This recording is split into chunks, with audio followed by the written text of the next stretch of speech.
Su Yang has been reborn, returning to the summer of 2003.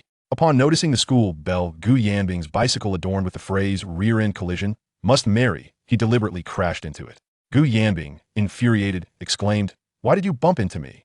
Su Yang replied, "Your bicycle has a sticker that says must marry after a rear-end collision." Gu Yanbing, stamping her foot in anger, retorted, "That was a prank by someone else." Su Yang apologized, "I am sorry, I acted recklessly." In their freshman year, Gu Yanbing confronted Su Yang, asking, "Su Yang, will you love only me in this lifetime?" Su Yang replied, "I cannot claim to love only one person for a lifetime, but when I am with you, my love is solely for you." Gu Yanbing scoffed, "Humph, you are a scoundrel." Su Yang responded, "I apologize, they all call me a war man. I wonder when it became that wealthy men are labeled as scoundrels while the less fortunate are deemed as scum. The world says that youthful infatuation is a dream that is hard to forget for a lifetime." Chapter 1. The Unexpected Rebirth. In the dead of night, Su Yang exited a company meeting. He drove his car, illuminated by the trident emblem, preparing to indulge himself at a bar. At that moment, a girl named Lu Shishir sent him a WeChat message. "Su Yang, I am pregnant. Don't joke around. Nothing happened that night. It's true. If you don't come, I will jump off the rooftop." Su Yang's heart sank. He had known Lu Shishir for only a month, and they had spent merely a handful of hours together. Surely, she cannot be pregnant so soon. However, if she were to jump and the police check her last call records, it would be difficult to explain. Recently promoted to a high-ranking executive, Su Yang wished to avoid such a scandal. Thus, he drove to Lu Shishir's apartment, picked her up, and took her to the hospital. Lu Shishir was a girl who knew how to dress well. Her innocent, bare-faced visage, long eyelashes, and smooth, fair skin were complemented by her alluring Balenciaga legs. Su Yang stated, "Let me be clear, I am only responsible for your examination. If the child is not mine, I will not take responsibility." Lu Shishir replied, "But you are my first man, and you saw the traces on the sheets that night." Su Yang chuckled. He had seen such scenes many times before. Fallen petals are not without emotion. Hospitals can mend wounds. Upon arriving at the hospital, Su Yang accompanied Lu Shishir to the outpatient clinic. They registered, queued, and waited for Lu Shishir to be seen. 20 minutes later, a male doctor emerged with Lu Shishir and announced to Su Yang, "Congratulations, you are going to be a father." Su Yang stood up to protest. "I am sorry, but I believe the child is not mine." Many people in the corridor turned to look at Su Yang, whispering and gossiping. Lu Shishir grasped Su Yang's arm, saying, "Su Yang, you cannot deny it. We really." Su Yang was speechless. That night, everyone had been intoxicated, and he had no recollection of events. More and more people gathered in the hospital corridor, accusing Su Yang of being irresponsible, especially as tears welled in Lu Shishir's eyes, garnering sympathy from onlookers. Su Yang noticed someone even pulled out their phone to record the incident. The male doctor suggested, "Brother, why not take a DNA test to prove your innocence?" Su Yang's eyes brightened, as if he had grasped a lifeline. "Is it possible to conduct a DNA test at your hospital?" "Yes, you can come here to make the payment." Su Yang released Lu Shishir's hand and followed the male doctor to make the payment. After successfully completing the payment via scan, he glanced at the steep bill of 15,000 yuan, falling into deep contemplation. Something seemed amiss. He wondered if he had been scammed. The crowd behind him clouded his judgment. With the payment made and the blood drawn, there was no turning back. He followed the doctor into the examination room, where the 15,000 yuan package included tests for his reproductive function. The doctor quickly completed the sampling and signaled for Su Yang to wait outside for the results. Half an hour later, the doctor informed Su Yang, "The child is not yours." Su Yang sighed with relief and told Lu Shishir, "It has nothing to do with me. The test results indicate the child is not mine. Goodbye." The people in the hospital corridor ceased their accusations and looked at Su Yang with pity. After Su Yang departed, Lu Shishir entered the outpatient department. The male doctor transferred 7,000 yuan to her via WeChat. "Sure, keep it up. This is already the 4th transaction this month. Not only does it pay more than when you were a technician, but it is also particularly safe." Lu Shishir smiled as she accepted the transfer. The male doctor then went out to distribute 50 yuan to each of the onlookers as a service fee. On his way back, Su Yang grew increasingly uneasy about the money he had spent that evening. He had heard of scams involving drinkers and housing, but this was his first encounter with a medical scam. He decided to turn back and confirm the situation. Just as he made the turn, another vehicle on the opposite lane flashed its high beams. Damn it! Su Yang instinctively slammed on the brakes. The deafening sound of impact shattered his eardrums. With a resounding crash, he felt the world spin, as if his soul were being extracted. When Su Yang opened his eyes, he was greeted by an old ceiling and the nagging voice of a middle-aged woman nearby. "The college entrance examination is just around the corner.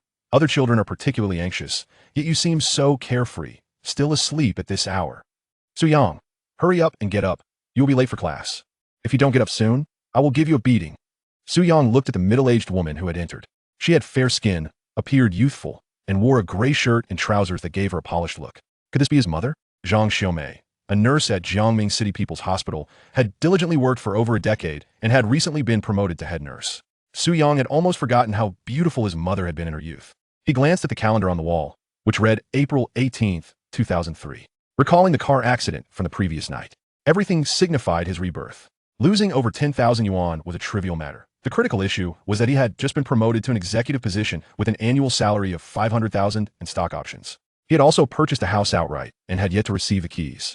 Just as his life was beginning to ascend, was he being sent back to square one by fate? As he was lost in thought, Zhang Xiaomei pinched Su Yang's ear. Did you not hear me speaking? What time did you return from Zhang Xiaoping's house after playing games last night? Ouch. Mom, stop it. I'm getting up. I'm getting up. Only then did Zhang Xiaomei release Su Yang, urging him to get up promptly. Poor Su Yang, who had yet to savor the experience of his rebirth, was already hastening toward the next chapter of his life. The sword was not yet sheathed, and stepping outside was akin to entering the world of martial arts. After countless adventures, he returned still a youth. Su Yang quickly dressed and made his way to the bathroom to wash up and brush his teeth. Looking into the mirror, he saw a clean face, thick eyebrows rebelliously arched slightly upward, and a spirited gaze that exuded youthful vigor. The food is in the pot. Eat it yourself later. I have a surgery to perform at the hospital, Zhang Xiaomei instructed before hurriedly departing. Listening to his mother descend the stairs, Su Yang finished washing up and curiously surveyed the house from his memories. He recalled that during his freshman year, their hometown had undergone demolition. At that time, the compensation offered was either a house or monetary compensation. After discussion, his parents had opted to exchange their 2-bedroom layout for a 3-bedroom house. As I calculate, the time for relocation is fast approaching. It is imperative that Su Zhiguo retains possession of the land and refrains from selling it hastily.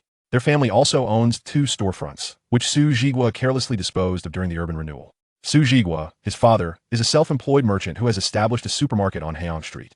The profits derived from this venture surpass those of traditional employment, yet they do not offer the stability of a government job. Speaking of Su Zhiguo, he possesses quite a stubborn temperament. Upon returning from military service, he had a secure position in the finance bureau, but chose to oppose his superiors, ultimately sabotaging his own livelihood. Had Comrade Su endured a little longer back then, Su Yang would undoubtedly be a second-generation official by now. Observing the dwindling time before class, Su Yang realized nostalgia would have to wait. He hastily consumed a few bites of food, seized his backpack and keys, and hurried downstairs. Just as he mounted his bicycle, someone called out from behind him. Su Yang, why didn't you wait for me? Who are you? Su Yang turned to face the speaker, who was slightly plump, with a hearty smile that exuded warmth.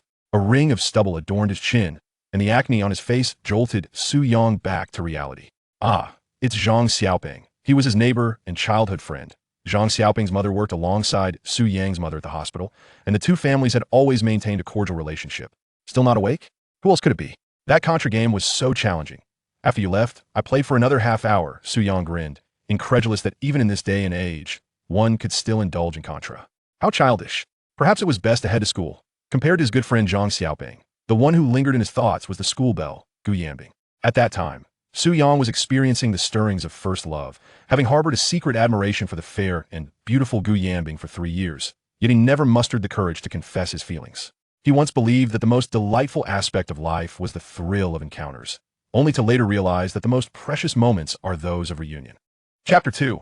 If I were young, accomplished, and not insecure, Su Yang recollected attending a class reunion later, where Gu Yanbing made a notable appearance. At that time, Gu Yanbing had already embarked on her journey abroad to pursue a doctorate. She had become the epitome of beauty, the object of every boy's dreams. However, her somewhat aloof personality rendered her inaccessible, causing many to hesitate in approaching her. Those who were wealthier than her lacked her academic prowess, while those who matched her intellect were, regrettably, rather unattractive. Su Yang later learned, through Gu Yanbing's close friend, Dong Xiu, that she had remained single all along. A beautiful, single PhD with an air of detachment. What solace did she find for her restless body and soul during the late hours? Was it merely her ambitions that sustained her? At that moment, Su Yang, being a student of a second-tier university, felt it best to retreat into obscurity.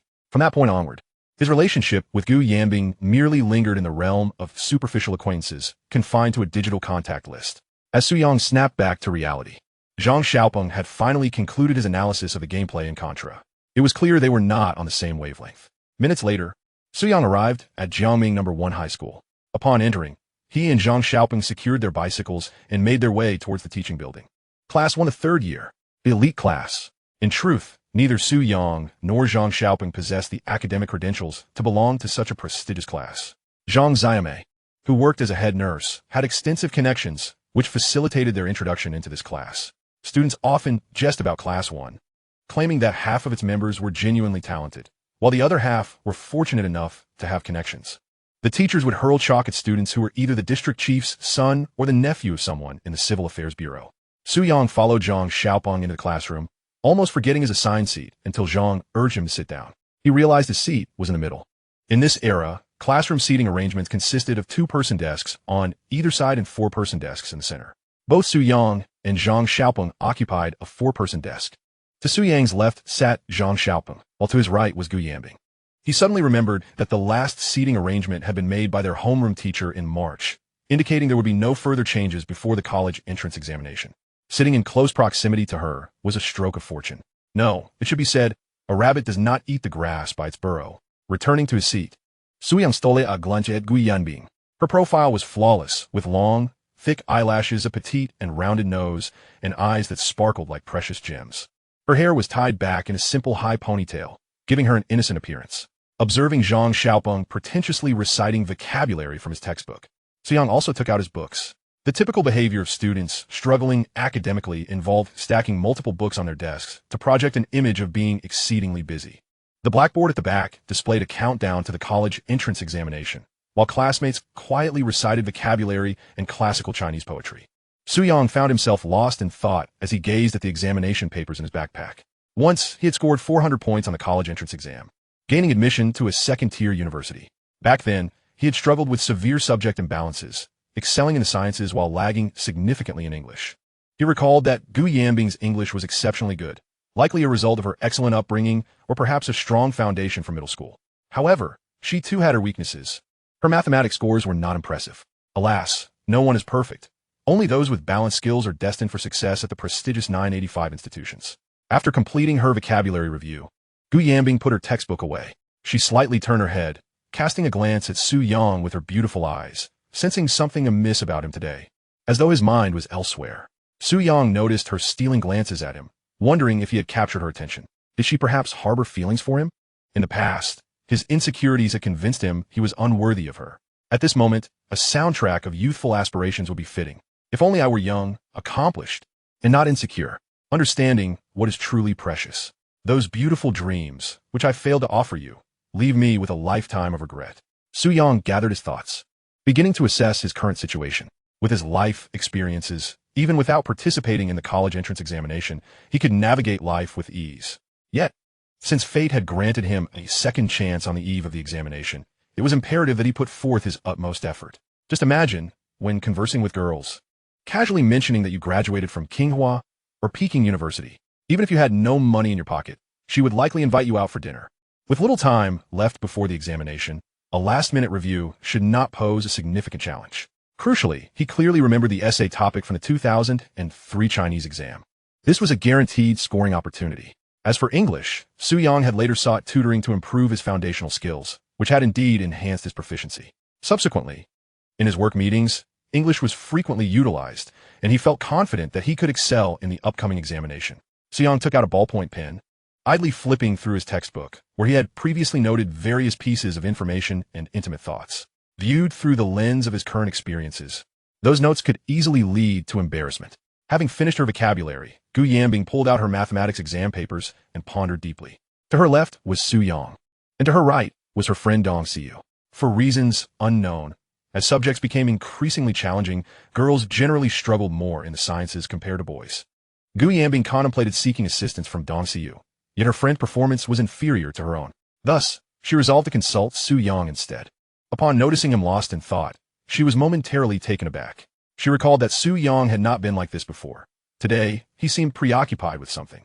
Curiosity filled Gu Yanbing's eyes. Su Yang noticed Gu Yanbing's unwavering gaze upon him, prompting him to turn his head in her direction. The typically aloof Gu Yanbing immediately averted her gaze, evidently unaccustomed to maintaining eye contact.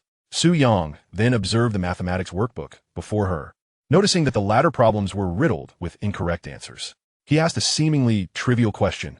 Gu Yanbing, are you struggling with mathematics? One must never underestimate the power of casual conversation. In romantic relationships, much of what you discuss is often trivial. Thus, engaging in seemingly inconsequential dialogue fosters a relaxed communication atmosphere and nurtures harmonious interpersonal relationships. Gu Yanbing nodded in agreement, pointing to the math problems. These two problems I can't quite grasp. Fear not. I shall teach you shortly, Su Yang replied, deliberately delaying his explanation. Pursuing too aggressively often yields the contrary effect. A delicate balance can spark greater interest in her. Gu Yanbing's eyes widened in surprise. Previously, boys had flocked to her, but Su Yang's demeanor today was notably calm. Stealing glances at Su Yang, she noted the seriousness in his eyes as he focused on his book, his high-nosed bridge and chiseled jawline accentuating his features. Occasionally, Zhang Xiaopeng would engage Su Yang in brief conversation while discreetly observing Gu Yanbing and Dong Xiu. After Su Yang had perused his old notes, he prepared to explain the math problems to Gu Yanbing. Gu Yanbing finally voiced her curiosity. Su Yang, how is your English these days? Su Yang replied, it's average. For example, could you help me with this? He casually flipped open an English workbook, seizing the opportunity to seek her guidance. Gu Yanbing leaned in closer, the faint scent of jasmine wafting into Su Yang's nostrils, a delightful aroma. Aware of Su Yang's struggles with English, she took her time to explain thoroughly. Whenever she reached a complex point, she would pause momentarily, her bright eyes searching Su Yang's face for understanding. In truth, Su Yang's English had improved remarkably. He grasped the nuances of verb tenses as she elucidated them. Girls at this stage of life tend to be innocent, unlike those who follow, who often exude ambition and worldly desires. Gu Yanbing's fingers were slender and graceful, her nails meticulously manicured. After a brief pause, she inquired, did you understand? Su Yang responded, I did, thank you. Gu Yanbing then retrieved her mathematics exam paper. This problem, and this one, I also struggle with. Su Yang was taken aback. How had she accrued so many incorrect answers? He felt somewhat at a disadvantage in this exchange. Chapter 3. When did you two become so close? Su Yang began to explain the math problems to Gu Yanbing. He spoke with remarkable detail, even breaking down the formulas, almost as if he were teaching her step by step. Naturally, Gu Yanbing would not agree to such a hands-on approach. As the bell signaling the end of class rang, Su Yang finished explaining the problems to Gu Yanbing. She offered him a faint smile, saying, Su Yang, thank you. Su Yang replied with a nod. If you truly wish to express your gratitude, how about treating me to lunch? Gu Yanbing's eyes widened in surprise. In high school, it was considered quite inappropriate for boys and girls to dine together, as they typically ate separately. Noticing Gu Yanbing's discomfort, Su Yang added, I forgot to bring my meal card. No opportunity? Then one must create one. After a brief hesitation, Gu Yanbing said, you can use my meal card when you go to get lunch. Su Yang responded with an okay gesture. Meanwhile, Zhang Xiaopeng asked Su Yang if he wanted to go to the restroom. After pondering for a moment, Su Yang decided to follow Zhang Xiaopeng downstairs. No wonder Zhang Xiaopeng struggled academically. The top students often asked, Teacher, could you please explain that again? While the underachievers frequently complained, Teacher, why isn't T class over yet? I need to use the restroom. After exiting, Zhang Xiaopeng inquired, Su Yang, how did you strike up a conversation with Gu Yanbing? Su Yang replied, why not? Who says I can't talk to Gu Yanbing? Zhang Xiaopeng pointed at a tall boy in a Kobe Bryant jersey ahead of them. Our class S, Su Shuai, has been pursuing Gu Yanbing relentlessly. You'd best watch out for his retaliation. Su Yang raised an eyebrow, dismissing Su Shuai as inconsequential, thinking to himself that just because he could play a few games of basketball and had 2 apartments in the city, didn't he give him the right to be arrogant. Those who were truly wealthy and powerful taught their children to be humble. Su Yang recalled that some classmates lived frugally until their fathers were taken away by the disciplinary committee, revealing the hidden wealth within their families. Upon reaching the restroom, several boys took turns smoking, exhaling clouds of smoke. Su Yang occasionally smoked as well, though he was not addicted. Zhang Xiaopeng was curious about smoking and tattoos, finding them particularly impressive, reminiscent of characters from gangster films. They conducted their business in the restroom when the class monitor, Su Shuai, approached and patted Su Yang on the shoulder. Su Yang, remember to keep your distance from Gu Yanbing from now on. Su Yang retorted, what is it to you? As he shrugged off the shoulder pat and leisurely adjusted his pants. Su Shuai paused, taken aback by Su Yang's unusual demeanor that day. Had he taken something? A friend of Su Shuai leaned in closer. Su Yang reminded Jaum, un fazet. Since joining the workforce, he had frequented the gym and trained in mixed martial arts for several years. Anyone trained in such disciplines understood where to strike to incapacitate an opponent, while an untrained individual could only flail aimlessly. Such random strikes lacked aggression and would not inflict serious harm. So swai isn't it? You think you're worthy of speaking to Gu Yanbing? Don't be a frog dreaming of eating swan meat. Su Yamrili Chuklet. Confident that whether or not he could win her over was not for Su Shui to decide. He stepped out with Zhang Xiaopeng, who remarked, Su Yang, I heard Su Shui is involved with Wang Yuntao and Wang Yunfin's crew. You should be careful. Su Yang countered, are you scared? Zhang Xiaopeng swallowed hard. If they corner you, I'll make sure you get away first. Su Yang laughed and patted Zhang Xiaopeng on the shoulder, commending him as a true friend. As they walked back across the playground, they observed several boys playing basketball. Whenever girls passed by, the boys would deliberately shoot a couple of three-pointers, holding their shooting poses as if waiting for the girls to glance their way. Suddenly, Su Yang caught a whiff of a foul odor. He looked up to see the top of the playground wall smeared with excrement. Due to the passage of time, it had long since dried. Su Yang recalled that the boarding students often climbed over the wall at midnight to sneak off to internet cafes. To deter such escapades, the principal had someone smear feces on the wall. Su Yang himself had once enjoyed visiting internet cafes, from the early days of Blood Battle on Shanghai Beach to Half-Life, and later, Legend and Fantasy Westward Journey. But best not to dwell on that, lest he reveal his age. They returned to the classroom just as the bell rang. Gu Yanbing had just returned with Dong Siyu after fetching water. Su Yang noticed that Gu Yanbing was quite tall, nearly 170 centimeters. Upon settling back at her desk, she took a small sip from her cup and placed it in the upper left corner. Su Yang observed that her cup was adorned with a paper label bearing her handwritten message. Life was originally dull, but when you run, you feel the wind. Keep it up. Gu Yanbing noticed Su Yang staring intently at her cup and felt somewhat speechless. She had been using that cup for half a year, leaving it there daily. Did he think it was intrusive? Quietly, Gu Yanbing moved the cup from the upper left to the upper right corner. Su Yang pondered, did she worry that I might have an issue with her cup? Suddenly, the noise in the classroom hushed to an abrupt silence. Su Yang looked up to see a middle-aged man in a suit, somewhat balding, entering. Glancing at the schedule, he realized it was math class. That's right. It was old teacher Zheng Qiaohui, a very meticulous educator. Despite his baldness, he had taught many students who had gained admission to prestigious universities such as the 985 schools. Every teacher's day, he received gifts from his former students. It was said that old Zheng had once had the opportunity for promotion, but due to his unwavering integrity, he had made many enemies and remained stagnant for several years. During his lessons, old Zheng spoke rapidly, first instructing the students to take out their exercise books, then swiftly drawing 2 parabolas on the blackboard. He rapped his knuckles against the board. I've explained this countless times. How can there still be students stumbling here? It's a giveaway question. Don't you want to do well in your exams? If you don't study hard now, you won't even be able to farm in the future. Do you believe that? Gu Yanbing straightened her posture, feeling as if the homeroom teacher's words were directed at her. Zheng Qiaohui, filled with disappointment, proclaimed, I'll explain this one last time. I hope you seize this opportunity. Gu Yanbing appeared to be struggling to keep up, occasionally nibbling on her pen cap. Su Yang noticed her habit of chewing on the cap, leaving it pockmarked. Old Zheng continued to lecture passionately at the podium, his words flowing forth. Su Yang recalled that old Zheng had once been quite ambitious in his youth. He had studied in Yanjing, surpassing many gifted students in his academic pursuits. It was during that time that he recognized the stark disparities between urban and rural education. Thus, he resolved to teach in rural areas. It was a noble idea and choice. He could have rooted himself in the city, completing the transition from farmer to urbanite. Alas, he chose the most arduous path. His girlfriend at the time could not comprehend Zheng Qiaohui's decision and ultimately chose to end their relationship. There's a saying that aptly conveys this sentiment. What is meant for you will always find its way to you. Gold will eventually shine. After 2010, as Zheng Qiaohui approached retirement, his story gained exposure on the internet. The once obscure gardener became a celebrated hero. When faced with reporters during interviews, Zheng Qiaohui shed tears. I owe so much to the many students I've taught, yet I've let down my own parents, and I regret not being there for her. At that moment, the journalists were profoundly moved. Before long, more than half of the class period had elapsed. Noticing time was running short, Zheng Qiaohui hastened his pace, erasing certain problems and quickly writing a new one. Poor Gu Yanbing had not yet finished copying the earlier questions when the words on the board vanished. She looked helplessly at her deskmate, Dong Siyu, who was even slower at writing. Turning to Su Yang, she found him still without pen in hand.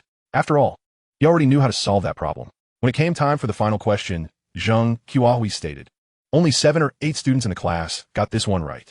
The classmates began to murmur among themselves. Zheng Qiaohui interjected, stop discussing. It's not about you. The classroom fell silent.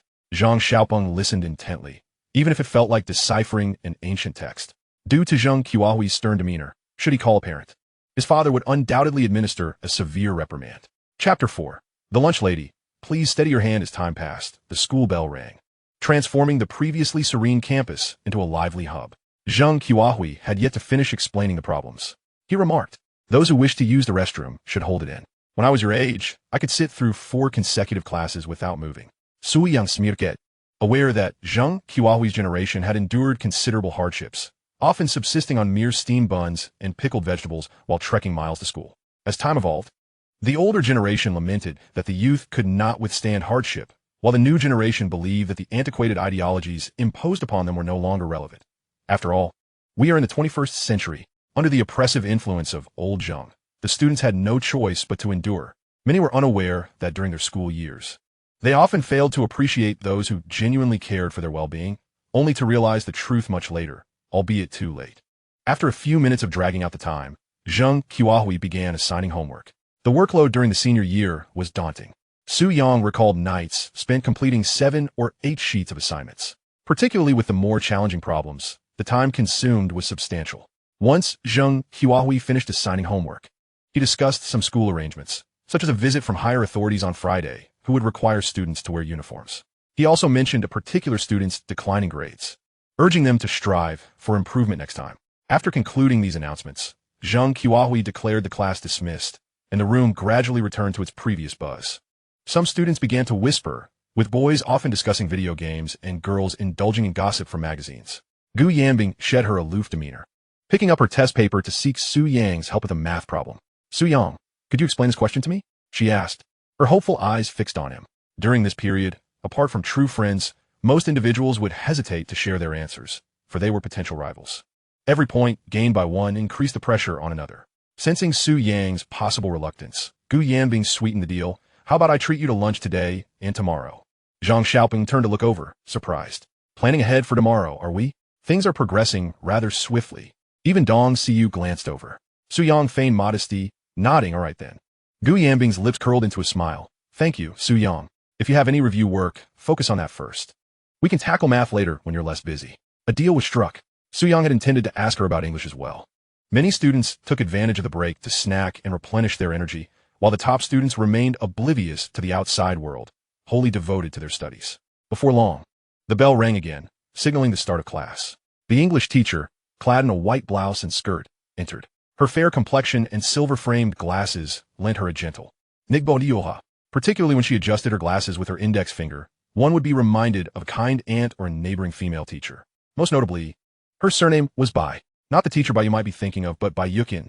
Zhang Xiaopeng straightened his posture and raised his gaze upon seeing the English teacher, and the entire class turned their attention to Bai Yukin.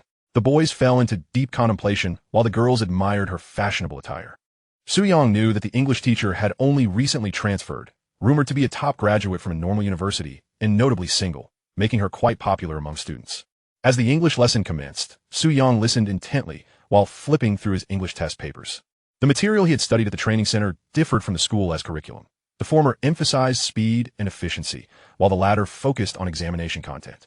Bai Yukin prompted everyone to open their textbooks as she began explaining grammatical usage. English classes often presented two extremes. Some students comprehended the material and listened attentively, while others were utterly lost, confronted with an avalanche of English vocabulary that left them bewildered.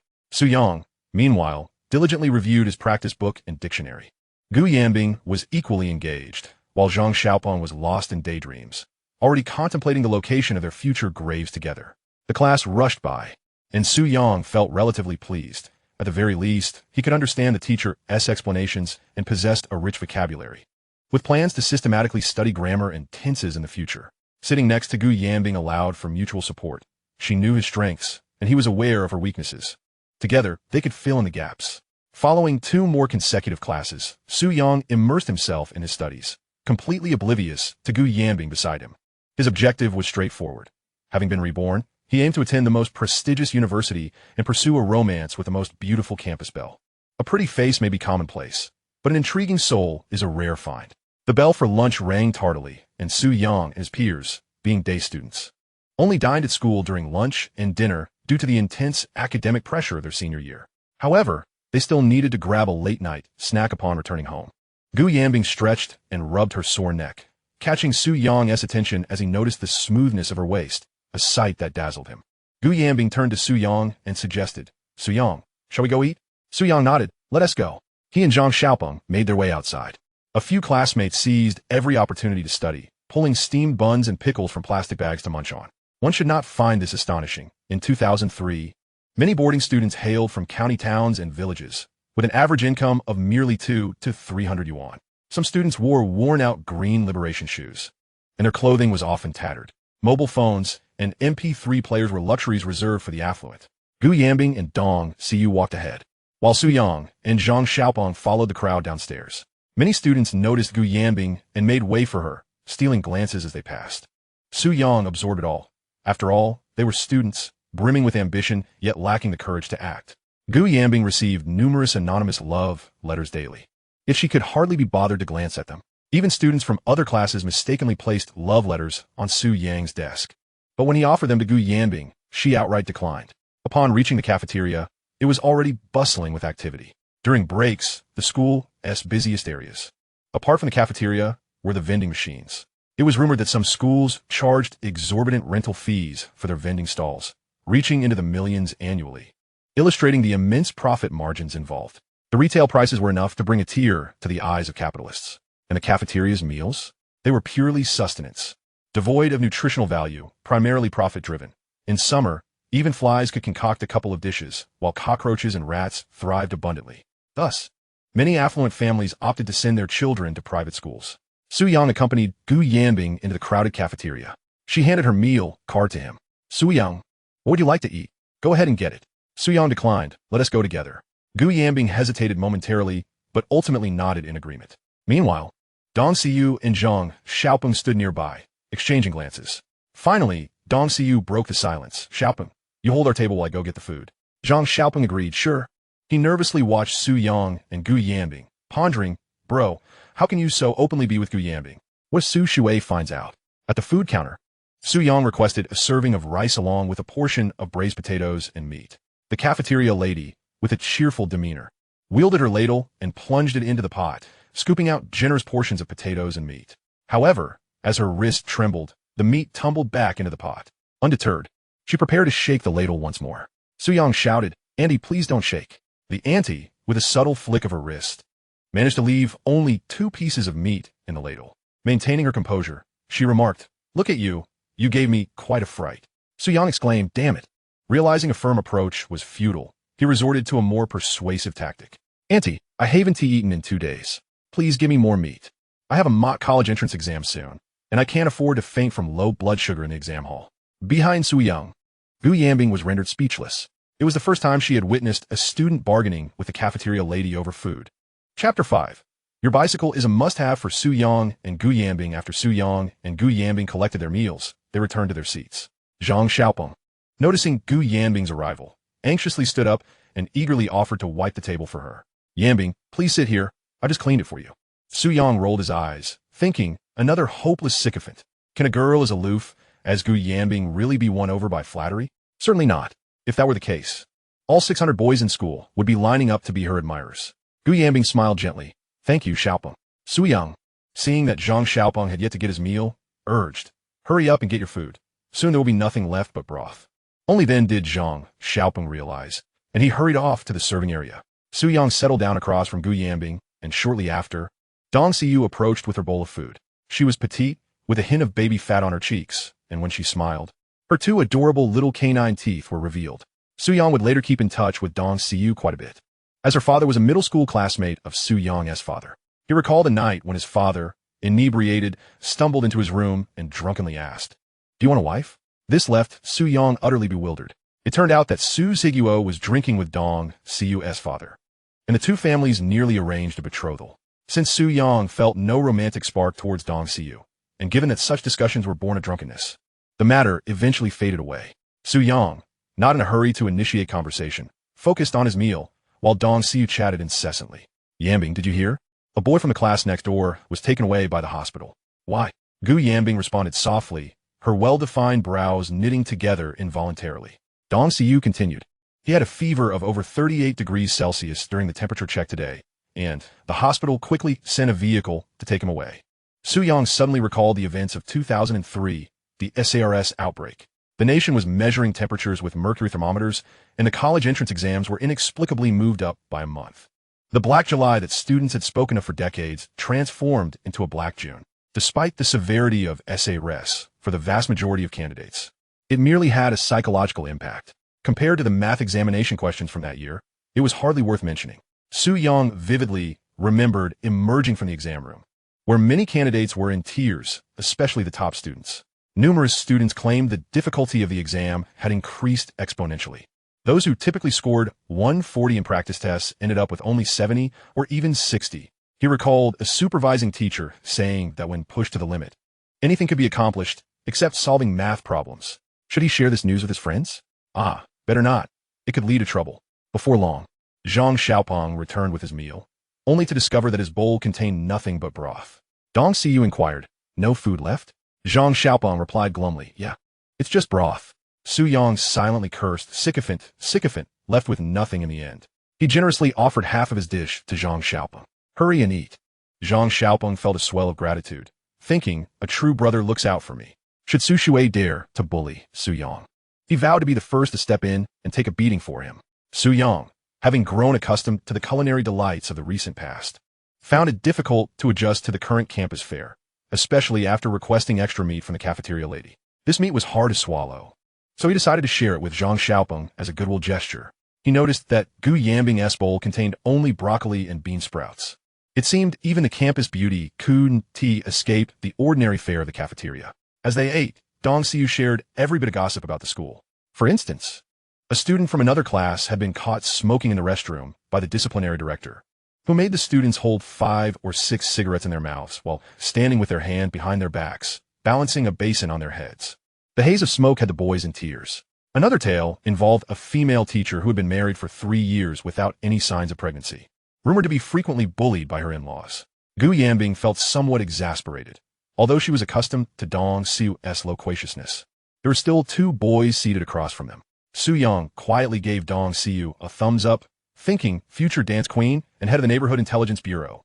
After finishing their meals and cleaning their bowls, Gu Yanbing took out some tissues from her bag and offered them to Dong Xiu and Su Yang. "Shall we go?" she suggested. Dong Xiu sighed. "This day feels so long." The group made their way outside. Not far from the cafeteria, Su Shui glared resentfully at Su Yang's retreating figure. Damn it, how did Su Yang manage to get close to Gu Yanbing? Isn't she supposed to be very aloof? Why on earth would she invite Su Yang to lunch? Su Shui, a sports student with mediocre grades, but good basketball and long-distance running, had previously attempted to strike up a conversation with Gu Yanbing, inviting her to watch him play basketball, only to be coldly rejected. He had practiced his 3-point shots for 4 months, achieving a 10-for-8 success rate just to impress Gu Yanbing, yet he never received a chance. "No, I hate this." Upon returning to the classroom, Gu Yanbing continued to seek Su Yang's help with math problems. As Su Yang explained the questions, he seized the opportunity to converse with her extensively. In this exchange, he learned that Gu Yanbing's father, Gu Jianwei, was the deputy director of the planning bureau in Jiangming City, while her mother was the director of the Women's Federation. Another scion of privilege. During the afternoon and evening study sessions, Su Yang diligently attended classes. He managed to complete the English test paper twice, excluding the listening section, scoring between 70 and 80. If he included the listening part, he could potentially score close to 100. Well, I can revisit the other subjects later. As the bell for the end of evening study rang, the classmates began to pack their belongings. The boarding students prepared to review for another hour before heading back to the dorms, while the day students gradually departed. Su Yang and Zhang Xiaopeng walked toward the bicycle shed together. Zhang Xiaopeng remarked, "Su Yang, I think Gu Yanbing is quite nice. She even smiled at me." Su Yang sighed. "Xiaopeng, let me share a truth with you." Zhang Xiaopeng inquired, "What truth?" Su Yang replied, "If you feel that someone likes you, it's likely an illusion. If you feel that someone dislikes you, it's probably the truth." Zhang Xiaopeng paused, then defiantly said, "Su Yang, it sounds like you speak from experience." Su Yang chuckled, choosing not to refute him, for time would reveal all truths. Great figures often endure controversy before their rise. As they navigated through the crowd with their bicycles, Su Yang and Zhang Xiaopeng were compelled to slow their pace. Before long, Gu Yanbing and Dong Xiu also approached, pushing their bicycles. Most students now rode the popular 28 bicycles, but Gu Yanbing's entirely pink bicycle was particularly striking. Suddenly, Zhang Xiaopeng nudged Su Yang with his elbow. "Su Yang, look at what S stuck to the back of Gu Yanbing's bicycle." "What?" Su Yang inquired. Their essay note on the back. It looks like a love letter. Su Yang followed Zheng Xiaopeng's gaze, spotting a white paper affixed to Gu Yanbing's rear bicycle seat, inscribed with the words, "The campus beauty is here. Rear-end collision guaranteed." Oh my. Gu Yanbing is quite audacious, isn't she? But upon closer reflection, something feels amiss. Setting aside the fact that the handwriting does not match Gu Yanbing's style. Considering her temperament, would she truly require this? Zhang Xiaoping coaxed, "Do you see?" Su Yang replied, "I do. But do you dare to bump into her?" "I'll give you 10 kuai." Zhang Xiaopeng shook his head, clearly lacking the courage. Even with the bravado of a bear's heart and a leopard's gall, he wouldn't dare. However, upon noticing Su Yang's disdainful gaze, he retorted with a hint of defiance. "I'll give you 20. Do you dare?" Whoosh! Su Yang's bicycle sped off. Zhang Xiaopeng exclaimed, "What the hell?" Chapter 6. Are you out of your mind? Why did you bump into me? Gu Yanbing's cycling speed was rather unhurried. Behind her, the sound of bells occasionally chimed as bicycles whizzed past. Those boys, emboldened by the cloak of night, dared to glance back at Gu Yanbing. Some even whistled, releasing their hand from the handlebars to flaunt their cycling prowess. Consequently, many accidents occurred nightly, with half attributed to boys turning to gawk at Gu Yanbing. She had long grown accustomed to such attention. Calmly, she pedaled her bicycle, while beside her, Dong Siyu continued chattering incessantly, relaying the latest gossip from their class, such as who had a secret crush on whom, or the clandestine love letters being exchanged. The dashing Yin Chinsu from the drama Meteor Garden was mentioned as well. Su Yang soon caught up from behind. He did not rush to overtake Gu Yanbing, but trailed leisurely behind. Shortly thereafter, Zhang Xiaopeng also caught up and quietly inquired, "What? Are you really planning to bump into her?" Su Yang chuckled, "Does 20 kuai count?" Zhang Xiaopeng hesitated, clearly indecisive. Su Yang sneered, "How about I offer you 30? Will you dare then?" Zhang Xiaopeng was dumbfounded. Not to mention 30, even 50 wouldn't suffice. Noticing Su Yang's confident demeanor, he gritted his teeth and declared, "I'll bet you 20 kuai. Let us hold you to it." "All right." Su Yang observed Gu Yanbing and Dong Siyu turning a corner ahead, and the number of bicycles around them dwindling. By 9:30 at night, the roads were devoid of cars. In this era, private vehicles were scarce.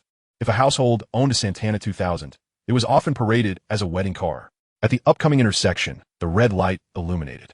Gu Yanbing gradually came to a stop, balancing on one foot, her long legs appearing both robust and elegant, her posture impeccably upright. Dong Siyu, shorter in stature, leaned sideways, straining to keep her toes on the ground. Others had no habit of waiting for the red light. Upon seeing the intersection clear, they dashed across. This is how crossing the street works in China. Once a group gathers, they proceed, indifferent to traffic signals. Traffic police often advise if you cross, you gain a few seconds over others. If you don't, you lose years. Su Yang noticed Gu Yanbing had halted. He steeled his resolve and adjusted his trajectory, aiming to collide with her from behind. The screech of brakes pierced the air. Zhang Xiaopeng was stunned, his mouth agape. What the hell? Gu Yanbing turned her head at the sound. She saw Su Yang closing in on her. Bang! Su Yang's front wheel collided with the rear wheel of Gu Yanbing's bicycle. His speed was not excessive, and he applied the brakes as he approached, keeping everything within his control. Nevertheless, the bicycle's momentum still toppled Gu Yanbing's bike. Dong Siyu, caught off guard, yelled, "Yanbing, watch out!" As Gu Yanbing was about to fall, Su Yang swiftly lunged forward to act as a cushion. She landed upon his back, their bicycles crashing down in unison. Gu Yanbing's bike struck her ankle, causing her pain to well up, nearly bringing tears to her eyes. This scene, though lengthy in description, transpired in mere seconds. Su Yang, having planned this, reacted far quicker than Gu Yanbing. Even so, the unexpected still unfolded.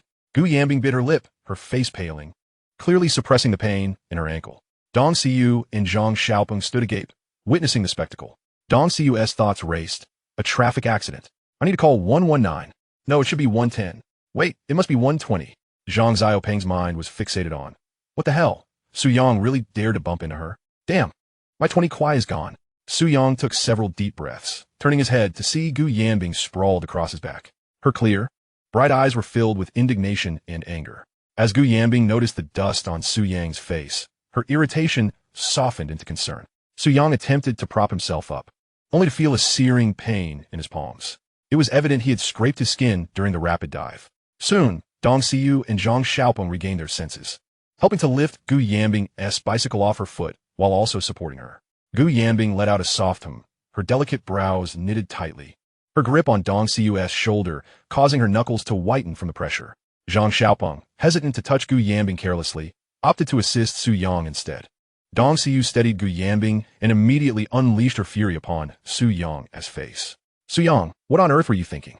Are you blind? Or did you forget your glasses after school? I never noticed you were so blind. Su Yang, Dong Xiu, dumb neat. Gu Yanbing, recovering from her earlier pain, glared at Su Yang. Su Yang, why did you bump into me?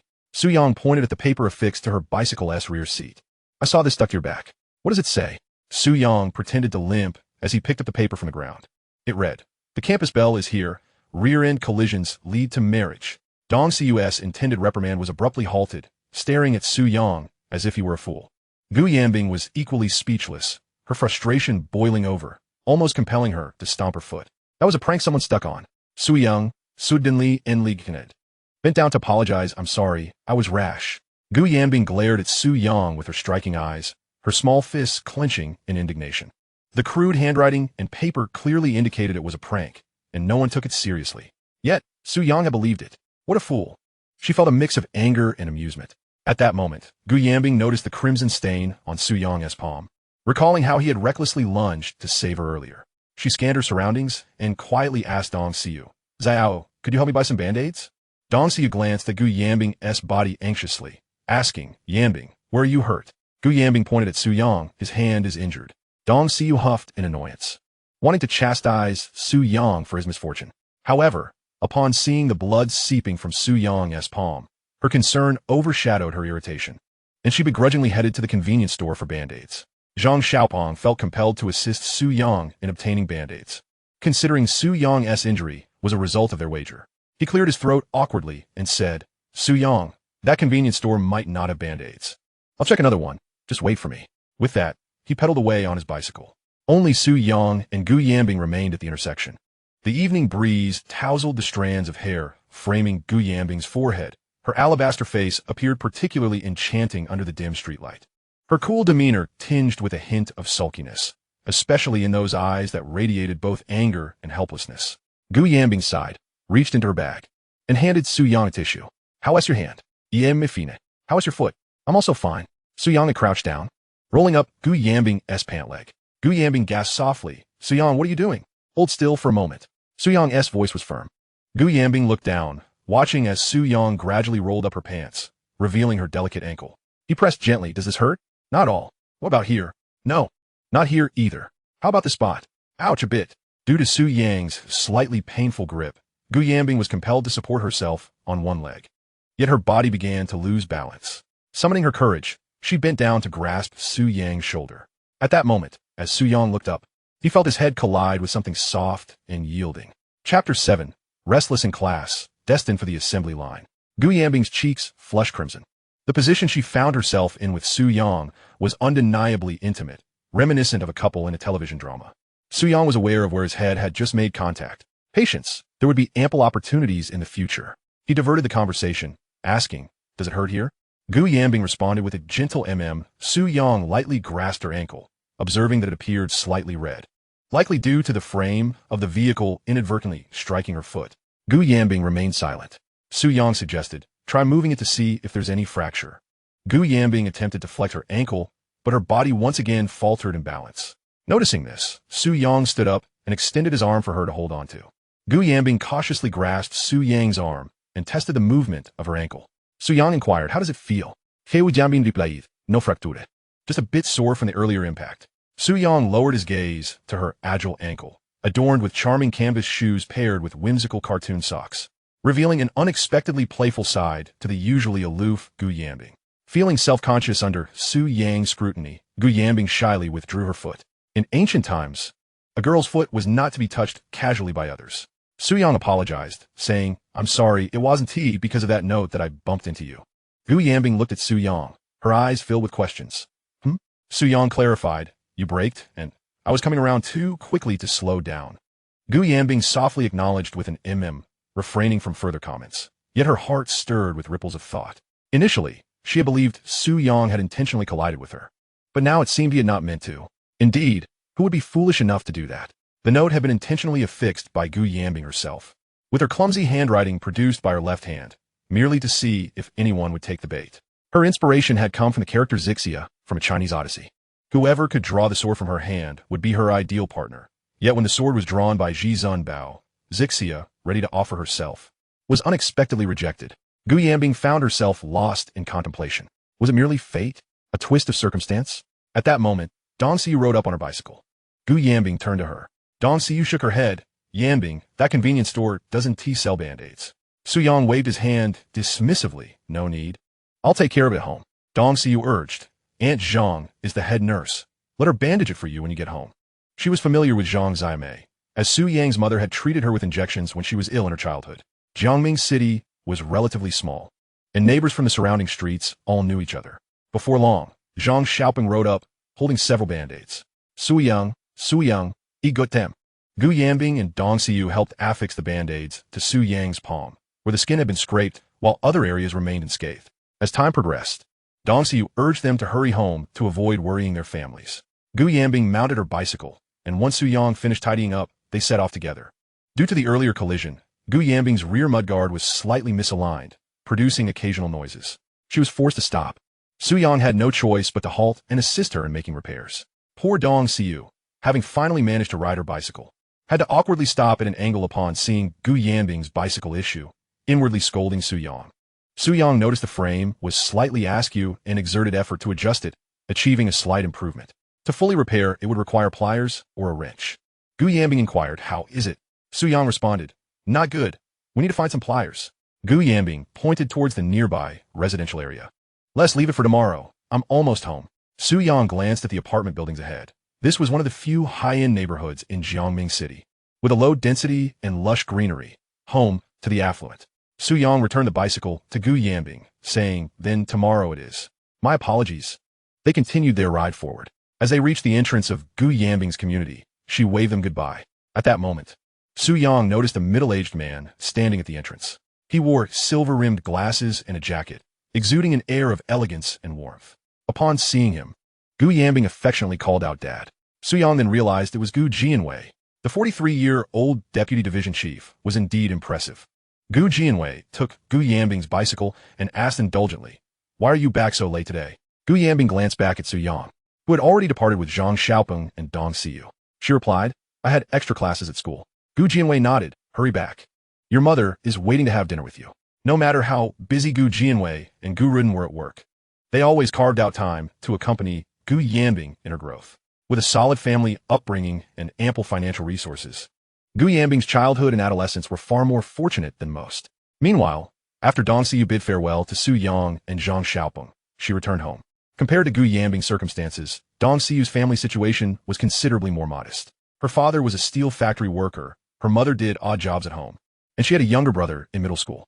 As they walked home, only Zhang Xiaopeng and Su Yang remained, their conversation becoming more relaxed. Su Yang teased, "Comrade Xiao Zhang, don't forget that 20 yuan."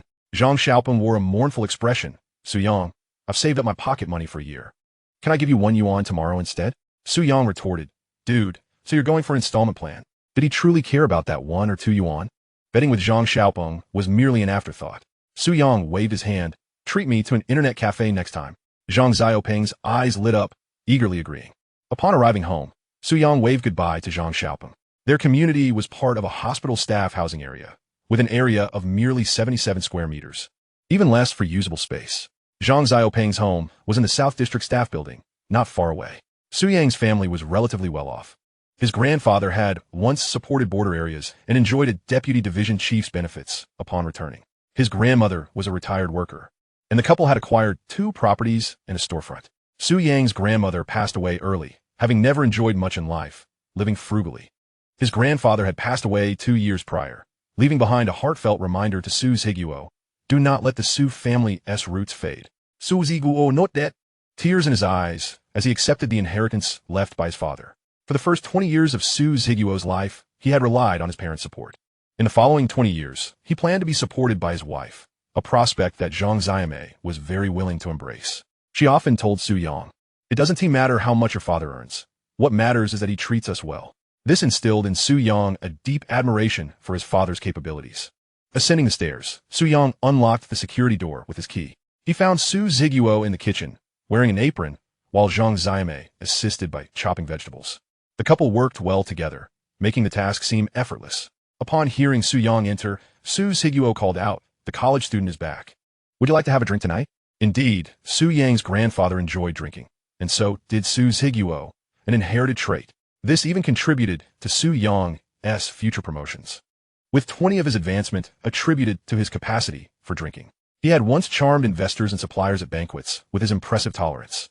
Zhang Xiame shot Su Zhiguo a look, saying, "Drink what? Be careful you don't end up drunk.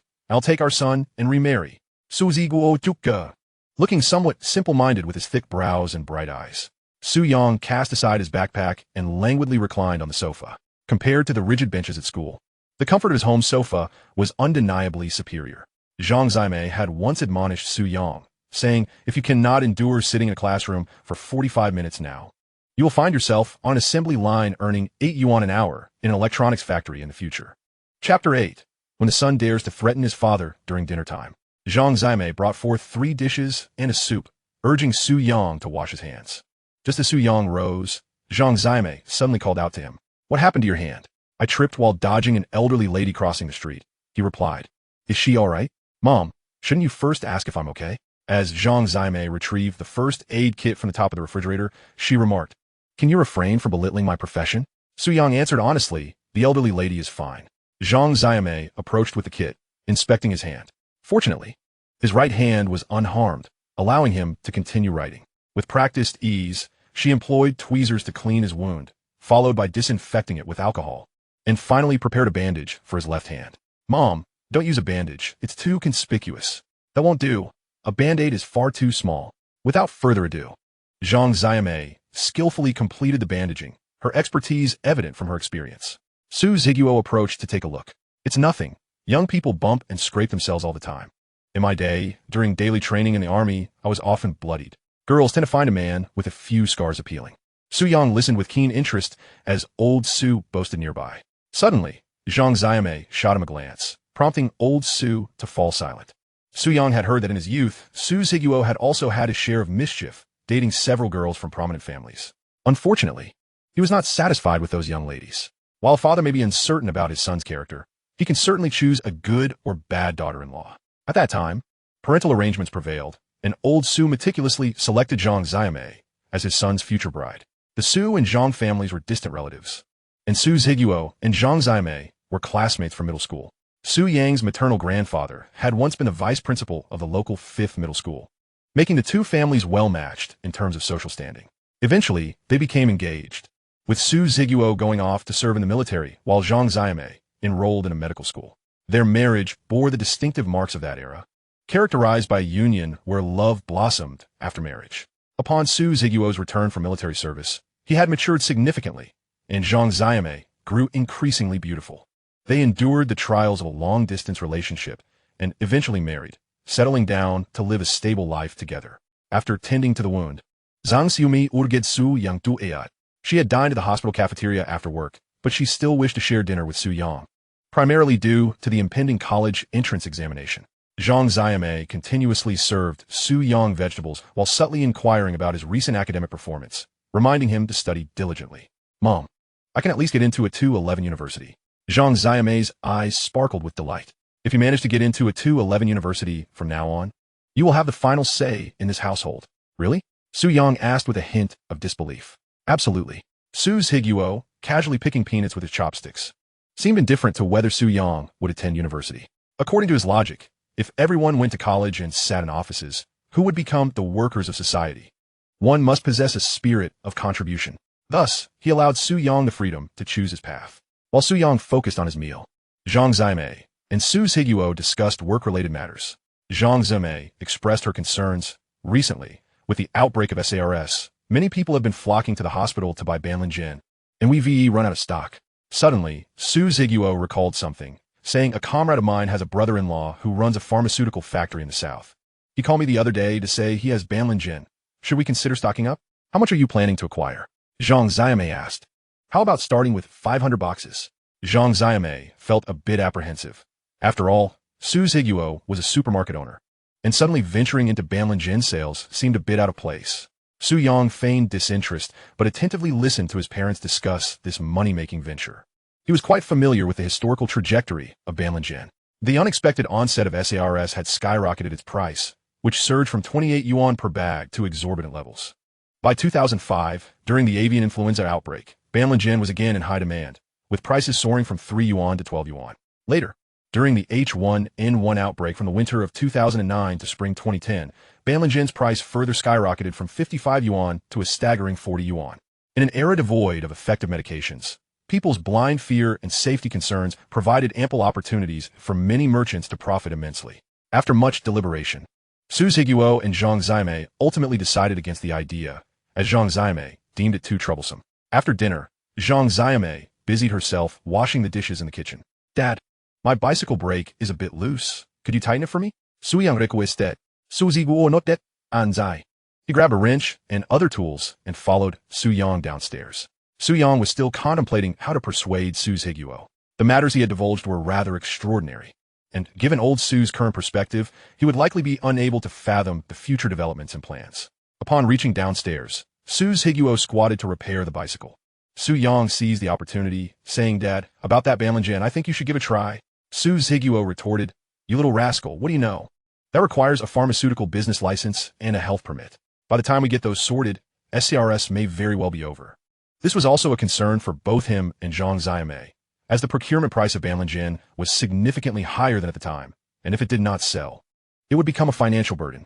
Su Yang had his own considerations. He needed to earn his first pot of gold to realize his business aspirations. Without that initial capital, the journey of starting from scratch would be exceedingly slow. Many business magnates' first fortunes often stemmed from gray income, which involves exploiting legal loopholes. "Dad, what if I help you secure the drug permits?" Su Yang proposed. Su Zhiguo paused his work, turning to look at Su Yang, who, in his memory, was usually quiet and reserved. Today, however, he seemed quite different. "What do you have in mind?" "My second granduncle has been a department head at the Food and Drug Administration for his entire career and is about to retire. You should reach out to him." Su Yang was referring to his grandfather's younger brother, Su Zhengsheng, who was also Su Zhiguo's uncle. The two families had always maintained a good relationship. In fact, it was Su Yang's grandfather who had once provided the funds for his granduncle's position. Thus, Su Zhengsheng owed their family a favor. Su Zhiguo turned back to continue repairing the bicycle, dismissively saying, "I'm not going." Seeing his father's stubbornness, Su Yang could only stare in disbelief. In contemporary societal relations, business dealings often relied on personal connections. One should utilize relationships without fear of inconvenience. The nature of relationships requires constant engagement. The more one is involved, the more entangled they become, and the more convoluted the connections, the harder it is to distinguish between individuals. Su Zhengsheng was nearing retirement, and if they did not utilize his connections now, they might never have the chance again. "Dad, could you lend me some money? How much do you need?" Su Zhiguo was quite lenient when it came to Su Yang's pocket money. He rarely refused him, unlike Zhang Zime, who would inquire in great detail. After finishing the brake repairs, he counted out money from his wallet. "Is 20 enough?" "Not enough. I need 2,000.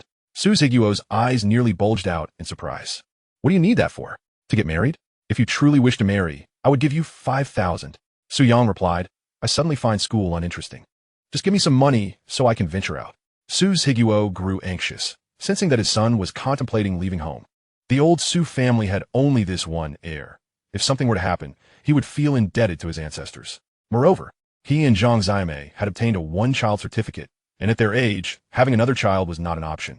Chapter 9, Brother. "I'll find you a sister-in-law." Soon Su Zhiguo gazed intently at Su Yang, instantly discerning the implicit threat in his son's words.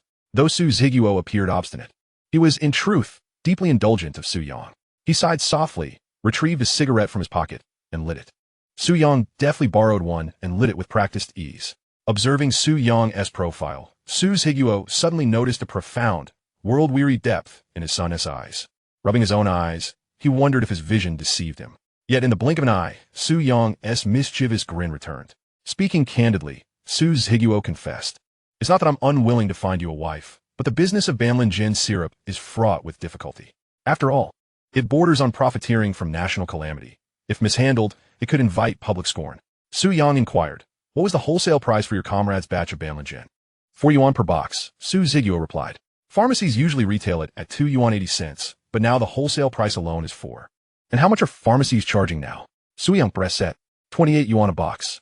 "Dad, ISNT selling it at 8 yuan per box of fair price?" Su Zhiguo paused. Then his eyes brightened with realization. How had he not considered this before? Selling at 8 yuan on a 4 yuan cost still yielded a respectable margin in the pharmaceutical industry.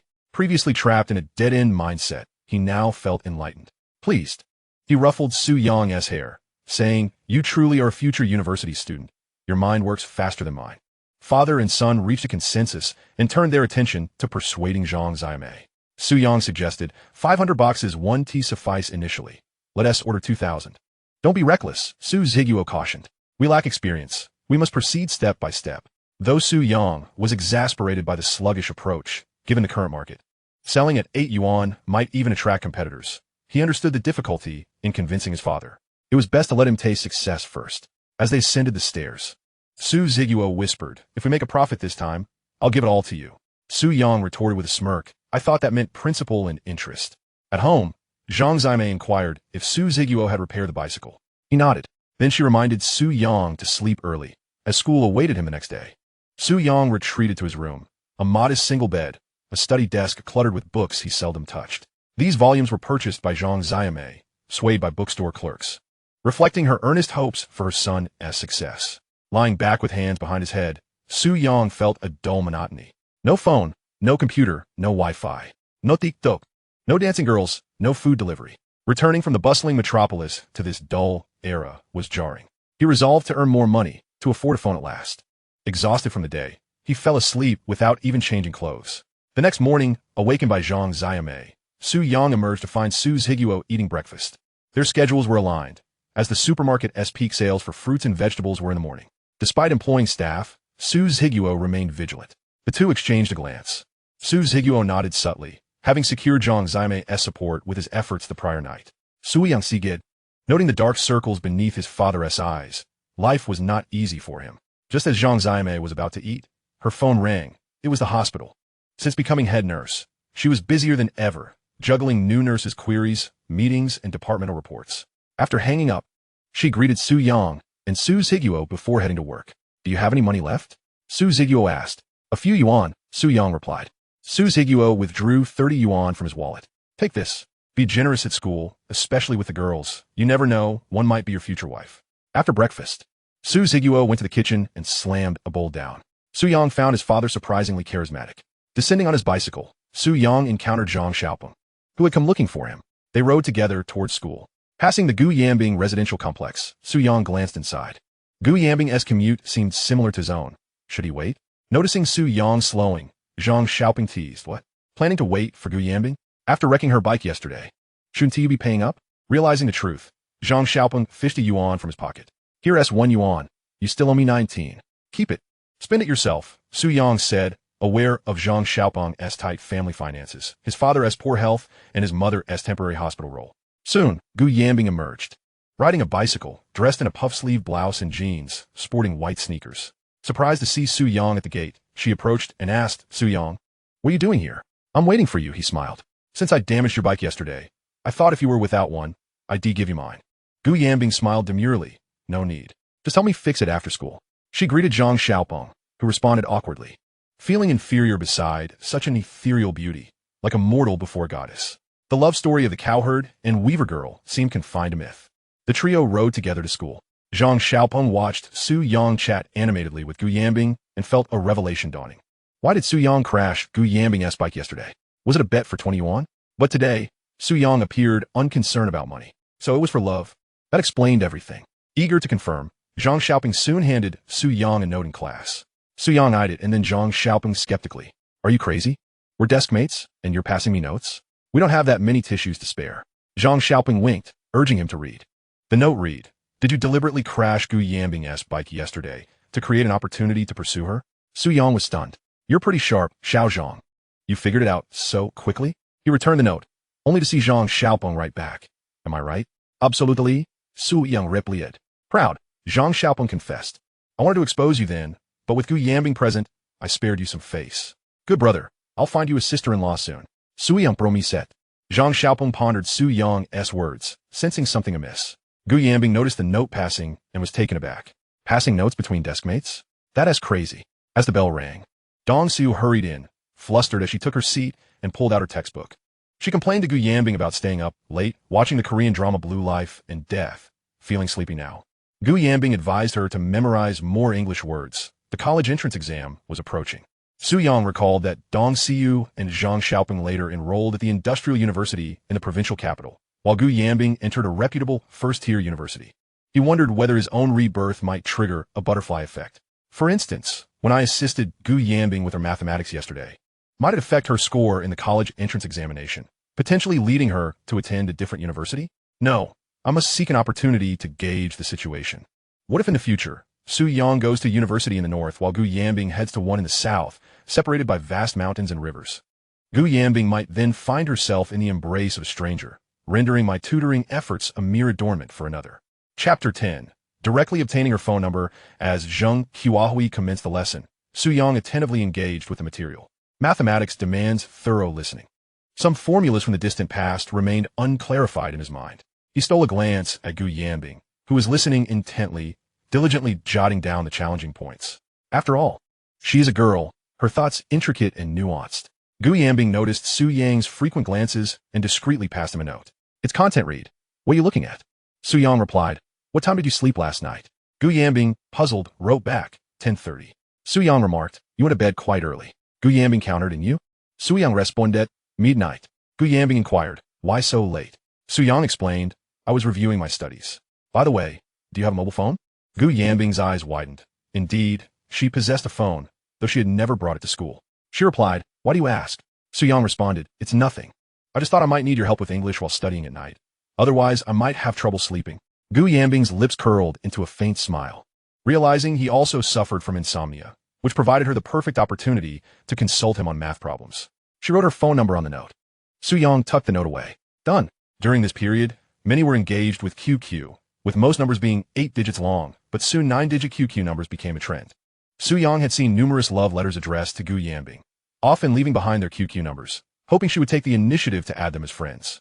He bypassed QQ altogether, opting instead for Gu Yanbing's mobile number, as mobile communication was far more convenient. QQ could only be used on a computer, and mobile QQ would not gain popularity for another 2 years. At the lectern, Zheng Qiahui lectured fervently, his spittle landing on the faces of students in the front row. The two boys dared not raise their hands to wipe it away. Classmates, he proclaimed, based on last year's college entrance examination trends, I predict this year's mathematics questions will not deviate significantly in difficulty. Relax and strive for extraordinary performance. Treat the exam as a mere practice test. Su Yang, come up and erase the blackboard. Zheng Qiahui took a sip from his cup, casually spitting out tea leaves behind the classroom door. The classmates watched as Su Yang approached the blackboard. Zheng Qiahui had a habit of calling someone to the front when he was distracted from the lesson, thus serving as both a hint and a reminder. Su Yang diligently erased the board. Zheng Qiahui's gaze, though somewhat helpless, reflected his appreciation for Su Yang, who possessed a sharp mind, grasping mathematical concepts with ease, albeit plagued by certain laziness. If only Su Yang could channel the diligence exhibited by the top student, Huayan Shun, he could easily rank among the top 10 in the entire grade. Once Su Yang completed erasing the board, Zheng Qiahui admonished, Pay attention. As a teacher, Zheng Qiahui, tall in stature, could easily spot any distractions in the classroom. Yet, he wondered about Gu Yanbing. He had never noticed her quietly exchanging notes with that boy before. Zheng Qiahui continued with the lesson, sequentially tackling 3 significant problems. Su Yang typically comprehended the material after a single explanation, while Gu Yanbing required 2 or even 3 repetitions to grasp the concepts.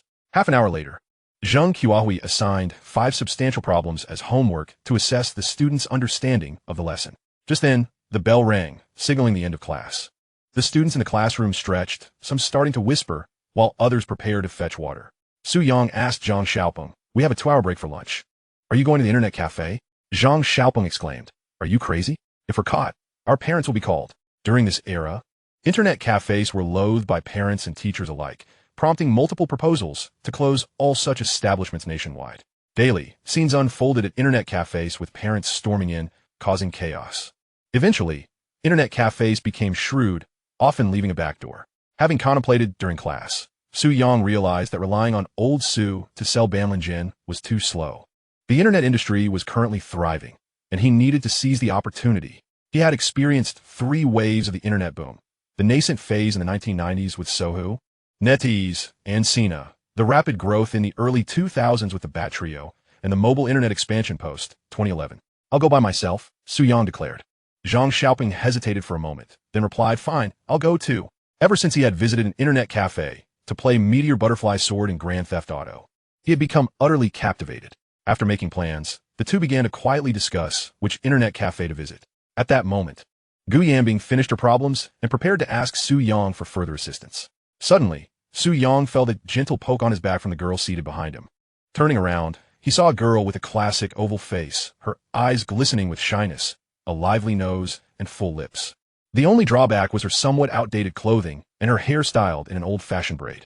Su Yang stared at her for a moment, then suddenly remembered. She was Shun Na, a repeat student from the previous year.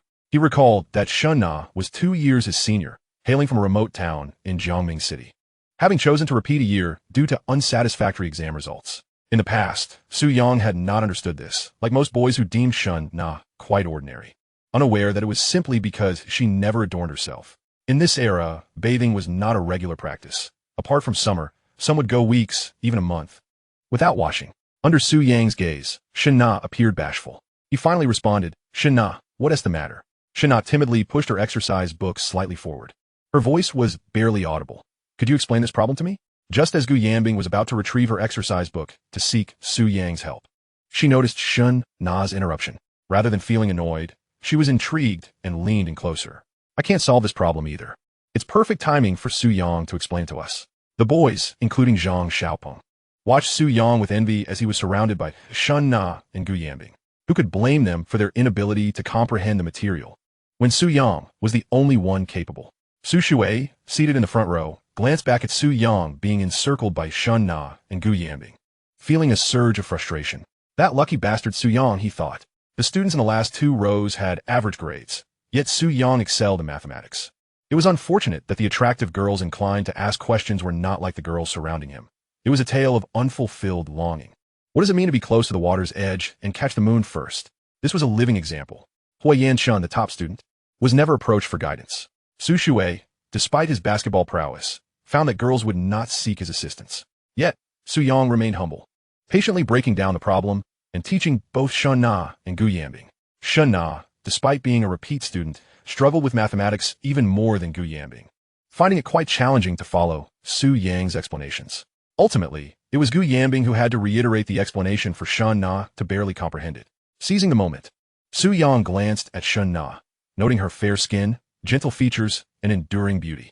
He recognized that it was no easy feat for Shun Na, a top student from her county, to enter Jiangming City, given the weak educational infrastructure and inconsistent teaching quality in the surrounding rural areas. As he recalled, Shun Na's first college entrance exam score had barely exceeded 400, and her second attempt yielded a similar result. No one anticipated the mathematics section of the college entrance examination in 2003 would prove to be exceedingly difficult, leading countless candidates to curse the examiners to the ends of the earth. Chapter 11. Do you know what earns money the fastest? Su Yang devoted an entire morning to reviewing his studies. As the noon bell rang, signaling the end of classes, he rubbed his groggy head. Having spent considerable time navigating the complexities of society, he found himself somewhat unaccustomed to the rigorous demands of intensive revision, especially when it involved memorizing texts and classical poetry. It was akin to someone addicted to scrolling through pictures of charming ladies on their phone, suddenly giving it up, an experience that inevitably bred a restless anxiety. Fulfilling her promise from the previous day, Gu Yanbing prepared to invite Su Yang to lunch once more. The night before, her mother had declared that as long as her grades improved, she would have no objection to Gu Yanbing treating Su Yang to meals for an entire month. Su Yang waved his hand dismissively. I have plans at noon today. Can it be tomorrow instead? Gu Yanbing inquired, what kind of plans? Su Yang replied with a hint of coyness. Isn't this girl a bit adorable? When someone says they have plans, it's usually a polite way of declining. Do you really want to press for details? Then he admitted, I'm going out to eat. Had a stomach upset from the school cafeteria food. Gu Yanbing responded softly. Then let me treat you. Su Yang hesitated, caught between reluctance and attachment. Nearby, Zhang Xiaopeng, who was packing up, was left dumbfounded. Just who was pursuing whom here? Su Yang was somewhat hesitant. Taking Gu Yanbing to a dingy, disorderly internet cafe would surely cause a commotion and possibly trouble. The local ruffians, who had seen too many illicit videos, had never encountered such a pure-hearted girl. Su Yang explained, Yanbing, no need to treat me. I'll teach you the math problems you need to know. I just have some other matters to attend to. Gu Yanbing's beautiful eyes fixed on Su Yang, tinged with reluctance, almost making it hard for him to leave. In the end, he still exited the classroom. Women, indeed, could affect the speed with which one drew their sword. After descending the stairs with Zhang Xiaopeng, Su Yang mounted his bicycle and headed straight for the internet cafe. Time was of the essence for them. Passing by street vendors at the school gate, Su Yang bought 2 meat stuffed buns, one for himself and one for Zhang Xiaopeng. 5 minutes later, Zhang Xiaopeng led Su Yang to a dilapidated residential building. Compared to the dazzling signs of shops, this internet cafe bore no signage at all. As if afraid of attracting attention, Su Yang noticed a row of bicycles parked inside the courtyard. This must be the place, he thought. They entered the main room, filled with thick smoke and the haze of cigarette smoke, where 20 computers were arranged. Numerous young men with bleached blonde hair puffed on cigarettes while engrossed in games. Some were playing Counter-Strike, shouting backdoor, backdoor. Others were immersed in Meteor Butterfly Sword or Legend of Mir. The owner, a greasy middle-aged man, glanced nervously at Su Yang and Zhang Xiaopeng upon their arrival, but relaxed upon recognizing them as students. Su Yang slapped 5 yuan on the counter. Boss, start up 2 machines. The owner accepted the money and recorded the usage on a small notebook, numbers 16 and 17. Su Yang noticed the owner jotting down their internet time with a ballpoint pen. They found their seats and powered on the computers. The familiar Windows XP operating system greeted them, with desktop icons for Counter-Strike, Grand Theft Auto, Red Alert, Legend of Mir, and QQ. Zhang Xiaopeng plunged into the world of Grand Theft Auto, donning headphones and wreaking havoc, while Su Yang focused intently on an online game titled MU Online. As players born in the 80s and 90s, few were unfamiliar with the legendary game's Legend of Mir and MU Online. Since 2002, online games and internet cafes had polarized into 2 camps, half playing Legend of Mir, the other half MU Online. MU Online's graphics were breathtaking for the era, with aurora effects and a visceral impact of the Heavenly Cross sword unmatched by any other game. The distinct ding sound of the cafe, especially the dazzling glow of enhanced equipment, remained unforgettable. Once, someone had even flown overnight to the cafe to purchase a Black Dragon armor set for 80,000 yuan. Alas, rampant cheating software eventually led to the game's decline by 2007, despite its immense popularity. Su Yang's goal was to develop such cheating software himself, a strategy he deemed the fastest route to success from scratch. At this point, MU Online had yet to be plagued by cheats. The epidemic was between 2004 and 2006. Compared to Legend of Mir's cheats, MUS were considered the most formidable ever created. There was nothing players couldn't imagine that cheat developers couldn't realize. At that time, cheats ruled the game, while operators largely ignored or even accommodated them, creating a special cheat zone called Greedy Island. Su Yang's emergence would bring cheats to the game a year earlier. With a university background in programming, he was well-versed in cheat mechanics, especially since games of this era lacked anti-cheat measures. Without delay, Su Yang began coding, requiring only a simple memory editor. Before proceeding, he contacted an overseas proxy server operator he found on an internet forum via QQ, planning to host his cheat downloads on foreign servers to avoid unnecessary trouble. The Seoul developers were indeed adept at game development, having created hits like Bubble Fighter, Audition, Cartwriter, Dungeon Fighter, Crossfire, and PUBG, reaping enormous profits from global players.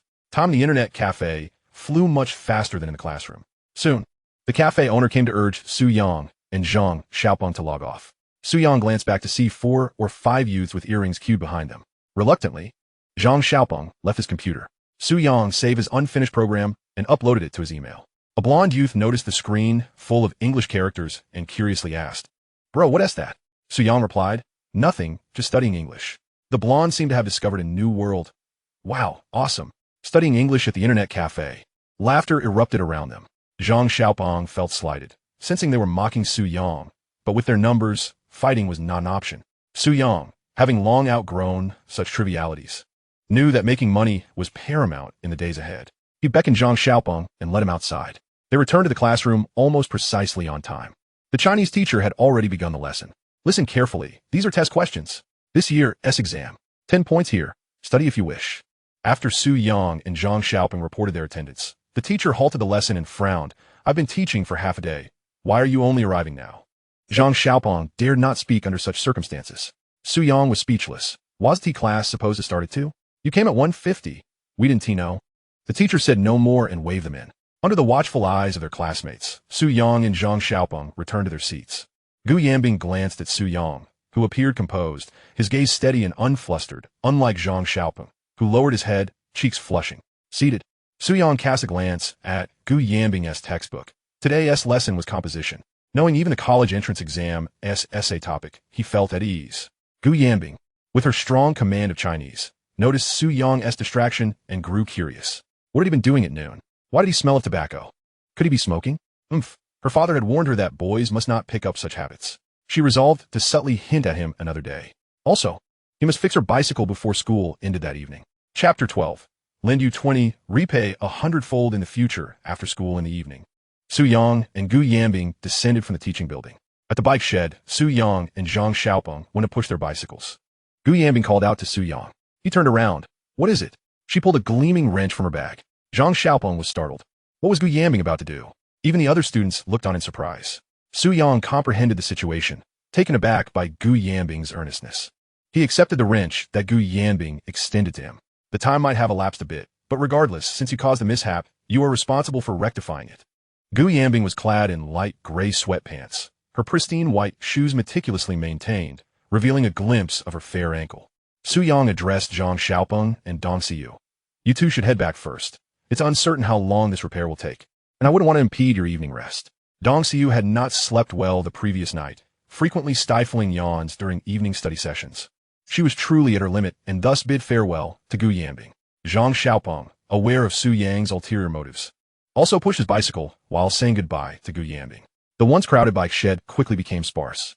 Su Yang crouched down, meticulously loosening the screws with a wrench, as otherwise it would not fit. Occasionally, when he paused to wipe the sweat from his brow, he caught sight of Gu Yanbing's sparkling eyes and her hair tousled by the evening breeze. Gu Yanbing remarked, "What are you staring at? Hurry up and fix my bike. It broke again on the way here." Su Yang inquired while working, "How much did you pay for this bicycle?" Gu Yanbing replied, "I can't recall, but I think it was over 700. Just listen to that. Over 700 for a bicycle." Gu Jianwei truly dotes on his daughter. Su Yang's own bicycle was a second-hand purchase from a flea market for merely 40 yuan, and even that, old Su deemed somewhat pricey. 10 minutes later, Su Yang had straightened the steel bar of the bicycle and reattached the screws. Gu Yanbing crouched beside him, craning her neck to see. "Is it fixed? It feels a bit different from before." Su Yang caught a whiff of a refreshing fragrance and noticed Gu Yanbing's profile was mere inches away, her round earlobes impeccably clean, devoid of any adornments. He clapped his hands, declaring, "It's fixed as good as new." Gu Yanbing retrieved the key to her bicycle lock from her bag, unlocked it, and took a test ride. Finally, no more annoying noises. Su Yang asked, "Is your foot still sore from the fall yesterday?" Gu Yanbing shot him a glance. "You didn't ask in the morning, and now it's been a whole day." Su Yang realized that Gu Yanbing had a bit of a petty side. He explained, "I was reciting English late last night, and this morning I felt quite groggy." Gu Yanbing replied, "Actually, I usually don't study at night because it disrupts my sleep. I suggest you try it too." Su Yang pushed his bicycle forward. "Let us see how tonight goes. Shall we head back?" Unbeknownst to them, the bike shed had dwindled to just the two of them, the hazy twilight enveloping them closely. The distant dormitory and classroom buildings still glowed with lights. Su Yang and Gu Yanbing rode side by side out of the campus. Perhaps due to the events of the previous day, Gu Yanbing felt an inexplicable familiarity with Su Yang today, as if they were longtime friends. "Su Yang, where did you go this noon?" Gu Yanbing inquired. Su Yang replied, "I went to an internet cafe." Gu Yanbing exclaimed, "With the impending college entrance exams, you actually went to an internet cafe?" Su Yang countered, "Why not?" Gu Yanbing cautioned him, "That place is where dropouts congregate. The school strictly prohibits us from going to internet cafes." Su Yang responded, "Perhaps in your eyes, internet cafes are undesirable, but in mine, they are tools for creating value." Gu Yanbing turned her head, looking at Su Yang with curiosity. Su Yang elaborated, "An internet cafe is akin to a gun. In the hands of a villain, it is a weapon, whereas in the hands of a police officer, it is a tool for safeguarding the nation. It all depends on how it is utilized." Gu Yanbing asked, "So what do you intend to create at the internet cafe?" Su Yang chuckled, knowing he could not mention making cheats for profit, as that would be too pedestrian. In the future, when running a business, one must learn to convey passion, share stories, and then cultivate friendships with clients. He explained to Gu Yanbing the historical development of the internet, referencing early entrepreneurs like NetEase, Sohu, and Sina. Gu Yanbing found the conversation increasingly intriguing. Her family owned a computer, which she primarily used to log into QQ or help Dong Xi level up her QQ account. Occasionally, she would search for simple information online, though the results rarely satisfied her. Su Yang elucidated that during that period of the internet, the user base exceeded the quantity of content. Even if one were to be a mere drop in the vast ocean of the internet, many users would still come to take a whiff. In contrast, in the later stages of the internet, Even if one were gold, without money for promotion, they would be relegated to page 999. This is why the early internet was akin to collecting money with a sack. Gu Yanbing was struck for the first time by Su Yang's erudition. His knowledge was comprehensive. He could articulate well on any subject, with reasoning and detailed data to substantiate his claims. Gu Yanbing asked, "Where did you acquire all this knowledge?" Su Yang refrained from revealing that he was a witness to the great era, instead attributing it to information gleaned from the internet and books. Gu Yanbing remarked, "If you could apply yourself as diligently to English, perhaps your skills wouldn't be lacking." Su Yang replied, 30 years in the East, 30 years in the West. Do not underestimate the youth who may be poor. Gu Yanbing perceived a hint of pride in Su Yang. The two shared an effortless rapport, and time flew swiftly. Uncertain whether Su Yang slowed down, or Gu Yanbing did, what would normally take her 5 minutes to cycle home extended to over 10 minutes this time. As she caught sight of her home as community in the distance, she felt a lingering desire to converse with Su Yang, having gained much knowledge from their exchange. Gu Yanbing asked, "Su Yang, do you have a mobile phone?" Su Yang replied, "I do, but could you lend me some money?" Gu Yanbing questioned, "For what purpose?" Su Yang explained, "Because I have a phone, but no SIM card." He indeed possessed a phone, one discarded by his mother, capable only of basic calls and texts. Lacking any other features, Zhang Ziame was concerned that Su Yang might misuse the phone and deliberately withheld the SIM card from him. Gu Yanbing chuckled, surprised that Su Yang had a phone without a card. She inquired, "How much do you intend to borrow?" Su Yang responded, "A SIM card costs 30 yuan, and I only have a little over 10 left." Thankfully, in this day and age, one could obtain a card without an ID. Otherwise, Su Yang would truly be unable to apply for one. His ID card, household registration book, and bank card were all kept by Zhang Ziame, locked in a drawer. As Gu Yanbing turned onto the intersection, she paused and pulled out 20 yuan from her bag. "Is this sufficient?" "It's enough. I will repay you promptly with interest." "With interest?" "That's 2,000 yuan. When do you plan to return that amount?" "Soon." Gu Yanbing thought Su Yang was joking and had no intention of demanding 2,000 yuan back. Su Yang believed that earning 2,000 yuan was merely a matter of time. With classes every day, he simply could not find an opportunity to visit an internet cafe. Chapter 13. Acquiring the phone. We secretly connect upon returning home. The familiar light still shone brightly. In the past, Zhang Ziame often worked night shifts, asking Su Ziguo to return early to prepare dinner for Su Yang. However, since her promotion to head nurse, her night shifts had gradually decreased. When Su Yang arrived home, both old Su and Zhang Ziame were present. Dinner was already prepared on the table, evidently awaiting Su Yang's return. Zhang Ziame asked, "Why are you home so late today?" Exi swiftly discerned Su Yang's true intentions. There is no such thing as gratuitous kindness. There must be an ulterior motive. Indeed, while dining, Su Yang inquired, "Mom, what happened to that old phone you discarded?" Zhang Ziame replied, "What for?" Su Yang continued, "The teacher mentioned that there will be a class gathering soon, and we should exchange contact information." Zhang Ziame regarded him with suspicion. "I wasn't aware of this." Su Yang emphasized, "This is a gathering for classmates, not a parents' meeting." Zhang Ziame appeared poised to voice further objections when Su Ziguo interjected, "All right, let us focus on our meal." He gently reassured Zhang Ziame, "As children grow, it's only natural for them to carve out their own space and social circles. We, as parents, must learn to step back appropriately." Su Yang silently applauded his father, thinking, "What a wise man he is." After a moment's contemplation, Zhang Ziame conceded that Su Ziguo had a point. She turned to Su Yang and said, "The phone lacks a SIM card. I'll have your father arrange one for you." Su Ziguo's supermarket sells both SIM cards and phone top-up vouchers. In this day and age, topping up a phone requires either a visit to a shop or the purchase of a top-up card, scratching off the protective layer to reveal the code. The frequent errors in dialing when using such cards often stem from this very inconvenience. Su Yang had not anticipated such a smooth resolution. Had he known, he would not have borrowed 20 yuan from Gu Yanbing. However, borrowing from her was not entirely disadvantageous. At least it provided him with a legitimate reason to approach her next time. Su Yang replied, "No need, just give me the phone." Zhang Ziame cast a glance at him, realizing that as he was about to enter university, she had already decided to buy him a new phone for easier communication. Naturally, the decision hinged on his exam results. Should he score poorly, it would affect her mood, and a modest phone would suffice. Conversely, a stellar performance might warrant a more expensive model. Unbeknownst to Su Yang, his mother's thoughts were elsewhere as he continued to eat his meal. After dinner, Su Ziguo headed to the kitchen to wash the dishes. Zhang Ziame rummaged through cabinets until she unearthed the black and red phone. When Su Yang took the phone, he nearly shed a tear. It bore the signs of his mother's frequent handling. Had he not been short on cash, he would have rejected it outright. It was hardly worth even a basin.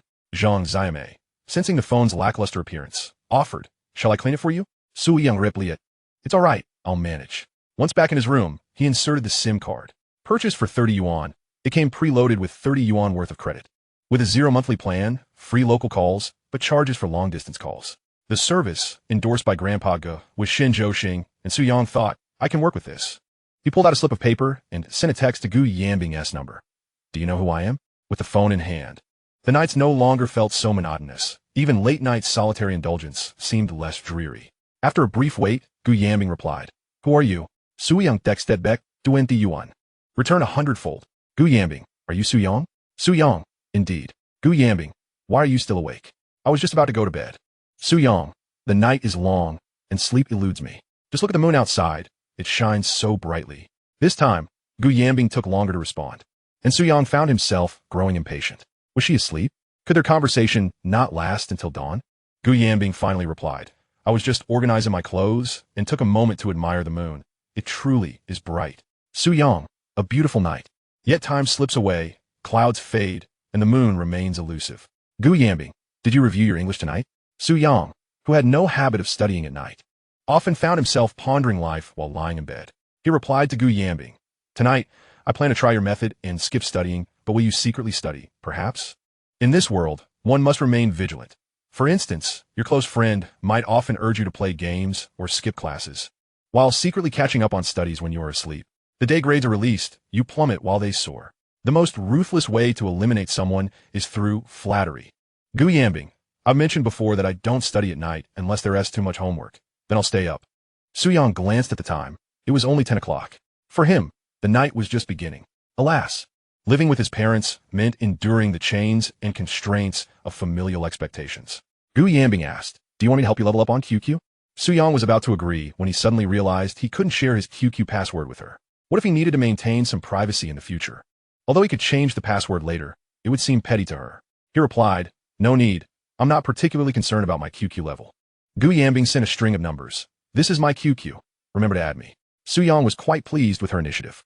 While the boys at school courted her with bubble tea, snacks, and love letters, they failed to obtain her number. Yet Su Yang had secured her QQ with ease. We must acknowledge that during the height of QQ's popularity, it fostered many romances, while the rise of WeChat led to the dissolution of numerous marriages. In the past, long-distance calls cost 60 cents and never ceased. Yet now, with 500 minutes of free calls, one is left wondering whom to call. At that moment, a knock echoed from outside. Su Yang descended to open the door, revealing his father, dressed in a tank top and shorts. Su Yang asked, "Dead. Why aren't you asleep yet?" Su Ziguo replied, "Just checking in on you." Su Yang responded, "I'm heading to bed." Su Ziguo scoffed, "You think I don't know what time you go to sleep? And when you wake up? If you want that phone tonight, you better rely on my assistance, or I'll have your mother confiscated." Su Yang chuckled, inviting his father to sit. Su Ziguo had no other agenda. He wanted to discuss the sale of Banlin. He sought Su Yang's counsel because he could provide sound advice, unlike Zhang Xiaomei, who was always overly cautious. "Do you think selling Banlin for 8 yuan will provoke envy among competitors?" Su Yang analyzed, "Dad, you could actually sell it for over 10. My point is to help you earn your first bucket of gold." Su Ziguo mused that his first fortune had come from inheriting family assets after his father's passing. Could this venture yield more than that? Su Yang and Su Ziguo began to strategize about future business prospects. Firstly, Banlin was in demand, despite speculation of market manipulation. The public was easily swayed. It was akin to the panic buying of salt during a nuclear scare. Ultimately, this represented a quick profit opportunity. Such chances do not arise frequently, and hesitance could lead to others reaping the rewards. For instance, during the 2020 mass production surge, many achieved financial freedom. Su Yang's true aim was to transform Su Ziguo's supermarket into a large self-service chain. Currently, the supermarkets in Jiangming City were not substantial. They were merely small convenience stores amalgamated. He intended to leverage next year's redevelopment to facilitate Su Ziguo's metamorphosis. Presently, Carrefour, Walmart, Yonghui, and Wumart had yet to establish a presence in Jiangming City. Smaller cities are often overlooked by major corporations, making it easier for local supermarkets to thrive. Chapter 14. Some are born merely to exist as time flies by. Half a month has quietly passed. In their senior year, they only experienced weekends once a month. This was primarily due to the boarding students running low on funds and unable to afford meals, prompting the school cafeteria to seek profit. The proprietors of the cafeteria calculated that the week preceding the start of the semester was a peak profit period, as students were flush with cash, willing to indulge and order multiple dishes. As the final week before the holiday approached, consumption waned significantly. In the canteen, only steamed buns sold briskly. The serpentine revenue curve resembled the ample bosom of the proprietress. During these 2 weeks, Su Yang, seizing the meager time during lunch breaks, successfully completed writing the cheat program for Miracle MU. He named this cheat the Skyward Login Device. At the Week 8 Internet Cafe, sensational news spread. Jiangminji High School's top student came to the cafe every noon to study English. Consequently, whenever Su Yang logged on at the cafe, a crowd gathered behind him, watching intently. Though he was coding, onlookers mistook him for learning English. The true prodigies never frequented internet cafes. Most patrons were dropouts, who naturally could not comprehend what he was doing. Initially, Zhang Xiaopeng was reluctant to accompany Su Yang, until Su promised to offset the 20 yuan debt he owed once the program earned money. Thus, Zhang Xiaopeng was drawn into the venture. He registered a game account, and his daily task was to browse Miracle MU forums, boosting activity and visibility. The true purpose, however, remained undisclosed by Su Yang. Friday arrived. Homeroom teacher Zheng Qiahui was conducting the last class meeting of the term. After school, everyone would be on holiday and return home. Su Yang was eager and confident that the weekend S2 days would suffice to launch his cheat. He believed the skyward cheat would be a thunderclap upon the tranquil surface. Zheng Qiahui began assigning math homework. First, complete all exercises on page 2630 of the workbook. Second, finish 2 mock exam papers, all to be submitted on Monday. Those who failed to submit would have their parents contacted. Su Yang grimaced inwardly, suddenly feeling like an elementary school student. Gradually, English, physics, chemistry, Chinese, and biology teachers entered to assign more homework. Students groaned and gasped in dismay. Some had planned to spend the weekend playing, but those plans were dashed. With so many assignments, there was scarcely time even to copy them down. How could they possibly copy the essays? When the Chinese teacher checked, all the essays were identical. The English homework was simple multiple choice, guess blindly. Gu Yanbing nudgid Su Yang. What are you planning to do this afternoon? Do homework at home, he replied. Yet, Su Yang intended to go to the internet cafe, but did not wish to tell Gu Yanbing, to avoid her constant admonishments. Since becoming familiar with her, he realized Gu Yanbing was often concerned and prone to preaching. For example, are you smoking? The books say smoking is harmful. Each cigarette shortens your life by 14 minutes. Are you going to the internet cafe again? Only bad kids go there. Don't you want to take the college entrance exam? If Gu Yanbing embodied the traditional, obedient girl, then Su Yang was the thorn in the parent's side. As the school day drew to a close, some students began counting down internally. Zheng Qiahui earnestly urged them to seize the time. At last, the dismissal bell rang. Just as Su Yang prepared to slip out first, Zheng Qiahui called him back. You stay. Everyone else may leave. Boarding students, go home early and don't loiter on the way. Absolutely no staying out overnight. Su Yang froze. Why was old Zheng keeping him behind? Zhang Xiaopeng was bewildered. Their plan to go to the internet cafe together was disrupted. Su Yang patted Zhang Xiaopeng on the shoulder. Hurry to the cafe and reserve a computer for me. Zhang sheepishly patted his pockets. I only have 2 yuan left. Su Yang pulled out 5 yuan and handed it to him. Spend sparingly. If you're thirsty or hungry, drink tap water in the courtyard. It's just as filling. Zhang nodded. He had once loved the internet cafe, but after going with Su Yang for half a month, he was growing weary of it. Still, for the sake of repaying his 20 yuan debt, he would go through tears. Su Yang bade farewell to Gu Yanbing and Dong Xiu. Gu Yanbing was somewhat worried, unsure why the homeroom teacher had summoned Su Yang at this hour. Recently, Su Yang had been tutoring her in math, and her scores had risen swiftly from the 70s to the 80s. Her mother, Guo Ruden, had heard about Su Yang's tutoring and wished Gu Yanbing to invite him home for dinner, along with Dong Xiu and Zhang Xiaopeng, to maintain good relations with her daughter as classmates. The class emptied swiftly as Su Yang followed Zheng Qiahui to the office. The inkjet printer hummed busily. Zheng Qiahui instructed, watch the machine. When it finishes printing, load the paper. Su Yang understood he had been drafted as a laborer. Nowadays, provincial or municipal joint exams were rare. Schools organized their own mock exams and printed their own papers. Su Yang noticed several students from other classes also conscripted as helpers. Resigned, he set to work, repeatedly loading paper and collecting printed sheets. Yet this gave him a chance to glimpse the exam questions. Why had old Zheng summoned him? Su Yang surmised it was due to his integrity. He would not cheat or falsify results. Even if he knew the questions, so what? At most, he could score well on a mock exam and earn praise from family and teachers. The real college entrance exam would never afford such opportunities. Around 1 o'clock, he completed the task. Zheng Qiahui arrived with a boxed lunch, inviting Su Yang to eat. Yang declined. Teacher, thank you, but I'll eat at home. Zheng, Huahui frowned. If I invite you, you eat. Don't stand there, sit down. Reluctantly, Yang joined him. The teacher could not resist offering earnest advice about diligence in study, lamenting how many short-sighted individuals use the excuse that studying didn't earn money, only to regret it for a lifetime. Yang, having endured life as hardships, sympathized deeply. After bidding farewell to old Zheng, Yang pushed his bicycle toward the exit. Not far away, he spotted a girl with braided hair, carrying a backpack and luggage. It was his classmate, Shin Na. She paused upon seeing him. Yang, why are you just leaving school now? I was helping the teacher print exam papers. Why are you leaving so late? Yang knew Shin Na would take a long-distance bus to the county, then transfer to the town, and finally to her village, a journey only those who had endured could understand. Shin Na explained she had done her class duty and then returned to the dorm to pack her quilt cover for washing at home. Although there was a direct bus from the school gate to the county, to save 2 yuan, she planned to take a bus from the station instead. Yang looked at Shin Na's worn sneakers and short black pants and sighed. Put your luggage on my bike. I'll take you to the station. Shin Na's clear eyes glistened with gratitude, but she waved him off. No, I'll be fine. She did not tell Yang that her pocket had torn, and she had lost 2 yuan, making the long-distance bus unaffordable. She had no choice but to walk 4 kilometers with her backpack and luggage. Some are born to enjoy life, others merely to survive. Chapter 15. I drive fast, hold me tight. Shin Na deeply appreciated Yang's kind intentions, which warmed her heart. Yet her pride prevented her from accepting his help. Yang asked, what is wrong? Do you dislike my old bicycle? Shin Na hastily waved her hand. No, I mean that me.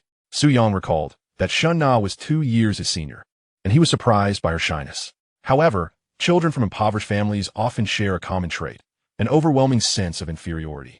Even when it comes to their possessions, they hesitate to stake a claim. The reason lies in their childhood experiences, where they longed for things they adored but were admonished by adults. It's too expensive. Don't touch it. We can't afford it. Thus, they often find themselves saying, I don't want it. I don't like that. The terrifying aspect of poverty is that, during the most vain years of youth, one possesses nothing at all. Yang understood this mentality, and without further ado, he placed Shin Na's luggage on the front of his bicycle. You sit on the back seat. I hope you won't mind that my bike is a bit bumpy. At that moment, he did not possess a BMW to allow her to sit inside while crying for her father. He could only offer her a ride on the bicycle, where she could laugh instead. Shin Na's cheeks flushed instantly, and she lowered her head. Yang urged, hurry up and get on, otherwise, it will be too late by the time you reach home. Aren't you afraid, being a girl? Perhaps Yang's words struck a chord with Shin Na. She hesitantly settled onto the back seat, her delicate white hands seeming to have nowhere to rest. Hold on to my shirt. Be careful not to fall off, Yang instructed. Only then did Shin Na quietly grasp a corner of his clothing. Yang began to pedal, the bicycle weaving nimbly through the bustling streets. Shin Na felt the scenery blur past her at an exhilarating pace. Yang exclaimed, I ride fast. Hold on tight. I might throw you off. Shin Na. How could she dare embrace Yang? She could only cling tightly to his shirt. The wind rushed towards her, and she quietly sniffled, her adorable nose twitching.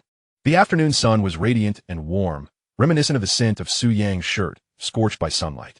After a brief span of 10 minutes, they arrived at the bus station. Yang was slightly out of breath. He had ridden quickly, anxious not to miss the bus, and concerned about Shin Na returning home too late and unsafe. Moreover, his cycling skills were not merely about speed. They were also about stability, a lesson well understood by seasoned riders. After dismounting, Shin Na thanked Yang. She felt a bit uncomfortable from the bumpiness of the ride, especially since Yang hadn't slowed down over the speed bumps. Yet, in front of him, she dared not rub her backside. Noticing the slight flush on Shin Na's face, Yang remarked, could you please watch my bicycle for a moment? I need to buy something. Without waiting for her response, he walked away. Shin Na, holding a plastic bag and her backpack, felt somewhat helpless as she watched Yang disappear into a nearby convenience store. After a short wait, Yang emerged, carrying a bag of goods. He approached her and inquired, do you have money for the bus? Shin Na replied in a voice barely above a whisper, I do. She had meticulously budgeted her money to ensure it was just enough to return home, not a penny more or less. Shin Na had a younger brother, and her father was reluctant to spend money on her education, especially since her college entrance exam results last year were disappointing. On a certain night last year, she had curled up in her small bed, overhearing her parents' hushed conversation multiple times. Her father did not want her to continue her studies. She's a girl. Sooner or later, she'll marry. It will be better for her to work for a few years while she's young, and then find a good family to marry into. Only her mother insisted on her education. As long as Nana did not give up, She would endure any hardship to support her children's schooling.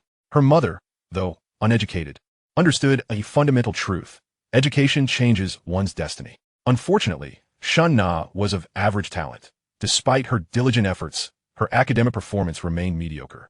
It seems every class has such a student, one who works hard yet remains stuck in the middle tier of achievement. Su-Yang waved his hand in front of Shun Na's face, bringing her back to reality. "Thank you, Su-Yang," she said. Su-Yang handed her the bag. "Save it for the journey." Shun Na looked inside the bag to find oranges, bread, and mineral water. The fragrant bread especially caught her attention. She had only tasted it once when visiting someone else's home. Her immediate reaction was to refuse. "Su-Yang, I don't want it." Su-Yang replied, "The cafeteria at school didn't serve lunch today. You can't skip your meal, so take it." Shun Na continued to decline.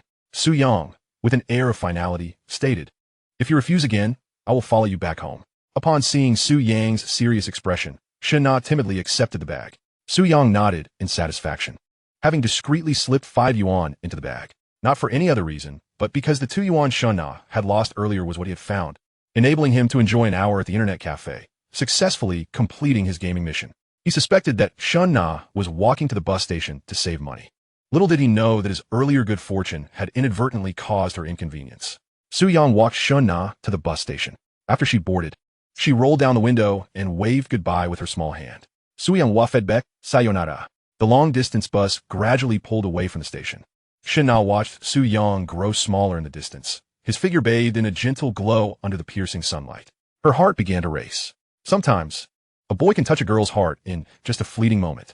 After bidding farewell to Shun Na, Su-Yang pulled out a pack of shilin cigarettes from his pocket. The night before, Lao Su had secretly given Su-Yang 30 yuan for activity expenses to treat Gu Yanbing to dinner, without Zheng Xiaomei's knowledge. Lao Su learned from Su-Yang that Gu Yanbing was helping with English tutoring. In Lao Su's eyes, she was a free tutor. Was 30 yuan too much? Not at all, especially after hearing his son say she was quite pretty. He had to support his son wholeheartedly. Su-Yang lit a cigarette and took a puff. Cough. It was a bit harsh on the throat. He glanced down at the cigarette, noticing the crooked printing. It seemed that the saying was true at bus and train stations. Apart from genuine tickets, nothing else is authentic, particularly cigarettes and power banks. Su-Yang didn't bother to dwell on it. Time was precious to him. He hopped on his bicycle and headed towards the internet cafe. A love so deep internet cafe was the chosen base for Su-Yang and Zhang Xiaoping. Firstly, the internet speed was relatively fast, and secondly, it was conveniently located between school and home. The previous internet cafe they frequented, situated in a civilian house, was painfully slow. By the time Su-Yang logged in, the owner's little notebook would record time 5 minutes ahead, prompting them to log off prematurely. When calculated, it was entirely unprofitable. Upon arriving at the internet cafe, Su-Yang found Zhang Xiaoping already settled in a seat. He waved eagerly as Su-Yang approached. "Here." Su-Yang tossed his backpack onto the chair and plopped down. Zhang Xiaoping exclaimed, "I've become half an admin on that forum now. I can post." Su-Yang responded with a casual expertly logging into his 8-digit QQ number and beginning to download the gaming tool from his email. Zhang Xiaoping watched Su-Yang intently. He was aware of Su-Yang's recent activities, but was baffled as to how Su-Yang managed to profit from the gaming tool. In his mind, earning money meant putting in hard work and receiving a paycheck from a boss. Could an ordinary high school student truly make money on a computer? Until he witnessed Su-Yang's success firsthand, Zhang Xiaoping remained skeptical, unwaveringly so. Chapter 16. Internet nicknames imprinted by the era. Su-Yang's fingers flew across the keyboard. Zhang Xiaoping watched in awe, his head spinning. He observed Su-Yang using his account to post a thread. Shocking. I have uncovered a miraculous secret within the game that will astonish the heavens and move the spirits. In contemporary times, such sensationalism would be commonplace. However, during this era, the captivating power of sensational headlines was unparalleled. Su-Yang began to elaborate on the secrets of the post. Players could utilize the Fanfictionaudiobook auxiliary software to automatically pick up items, call monsters, and level up effortlessly. Additionally, he posted multiple images and empirical data. At the end, he included a video tutorial demonstrating the installation of the flying login device. This post was crafted with both visual evidence and detailed explanations, encompassing gameplay and strategies. After completing all these tasks, Su-Yang meticulously reviewed the post once more, checking for typographical errors and verifying the download link for the flying login device. Satisfied with its accuracy, he clicked the publish button. He then patiently awaited the surge in views and downloads of the cheat tool. This particular cheat was designed for version 12. Su-Yang had rigorously tested it multiple times to ensure its stability and uninterrupted online presence. His strategy was to release the cheat free of charge initially, but only for a 3-day trial period. Afterward, it would transition into a paid software. Currently, he lacked a sales channel, and given the prevailing conditions that did not support QR code payments, establishing a sales platform posed some challenges. Su Yang's objective was to find a partner with whom he could reach a mutual understanding. Simultaneously, Su Yang registered a secondary QQ account to negotiate business collaborations. Remarkably, he managed to secure an 8-digit QQ number once again. Xiaoma's QQ numbers are still decent, he mused. Su Yang casually refreshed the post and noted the statistics. 19 views, 13 comments, and 9 downloads. Success. The ratio of views to comments was impressive, indicating potential for the post to become viral. He scrolled through the comment section. Fate Sky. Wow, this is incredible. Is it real? I'm going to try it. Shai Roqing. Does this login tool contain any viruses? Silly kid. Is this for real? Has anyone else tried it? Su Yang responded to each comment diligently. Gradually, the webpage began to lag, prompting him to refresh. The numbers had soared to 493 views, 277 comments, and 124 downloads. This signified that his cheat tool had been downloaded 124 times, and the post popularity continued to escalate. Numerous users were sharing the post widely. The QQ account Su Yang had left for potential partners started to buzz incessantly with friend requests. Zhang Xiaopeng was stunned by the spectacle before him. Could a single post really wield such influence? Why did it generate such a profound impact? After finishing his tasks, Su Yang noticed Zhang Xiaopeng's south face pressed close to his own, revealing acne scars and blackheads on his nose with striking clarity. Su Yang leaned back strategically and teased. Xiaopeng, are you nearsighted? Sang Xiaopeng replied. No. Su Yang chuckled, then stepped back a bit. You're practically about to kiss me. Realizing his proximity, Zhang Xiaopeng laughed sheepishly. Guess what I saw while you were away? Su Yang glanced at the crumpled tissue at Zhang Xiaopeng's feet. A Japanese film? How did you know? He pointed to the tissue beneath his feet. Zhang Xiaopeng's expression shifted. Hurriedly, he explained, that's not mine. It was already here when I came to start the computer. Don't believe me? Pick it up and smell it. Get lost, Su Yang retorted, lowering his voice. Zhang Xiaopeng whispered. He's right behind you, still watching. Su Yang turned around and spotted a head facing away from him. The individual wore headphones and was engrossed in a game. The bottom left corner of the screen displayed a Japanese train series video. Su Yang silently muttered 2 words, typical. Su Yang pulled Zhang Xiaopeng into a session of Meteor Butterfly Sword. At that moment, his phone rang. Zhang Xiaopeng watched enviously as Su Yang retrieved the well-worn phone from his pocket. A rare treasure indeed. Their household still owned a black and white television. Color TVs were not yet widespread, let alone mobile phones. Su Yang answered the call, hearing the voice of Gu Yanbing. Su Yang, where are you? At school, he replied. Gu Yanbing's tone was skeptical. Are you sure you're at school? Just as Su Yang was about to confess, he suddenly recalled something. Rising, he scanned the surroundings but saw no sign of Gu Yanbing. Sitting back down, he noticed a QQ avatar blinking in the bottom right corner of the screen. Upon clicking, it was Gu Yanbing. Her screen name was Autumn Water Beauty, a rather cliched moniker paired with an avatar of a blue-haired girl. Gu Yanbing sent several messages, but Su Yang had been busy gaming and hadn't noticed. Her voice urged over the phone. Su Yang, can you hear me? He chuckled. I just left school. I'm at the internet cafe now. Gu Yanbing snorted lies. I see you've been online for over an hour. Su Yang realized he had forgotten to set himself as invisible. Since it was the weekend, Gu Yanbing was probably online at home. Su Yang said, phone charges are expensive. Let us chat on QQ. Gu Yanbing then hung up. Curious, Zhang Xiaopeng asked, whose call was that? Gu Yanbing. Su Yang replied. Is she inviting us out for dinner? Su Yang gave him a disdainful look. Note that she is inviting me, to bring you along as an afterthought. Zhang Xiaopeng grumbled, brandishing a Fangtian Huaji spear in the Meteor Butterfly Sword game, repeatedly poking Su Yang's character. Su Yang remained indifferent and opened QQ to chat with Gu Yanbing. Autumn Water Beauty. Why are you at the internet cafe instead of doing homework? Wandering the world. Remember to let me copy your homework once you finish. Autumn Water Beauty. No way. Wandering the world. I'll treat you to dinner tonight. Gu Yanbing was fretting over dinner plans. Her parents had a meeting and would likely return late. Autumn Water Beauty. What will you treat me to? Wandering the world. You choose. Suddenly, Su Yang found his nickname, Wandering the World, unappealing and couldn't fathom why he had chosen it. He casually changed it to call me tall, rich, and handsome. Autumn Water Beauty. Hey, why the sudden name change? Call me tall, rich, and handsome. That old name doesn't represent me. Autumn Water Beauty. What does tall, rich, and handsome mean? Call me tall, rich, and handsome. Tall, handsome, and wealthy. Autumn Water Beauty. Facepalm emoji. Su Yang then opened another secondary account. Within just over half an hour, he had received countless friend requests. He selectively accepted them based on their QQ level. Most greeted him with, "Friend, did you develop this cheat?" Su Yang replied affirmatively. Others asked, "Is it permanently free?" He responded, "Currently, it's free." He replied to dozens of messages. Though many remained cautious observers, Su Yang decided to wait a bit longer for the cheat to fully explode in the market. He had left both a QQ number and a phone number on the cheat page. If contacted via phone, it indicated the person was genuinely capable. QQ numbers alone did not reflect true financial strength. Autumn Water Beauty. How about going to Snack Street tonight? Call me tall, rich, and handsome. Sure, what time? Autumn Water Beauty. 6 in the evening. Call me tall, rich, and handsome. Okay. Zheng Xiaoping finally defeated Su Yang in the game and felt triumphant. Su Yang, I got you. Shall we bet again? Loser buys dinner tonight. Su Yang fell silent instantly. Chapter 17. A fateful encounter at the Snack Street. Su Yang played at the internet cafe until dusk before logging off. His secondary QQ account had accumulated over 40 friend requests from gamers interested in collaboration. However, most were freeloaders. Having spent over 100 yuan recently, Su Yang was not inclined to indulge freeloaders. Capitalists were ruthless. No rush, let the bullets fly a little longer. After leaving the internet cafe, Su Yang and Zheng Xiaoping headed to the Snack Street together. While waiting at a traffic light, Su Yang noticed the bulging backpack on Zheng Xiaoping's back. He tried lifting it. Goodness, 17 kilograms. Zheng Xiaoping noticed Su Yang's light backpack and asked in surprise, "Why do you bring so few books?"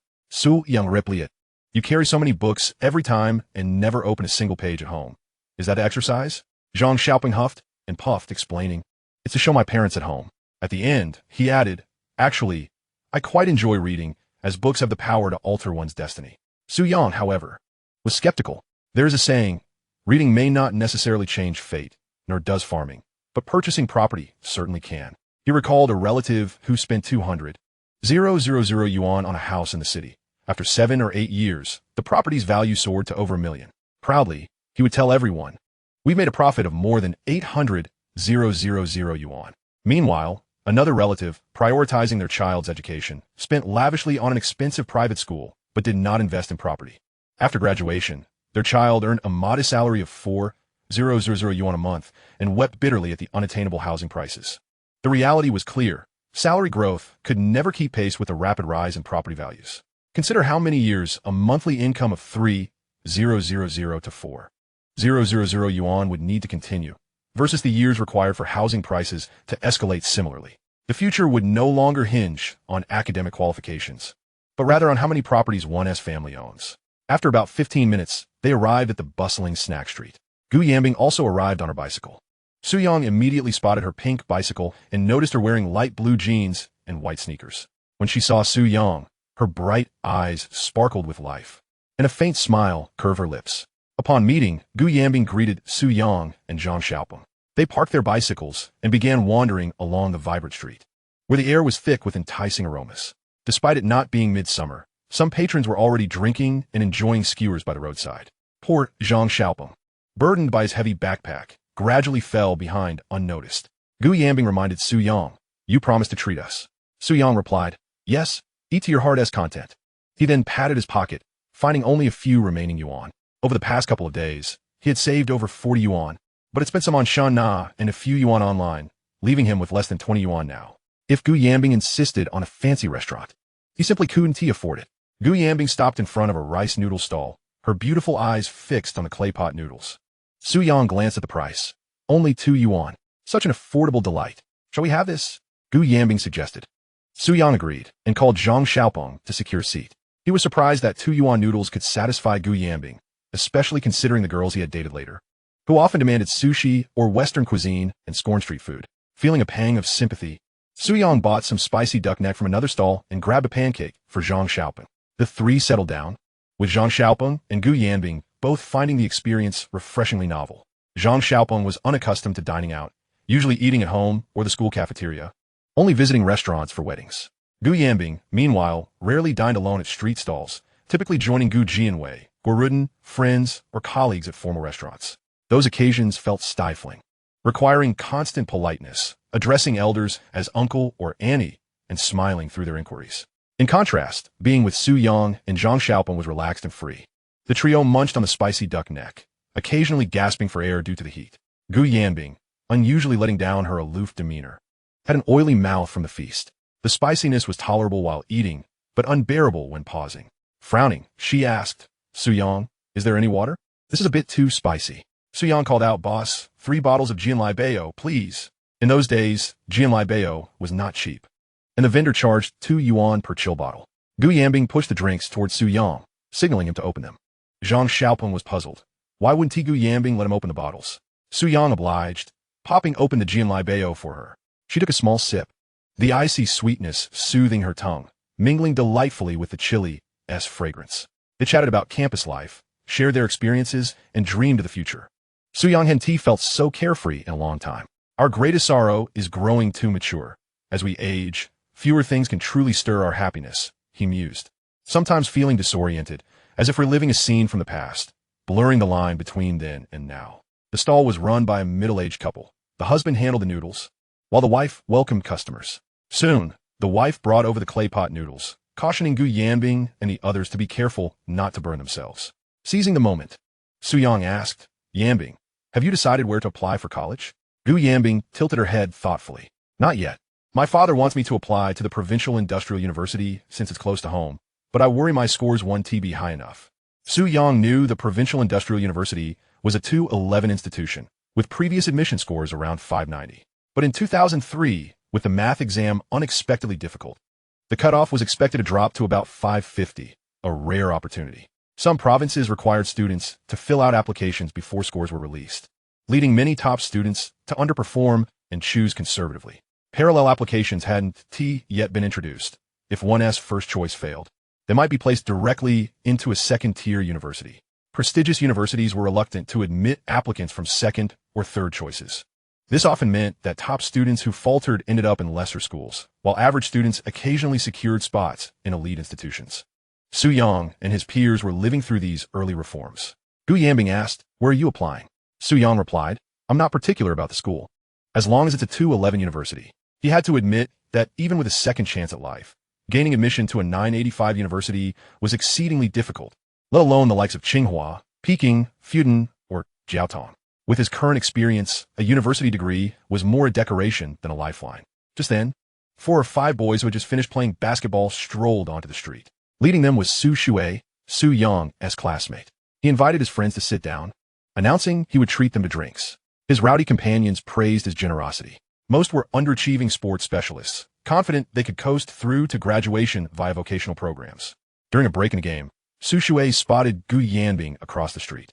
Her skin was as fair as jade, her eyes sparkling like stars. Even amidst the bustling crowd, she stood out unmistakably. Chapter 18. Su Shui, who had once braved danger without hesitation, could not fathom why Gu Yanbing was at the snack street, accompanied by 2 boys, laughing and chatting so freely. Casually, he circled around for a better look. Damn, it was Su-yang, and that Zhang Xiaopeng. Su Shui disregarded Zhang Xiaopeng entirely, convinced Gu Yanbing was there for Su-yang alone, as Zhang Xiaopeng was nothing special, unless Gu Yanbing was blind. Damn it, that Su-yang was outrageous. The last time in the restroom, he had dismissed Su Shui's threats as mere wind. Su Shui stared at Su-yang, watching him politely wipe Gu Yanbing's mouth with a tissue. His heart shattered into pieces. The goddess whom he, and indeed every boy in the school, adored was eating street food with Su-yang. Seething with fury, Su Shui returned to his seat, biting open a bottle cap with his teeth and gulping down beer. Wang Yunfin and Zhang Yi, his close friends, looked on in surprise. Su Shui, what is going on? Why are you drinking alone? Before they could finish their questions, Su Shui drained the bottle in one gulp, wiping the remnants of alcohol from the corner of his mouth with the back of his hand. Damn it, my goddess has been snatched away. Who? Which goddess?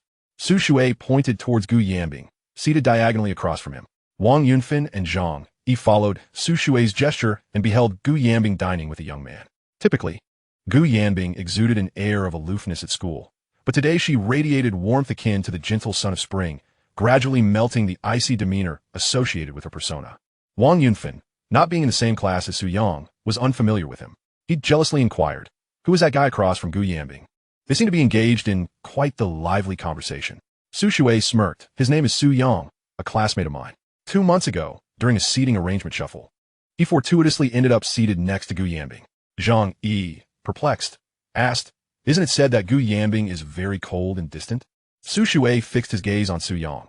Who knows what kind of enchanting potion Su-yang has fed her? Oh, I heard he excels in mathematics. And it seems he's been tutoring her recently. Wang Yunfan felt a pang of discomfort. As a student athlete, he had often been ridiculed by classmates, labeled as mere muscle-bound simpletons. While they may have lacked academic prowess, no one in the class could rival him in long-distance or sprinting races. As the barbecue dishes were served, the group began to indulge in drinks. With each cup consumed, their conversation grew increasingly uninhibited, especially as they observed Gu Yanbing, who was bowing her head to savor her rice noodles, stirring a longing within Su Shui. He raised his glass, clinking it with Wang Yunfan's. What do you say we invite Su Yang over for a couple drinks? If he gets drunk, it would be amusing to see him embarrass himself in front of Gu Yanbing.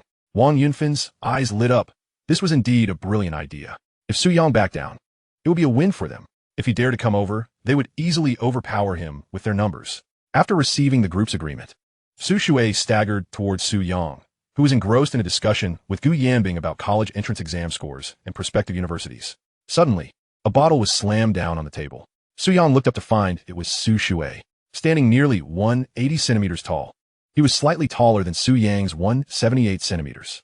Su Shui ignored Su Yang, instead flashing a gentlemanly smile towards Gu Yanbing. Yanbing, you're dining here? Gu Yanbing offered a polite smile, laced with a hint of detachment. Yes, are you dining here as well? Su Shui gestured towards his table. I'm here with some classmates. Gu Yanbing turned her head slightly, acknowledging with a soft O.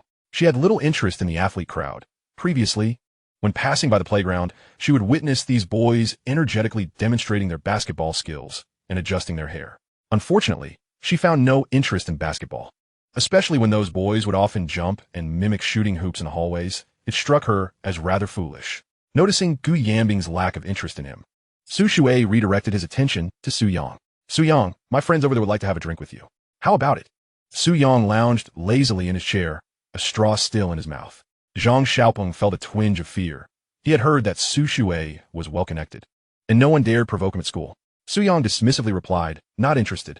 Su Shui was taken aback. He had anticipated various responses from Su Yang, such as, all right then, just drink less, or I don't drink, you go ahead. But he had never expected Su Yang to flatly reject him with such finality. Su Yang continued. Do you have something else to discuss? Su Shui refused to let his intentions falter. Suppressing his anger, he retorted, Su Yang, I came over to invite you for drinks. Are you really disregarding my invitation? Su Yang smiled. What is the value of your invitation in terms of drinks? Su Shui was momentarily stunned, caught off guard by such a sharp question. How should he respond? A brief answer would belittle his own worth, while a lengthy one might compel Su Yang to make him drink. Gu Yanbing was taken aback by Su Yang's eloquence, her lips involuntarily curving into a slight smile. Ifan Zhang Xiaopeng discreetly admired Su Yang. No one in the class dared speak to Su Shui in such a manner. Determined to sidestep the question, Su Shui insisted. Su Yang, just tell me whether you'll come or not. Su Yang chuckled, sensing Su Shui's urgency. However, Su Shui felt as though Su Yang was mocking him. He slammed his hand on the table. Su Yang, who do you think you are? Su Yang retorted, your bedroom's a mess. What did you say? Su Shui shot back. I'm your father. Damn it. Su Shui finally grasped the situation, raising the beer bottle and pointing it at Su Yang's nose. You're asking for trouble. Do you know this street belongs to me? The patrons around them turned their heads, drawn by the commotion. Wang Yunfan and Zhang Yi, sensing the tension, rushed over. Gu Yanbing, observing Su Shui holding the beer bottle, grew concerned that a fight might break out. She urged both Su Shui and Su Yang to remain calm. Zhang Xiaopeng, fearing an altercation, hastily slurped down his noodles and picked up a small stool. Should a fight erupt, he planned to throw the stool and make a quick escape with Su Yang. As for Gu Yanbing, he thought, brothers are like limbs, women are but garments. Better to protect his brothers first. If Su Yang knew Zhang Xiaopeng's thoughts, he would surely embrace him, proving himself to be a true friend. Su Shui glutted angrily at Su Yang. Su Yang dismissively pushed aside the beer bottle and slowly stood up. Su Shui, who you try to intimidate with that broken beer bottle? I've faced far worse. I've licked blood off knives and rolled in the midst of corpses. What kind of spectacle have I not seen? If you have the guts, go ahead and smash it. Su Shui stared into Su Yang's calm eyes, momentarily taken aback. Chapter 19. New developments in the side quest. Su Shui's eyes widened as he stared at Su Yang, his grip on the beer bottle trembling, muttering incoherently, why you? He felt as though Su Yang was pressing him, daring him to strike. Though Su Shui had often been in fights before, they were typically fist fights. He had never wielded a weapon, especially not to strike someone on the head. He understood that if he seriously injured Su Yang, he could face imprisonment. If he were to kill him, it would be a life for a life. Softness fears hardness. Hardness fears recklessness. Recklessness fears the desperate. His beer bottle hovered in the air, his resolve wavering. At that moment, Wang Yunfin and Zheng rushed over, quickly surrounding Su Yang. What the hell is going on? Are you bullying my brother? Wang Yunfin pushed Su Yang, who deftly sidestepped. They were at an age where pride mattered, especially in front of Gu Yanbing. Gu Yanbing had just pulled out her phone, preparing to call the authorities should a fight ensue. Zheng asked Su Shui, what did he do to you? Su Shui replied, he mocked us as a bunch of muscle-bound brutes. Damn it. Wang Yunfin couldn't contain himself any longer. He snatched the beer bottle from Su Shui's grip and brought it down hard towards Su Yang's head. Years of training in martial arts had honed Su Yang's reflexes. He had provoked Su Shui with words, anticipating that he would strike first. This way, his defensive actions could be deemed justifiable. Wang Yunfin's swing was easy to evade. Su Yang swiftly dodged, following up with a powerful right hook to Wang Yunfin's nose. Wang Yunfin felt a searing pain shoot through his face, stars dancing before his eyes as he collapsed to the ground. Seeing this, Zheng raised his leg to kick Su Yang in the stomach. Su Yang blocked with his left knee and, channeling his strength, delivered a crushing elbow strike. Crack! Zheng gasped, clutching half of his face as he crouched down. The remaining onlookers, including Su Shui, were left dumbfounded. Su Yang's movements were swift and decisive, devoid of any hesitation. With a single strike, he incapacitated two individuals, leaving them sprawled on the ground. Su Shui recalled Su Yang's earlier proclamation, I am a blade lapping at blood. It was evident that this was no mere jest. Su Yang had indeed walked a perilous path. The onlookers fixated their attention on him, their murmurs reflecting a blend of awe and curiosity. Even Gu Yanbing was taken aback, remarking on how cool Su Yang's actions had been. Zhang Xiaopeng, too, was astonished by Su Yang's prowess. When did Su Yang become such a formidable fighter? He mused. He couldn't recall Su Yang displaying such skills during their previous viewings of Jackie Chan and Jet Li films. The trio, Su Shui, Zhang Xiaopeng, and the dizzy Wang Yunfin, no longer dared to confront Su Yang, instead assisting the disoriented Wang to his feet. Blood streamed from Wang Yunfin's nose, and he struggled to comprehend the events that had just transpired. Zhang coughed up blood, having lost two teeth from Su Yang's fierce elbow strike. Anger and disbelief surged within him. What the hell? This Su Yang must have trained in Taekwondo. Otherwise, his strikes wouldn't be so relentless. Like frightened dogs, they retreated from the food street, their spirits crushed. Su Yang, brushing his hands together, felt no inclination to continue dining. Yanbing, shall we take our leave? Gu Yanbing nodded in agreement. Su Yang then playfully nudged Zhang Xiaopeng with his foot, urging him, stop dawdling. It's time to head home. Zhang Xiaopeng snapped back to reality, exclaiming, oh, right? As the trio pushed their bicycles, Gu Yanbing raised her tiny fist, inquiring, your moves were so impressive just now. Have you trained before? Su Yang nodded. I've practiced with the elderly gentleman at the park. Gu Yanbing asked eagerly, could you teach me? Su Yang replied, certainly, but you'll need to train shirtless.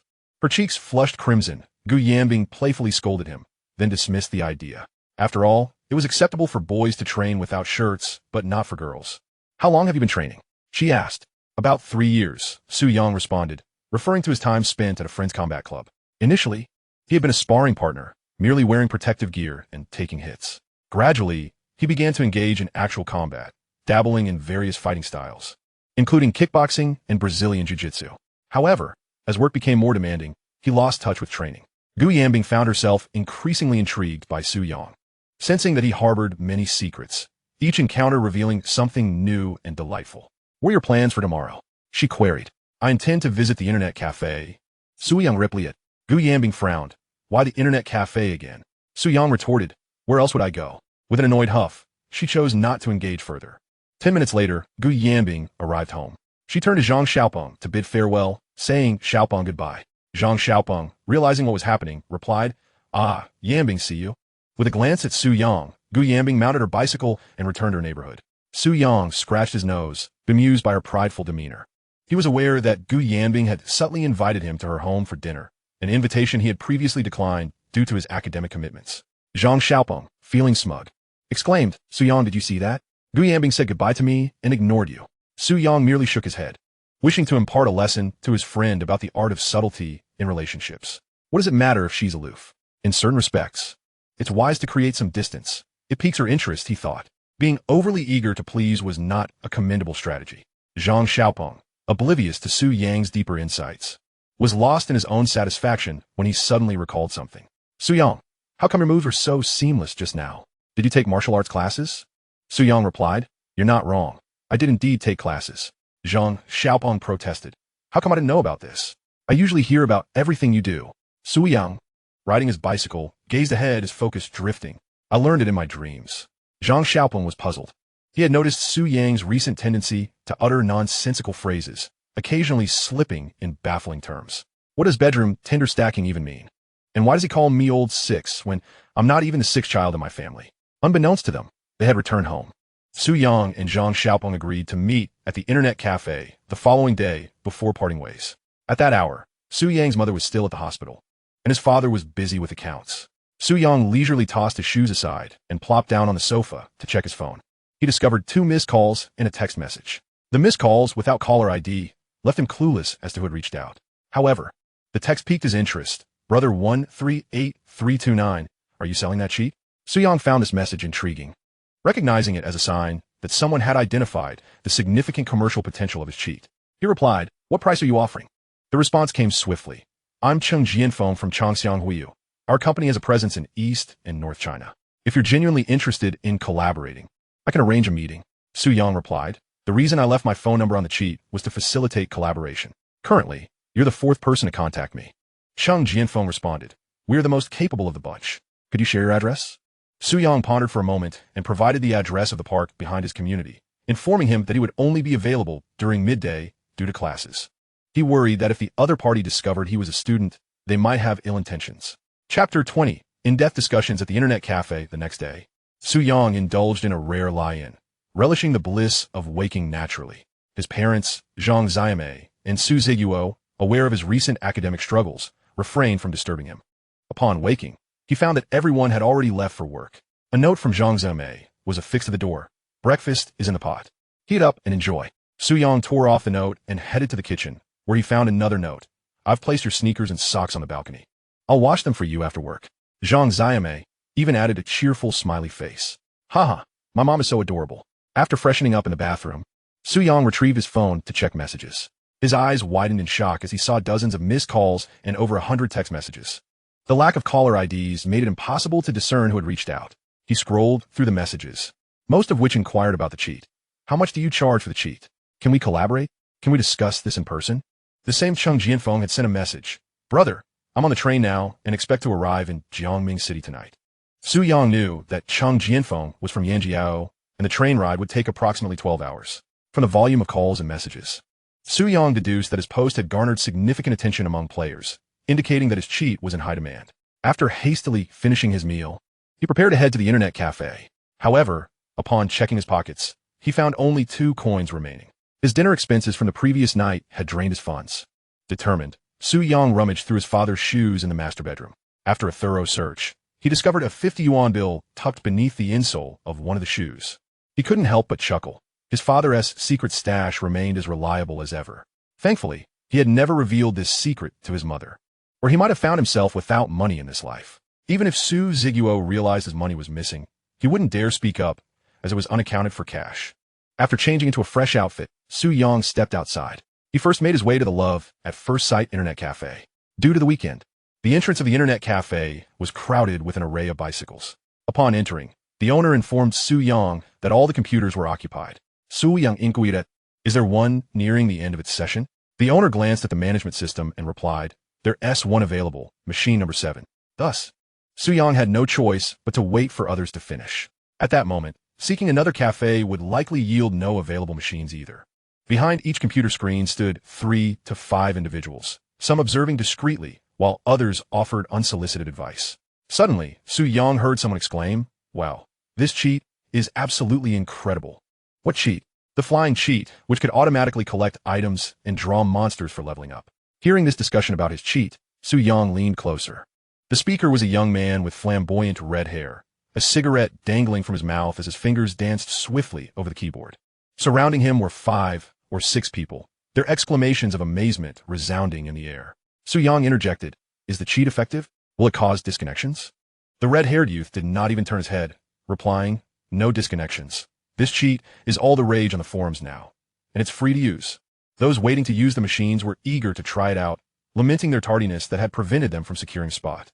This was indeed a bustling era for internet cafes, and it was anticipated that the business would continue to thrive for at least another decade.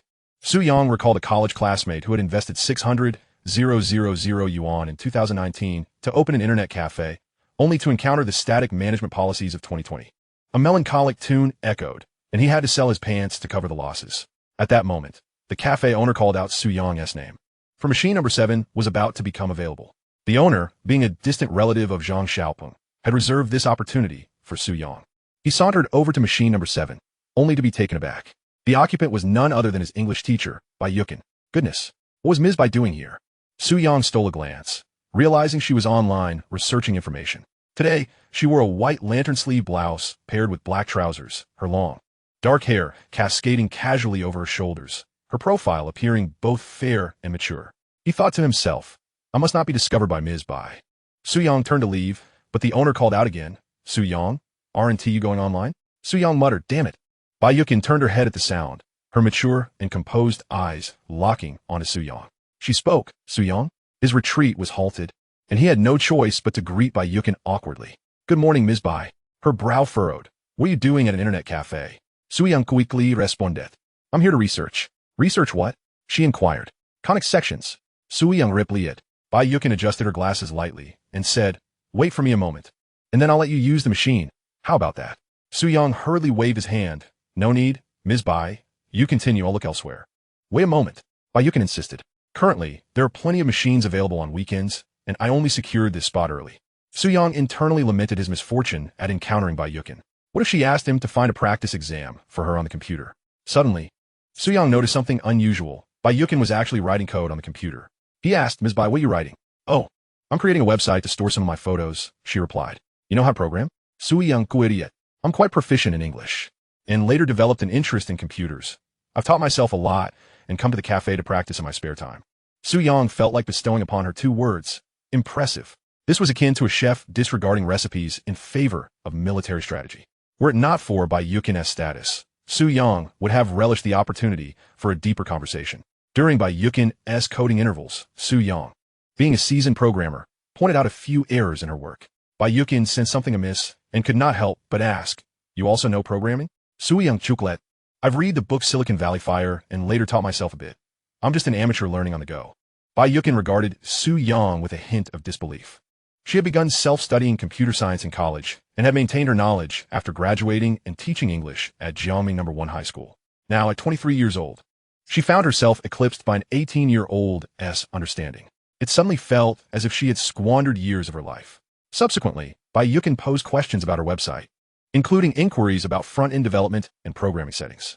The more they conversed, the more astonished she became. Su Yang possessed a wealth of knowledge in computing far exceeding her own. The issues she had previously encountered were resolved by Su Yang in mere moments. For over 2 hours, Su Yang accompanied Bai Yukin in the internet cafe. Although she was originally set to log off, Su Yang's presence extended her session by another 2 hours. Bai Yukin had reached an age for arranged marriages and realized that many of her suitors paled in comparison to Su Yang's maturity. He was knowledgeable and often shared light-hearted jokes that brought her joy, fostering a sense of mutual admiration. Were it not for Su Yang's somewhat youthful visage, she might have doubted they were not of the same generation. Bai Yukin voiced her curiosity, given your poor English grades. How is it that you understand so much about front-end development?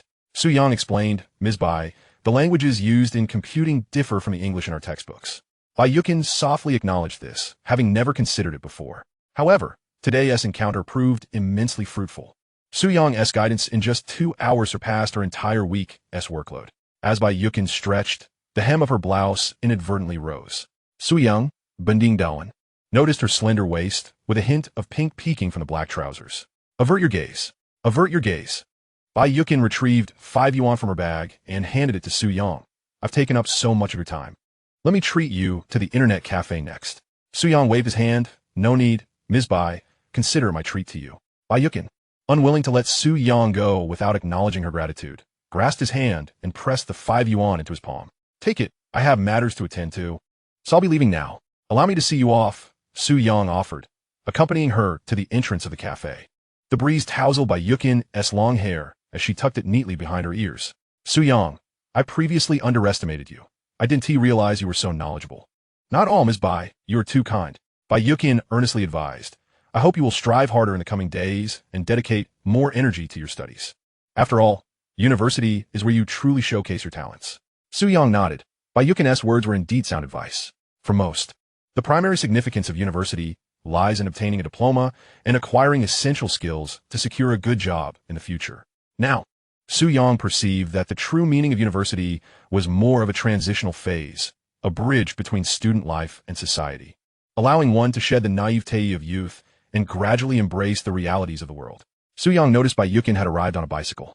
He inquired, Ms. Bai, aren't you resting at home over the weekend? Bai Yukin shrugged her shoulders with a hint of resignation. My family insists I go on blind dates.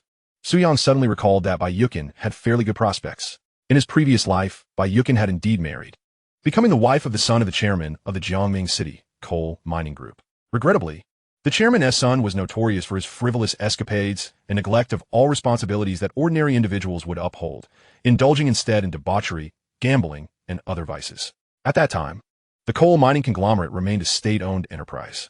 By the third year of marriage, Bai Yukin's father-in-law had also fallen into disgrace and was imprisoned, while her husband ultimately succumbed to drug addiction. Alas, their family had become the laughingstock of Jiangming City.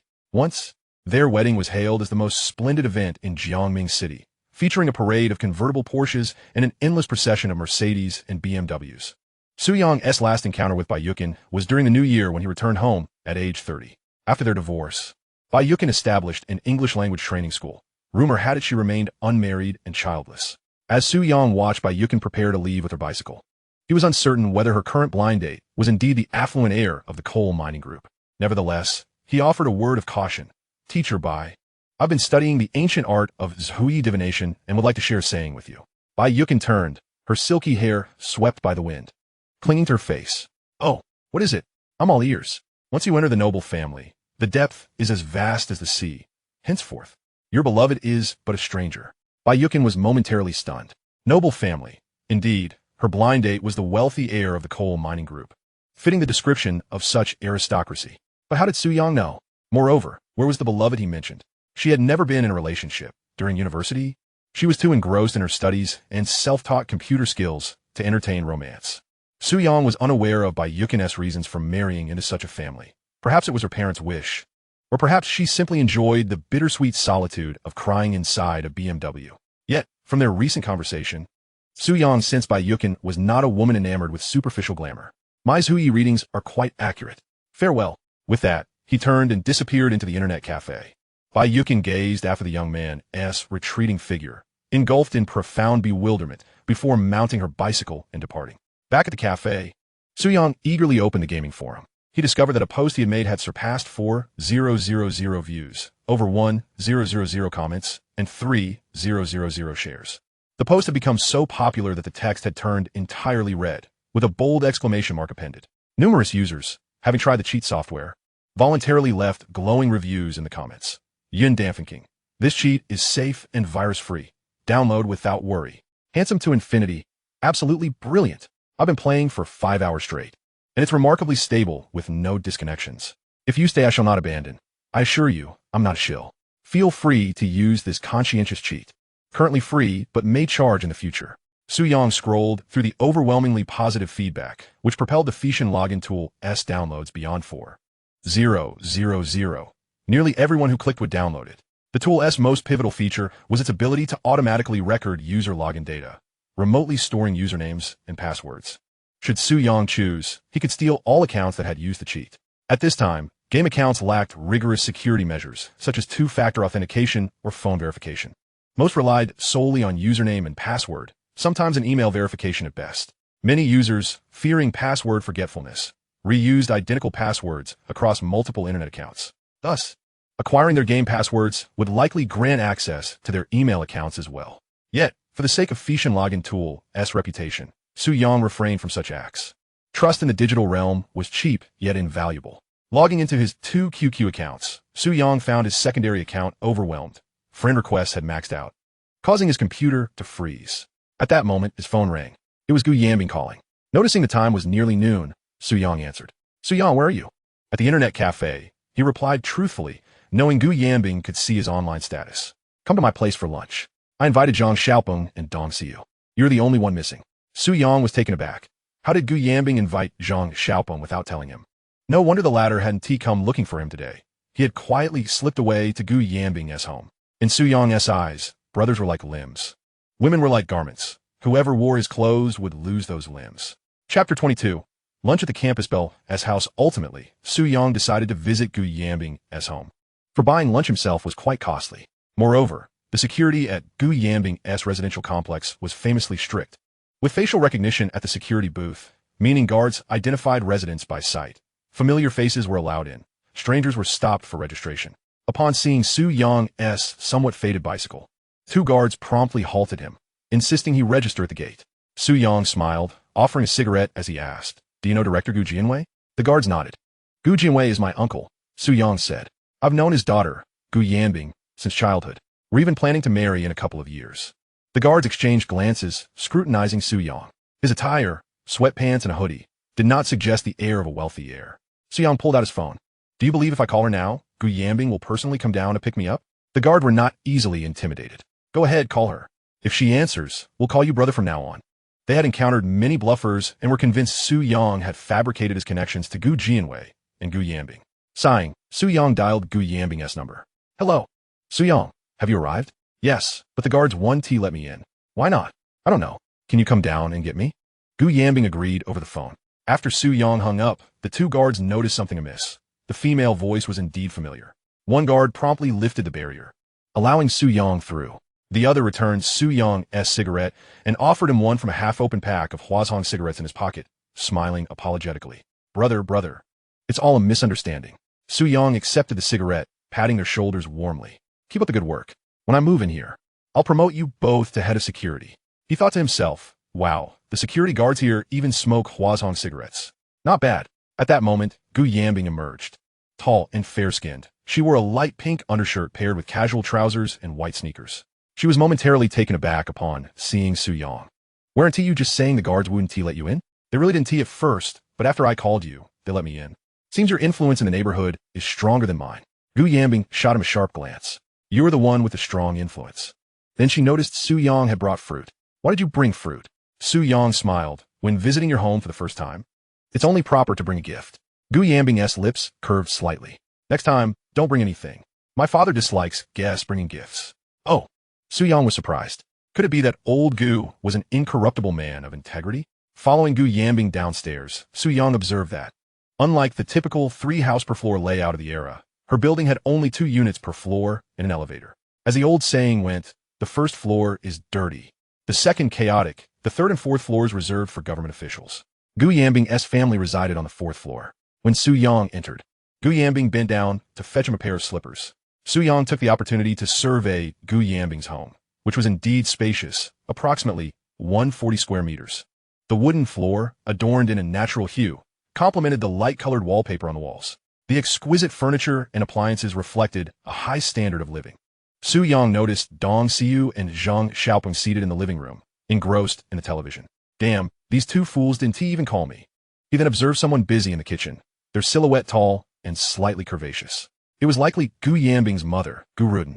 Su Yang cleared his throat and raised his voice, saying, "Yanbing, I wasn't sure what to buy, so I brought you some fruit." Gu Yanbing looked at Su Yang as if he were a fool. Zheng Xiaopeng and Dong Xiu, watching television, stood up at the sound.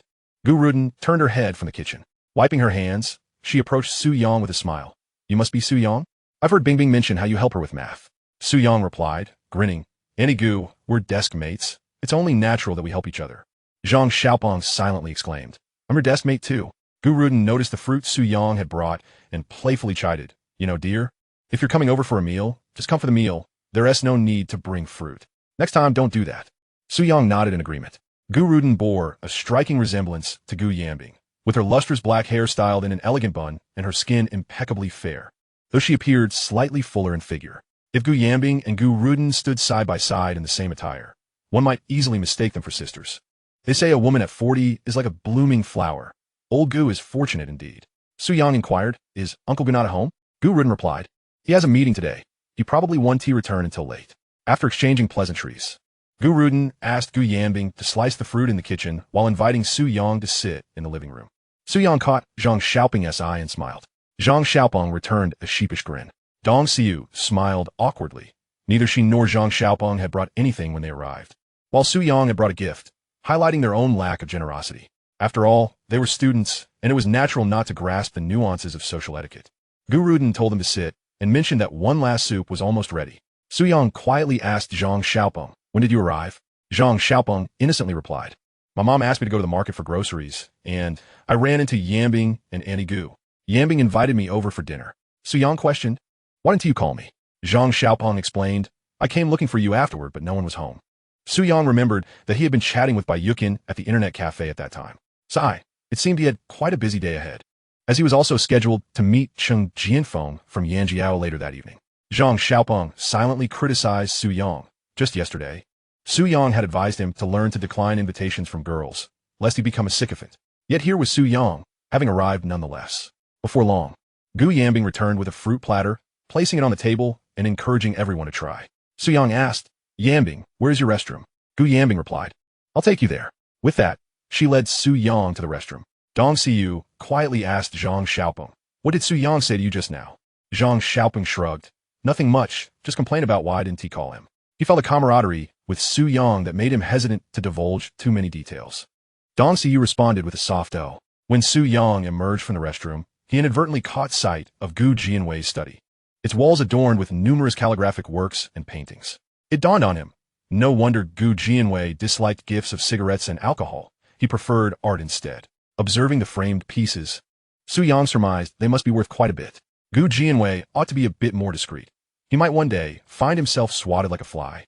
Gu Ruden brought the last pot of chicken soup to the table, inviting everyone to eat. Su Yang, displaying keen observance, went to the kitchen to lend a hand. This gesture significantly enhanced Gu Ruden's impression of him. During the meal, Gu Ruden frequently served Su Yang from the dishes, encouraging Zhang Xiaopeng and Dong Xiu to indulge as well. Su Yang took a bite of food and remarked, "Auntie Gu, your cooking is far superior to that of any restaurant. Have you trained as a chef?" Gu Ruden modestly replied, "Oh, I have no formal training. I've simply experimented on my own. If you find it to your liking, do come over again for a meal." Su Yang assured her, absolutely. In the course of their conversation, Su Yang found himself engaging more with Gu Ruden than with Gu Yanbing. He discovered that Gu Ruden had a gentle temperament, speaking in a soft and soothing manner that was quite comforting. Gu Ruden inquired, "Su Yang, what is your father's name?" Su Yang replied, "My father is Su Ziguo." Gu Ruden responded with a light acknowledgement, clearly unfamiliar with the name. She then asked about Su Yang's mother. Su Yang informed her that his mother's name was Zhang Xiaomei, and she worked as a head nurse in the cardiology department at the People's Hospital. Gu Ruden recalled, "Isn't there a girl named Gu Lin among your mother's colleagues?" Su Yang was momentarily taken aback. He indeed knew Gu Lin.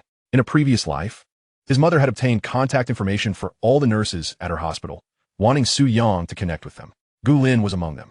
However, during that time, Su Yang was preoccupied with work in another city, and Gu Lin would occasionally reach out, but he responded slowly. Over time, they gradually lost touch. In the adult world, farewells often go unspoken. If someone sends you a message and you don't reply, they cease to pursue further communication. Su Yang replied, "I've heard my mother mention that colleague." Gu Ruden smiled. "She's my brother's daughter. She graduated from medical college last year and has since been assigned to the cardiology department at the People's Hospital." Su Yang feigned réalisation. In small towns, it is customary to inquire about each other's family members upon meeting, often leading to discussions about mutual acquaintances. Zhang Xiaopeng and Dong Xiu were not particularly adept at conversing with elders and simply focused on their meals. Conversely, Gu Yanbing occasionally engaged them in conversation. After dinner, Gu Ruden began clearing the table. Zhang Xiaopeng and Dong Xiu retreated to the living room to continue watching television. Su Yang voluntarily assisted Gu Ruden in the kitchen. Gu Yanbing felt embarrassed, as she rarely did such chores at home. Su Yang's willingness to help made her seem rather lazy by comparison. Consequently, Gu Yanbing joined in to assist, though it was evident she lacked experience, clumsily breaking 2 plates before Gu Ruden asked her to leave the kitchen. Meanwhile, Su Yang skillfully washed the dishes and cleared away the leftovers, further elevating Gu Ruden's opinion of him. "Su Yang, do you often do housework at home?" Gu Ruden inquired. Su Yang responded, "Annie, when I was young, my parents didn't focus on my studies. Instead, they taught me life skills, saying I shouldn't star because I couldn't cook." In truth, Su Yang had acquired these skills later through work. When he first graduated from college and started working, he knew little about cooking and often dined out. It wasn't until he saw the disturbing conditions in restaurant kitchens on a consumer rights program that he decided to try cooking for himself. From merely filling his stomach to frequent culinary mishaps, he watched cooking videos and experimented with seasonings, gradually honing his skills. Gu Yanbing nodded slightly, acknowledging that every family has different methods of raising children, a sentiment she resonated with. Though Su Yang appeared somewhat carefree, he possessed a surprisingly meticulous nature. In the afternoon, Gu Yanbing left the house due to work obligations. The previously timid Zheng Xiaoping finally felt emboldened to speak up. Accompanied by Dong Siyu, Su Yang's demeanor was notably more vivacious. He lowered his gaze to his phone. As the post gained traction, his phone rang incessantly. Fortunately, he had set it to silent mode during meals. Text messages popped up one after another, and Su Yang suspected that if this continued, his phone storage would soon be overwhelmed by these messages. At around 2 in the afternoon, while at Gu Yanbing's home, he received a call from Su Zhiguo. His father informed him that the batch of Banlan Jin he had previously ordered had arrived, prompting Su Yang to accompany him to retrieve the goods. After bidding farewell to Gu Yanbing, Su Yang exited her house, followed closely by Zheng Xiaoping. Su Yang inquired, "Why aren't you staying a bit longer?" Zheng Xiaoping waved his hand dismissively, saying, "With you gone, it would be pointless for me to linger. I'm planning to head to the internet cafe for a while." "Are you coming?" Su Yang replied, "My dad's looking for me. I'll swing by the cafe to meet you later. We can discuss a business deal in the evening." Zheng Xiaoping asked, "What kind of deal?" Su Yang responded, "A deal concerning cheats." After parting ways, Su Yang mounted his bicycle and rode out of the neighborhood. The security guard at the entrance called out, "Hey, take care." This left Zheng Xiaoping astounded. What the hell? Su Yang managed to recruit 2 lackeys just during a meal. This is utterly unbelievable. 15 minutes later, Su Yang arrived at Su Zhiguo's supermarket on Hyang Street, the large sign of Zhiguo's supermarket coming into view. This establishment was once part of Su Yang's grandfather's legacy. Before his passing, the old man had left behind 2 stores and 2 apartments. One of the storefronts, located on Jianxi Road, was leased to a hot pot restaurant, generating a monthly rent of 800 yuan. The largest storefront was transformed by Su Zhiguo into a supermarket. Without the burden of rent, Su Zhiguo's operational costs were minimal, and his daily earnings rivaled those of Zhang Zaimei, albeit without benefits or social insurance. After securing his bicycle, Su Yang entered the store and casually grabbed a handful of sunflower seeds from the dry goods section to munch on. Upon seeing Su Yang, Su Zhiguo, who was also cracking seeds, said, "Put those back and eat the ones in that bag instead." Su Yang asked why. His father replied, "These are about to expire, so they might as well be consumed." Su Yang was speechless. Did his father truly value a bag of seeds more than his son's well-being? And he, a longtime employee of a supermarket responsible for organizing merchandise and handling cash, spotted Su Yang and exclaimed, "Isn't this Su Yang? What brings you here today? It's rare to see you." Su Yang smiled and answered, "My dad dragged me over as a laborer." After exchanging pleasantries with Aunt He, Su Yang began to assess the supermarket's layout, which spanned a considerable area of 140 square meters. Their family owned a 2-story building. Su Yang had lived there for a few years during his childhood until Zhang Zaimei was allocated a new apartment by her workplace. Over the years, the building had grown taller, with Su Zhiguo having constructed an additional floor atop the original 2, creating a total of 3 stories. Nowadays, even if one built a 4-story structure, it often went unchecked as it was on private property. As someone with experience, Su Yang quickly discerned the issues plaguing the supermarket. For instance, the price tags were disorganized, with some items lacking labels altogether. The grain and oil section appeared somewhat cluttered, which could detract from the shopping experience.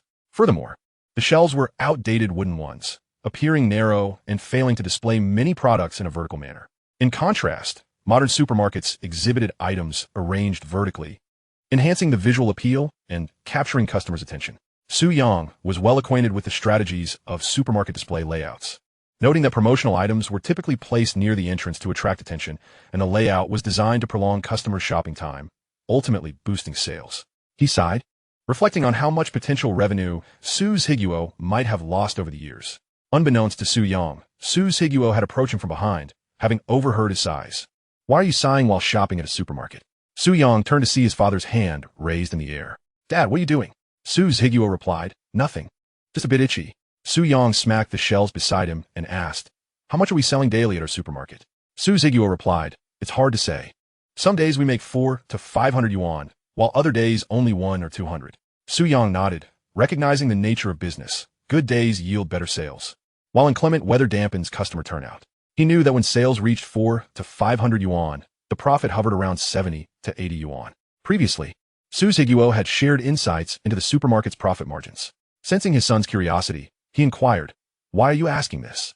He believed that as a student preparing for college entrance exams, Su Yang should focus on his studies. Su Yang asserted, if you wish for this supermarket to thrive, you need to rethink your operational strategy. Su Ziguo asked, what kind of strategy? Su Yang led him through his thoughts. Firstly, we need to reorganize the product categories in the supermarket, such as home goods, snacks, stationery, and fresh produce, ensuring each is distinctly classified. Additionally, the price tags should be updated for clarity. The grains and oils should be neatly arranged. And we should set up a discount zone at the entrance to regularly feature slow-moving items at reduced prices, which can help improve inventory turnover. Su Ziguo looked bewildered. However, as Su Yang patiently explained, he began to grasp the operational strategy. After some contemplation, Su Ziguo acknowledged that there might be merit in his son's suggestions. Su Yang pointed to the wooden shelves, suggesting it would be best to replace these. Su Ziguo asked with what? Su Yang replied, with those lightweight, uniform white shelves. Su Ziguo questioned, how do you know all this? Su Yang could not disclose that he had traversed time and space. So he concocted a reason. I read it in a book. Foreign supermarkets employ similar strategies to retain customers and increase spending. Su Ziguo remained skeptical, feeling that foreign methods might not be applicable domestically. Su Yang reassured him, Dad, I wouldn't steer you wrong. If you follow my advice, I guarantee you'll double this month's revenue. Su Ziguo frowned. This will require a considerable investment. Your mother might object. Su Yang countered, didn't the Banlongen arrive? You can utilize the profits from that to upgrade the supermarket. Su Ziguo slapped his forehead, exclaiming, I completely forgot about that. He then urged Su Yang, come on. Let's head to the logistics park to pick up the goods. The Banlongen has arrived.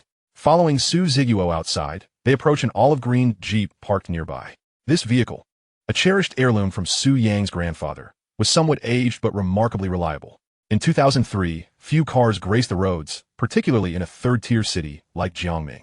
An A02 cost around 70,000 yuan, while a Santana 2000 fetched 160,000. At that time, city housing prices were merely 6 to 700 yuan per square meter, allowing one to purchase an apartment for 70 to 80,000 yuan. Moving household registrations was a breeze, and school admissions were far less regulated than today. Su Ziguo drove the rugged vehicle to the logistics park near the expressway, where, armed with a delivery note, he located the sizable wooden crate. After signing for it, he and Su Yang began to unpack the parcel. The outer wooden casing had to be removed to fit everything into the vehicle. Once they had unwrapped it, they revealed a cardboard box that was tightly wrapped in plastic to prevent moisture damage. Su Yang queried, Dad, how much stock did you order? Su Ziguo ziplit. I brought in 500 bags to test the waters. If they sell well, we can order more. Su Yang opened the cardboard box and extracted a bag of Banlongen, which detailed its benefits: antiviral, antibacterial, detoxifying, antipyretic, anti-inflammatory, immune-boosting, anti-tumor, and antioxidant properties. The cost was a mere 4 yuan per bag, yet it was sold at the pharmacy for 28 yuan. A passage from Das Kapital resonates here. If capital promises a 50% profit, it will take risks. If it promises 100%, it will trample all laws. And if it promises 300%, it will commit any crime, unafraid of the gallows. Reflecting on the pharmaceutical stocks post, 2020 elucidates just how lucrative this money is. Su Ziguo urged Su Yang to load the goods into the vehicle, as he had summoned him for labor.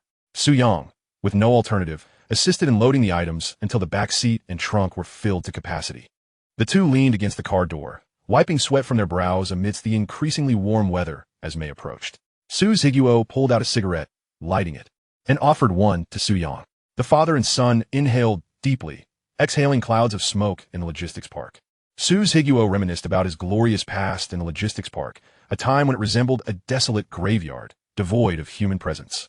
He recalled how he single-handedly fought against 5 or 6 individuals, bringing 3 to their knees, causing the rest to flee in terror. Su Yang knew his father was a veteran, one who had once cherished the military life. Had Su Ziguo not been the only child, he might have remained in the army for life. It was only after his father pressured him with an ultimatum that he was persuaded to leave the military and transition back to civilian life. Su Yang once asked his father, "Do you resent grandfather for meddling in your life?" Old Su replied, "If I were to beat you, would you hate me?" Su Yang understood then. Perhaps the entanglements of old Su's early life led him to desire a different path for his son. He granted Su Yang considerable freedom, indifferent to his smoking, drinking, and fighting, yet he would still defend him if he were bullied. Su Yang recognized that only Zheng Xiaomei could make old Su lower his proud head and stubborn temperament. After finishing their cigarettes, Su Ziguo drove Su Yang back to the supermarket. Upon their return, Su Yang suddenly suggested, Dad, perhaps you should consider changing the name of your supermarket. Su Ziguo shook his head. That's out of the question. If I change the name, the old customers might think I've closed down. Su Yang understood that this might be old Su's last stand of defiance. After speaking, he alighted from the car and began unloading the goods. Aunt Lu from the supermarket joined in to assist. Following Su Yang's plan, they cleared a space at the entrance of the supermarket for a special sales area dedicated to Banlin and masks. Su Yang found a poster and, using colored pens, inscribed on the back, "New Banlin granules, special price, 12 yuan, limit 1 bag per person." He then affixed it to the outer wall. When Aunt Lu saw that Banlin was being sold for 12 yuan, she immediately bought a bag for herself. She grumbled that Shangkong Pharmacy is a ripoff, charging 26 yuan a bag for Banlin. "Oh, Ziguo, why didn't you stock up sooner?" Su Ziguo Juke, Vitsung On Lu. Seizing the opportunity, Su Yang stealthily took a pack of huazi from behind the counter. Fortunately, old Su did not notice. Had he seen, it would surely have caused him distress for several days. In Chapter 25, the Banlin's soaring sales at the supermarket saw Su Yang stay until 6 in the evening. Over 100 bags had already been snatched up, a success attributed to Su Yang's limit purchase strategy. Su Ziguo inquired, "Why not sell multiple bags to the same person? Our price is the same for everyone." Su Yang explained, "Dad, you don't get it. If one person buys 500 bags, we'd only make 4,000 yuan. But if we sell to 500 individuals, they might purchase other items in the supermarket, yielding far more than 4,000. Su Ziguo grasped the concept. The Banlin served as bait, attracting customers to make additional purchases. Su Yang gazed at the cash in the drawer. With an initial investment of 2,000 yuan, they stood to profit 4,000 upon selling out, likely within a week. Su Ziguo seemed to relish the newfound success. Today, as sales exceeded expectations. Thankfully, Su Yang had insisted he obtain a pharmaceutical business license from Su Zhengsheng swiftly, alleviating fears of inspections or rival reports. At that moment, Su Yang received a text message. After reading it, he informed Su Ziguo, "Dad, I'm heading out. I want to be home for dinner tonight." Su Ziguo asked, "Where to?" Su Yang replied, "To Xiao Peng's house for dinner and to work on our homework." Su Ziguo knew Su Yang was quite close with Zhang Xiaopeng. The two frequently visited each other, and their parents were acquainted, so he thought little of it, merely reminding Su Yang to return early. Su Yang hopped on his bicycle and pedaled towards the People's Park. The text was from Cheng Jianfeng, who had just arrived at Jiangming City's train station and was looking for a taxi to find a park. Just then, Su Yang's phone rang. Upon answering, he heard Zhang Xiaopeng's voice. "Su Yang, didn't we agree to meet at the park? Why aren't you here yet?" Su Yang replied, "I'm almost there. Just on my way. Wait for me at the main entrance." After hanging up, he pedaled faster. By the time he reached the People's Park, Zhang Xiaopeng was already seated on a bench, counting ants. Su Yang approached and patted Zhang Xiaopeng on the shoulder. Indeed, without a phone to pass the time, it was rather dull. He recalled when he used to sit in the restroom without a phone, reading the ingredients of shower gel. Zhang Xiaopeng asked, "Has the person you mentioned who sells cheats arrived yet?" Su Yang replied, "Not yet. Let's sit and wait." He pulled out a huazi and offered one to Zhang Xiaopeng. Surprised, Zhang Xiaopeng exclaimed, "Wow, Zonghua, where did you get this?" Su Yang responded, "I borrowed it from my dad's supermarket." They lit their cigarettes, and Zhang Xiaopeng took a deep drag. There was no comparison between a 60 yuan huazi and a 3 yuan hongmei. Shortly thereafter, a taxi pulled up at the park entrance. Zhang Xiaopeng nudged Su Yang with his elbow. "Is that him?" "Wait, don't rush." Su Yang observed a middle-aged man in sunglasses stepping out of the taxi. He felt as though he were meeting a criminal. The man, dressed in a shirt and leather shoes, bore a conspicuous watch on his wrist, signifying his status. After exiting the vehicle, he glanced around before taking out his phone to make a call. Su Yang's phone rang. He answered, "Boss Zheng, are you here?" The voice on the other end confirmed, "Yes, I'm at the park." Su Yang asked, "Is the man in sunglasses you?" Cheng Jianfeng replied, Yes, that's me." Su Yang walked towards Cheng Jianfeng with the phone in hand. To bolster Su Yang's confidence, Zhang Xiaopeng courageously followed behind. Upon approaching, Su Yang extended his hand for a shake. "Boss Cheng, we spoke on the phone." Cheng Jianfeng removed his sunglasses and shook Su Yang's hand. Su Yang's youth surprised him. He had expected someone in their 20s, yet Su Yang resembled a student. With a hint of skepticism, he asked, "You're Su Yang?" Su Yang affirmed, "Indeed. I am the publisher of Fiction Sheets." With that, he produced a Zonghua cigarette from his pocket and offered it to Cheng Jianfeng. Cheng Jianfeng, somewhat doubtful, accepted the cigarette. Su Yang smiled. "Since you've traveled here, shall we find a restaurant to dine while we discuss?" He had taken 100 yuan from Su Ziguo earlier for pocket money. Cheng Jianfeng waved his hand. No, let us just chat here in the park." In these times, urban security was not yet robust. As an outsider, Cheng Jianfeng was unfamiliar with local customs, naturally hesitant to wander. A park, bustling with people, felt safer. He often traveled for work and knew well that small inns near train stations were best avoided. Su Yang nodded in agreement. The park would suffice. Cheng Jianfeng plunged directly into the matter at hand. Your cheat is quite impressive. I had a colleague test it for a day, and so far, there have been no disconnections. Su Yang understood that games in this era generally lack anti-cheating measures, making disconnections infrequent. He reasoned that a game's storage capacity is merely a few hundred megabytes. Implementing anti-cheat features would undoubtedly increase this size. Game operators must consider whether current computer configurations can handle such expansions. Cheng Jianfeng, clearly more knowledgeable, continued, however. Just because it hasn't been detected now doesn't mean it won't be in the future. What if an update renders your cheat unusable? Su Yang confidently replied, rest assured. Boss Cheng, the pace of game updates will never keep up with the speed of cheat development. Cheng Jianfeng nodded in agreement, finding that to be the most favorable outcome. He then inquired, somewhat boldly, may I ask how old you are? Su Yang responded, 18. Cheng Jianfeng asked, did you develop the programming yourself? Su Yang replied, I taught myself everything. Cheng Jianfeng found this hard to believe. As a businessman, he was not well versed in programming techniques. When Su Yang's remarkable cheat was first introduced, he had shown it to colleagues, many of whom were technically adept and remarked on its uniqueness, noting its minimal impact on computer resources. Speculation arose that it was the work of a programming prodigy. In truth, Su Yang had seized a gap in this domain. More skilled programmers typically disdain earning money through such means. Most cheat developers possess only mediocre skills. Who would choose to forego legitimate earnings to engage in such risky ventures, knowing that they might face dire consequences? Su Yang sensed Cheng Jianfeng's skepticism, given their significant age difference. He stated, Kevin Mitnick successfully hacked the North American air defense system at the age of 15. George Hotz cracked the Sony PS3 at 17. Jonathan, at 16, breached NASA. Cheng Jianfeng understood that Su Yang presented these examples to dissuade him from using age as an excuse. He gazed at Su Yang, who was quite young, yet possessed a shrewdness that piqued his curiosity. Nevertheless, he decided to return to the topic at hand. Cheng Jianfeng asked, how much do you intend to sell your cheat for? Are you looking for a buyout or a revenue share? Su Yang replied, if you wish to buy it outright. How much are you prepared to offer? And how would the revenue share work? Cheng Jianfeng recognized that Su Yang lacked sales channels for cheats and that establishing a robust distribution network in this era would be time-consuming. He had initially built his cheat distribution channel during the Stone Age of gaming, achieving extensive coverage in the northern regions.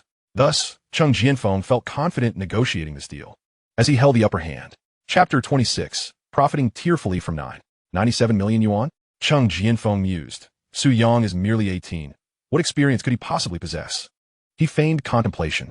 Su Yang, I can offer you 3,000 yuan for the cheat. If the game updates in the future, I will pay you an additional 500 each time I use it.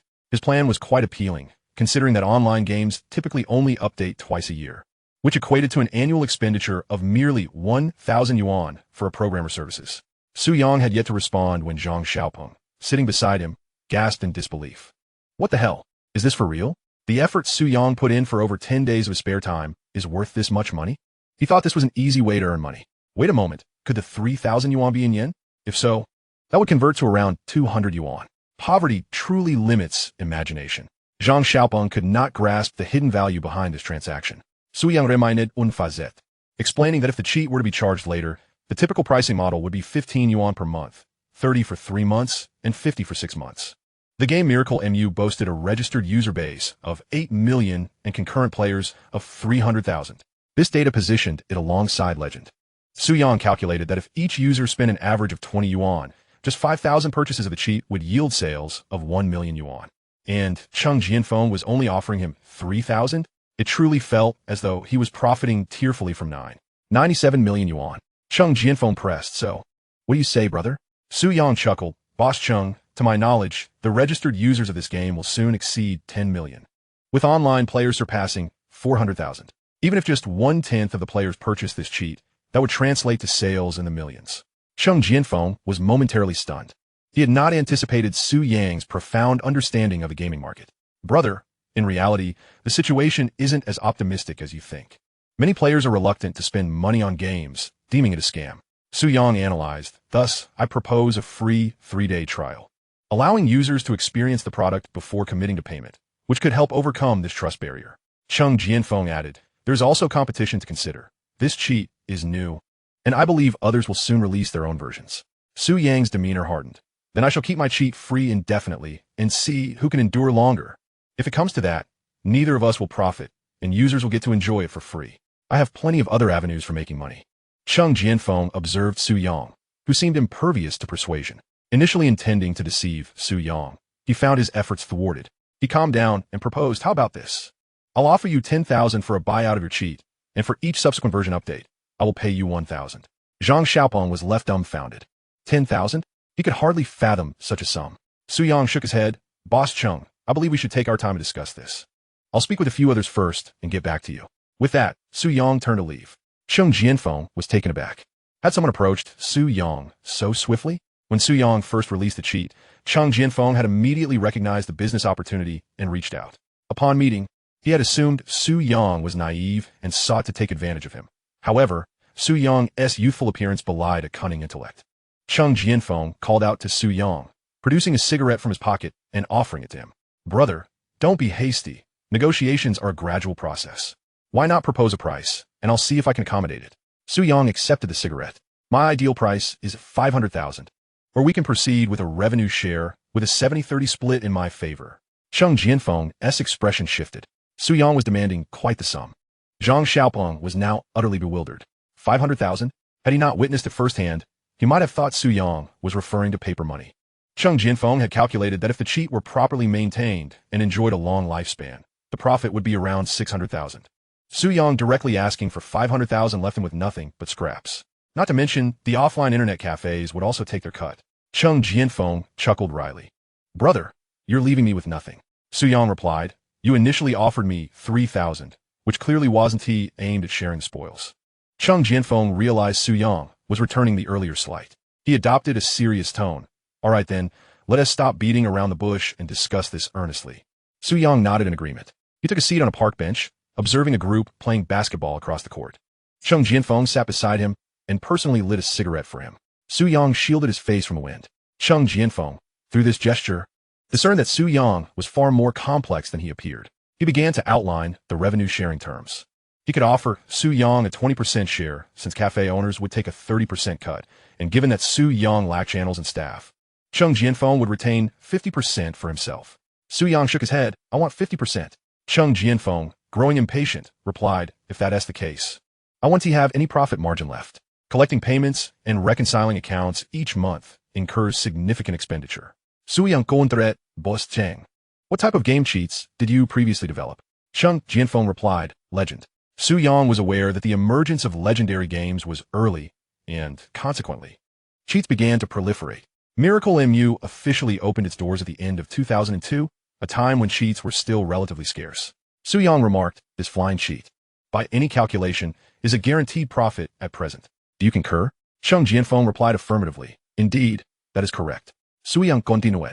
So it merely boils down to earning a bit more or a bit less, would you not agree? Cheng Jianfeng responded, the logic is sound.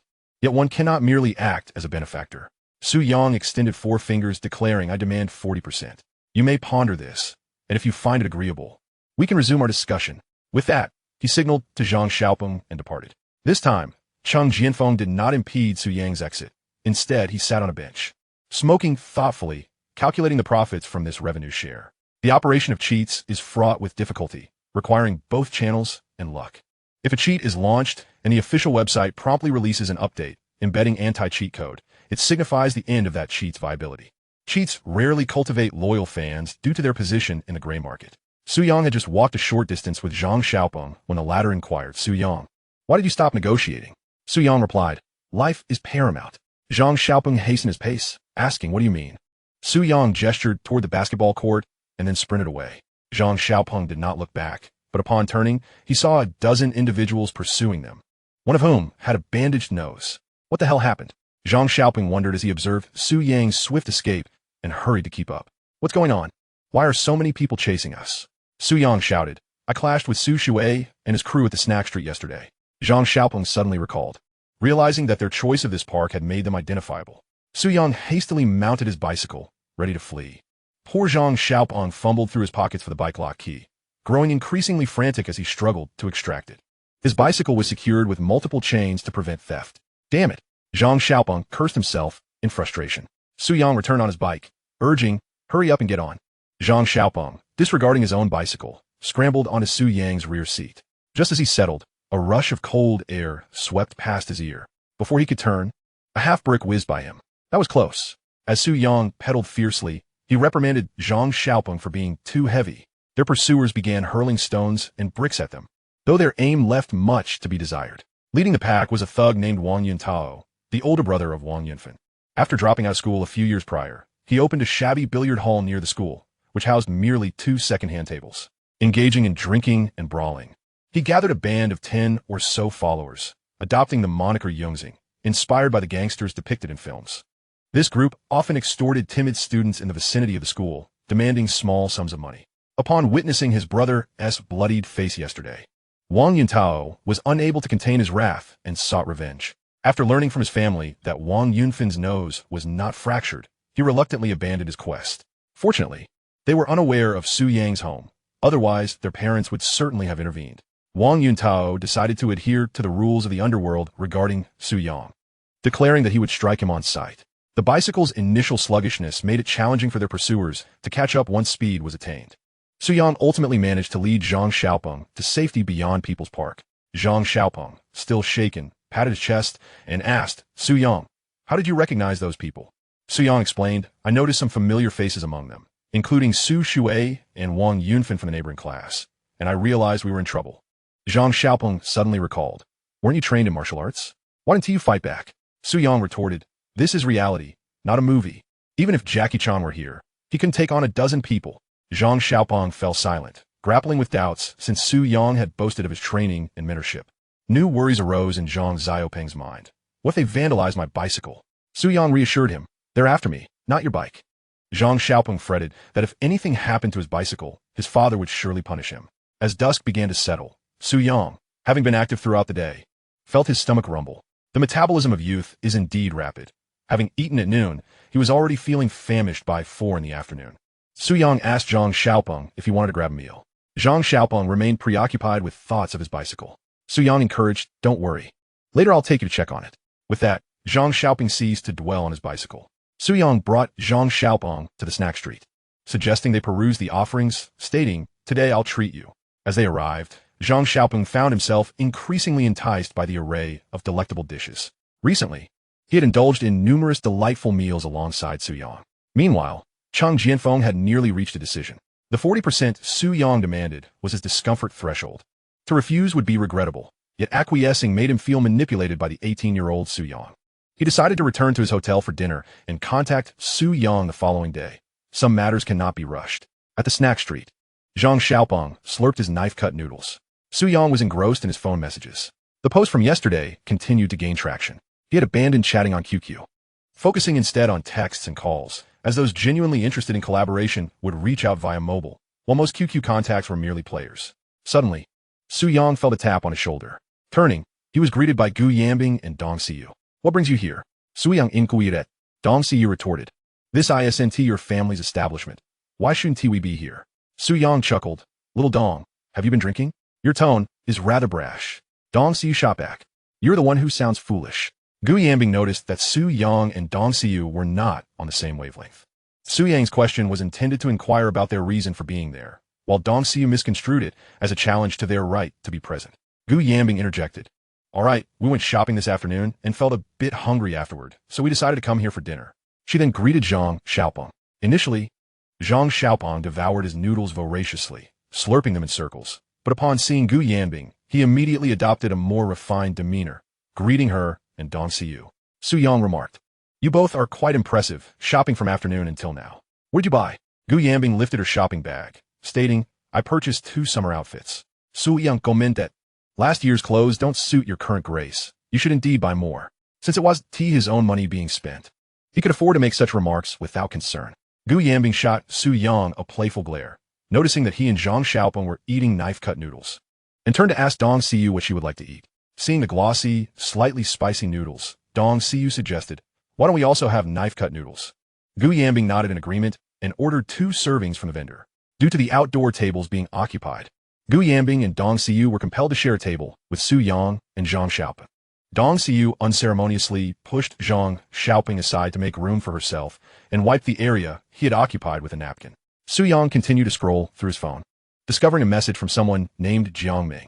The sender, identifying as a southerner, expressed a desire to discuss cheat-related matters with Su Yang. He engaged in conversation with the individual. The distance from the south to Jiangming City is quite considerable, spanning 1,200 kilometers. It would be prudent to communicate in advance over the phone to spare anyone an unnecessary trip. Naturally, it is even less feasible to send Su Yang there, unless the other party happens to be Xiao Ma. Gu Yanbing, observing Su Yang engrossed in heated text exchanges, couldn't he help but think of a term: online romance. Since the onset of chat rooms in the early 2000s, and now with the burgeoning popularity of QQ in 2003, online romance has emerged as a novel concept. Many young men and women pour their hearts out through text, discovering a shared language, while the mystery and anticipation fostered between them further elevate the allure of online relationships. This mode of communication incurs far lower costs compared to reality. Subsequently, amidst the fast-paced and high-pressure lifestyle, superficial social interactions have gained wider acceptance. The fleeting nature of online acquaintances, with daily replacements, offers an exhilarating thrill that many find irresistible. It's no wonder that socializing with strangers is dubbed the fifth great invention. Gu Yanbing was inclined to inquire about Su Yang's conversation, yet she restrained herself. After finishing his meal, Zheng Xiaopeng, preoccupied with thoughts of his bicycle, urged Su Yang to leave. Su Yang, without much contemplation, bid farewell to Gu Yanbing and Dong Xiu before settling the bill. While at the register, he casually took care of Gu Yanbing's and Dong Xiu's bills as well. Unbeknownst to them, riding his bicycle, Su Yang accompanied Zheng Xiaopeng to People's Park. Upon discovering that his bicycle had been stripped of its front wheel, Zheng Xiaopeng was reduced to tears, weeping like a child.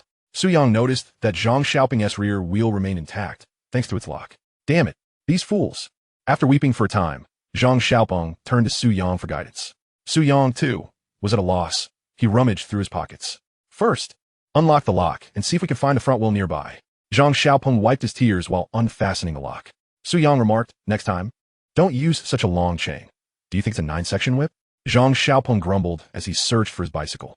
In the stillness of the late-night People's Park, where people retire early and square dancing is no longer in vogue, a couple of elderly folks engaged in conversation in a secluded grove.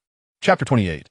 I wish to compose a poem. Zheng Xiaopeng searched high and low, but still could not locate his bicycle's front wheel. Dejected, he returned. Su Yang, what do we do if we can't find the bike? Su Yang replied, you push the bicycle, and I'll take you somewhere. Where to? At this hour. Bicycle repair shops are closing. We'll have to wait until tomorrow. For now, let us store the bicycle at Gu Yanbing's house. People's Park is not far from Gu Yanbing's home. Su Yang intended to stow the bicycle in her storage room until tomorrow, when he would accompany Zheng Xiaopeng for repairs. Zheng Xiaopeng interjected, but Dong Xiu's house is also nearby. Su Yang countered, does Dong Xiu have a phone? At the very least, Gu Yanbing does. Zheng Xiaopeng acknowledged the logic. In truth, Su Yang was deliberately seeking out Gu Yanbing, as relationships thrive on frequent interaction. The more they engage, the more familiar they become. The two took turns lifting Zheng Xiaopeng's bicycle as they made their way to Gu Yanbing's residence. Zheng Xiaopeng muttered curses under his breath. If I find out who took off the front wheel, I'll make them pay. Thankfully, his family was unaware, otherwise his father would have given him a beating. Su Yang, how much does a front wheel cost? I don't know, maybe around 20 bucks? Zheng Xiaopeng checked his pockets, discovering he had only $2.50 left. Su Yang noticed his predicament. I'll cover the cost. Zheng Xiaopeng resisted taking advantage of Su Yang. Consider it a loan. I'll pay you back. Su Yang chuckled, realizing he might end up owing more in the future. In his previous life, after graduating from second-tier university, Zheng Xiaopeng faced significant employment pressures and switched jobs frequently. When he married, his wife's family demanded a bride price of 88,000 yuan. His mother-in-law issued a stern ultimatum: fail to provide the 88,000, and they would find a new son-in-law. In 2009, when the customary bride price was only around 20,000, Zheng Xiaopeng's family managed to scrape together the full amount. That money promptly went to his mother-in-law for his brother-in-law as housing. The aftermath left Zheng Xiaopeng unable to afford a home himself, while his in-laws resided in an apartment. Each New Year visit to his in-laws became a source of veiled mockery. He lived a life akin to that of a character in a television drama, struggling to make ends meet. Later, Zheng Xiaopeng found employment at a 4S car dealership. At that time, Su Yang had just been promoted to a senior management position, and to boost his friend's sales, he purchased a Mercedes C260 that very day. Time twisted and turned, and Su Yang, gazing at Zheng Xiaopeng, who bore the marks of youth struggles, recalled that he hadn't seen Zheng Xiaoping smile since his wedding. He rarely attended class reunions, feeling he had fallen behind. Life is full of moments that, at the time, seemed trivial, yet profoundly influence the larger narrative. At the snack street, after finishing their meal, Gu Yanbing and Dong Siyu approached the vendor to settle their bill. The vendor informed them that the young man had already taken care of it. Dong Siyu inquired, "Which young man? Was it Zhang Xiaopeng or Su Yang?" The vendor replied, "The one sitting outside. You seem to call him Su Yang." Dong Siyu responded with a soft "Oh." Gu Yanbing felt a sense of satisfaction at Su Yang's thoughtfulness, but sighed inwardly. No wonder he could engage in online romance so swiftly. He truly was generous with girls. She interpreted Su Yang's recent text exchanges as indicative of a burgeoning online romance. According to an analysis in Elin magazine, only those involved in online romance respond to each other's messages instantaneously, unwilling to wait even a moment. Dong Siyu suggested, "Shall we wait until Monday to repay him?" Gu Yanbing nodded slightly. "Let us go." They pushed their bicycles as they made their way back. Su Yang set down Zhang Xiaopeng's bicycle and rubbed his sore arms. Maneuvering a bicycle without a front wheel was incredibly exhausting. It had been years since he had engaged in such a task. In the past, he would have discarded a bicycle and hailed a cab home if his second-hand electric bike ran out of battery. Zhang Xiaopeng asked Su Yang, "Do you think Gu Yanbing is home?" Worry crept into his mind about making the trip in vain. Su Yang reassured him. Where could Gu Yanbing possibly go at this hour? Zhang Xiaopeng speculated. What if she went shopping? Su Yang dismissed the notion. Not a chance. Zhang Xiaopeng pondered. Why do girls take hours to shop? He recalled his mother growing fatigued after a brief outing. Su Yang explained, boys typically avoid items they can't afford, don't need, or aren't suitable. Girls, on the other hand, must consider everything, items they can't afford, just in case they might be able to buy them in the future, items they don't think they need, as they can't know if they require them without looking, and items that aren't suitable today may very well be suitable tomorrow. Zhang Xiaopeng reflected for long, while before quietly exclaiming, "Profound." At last, they reached Gu Yanbing's community. Su Yang took out his phone and called her. After several rings, no one answered. A sense of foreboding washed over Zhang Xiaopeng. Su Yang stared at the phone. Damn it. Why isn't Gu Yanbing picking up? What if her father confiscated her phone? Reluctantly, he continued dialing. Zhang Xiaopeng leaned in closely to Su Yang's phone. He began to worry about what they would do if Gu Yanbing wasn't home. Su Yang suggested, "If all else fails, we could sell the bicycle for scrap. I'll get you a new one." Zhang Xiaopeng recoiled. "No way. My parents would kill me. You've seen them. They'd give me a double whammy." Finally, the call connected, and Gu Yanbing's melodious voice came through. "Hello, Su Yang. Yanbing, where are you?" "I'm at home. I just finished washing up and didn't hear my phone." "Oh, are you preparing for bed?" "Not yet. I still have homework to do." Zhang Xiaopeng nudged Su Yang, signaling him to get to the point. Su Yang cleared his throat. "Could I trouble you with a favor?" Gu Yanbing replied, "What is it?" Su Yang, "It is as follows. Xiaopeng's bicycle wheel has been stolen, and now it is too late for any bicycle repair shops to be open. I would like to temporarily leave the bicycle at your home and take it away tomorrow." The astonished voice of Gu Yanbing came through the phone. "How could it be stolen? It's a long story. Could you possibly come down? Wait for me a moment. I'll grab the keys." Su Yang heard the sound of the door opening and the soft shuffling of Gu Yanbing's slippers. Zhang Xiaopeng looked at Su Yang with suspicion, feeling that there was an ulterior motive behind Su Yang's actions. Unfortunately, he had no evidence. After a brief wait, Gu Yanbing emerged. She had just washed her face, droplets of water lingering in her forehead hair. Her skin as pristine as freshly shelled eggs, and her bright eyes captivating enough to draw one's gaze indefinitely. Gu Yanbing's hair cascaded loosely over her shoulders instead of being tied up in a high ponytail, adding an alluring touch of mature femininity. Indeed, very beautiful. The evening breeze tousled Gu Yanbing's hair, and as she reached up to gather it, her movements were graceful and filled with warmth. Witnessing this scene, Su Yang felt inspired to compose a spontaneous poem. 3 years of effort surely yields profit. In the face of a death sentence, one is not at a loss. If one seeks rebirth without waiting for age, why fear the grave with merely 3 inches of grass? Chapter 29, begun with beauty. Captivated by talent, Gu Yanbing approached Su Yang. Her attention focused on the bicycle missing its wheel. "Su Yang, what is going on here?" Zhang Xiaopeng was about to speak, but Su Yang interrupted him. "We were chased by dozens of people and narrowly escaped. It was truly perilous." Gu Yanbing regarded Su Yang with a doubtful look, sensing that he might be exaggerating. Zhang Xiaopeng cast a resentful glance at Su Yang, feeling his words had been cut off. Gu Yanbing turned to Zhang Xiaopeng. "What happened?" Zhang Xiaopeng stammered through the details of the incident. Gu Yanbing replied earnestly, "Then why didn't you report it to the police?" Zhang Xiaopeng attempted to continue. But Su Yang interjected, in this day and age, reporting to the police is futile. Who would care about a stolen bicycle wheel? Without surveillance or evidence. It's like searching for a needle in a haystack. Gu Yanbing frowned slightly, her delicate brows knitting together. She insisted, that still doesn't justify not reporting it. One must alert the authorities. Su Yang countered. If the police discover that Zhang Xiaopeng lost the wheel, it would surely reach his parents' ears, and he would face dire consequences. Zhang Xiaopeng felt that Su Yang was exposing his shortcomings, yet he could only nod in resignation. Seeing this, Gu Yanbing sighed. Then you two should follow me. With that, she led Su Yang and Zhang Xiaopeng toward the community. Su Yang handed the bicycle to Zhang Xiaopeng and followed closely behind. The security guard, upon seeing Su Yang and Gu Yanbing enter the community together, readily granted them passage. Su Yang noticed that the two young security guards from earlier were absent, perhaps on a different shift. The May night was pleasantly warm. The gentle breeze stirred Gu Yanbing's nightgown, revealing her slender legs. Gu Yanbing inquired, by the way, what prompted you to settle the bill for dinner today?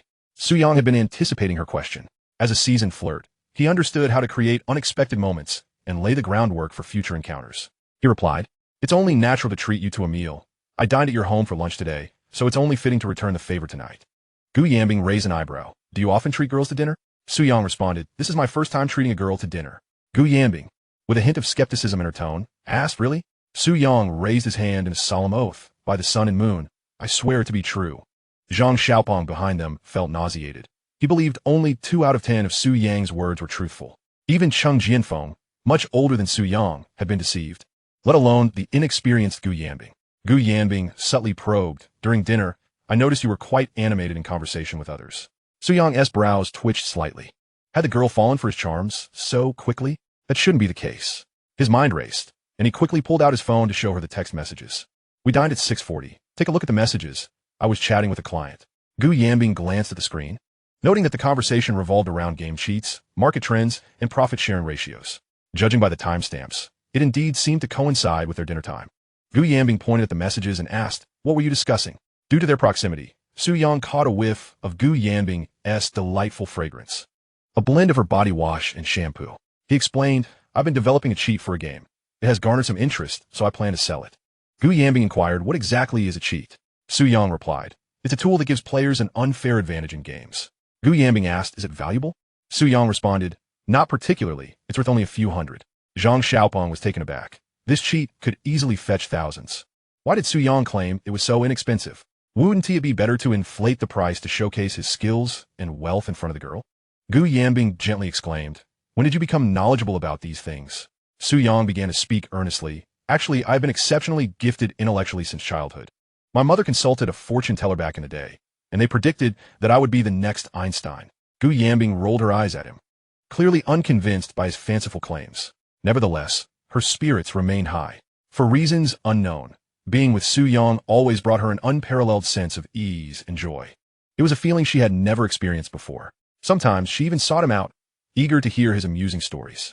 Someone once described a relationship as beginning with beauty, captivated by talent, infatuated with the physical, enchanted by the voice, and ultimately succumbing to materialism and reality. Gu Yanbing began to quietly slip into the second stage, unaware of her own transition. Finally, they arrived at the storage room. In this era, garages and storage rooms were located above ground. Unlike later developments that implemented a separation of vehicles and pedestrians, where buyers could only purchase parking spaces instead of garages. Gu Yanbing unlocked the storage room door with her keys and casually flipped on the light. Su Yang was somewhat astonished by the state of Gu Yanbing's storage room. It was not an exaggeration to say that her storage room was better outfitted than many homes. Pristine white tiles adorned the floor, complemented by pale yellow wallpaper, and 3 walls lined with neatly arranged shelves. The shelves held boxes upon boxes of liquor and cigarettes, Maotai, Wulianjai, 1573, and soft Zonghua cigarettes, along with olive oil, premium rice, and elegantly packaged ginseng gift boxes. Su Yang recalled that his grandfather's 60th birthday was not celebrated with such abundance. His grandfather's situation at 60 was far less prosperous than the 40-year-old Gu Jianwei. Speaking of which, Gu Jianwei seemed rather ruthless. Did he not know when to stop? There are rules, aren't he there? Zhang Xiaopeng also wore a shocked expression. This was what it meant to be the child of high-ranking officials. Su Yang glanced over at Zhang Xiaopeng's bicycle. Truthfully, Anything Gu Yanbing casually took from the storage room was likely worth more than that dilapidated bicycle. Zhang Xiaopeng clearly felt a bit embarrassed. Yanbing, won't the bicycle dirty your storage room? No worries, just leave it here, Gu Yanbing replied nonchalantly. Su Yang assisted Zhang Xiaopeng in moving the bicycle inside. Zhang Xiaopeng, wide-eyed, pointed at a green bottle. Is that liquor? Gu Yanbing clarified that olive oil. It's all gifts from my uncle. Su Yang sighed in relief. It turned out Gu Jianwei was not greedy. He had intended to find an opportunity to caution Gu Jianwei to remember, to rein himself in. Things had changed since 2012, lest he find himself unable to land safely. By the way, just who was Gu Yanbing's uncle? After they secured their bicycles, they bid farewell to Gu Yanbing. Initially, Gu Yanbing intended to see them off. But Su Yang urged her to head upstairs, reminding her that it was already late, and it was quite generous of them to have come down to assist. Thus, Gu Yanbing reluctantly waved goodbye to Su Yang and the others. Once Su Yang and Zhang Xiaopeng exited the community, they mounted their bicycles, with Su Yang taking Zhang Xiaopeng home.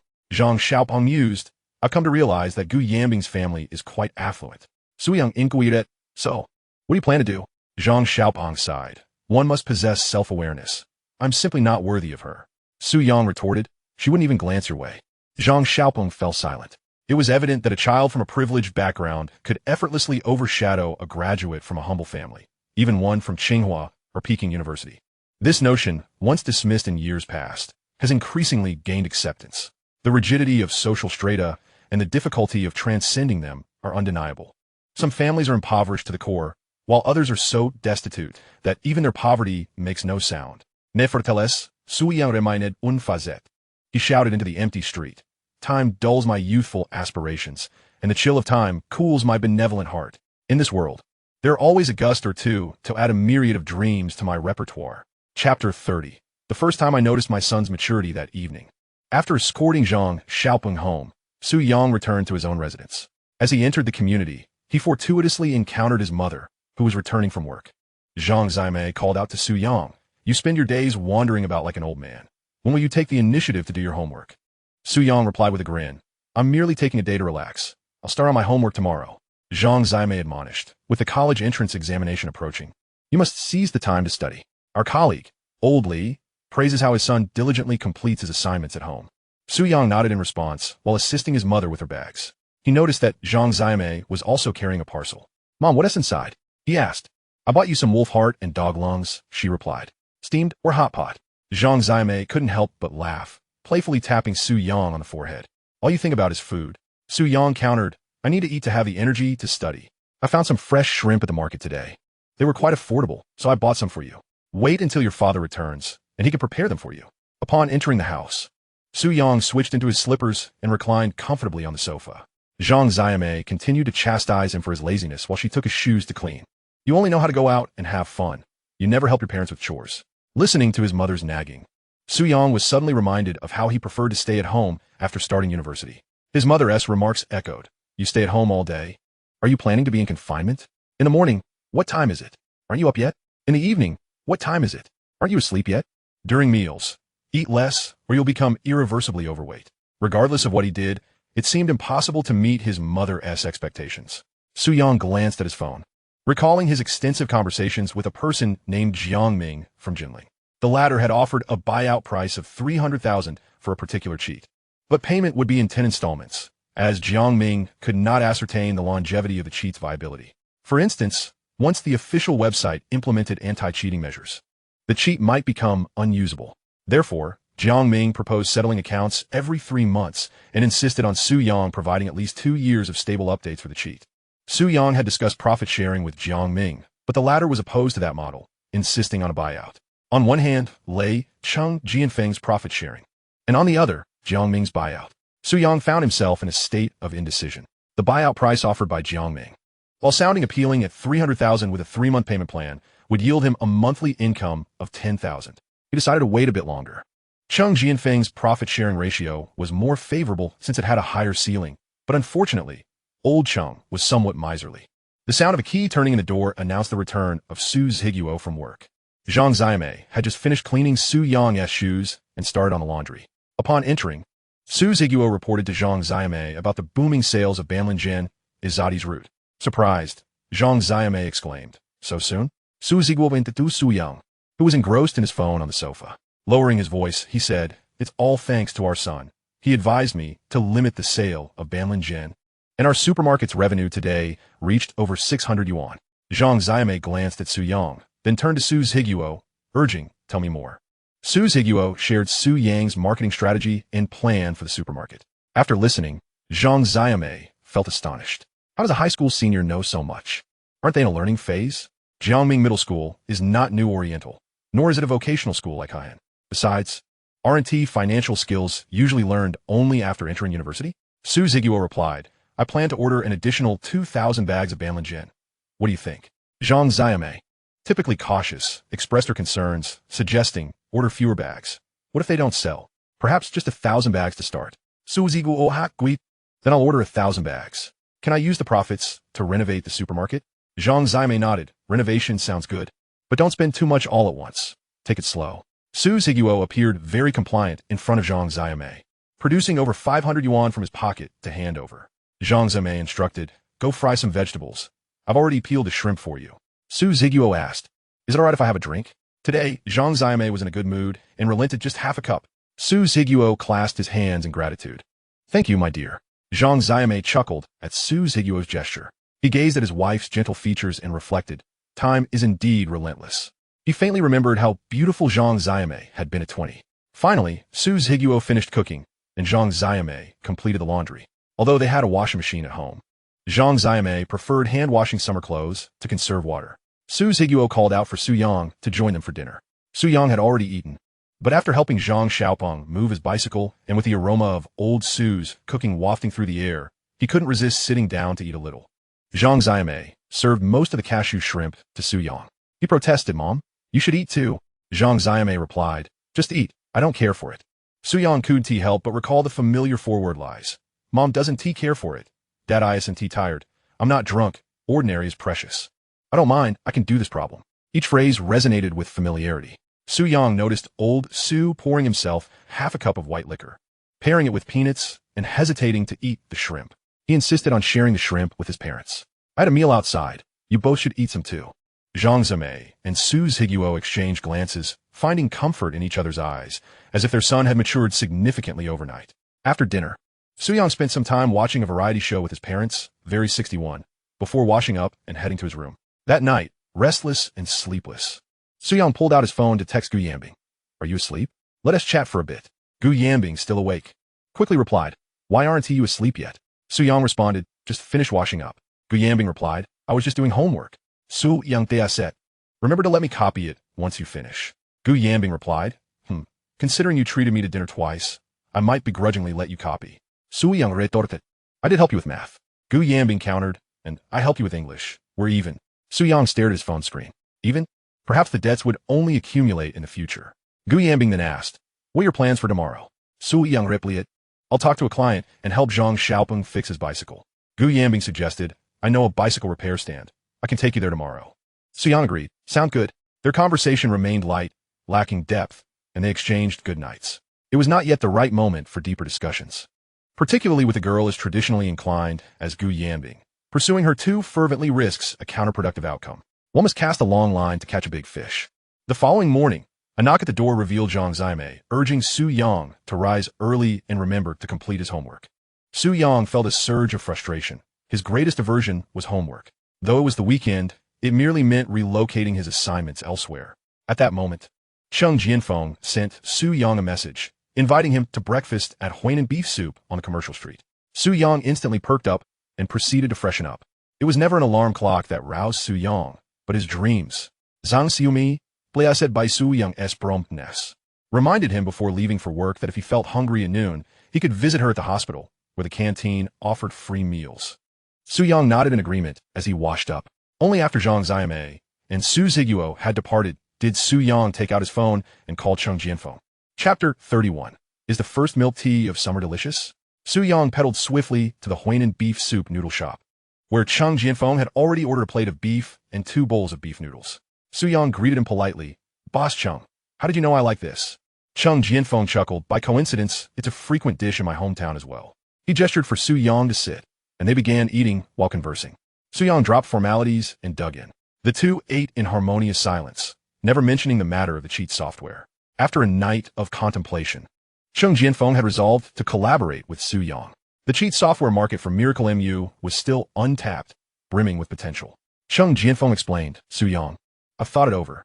As you suggested, you'll receive 40% of the profits, but this will be after deducting my expenses. Su Yang inquired, what expenses do you have? Zheng Jianfeng replied, your online post received great feedback, but there's no offline payment channel. To expand revenue, we must promote the cheat software in internet cafes across various cities. Su Yang nodded. This was a drawback he had foreseen before developing the software. And Zheng Jianfeng possessed the necessary manpower and resources. Seeing Su Yang's understanding, Zheng Jianfeng continued, I will handle the sales team visiting internet cafes, while you oversee online operations and development. Does that sound agreeable? Su Yang found the arrangement satisfactory, claiming 40% of the share. After finishing his meal and wiping his mouth, he said, I have no objections. Zheng Jianfeng nodded. With a broad framework established, they proceeded to discuss finer details, monthly profit settlements, whether to sell the software outright to internet cafes or collaborate with them, and strategies to maintain market dominance against potential competitors. Their discussion was lengthy, covering foreseeable challenges. Suddenly, Su Yang's phone rang. Noticing it was Gu Yanbing, he smiled apologetically at Zheng Jianfeng, who gestured for him to answer. Su Yang accepted the call and handed Zheng Jianfeng a cigarette. Gu Yanbing asked, Su Yang, where are you? Out eating, he replied. It's already 10 in the morning. Are you having breakfast? Su Yang cleared his throat. I'm having tea with a friend. Gu Yanbing queried, what about Zhang Xiaopeng's bicycle? Su Yang remembered the bicycle issue and noted he hadn't received a call from Zhang Xiaopeng. Can I come by at noon? Gu Yanbing softly agreed. After a brief chat, she hung up.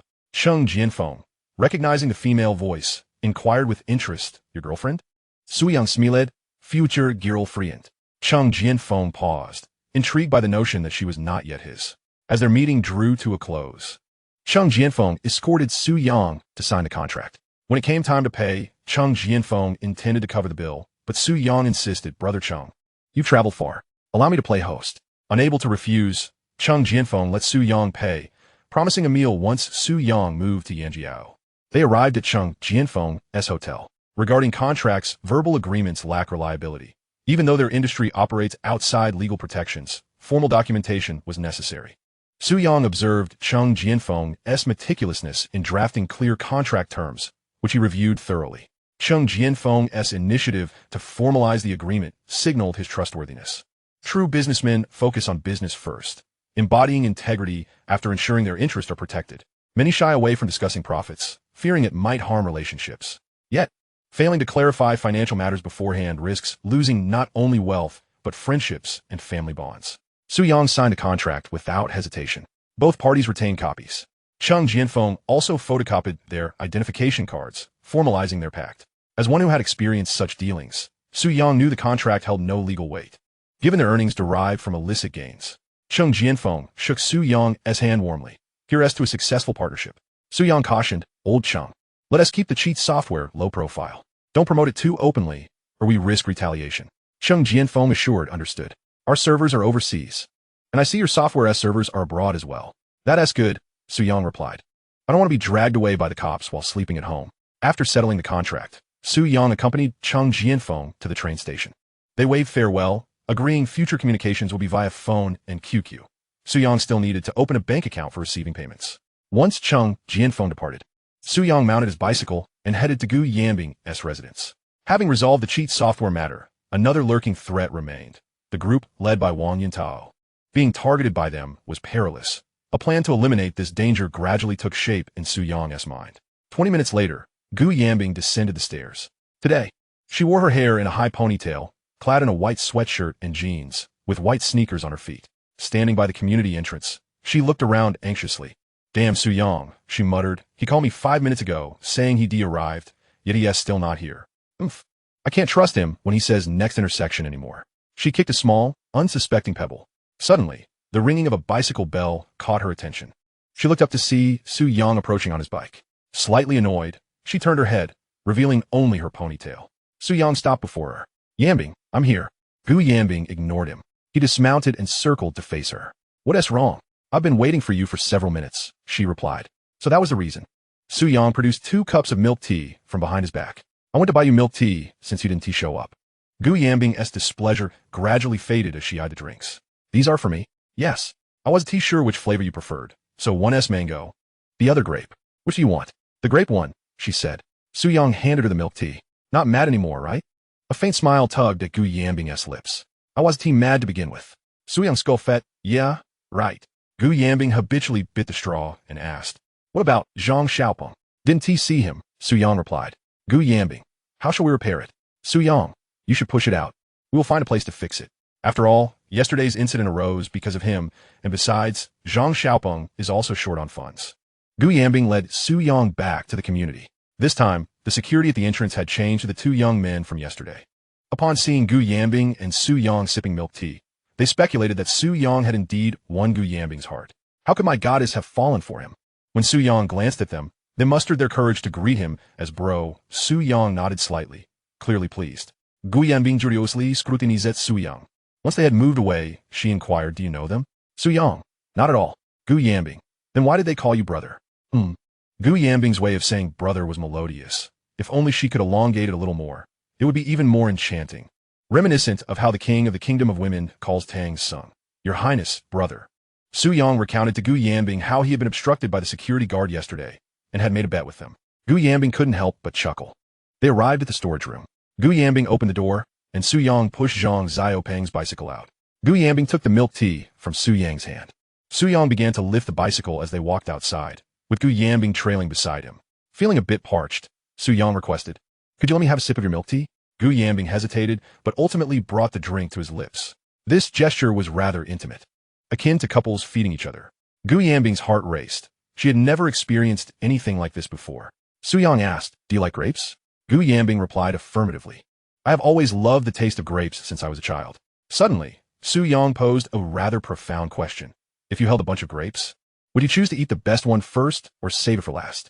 Gu Yanbing fell into contemplation before answering, I would save the best for last. Su-young nodded. Gu Yanbing suspected there might be some psychological analysis behind the question and pressed him for the answer. Su-young, may I taste your grape-flavored milk tea? Gu Yanbing.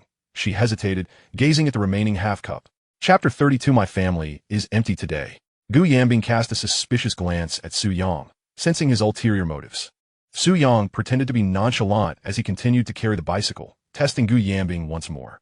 The best mutual understanding between them was, you know my hidden agenda, and I am aware of your feigned modesty. Gu Yanbing took a sip of her milk tea and handed her grape-flavored drink to Su-young. I've had enough. You can finish the rest. Su-young noticed the straw, which bore traces of Gu Yanbing's saliva.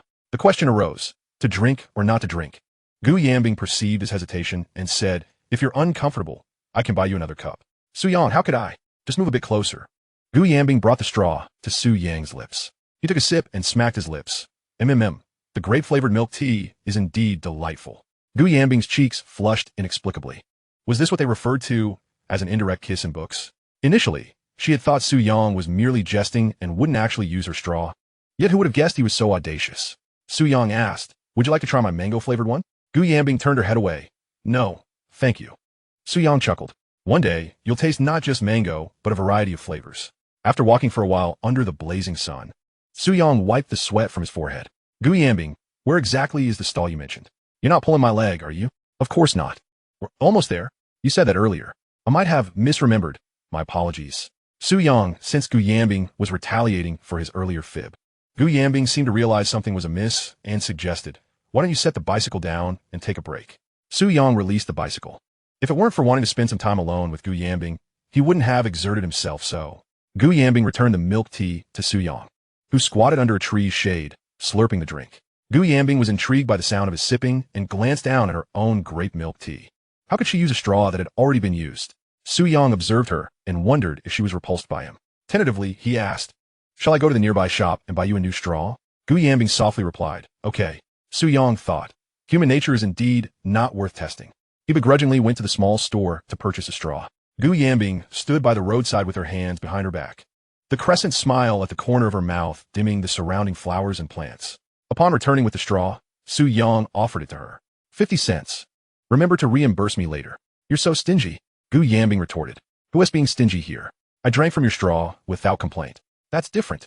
I brush my teeth every day. So do I. But you smell of smoke. Su-young was taken aback. Could that be the reason? He replied, if I quit smoking, Will that suffice? Gu Yanbing huffed lightly. We'll see about that. Su Yang was at a loss for words and continued onward. At last, they encountered a bicycle repair stall at the next intersection, run by an elderly gentleman. Su Yang wheeled the bicycle over.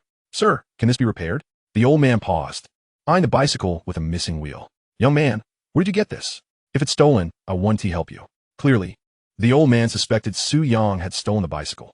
Su Yang patiently explained, but the old man remained unmoved. Ultimately, it was Gu Yanbing who clarified the situation, and the old man, considering her, finally agreed to assist. Su Yang internalisco fait.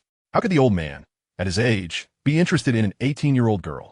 Didn't he find the charm of someone in their 40s appealing? Su Yang inquired, how much will it cost? The old man replied, 15 yuan. Su Yang nodded. The price was reasonable. However, typically, bicycle repairs focus on fixing tires and brakes. Did this stall have a spare wheel? Sir, do you have a spare wheel? Yes. The old man retrieved a wheel from a nearby tricycle. Su Yang stared at the wheel, feeling a sense of déjà vu. It looked somewhat familiar. The old man muttered. Last night, some young folks offered to sell me a wheel, but I thought it might be stolen, so I declined. Later, they claimed it was found, and I bought it for 3 yuan. Su Yang asked, was there someone with their face wrapped in gauze? The old man nodded. Indeed, how do you know? Do you know them? Su Yang waved his hand. Nothing to worry about, I don't. Gu Yanbing gently tugged at Su Yang's sleeve. He asked, what is the matter? Gu Yanbing whispered, is this wheel the one that was stolen yesterday? Su Yang, you guessed it right. Wang Yintao and his accomplices had removed Zhang Xiaopeng's wheel and sold it for 3 yuan. Ultimately, Su Yang ended up buying it back for 15 yuan. The old man had made a tidy profit on both ends. What a lucrative deal. Gu Yanbing couldn't help but stifle a laugh. Su Yang gazed at Gu Yanbing under the sunlight. Her crescent-shaped eyes were extraordinarily captivating, with bright eyes and pearly teeth. Delicate and radiant, she was perhaps the very embodiment of such descriptions. In the interim, Su Yang felt the urge to smoke. Gu Yanbing instinctively took a few steps back. Su Yang resignedly tucked the cigarette away. Only then did Gu Yanbing proudly lift her chin and stride ahead. After a short while, the stall owner tightened the last screw on the bicycle. Young man, it's done. I even adjusted the brakes for you. Give it a try. There's no need to try. I'll seek you out next time. Su Yang readily retrieved money from his pocket and handed it over. He mounted his bicycle, taking Gu Yanbing along as they headed back to the community. As they distanced themselves, Gu Yanbing, seated behind him, inquired, Su Yang, that wheel was clearly stolen from Zhang Xiaopeng. Why didn't you explain the situation to that old gentleman? Su Yang replied, he has his own struggles. Didn't you notice his slightly crooked leg? Let him earn a little for his retirement. He was aware that the craft of bicycle repair would gradually become obsolete in the coming years, with the increasing prevalence of electric bikes and their thick vacuum tires. The frequency of punctures was far lower than that of traditional bicycles. Crafts such as pottery, pot mending, and shoe repair were also being phased out by the march of time.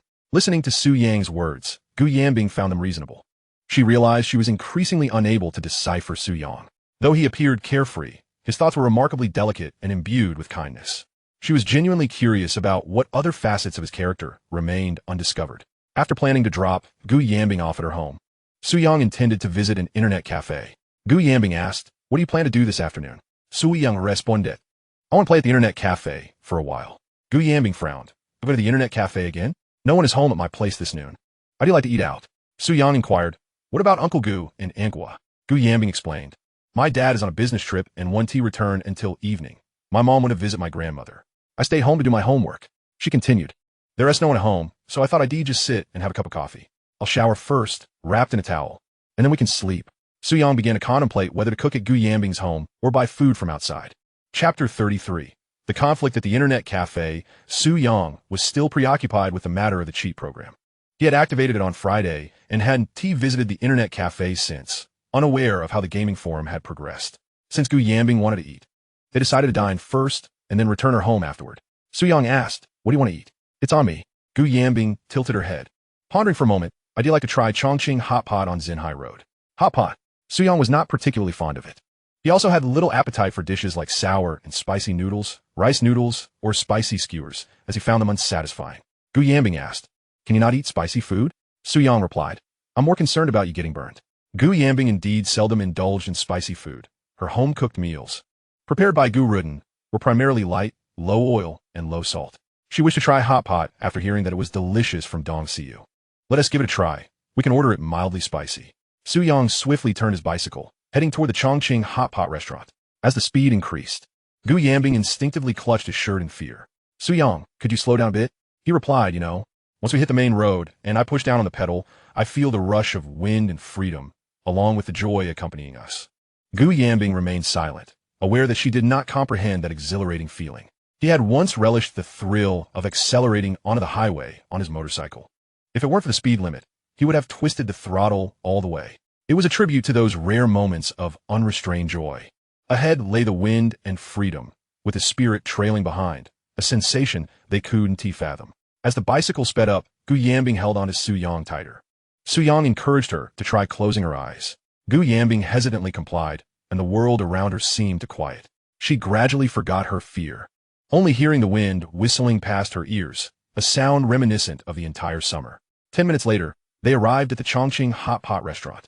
Gu Yanbing dismounted from the back seat, a little reluctant to leave. The sensation Su-young had given her was exhilarating, distinct, and unlike anything she had ever experienced. The only downside was a slight discomfort in her backside, especially after that bump they had just crossed. Seizing the opportunity while Su-young parked the bicycle, she discreetly rubbed her pert behind. Upon entering the hot pot restaurant, Su-young and Gu Yanbing ordered a moderately spicy hot pot. They added beef tripe, and duck intestines into the boiling broth, the layer of vibrant chili oil igniting their appetites. Gu Yanbing alternated between eating and gulping down mineral water to cool her mouth. Her fair complexion flushed with a healthy glow due to the spice. They savored the hot pot for an hour. After finishing, Gu Yanbing wiped her mouth and let out an unrefined burp, hastily covering her mouth in embarrassment. Su-young chuckled at her antics. Even the most beautiful women have their natural functions. After their meal, Su-young approached the counter to settle the bill, only to be informed by the cashier that Gu Yanbing had already paid. Su-young turned to her in surprise. "This time I'll treat you. Next time, it's your turn," she stated, perhaps thinking Su-young lacked sufficient funds or simply wishing to avoid taking advantage of him. What a perceptive and considerate girl she was. Exiting the restaurant, Su-young rode his bicycle to escort Gu Yanbing home. She asked, "What do you play at the internet cafe?" Su-young replied, "Game forums." Gu Yanbing inquired, "Can I accompany you to take a look?" Su-young hesitated, considering whether he should bring along a companion like Gu Yanbing, who might impede his coding efficiency. He replied, "Aren't you going back to do your homework?" Gu Yanbing insisted, "I can write it later tonight." Su-young contemplated for a moment and decided to let her join him for a little escapade. Men have two great passions: to entice virtuous women into mischief and to coax fallen women back to the shore. Women, too, harbor two primary interests: discussing money with the impoverished and emotions with the affluent. Gu Yanbing was beginning to glimpse the hidden facets of society alongside Su-young. They first ventured to a cafe called Iwang Qing Shun, but due to overwhelming crowds, they relocated to another establishment, Lightning Internet Cafe. Following Su-young, Gu Yanbing observed as he effortlessly paid and logged in. Inside the cafe, the scent of smoke wafted through the air, prompting Gu Yanbing to instinctively cover her nose. Su-young, wishing to shield her from secondhand smoke, suggested, "Should I take you back home instead?" Gu Yanbing shook her head. "It's fine. I'll return later." She noticed many individuals engrossed in their virtual worlds, some shouting front door, amidst the dazzling, violent imagery of the games. Gu Yanbing watched as others pounded on keyboards or clicked their mice at lightning speed. The patrons donned flamboyant attire, sported multicolored hair, and some even had piercings and tattoos. She felt both intrigued and repulsed. This was far from the sunlit, warm world depicted in her textbooks. In contrast to those individuals, Su-young's appearance appeared significantly more polished. He logged into his QQ account and then accessed the gaming forum.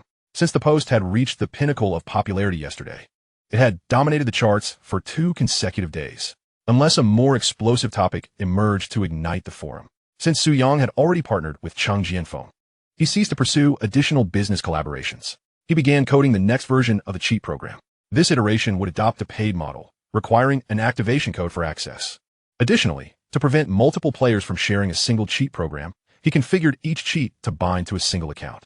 Standing behind Su-young, Gu Yanbing watched as his slender fingers danced gracefully over the keyboard. She had never noticed before, but for the first time, she found his hands remarkably attractive. A sudden impulse seized her to reach out and touch Su-young's hand. She was startled by her own thought. 2 voices emerged in her mind. Gu Yanbing, "Have you lost your mind?" "Haha, I'm sorry, I'm a hand enthusiast and a bit overexcited." But that didn't justify reaching out. What was their relationship? What relationship? She mused that it was more akin to a familiar classmate bond. The 2 voices in her mind began to converse, one representing the obedient girl, Gu Yanbing, the other willing to follow Su Yang into a world of indulgence. Su Yang had a habit of saving his work frequently while coding, to guard against unexpected crashes or power outages. At that moment, four flamboyant youths sauntered in from outside, exclaiming, "Turn on the internet." Among them, a young man with dyed blonde hair was instantly captivated by Gu Yanbing. "Wow, what a pure girl," he exclaimed. "Her skin is so fair, her profile impeccable, and her figure matches mine in height." The blonde youth nudged the person beside him. "Brother Tao, what do you think of that girl?" Brother Tao turned to look, and his eyes brightened. "Wow, she is indeed beautiful." He then noticed Su Yang, who was engrossed in his computer. "Isn't this the guy who chased my brother in the park yesterday?" Brother Tao was none other than Wang Yuntao, the self-proclaimed leader known as Yungzing, and the brother of Wang Yunfin. To his surprise, Su Yang had the audacity to return to the internet cafe, accompanied by such a stunning girl. He approached Su Yang and kicked his chair with force, causing it to screech against the floor. Gu Yanbing gasped in shock, unable to suppress her reaction. Su Yang turned around to find an enraged Wang Yuntao glaring at him. "How dare you disturb me while I am working?" Chapter 34. It's useless no matter how many people you bring. Su Yang faced Wang Yuntao without a hint of panic, calmly uploading files to his email before slowly rising to his feet. Gu Yanbing, startled by the sudden provocation, instinctively grasped his arm. Su Yang gently patted her hand, offering her a reassuring glance. Gu Yanbing recalled Su Yang's prowess from 2 days prior, which somewhat calmed her nerves. Su Yang's gaze remained composed. Wang Yunfin and his band of miscreants fancied themselves untouchable, believing that watching a couple of gangster films made them invincible. Yet, as the saying goes, a tempest follows arrogance, and calamity begets those who act foolishly. He was no stranger to brawls. Back in 2008 at a bar, he and his friends clashed with bouncers, resulting in a chaotic free-for-all far more intense than this. At that time, the security situation was far from the peace of today, especially in places like bars, internet cafes, and bathhouses. "Bring it on, all of you." Su Yang Chaoling it. Wang Yunfin laughed, having encountered bold individuals before, but never someone so brazen. The others regarded Su Yang with disdain, for against one, what gave him the audacity to confront them? The cafe owner had noticed the tension and interjected, "If you're going to fight, take it outside. Don't interfere with my business." Wang Yunfin cast a glance at the owner, Sun Hao, who had once dabbled in the underworld. In this day and age, one needed some background and strength to run an internet cafe. Otherwise, inspections from the industrial and quality oversight would be frequent, and local ruffians would take advantage of the situation. "Brother Hao, I'll give you face today." Wang Yuntao then directed his attention back to Su Yang. "I'll be waiting for you outside. If you're a man, come out. If you're too afraid to step out, you can stay in the cafe until the new year." With that, he led his 3 lackeys out, clearly intending to ambush Su Yang at the entrance. As they exited, Wang Yuntao pulled out his phone to call for reinforcements. "Mo, come to the Lightning Internet Cafe and bring the brothers. No need for any nonsense. Today, we're going to take down one person." After hanging up, the blonde youth beside him asked, "Brother Tao, do we really need 4 of us to deal with him?" Wang Yuntao replied cautiously, "Better to be safe. I've heard from Yunfin that this guy can fight." The blonde youth scoffed, "Can fight? Haven't you heard that 2 fists can't match 4 hands?" Inside the cafe, Gu Yanbing asked Su Yang, "What should we do? Should I call my dad?" Su Yang knew that if Gu Yanbing contacted Gu Jianwei, the situation would be resolved effortlessly. "It's fine, I'll handle it. Just stay here and don't go outside." Gu Yanbing's eyes were fixed on Su Yang. "No way. I'm going out with you." It was then that Su Yang realized Gu Yanbing had a stubborn streak. The cafe owner, Sun Hao, cautioned, "Young man, that guy is Wang Yuntao. He has been around here for 3 to 4 years. You're on your own, and it won't end well. If you have friends, you can use my phone to call for help." Su Yang smiled, "Thank you, but that won't be necessary." With that, he strode towards the exit. Though Gu Yanbing was frightened, she followed him outside. The onlookers from the cafe poured out as well. Sun Hao watched Su Yang through the window. This young man had potential. It was a pity he had yet to experience adversity. As Su Yang passed through the courtyard, he picked up a broken chair leg, testing its weight. A hollow iron pipe. Gu Yanbing trailed closely behind him. "Su Yang, should I call the police?" "No need, but remember to keep your distance." Su Yang straightened his posture and stepped outside. Gu Yanbing clenched her fists tightly. She knew Su Yang might possess some martial skills, but her concerns for his safety loomed large. Would he get hurt? Would there be repercussions on his academic performance? Upon stepping outside, Su Yang spotted Wang Yuntao squatting on the ground, smoking. Wang Yuntao sneered at Su Yang. "I thought you'd wait until nightfall to come out." 3 more youths emerged from the adjacent alley, each with a cigarette dangling from their lips, embodying the carefree spirit of youth. The blonde youth pulled out a makeshift baton from behind his back, fashioned from rolled-up exercise books filled with crumpled paper and wrapped tightly in tape, making it quite sturdy. Following suit, Wang Yunfin stood up, retrieving a brick from beneath him. The blond youth acted swiftly, swinging his baton down towards Su Yang's head. Gu Yanbing cried out in alarm, "Su Yang, watch out!" Su Yang sidestepped and retaliated, swinging the chair leg at the blond youth's head. Bang! The chair leg bent upon impact. The blond youth groaned, clutching his head as he sank to the ground, blood trickling through his fingers. Wang Yuntao swiftly followed suit, raising the brick to strike Su Yang's head. Su Yang stepped back, causing Wang Yuntao's attack to miss. Su Yang then kicked him in the stomach, sending Wang Yuntao staggering. The other two rushed towards Su Yang, wielding their batons. Su Yang raised the chair leg to block their strikes while retreating, dodging their chaotic blows. Seizing an opening, he raised his forearm to defend, then swung the chair leg into one youth's cheek. The youth screamed in agony, collapsing to the ground, half his face covered in pain. Su Yang gritted his teeth against the pain in his arm, using the chair leg to deflect the final assailant's baton before delivering a powerful kick to his chest. The assailant stumbled backward. Su Yang didn't give him a chance to recover. With a sweeping kick, he struck the youth in the face, knocking him unconscious. Wang Yuntao watched in astonishment, utterly unprepared for Su Yang's swift and decisive moves, dispatching his companions with such ease. Su Yang approached Wang Yuntao, who gulped nervously, his hand trembling around the brick. Should he retreat or stay? His reinforcements had yet to arrive, and without their support, confronting Su Yang head-on was out of the question. Gu Yanbing, witnessing Su Yang's prowess as he took down their adversaries, couldn't help but breathe a sigh of relief. Thankfully, he was unharmed. She discreetly tucked her phone into her pocket. The audience that had spilled out of the cafe was utterly shocked by the scene before them.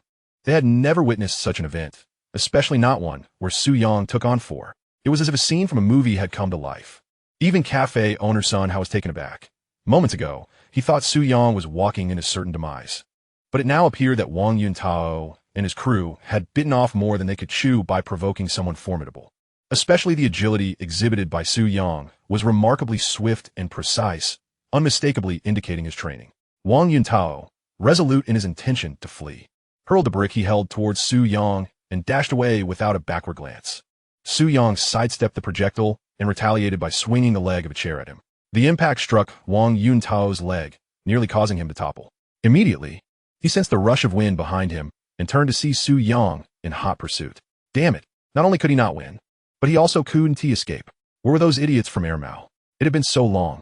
As Su Yang caught up, he delivered a kick to Wang Yuntao's back, sending him crashing to the ground. In a panic, Wang Yuntao shouted, "Su Yang, I have many brothers." Su Yang retorted, "It won't matter how many you call today."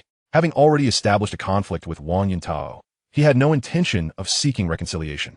Chapter 35. Escape together, just as Su Yang prepared to inflict psychological and physical trauma on Wang Yuntao. He spotted a group of over a dozen individuals rushing across the street. They wielded clubs and, in some cases, fruit knives. Su Yang was taken aback. Holy hell! Wang Yuntao had summoned reinforcements so quickly. Without time to think, he landed a kick on Wang Yuntao's nose and turned to flee. Wang Yuntao clasped his nose, letting out a pained cry. Confused as to why Su Yang was running, he was about to hurl some threats when he felt blood gushing from his nose, seeping through his fingers. Damn Su Yang! Why was he always targeting the nose? Su Yang dashed to the entrance of the internet cafe and seized Gu Yanbing's hand. "Let us go." Gu Yanbing, startled, instinctively followed Su Yang outside. It was then that Wang Yuntao heard the commotion behind him. Turning around, he saw Air Mao leading the reinforcements. Air Mao was taken aback upon noticing the blood seeping from Wang Yuntao's fingers. They hurried to assist him. "Brother Tao, how many are there? Brother Tao, you're hurt. Should we go to the hospital?" Wang Yuntao, irritated, swatted their hands away and kicked Air Mao a few times. "I told you to call for help, and you show up now? Did you fall into the damn toilet?" Air Mao, feeling wronged, replied, "Brother Tao, it takes time to gather people. In this day and age, we rely on shouting. Mobile phones aren't commonplace yet. Unlike later, when a single message in a group chat could summon thousands." Wang Yuntao surveyed his brothers, noting their fruit knives. His earlier uncertainty vanished, replaced by a newfound confidence. It was time to reclaim his dignity and sound the horn for a counterattack. He waved his hand. Su Yang ran this way. "Let us chase him." Air Mao asked, "Brother Tao, how many are with him?"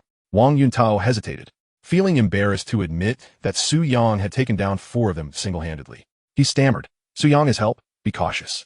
A throng of individuals brandishing knives and sticks surged forward in pursuit of Su Yang. Unfortunately, with Gu Yanbing in tow, Su Yang could not run swiftly, his pace gradually slowing. Gu Yanbing's heart raced, yet she found the thrill intoxicating. This scene felt reminiscent of a film she had seen, capturing a moment akin to Wong Kar-wai's cinematic language. A rich girl and a small-time thug fleeing hand in hand, the dim, yellowed imagery framing their pursuers in the background. The adrenaline surged as the protagonists faced life and death. Gu Yanbing suddenly realized this moment was unfolding in her own life. For a fleeting instant, she forgot her fear and wished to run alongside Su Yang indefinitely. In a moment of distraction, Su Yang's voice pierced her thoughts. Run faster. Gu Yanbing snapped back to reality, glancing over her shoulder only to see those pursuing them were now just a few meters away. Su Yang gripped her hand tightly as they dashed across the road. The blaring horns of oncoming cars echoed around them.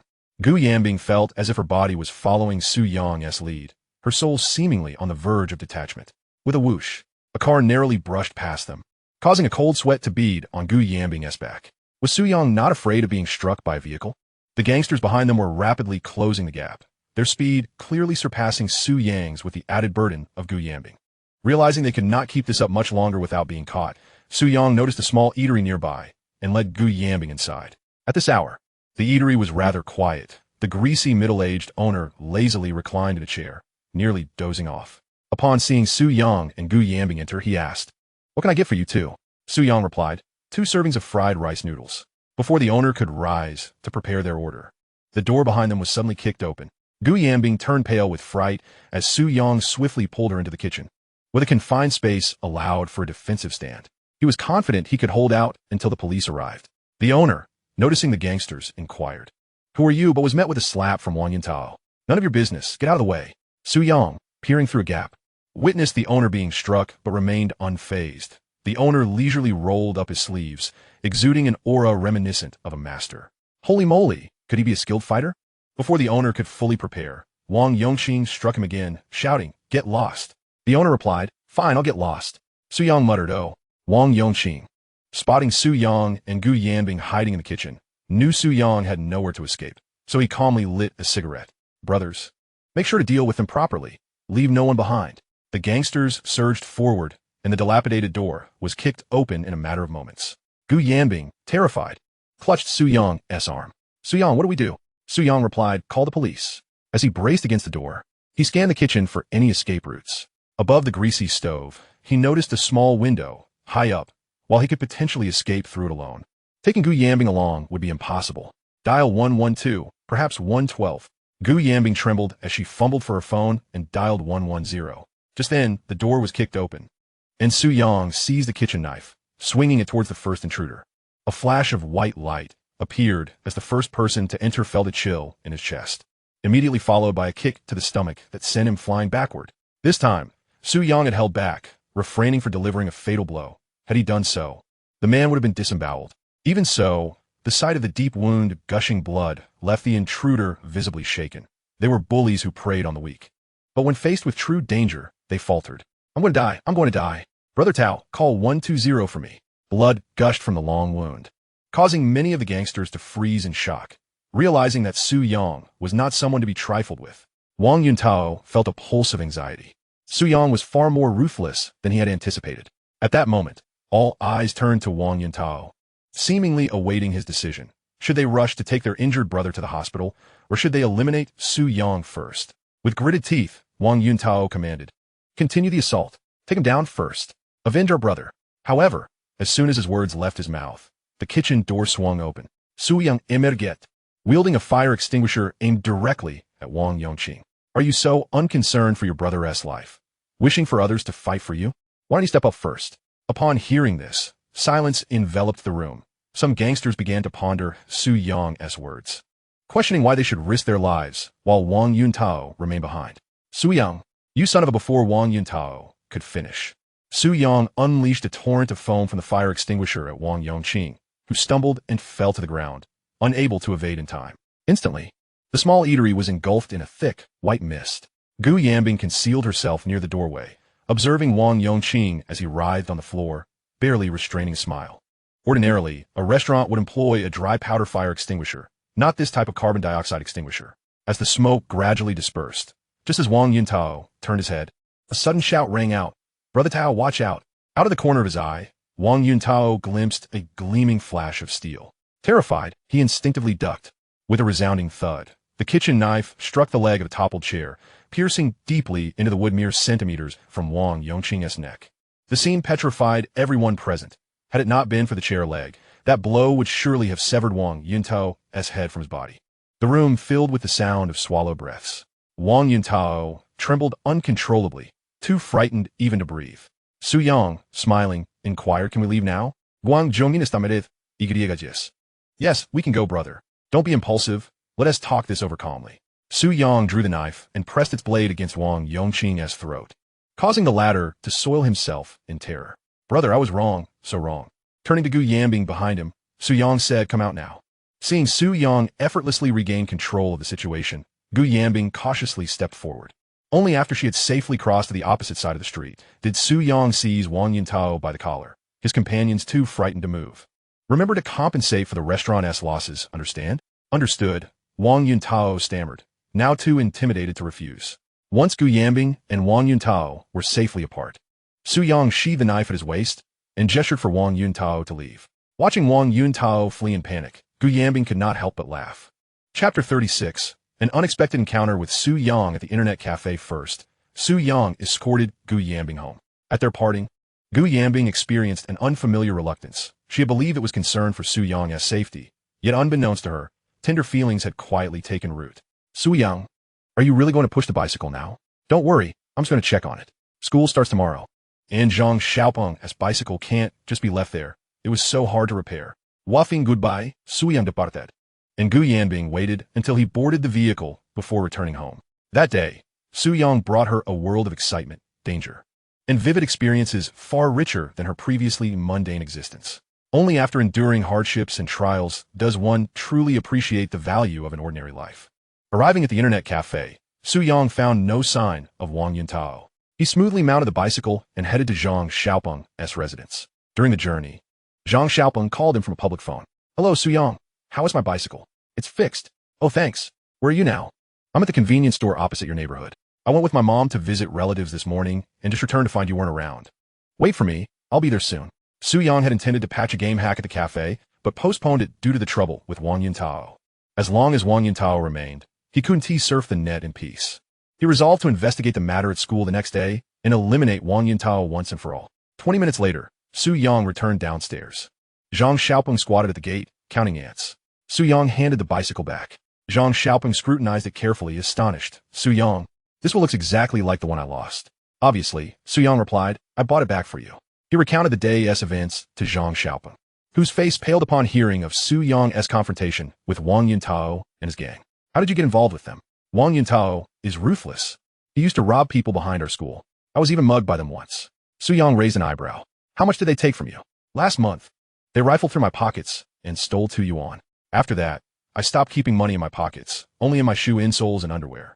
Su Yang glanced at Zhang Xiaopeng's worn sneakers and asked, "Have they ever robbed a large sum?" Zhang shook his head. "Never heard of it. Even Wang Yuntao knows a bit about the law.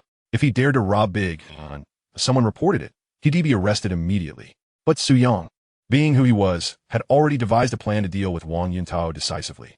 After chatting for a while, Su Yang asked Zhang Xiaopeng to ride his bike and escort him to Gu Yanbing's neighborhood, since his own bicycle was still there. Zhang looked up at Gu Yanbing's window with a mixture of longing and self-mockery, lamenting his own unrequited affection. "Do you know if Gu Yanbing is home?" Su Yang replied, "Oh, I forgot to tell you. She accompanied me to the internet cafe today." Zhang Xiaopeng, who had worried about Su Yang being beaten by Wang Yuntao, now thought Su Yang seemed more like the antagonist. After all, Su Yang had stolen the school S-Bell from Jiangming No. 1 High School. As night deepened, the two parted ways. Later that evening, Su Ziguo hummed a tune as he returned home, carrying half a caddy of pig's head meat and some spicy chicken feet. "Su Yang, want a drink?" "No, thanks." "You scoundrel, no fun. Your mom worked overtime today and won't be back until tomorrow morning. Have a drink with me, and I'll give you 20 yuan. Su Ziguo waved a bottle of white liquor. Su Yang scoffed, "I'm not interested in your 20 yuan. 50. Old Su, are you trying to bribe a beggar? 100. Deal." Grinning, Su Yang uproarted his head. "Dad, sit down first. I'll fix you a cucumber salad." Su Ziguo said, "Gao. I think you're just after my money. When I'm old and broke, you'll probably kick me out." "Dad, you're imagining things. When your stroke comes, Your mom will be the one to kick you out. No need for me. Su-young prepared a simple cucumber salad and fetched some fried peanuts from the fridge. Father and son clinked glasses over a modest bottle of white liquor. Su Zhiguo, somewhat exhilarated, recounted how today's sales of Banlin had exceeded 100 bags, with supermarket revenue surpassing yesterday's. This money is easy to make, practically lying down and earning. Su-young asked, did those 2,000 bags you ordered arrive? Su Zhiguo took a sip. They did. I contacted some comrades. 1,000 bags of Banlin will ship tomorrow. Only 1,000? Didn't your mom allow more? She thought it was too risky. Su-young sighed. My dear mother is truly the biggest obstacle on the road to wealth. Given current consumption rates, 2 bags per person per day for a family of 4. That's 8 bags daily. In 3 days, 1 bag is finished. Such a high repurchase product demands ample stock, much like fresh produce. Once consumed, it must be replenished. He shared these insights with Su Zhiguo, who shrugged helplessly. Your mom won't allow it. Don't you have any secret stash? Could you sneak in more stock? Su Zhiguo burped and replied. Don't mention it. Last time, your mom found a 50 yuan I hid in my shoe sole. She didn't make a fuss, but I dare not ask for more. Su-young suddenly recalled that the 50 yuan under Su Zhiguo's shoe sole had been quietly pilfered by himself. He chuckled to think that old Su had suspected his wife. Raising his glass, Su-young toasted, come, drink up. Clinking glasses, Su Zhiguo began reminiscing about his glorious past and romantic exploits. Su-young eyed his father's slightly greasy belly and mused on the truth of middle age. All past glories are but the ebb and flow of life as fortunes. After dinner, Su-young discreetly pocketed 100 yuan from his father, taking advantage of old Su's absence, who had gone to play chess with a friend, and his mother's brief duty. Su-young slipped out of the house cloaked in the night, heading towards the internet cafe. By Monday, the free cheat programs would cease to function. It was imperative to complete the formal cheat and send it to Cheng Jianfeng without delay. This was the key to earning his first pot of gold in life. Su-young arrived at the loved Deep as the Sea Internet Cafe, where the machines were finally available on a weekend evening, as many patrons had returned home to complete their homework. He requested the owner to set up a machine and promptly began to write his code. Time flew by as he immersed himself in his work. Just as Su-young was nearing completion, he felt a gentle tap on his shoulder. Turning around, he was taken aback to find his English teacher, Bai Yukin. Today, Bai Yukin was clad in a plaid shirt paired with jeans, her shoulder adorned with a pink bag. Her fair skin contrasted beautifully with her lively and alluring eyes. Her lips painted with lipstick, and her wavy, cascading hair draped loosely over her shoulders. Teacher Bai, Su-young began, but Bai Yukin furrowed her brow. Su-young, why do you spend every day at the internet cafe? Su-young hastily switched programs with an alt-tab. I came to research. What research? Bai Yukin inquired, pulling up a chair beside him. Her curiosity piqued as she leaned in to view Su-young's computer screen. He caught a whiff of her fragrance, and as he glanced down, he noticed that her shirt buttons were straining against her impressive figure. A woman in her 20s, exuding a mature charm, was exponentially more alluring to Su-young. Chapter 37. What is the meaning of matching social status? Bai Yukin fixated on Su-young's computer screen, while he dared not move. He resolved that once he had the means, he must acquire a laptop. At that time, laptops were quite expensive, costing around 10 to 20,000 yuan. The purchasing power of over 10,000 yuan in 2003 was enough to afford a bride's dowry for 3 marriages. Su-young recalled that Bai Yukin had gone on a blind date yesterday. Teacher Bai, how did your blind date go? He asked. Bai Yukin gave Su-young a penetrating look, recalling his earlier comment. Once you enter a noble family, it's as deep as the sea. You were spot on. Their family is indeed affluent. My parents were quite pleased with me. But what? Su-young bromped. Bai Yukin wondered why she was sharing this with him. In her eyes, Su-young was merely a younger brother. At 23, she was 5 years his senior. What advice could he possibly offer? Su-young sensed Bai Yukin's unspoken concerns. If you have any worries, feel free to confide in me. Think of me as a sounding board. Bai Yukin raised an eyebrow. Sounding board? Su-young realized that the term was not yet in common usage. He explained, a sounding board, as in the fairy tale The Emperor's New Clothes, is a place where you can share secrets without fear of them being revealed, as it has no voice to betray your trust. Bai Yukin smiled. I didn't expect your knowledge to be so extensive. Su-young humbly replied, I've merely had the fortune of reading a few more books. Bai Yukin shot him a playful glance. Who would believe a younger boy would claim to have read more than her, his teacher? After the previous interruption, Bai Yukin gradually lowered her guard. She tucked a strand of hair behind her ear and said, actually, it's nothing much. I'm just not very satisfied with that guy. When we met, his phone kept ringing, and he didn't answer. He even blocked the caller. Later, I noticed lipstick stains on his shirt, suggesting he might have a girlfriend. My parents are eager for me to marry him, thinking his background is good, but I'm a bit hesitant. Su Yang understood now. It was this dilemma that troubled her. Teacher, may I ask, is your family in need of money? Not really. My father has a heart condition and can't work, but he receives a pension, and I have my salary. I also have a younger sister. Su Yang realized, then, that she had a sister, which made things easier to resolve, provided she wasn't a brother-supporting type. Yet, he wondered what Baiyukin's sister looked like. After all, a woman could only remain youthful for a few years, unlike a man who could age gracefully for many more. Deciding to abandon his coding for the moment. As he had nearly finished, Su Yang offered his analysis. If you wish to marry him, you must prepare yourself mentally. Mental preparation for what? Are you able to accept that he might have other women outside? Of course not. I'm still a virgin. Baiyukin suddenly felt it inappropriate to discuss this in Su Yang's presence, and wisely fell silent. Su Yang perceived the implications of her inadvertent revelation. Teacher Bai had never been in a relationship before. It made sense. A teacher by day and a self-taught programmer by night surely left little room for romance. He said, another point to consider is matching social status. Baiyukin looked puzzled. Matching social status? Su Yang elaborated. While love can transcend wealth and social class, marriage must take family background into account. Similar values and experiences foster meaningful conversations, and an equal standing in social status ensures mutual respect. Otherwise, happiness can be elusive. Baiyukin listened with surprise as Su Yang articulated these thoughts. It was hard to believe such profound wisdom could emerge from an 18-year-old. Where did you learn this? She asked. Su Yang explained, my mother enjoys watching matchmaking programs. I've absorbed some insights from television.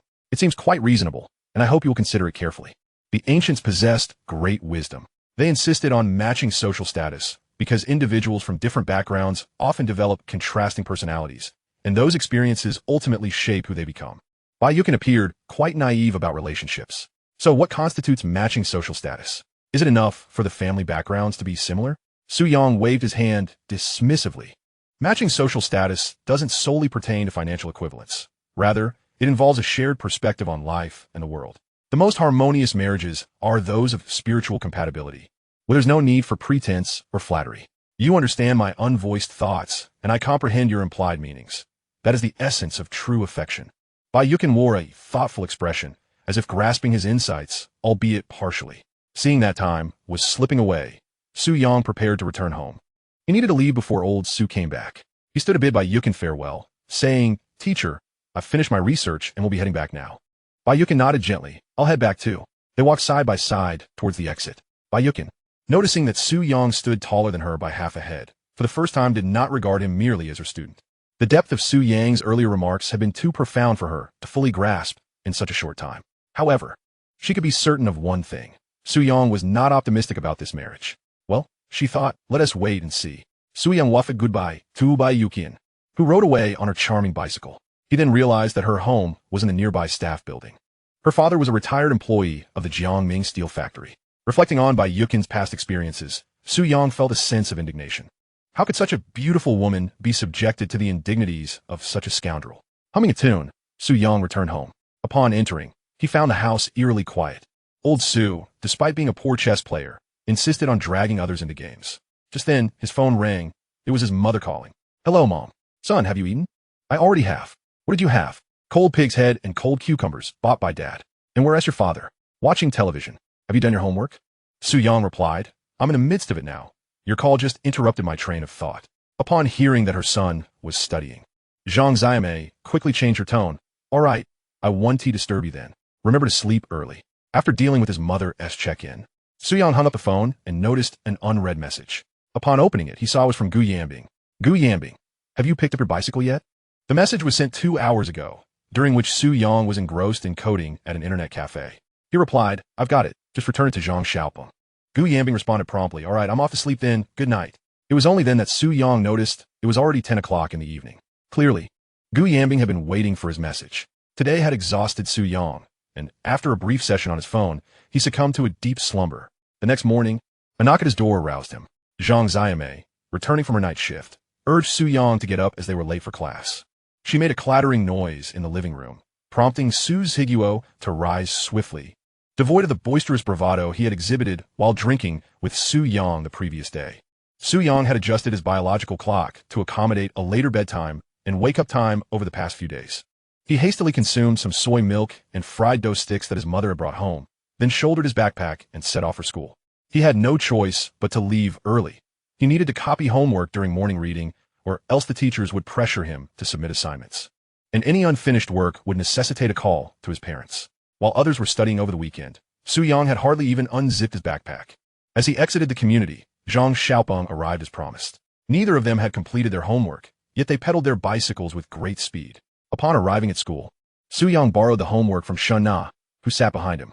Shen-na widened her eyes, surprised that Su-yang's grades were even better than hers. Su-yang urged her, "Hurry up, hand over your physics, chemistry, and biology homework." Shen-na replied, "I haven't completed the questions I didn't understand." Su-yang reassured her, "No worries, I'll write the ones you missed later."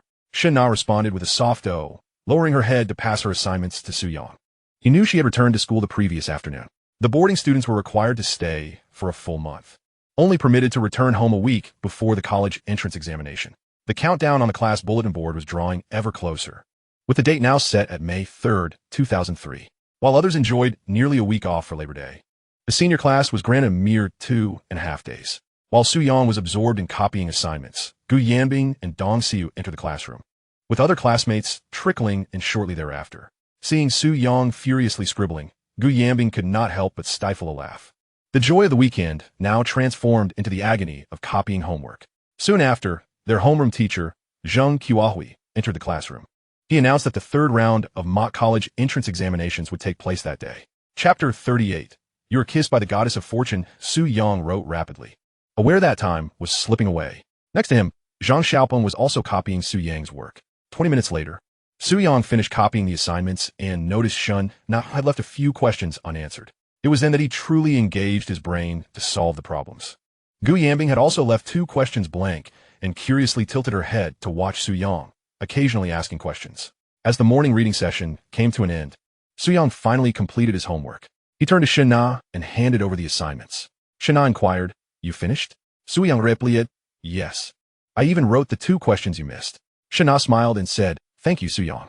He intended to chat a bit more with her, but noticed Gu Yanbing frequently bending down to pick up her pen or adjusting her chair, prompting him to abandon that thought. Before long, Bai Yukin entered, clutching the examination papers. "Class, please put away your dictionaries and English books. We will be having a mock examination today." The classmates promptly stowed their books. Su-yang noticed several boys looking dejected. Some murmured, "Teacher, we're feeling uncertain. Perhaps we shouldn't have the exam." Bai Yukin couldn't help but laugh. Adopting a mock serious tone, she said, "Who told you to play at home every day?" "And some students I've run into twice at the internet cafe." With that, she shot a meaningful glance at Su-yang. Embarrassed, he lowered his head. Who would have thought he would encounter a teacher who enjoyed visiting internet cafes? If it hadn't been for the cafe nearby, he would never have gone. Dong Xiu quietly asked Gu Yanbing, "Why is there an exam today? I haven't even memorized the vocabulary yet." Gu Yanbing, proficient in English, remained unfazed. She advised Dong Xiu to be meticulous when answering and to check her work carefully. Su-yang overheard 2 girls in the front row whispering. They were plotting how to cheat, with one suggesting wearing skirts so they could write answers on their thighs. The other, a plump girl, chimed in, "I'm lucky my thighs are the thickest. I can write far more answers than you." Their deskmate listened in envy. In truth, cheating on this mock examination was of little significance, as the college entrance examination would not afford such opportunities. Yet, Su-yang had heard that in remote regions, cheating during the college entrance examination was still a phenomenon, an unspeakable situation in those areas. The boys in the back row began inquiring about the difficulty of the exam from Bai Yukin. She subtly adjusted her glasses and replied nonchalantly, "The depth of the exam questions is determined by the ink used. If the ink is dark, the questions are deep. If it is light, they are shallow." Bai Yukin distributed the exam papers to the students in the front row to pass back. As the class bell rang, the examination commenced. The first part was listening, but Bai Yukin realized she had forgotten the tape recorder and sent Su-yang to fetch it. The boys in the class watched Su-yang with a hint of envy. Among all the teachers, Bai Yukin was the most popular, given her relatively close age to the students and her understanding of contemporary trends. The boys were always willing to run errands for her. Unexpectedly, today, the opportunity to showcase such behavior fell to Su-yang. He understood that Bai Yukin was deliberately exacting revenge on him, especially for the past couple of days at the internet cafe. He carried the recorder from the office and plugged it in, after which Bai Yukin allowed him to return to his seat. As the listening portion of the exam began, the classroom fell into silence. Bai Yukin crossed her arms, her heels clicking methodically on the aisle. Each time she passed by Zheng Xiaopeng, he would straighten up, inhaling deeply. Her scent was delightful. Su Yang refrained from distraction this time, focusing on the exam. Having previously passed the college English test and frequently using English in his work, he knew that the high school English exam was relatively simple. Memorizing 500 English words would generally yield a score around 120. Thus, the crux of the college entrance examination in English was simply to memorize vocabulary. Gu Yanbing inadvertently glanced at Su Yang and noticed his rapid pace in answering. Bai Yukin paused briefly as she passed Gu Yanbing, nodding slightly at her answers. Truly, the English class representative performed with remarkable stability. She then circled around to the other side of the aisle, noticing that Su Yang's answers matched Gu Yanbing's. Bai Yukin immediately suspected plagiarism. If Su Yang had performed well in English, she would not have doubted him, as these questions had fixed answers. However, Su Yang's English was rather poor. Bai Yukin felt it implausible that his performance could improve so dramatically. Yet, Zhang Xiaopeng was nearby. Bai Yukin instructed, "Zhang Xiaopeng, please move to the desk at the back." Zhang Xiaopeng meekly acknowledged, and seeing Bai Yukin's serious demeanor, he reluctantly complied. Bai Yukin then directed Su Yang to take Zhang Xiaopeng's seat, thus distancing him from Gu Yanbing. Su Yang surmised that Bai Yukin must find it incredible that his answers were correct. He chose not to argue. Bai Yukin stole beside Su Yang, preparing to admonish him after class, believing that such self-deception in examinations was futile. The college entrance examination would not grant opportunities for cheating. The two girls in the front row had initially written vocabulary on their thighs, but, seeing Bai Yukin behind them, dared not move. Time ticked away, and Bai Yukin sensed something was amiss. Su Yang, under her watchful gaze, had no chance to cheat, yet all his answers were correct. Was he merely guessing? 20 minutes later, Bai Yukin was astonished. If he had guessed, that would be terrifying. How could he possibly be right on every answer? Had Lady Luck bestowed a kiss upon him the day before? Bai Yukin reviewed Su Yang's recent English test scores, 24, 33, and 19. The disparity between those results and his current performance was nothing short of a chasm between heaven and earth. She was eager to inquire how Su Yang had achieved such a remarkable transformation. An hour later, the bell rang, and Bai Yukin began collecting the papers. The two girls seated 2 rows ahead of Su Yang seized the opportunity to copy answers, frequently glancing back at Gu Yanbing's paper. Gu Yanbing cooperatively moved her hand away from the test sheet. During the interval of collecting the papers, Gu Yanbing glanced towards Su Yang, who winked at her, prompting her to recall their hand-holding incident from the previous day and quickly turn her head away. Once Bai Yukin finished collecting the test papers, she announced that the students were free to engage in independent activities. As she was about to leave, she called Su Yang over. Zhang Xiaopeng returned to his seat with a grim expression. He had guessed on about 80% of the exam and hoped that luck would favor him with higher marks. Gu Yanbing asked Zhang Xiaopeng, "What were you and Su Yang doing yesterday?" Zhang Xiaopeng replied, "Nothing at all." Gu Yanbing pressed further. "Didn't Su Yang go to the internet cafe with you?" She suspected that the 2 encounters Bai Yukin had mentioned earlier at the internet cafe must have involved Su Yang. Otherwise, she wouldn't have looked at him. Zhang Xiaopeng shook his head vigorously. He said he had taken a bicycle from Su Yang yesterday and then gone straight home. In the office, Bai Yukin sat with her legs crossed, resting the test paper on her shapely thigh as she graded Su Yang's exam. She quickly marked correct answers with a red pen and asked, "Su Yang, when was your last exam?" Su Yang scratched his head and replied, "Before I was reborn." Bai Yukin looked up, her eyes filled with astonishment. Su Yang chuckled, "I think it was in March." Only then did Bai Yukin relent. "I recall you scored over 30 points in the preliminary test. How did your English improve so dramatically in just 2 months?" As she spoke, Bai Yukin's foot gently swayed, encased in black stockings that radiated a mature allure. Su Yang explained, "Actually, my mother hired a private tutor for me. Lately, I've been memorizing English every day." Bai Yukin nodded slightly, having heard of similar cases before. Some students who performed poorly before their senior year suddenly seemed to awaken, making astonishing progress within a single year. This was her first time witnessing such a transformation firsthand. Bai Yukin soon finished grading Su Yang's paper and raised it. "Do you want to know how much you scored on this English test?" Su Yang cooperatively asked. "How much?" 122 points. Bai Yukin announced. Su Yang's face showed no surprise. It was all within his expectations. Bai Yukin admonished him, "Your English isn't the highest in the class, but you have shown the greatest improvement. I hope you continue to work hard before the college entrance examination and live up to the teacher's expectations." Su Yang felt doted. Most of his high school teachers had been responsible and caring. Unfortunately, he had failed to appreciate them at the time. He knew that once he entered society, he would realize that no one is kind without reason. Chapter 39, "You're the worst cohort I've ever taught." After returning to the classroom, Gu Yanbing was even more concerned about Su Yang than Zhang Xiaopeng. She asked, "Why did the teacher call you to the office?" Su Yang replied, "Miss, Bai thinks I have a special talent for English and wants to nurture it. Gu Yanbing retorted, if she wanted to nurture you, wouldn't she have started earlier? Seeing the mischievous glint in Su Yang's eyes, she knew he wasn't telling the truth. She clenched her fists, ready to strike him, but refrained, realizing they were in the classroom and feeling indignant. Su Yang took Zhang Xiaopeng to get water, and Gu Yanbing handed him her cup. Fill this for me too, thanks. Su Yang took the cup and left with Zhang Xiaopeng. They encountered Su Shuai and Wang Yunfen from the neighboring class in the corridor. After the incident at the snack street, Su Shuai and Wang Yunfen dared no longer to provoke Su Yang. Although they were sports specialists, they were no match for him. Once Su Yang and Zhang Xiaopeng were out of earshot, Su Shuai asked, Yunfen, didn't your brother say he'd take revenge? When will you ambush Su Yang? Wang Yunfen hesitated. My brother said to wait. The previous night, Wang Yuntao had returned home covered in blood. Upon inquiry, they learned he had encountered Su Yang at the internet cafe. A fierce battle ensued. Su Yang was severely wounded but escaped, while Wang Yuntao suffered minor injuries. Seeing Su Yang unscathed today made Wang Yunfen realize his brother had lost the fight. He knew Wang Yuntao had a habit of boasting. If even Wang Yuntao couldn't handle Su Yang, then no one at Jiangming No. 1 High School would dare to provoke him. Su Yang and Zhang Xiaopeng went to the water room. Zhang Xiaopeng greeted a small, bespectacled boy named Huang Xiaoyong, whom Su Yang recognized as a good student from a single-parent family. Huang's father had died in a traffic accident 4 years ago. The accident site lacked surveillance, and a hit-and-run driver fled without stopping. At that time, many intersections had no cameras, so the family had no recourse. Huang Xiaoyong smiled and greeted Su Yang. Su Yang asked, Xiaoyong, did Wang Yuntao ever rob your money? Huang nodded.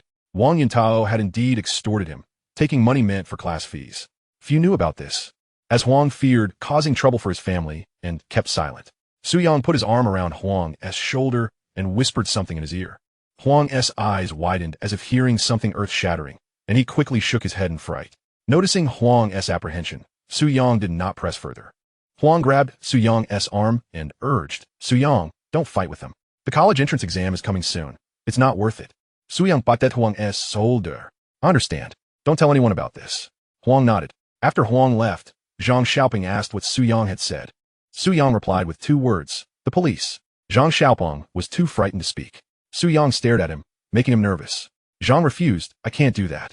Su Yang grabbed him firmly. You still owe me 20 yuan from last time. What's wrong with doing me this favor? Zhang shook his head repeatedly. Su Yang scolded, you guys are such cowards. With that, they headed back to the classroom.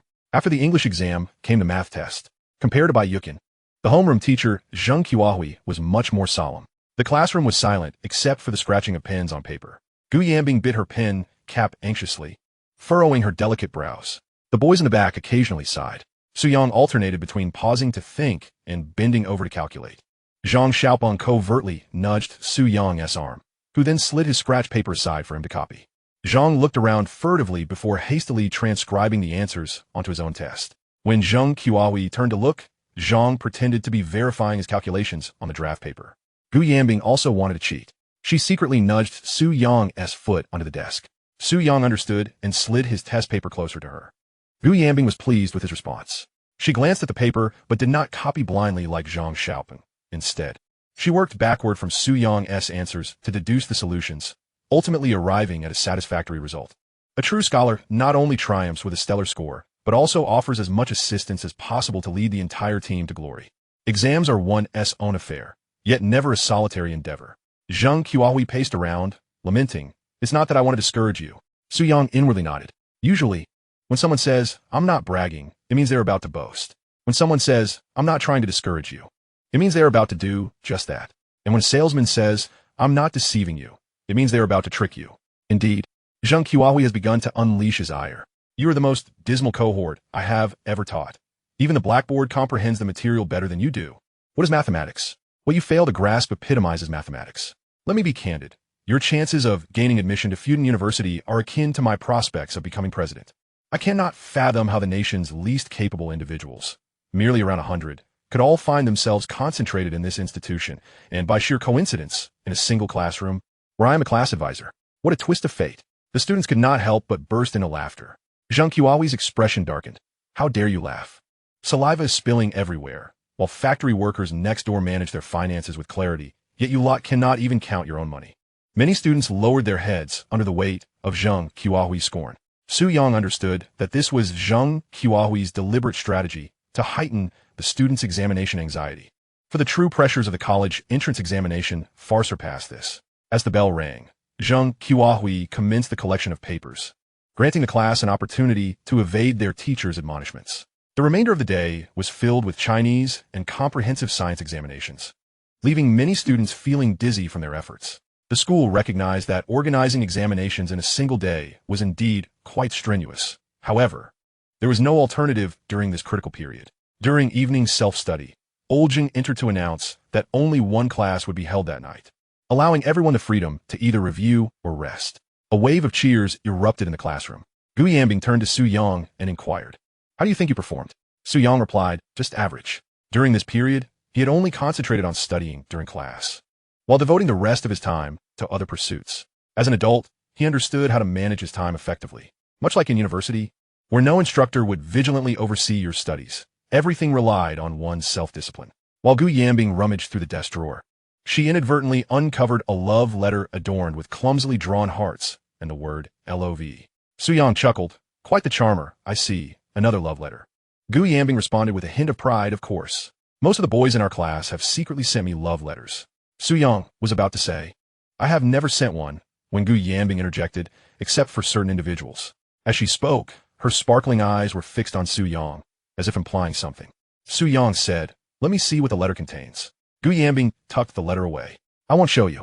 Typically, she discarded such letters straight into the trash. But today, for reasons unknown, she hesitated. Su Yang felt someone gently poke him in the back. Turning around, he saw it was Shun Na. "Comrade Xiao Shun. What is it? Could you explain this question to me?" Shun Na held a problem that Su Yang had worked on earlier that morning, one he had written out for her while copying his homework. "This question? It's simple."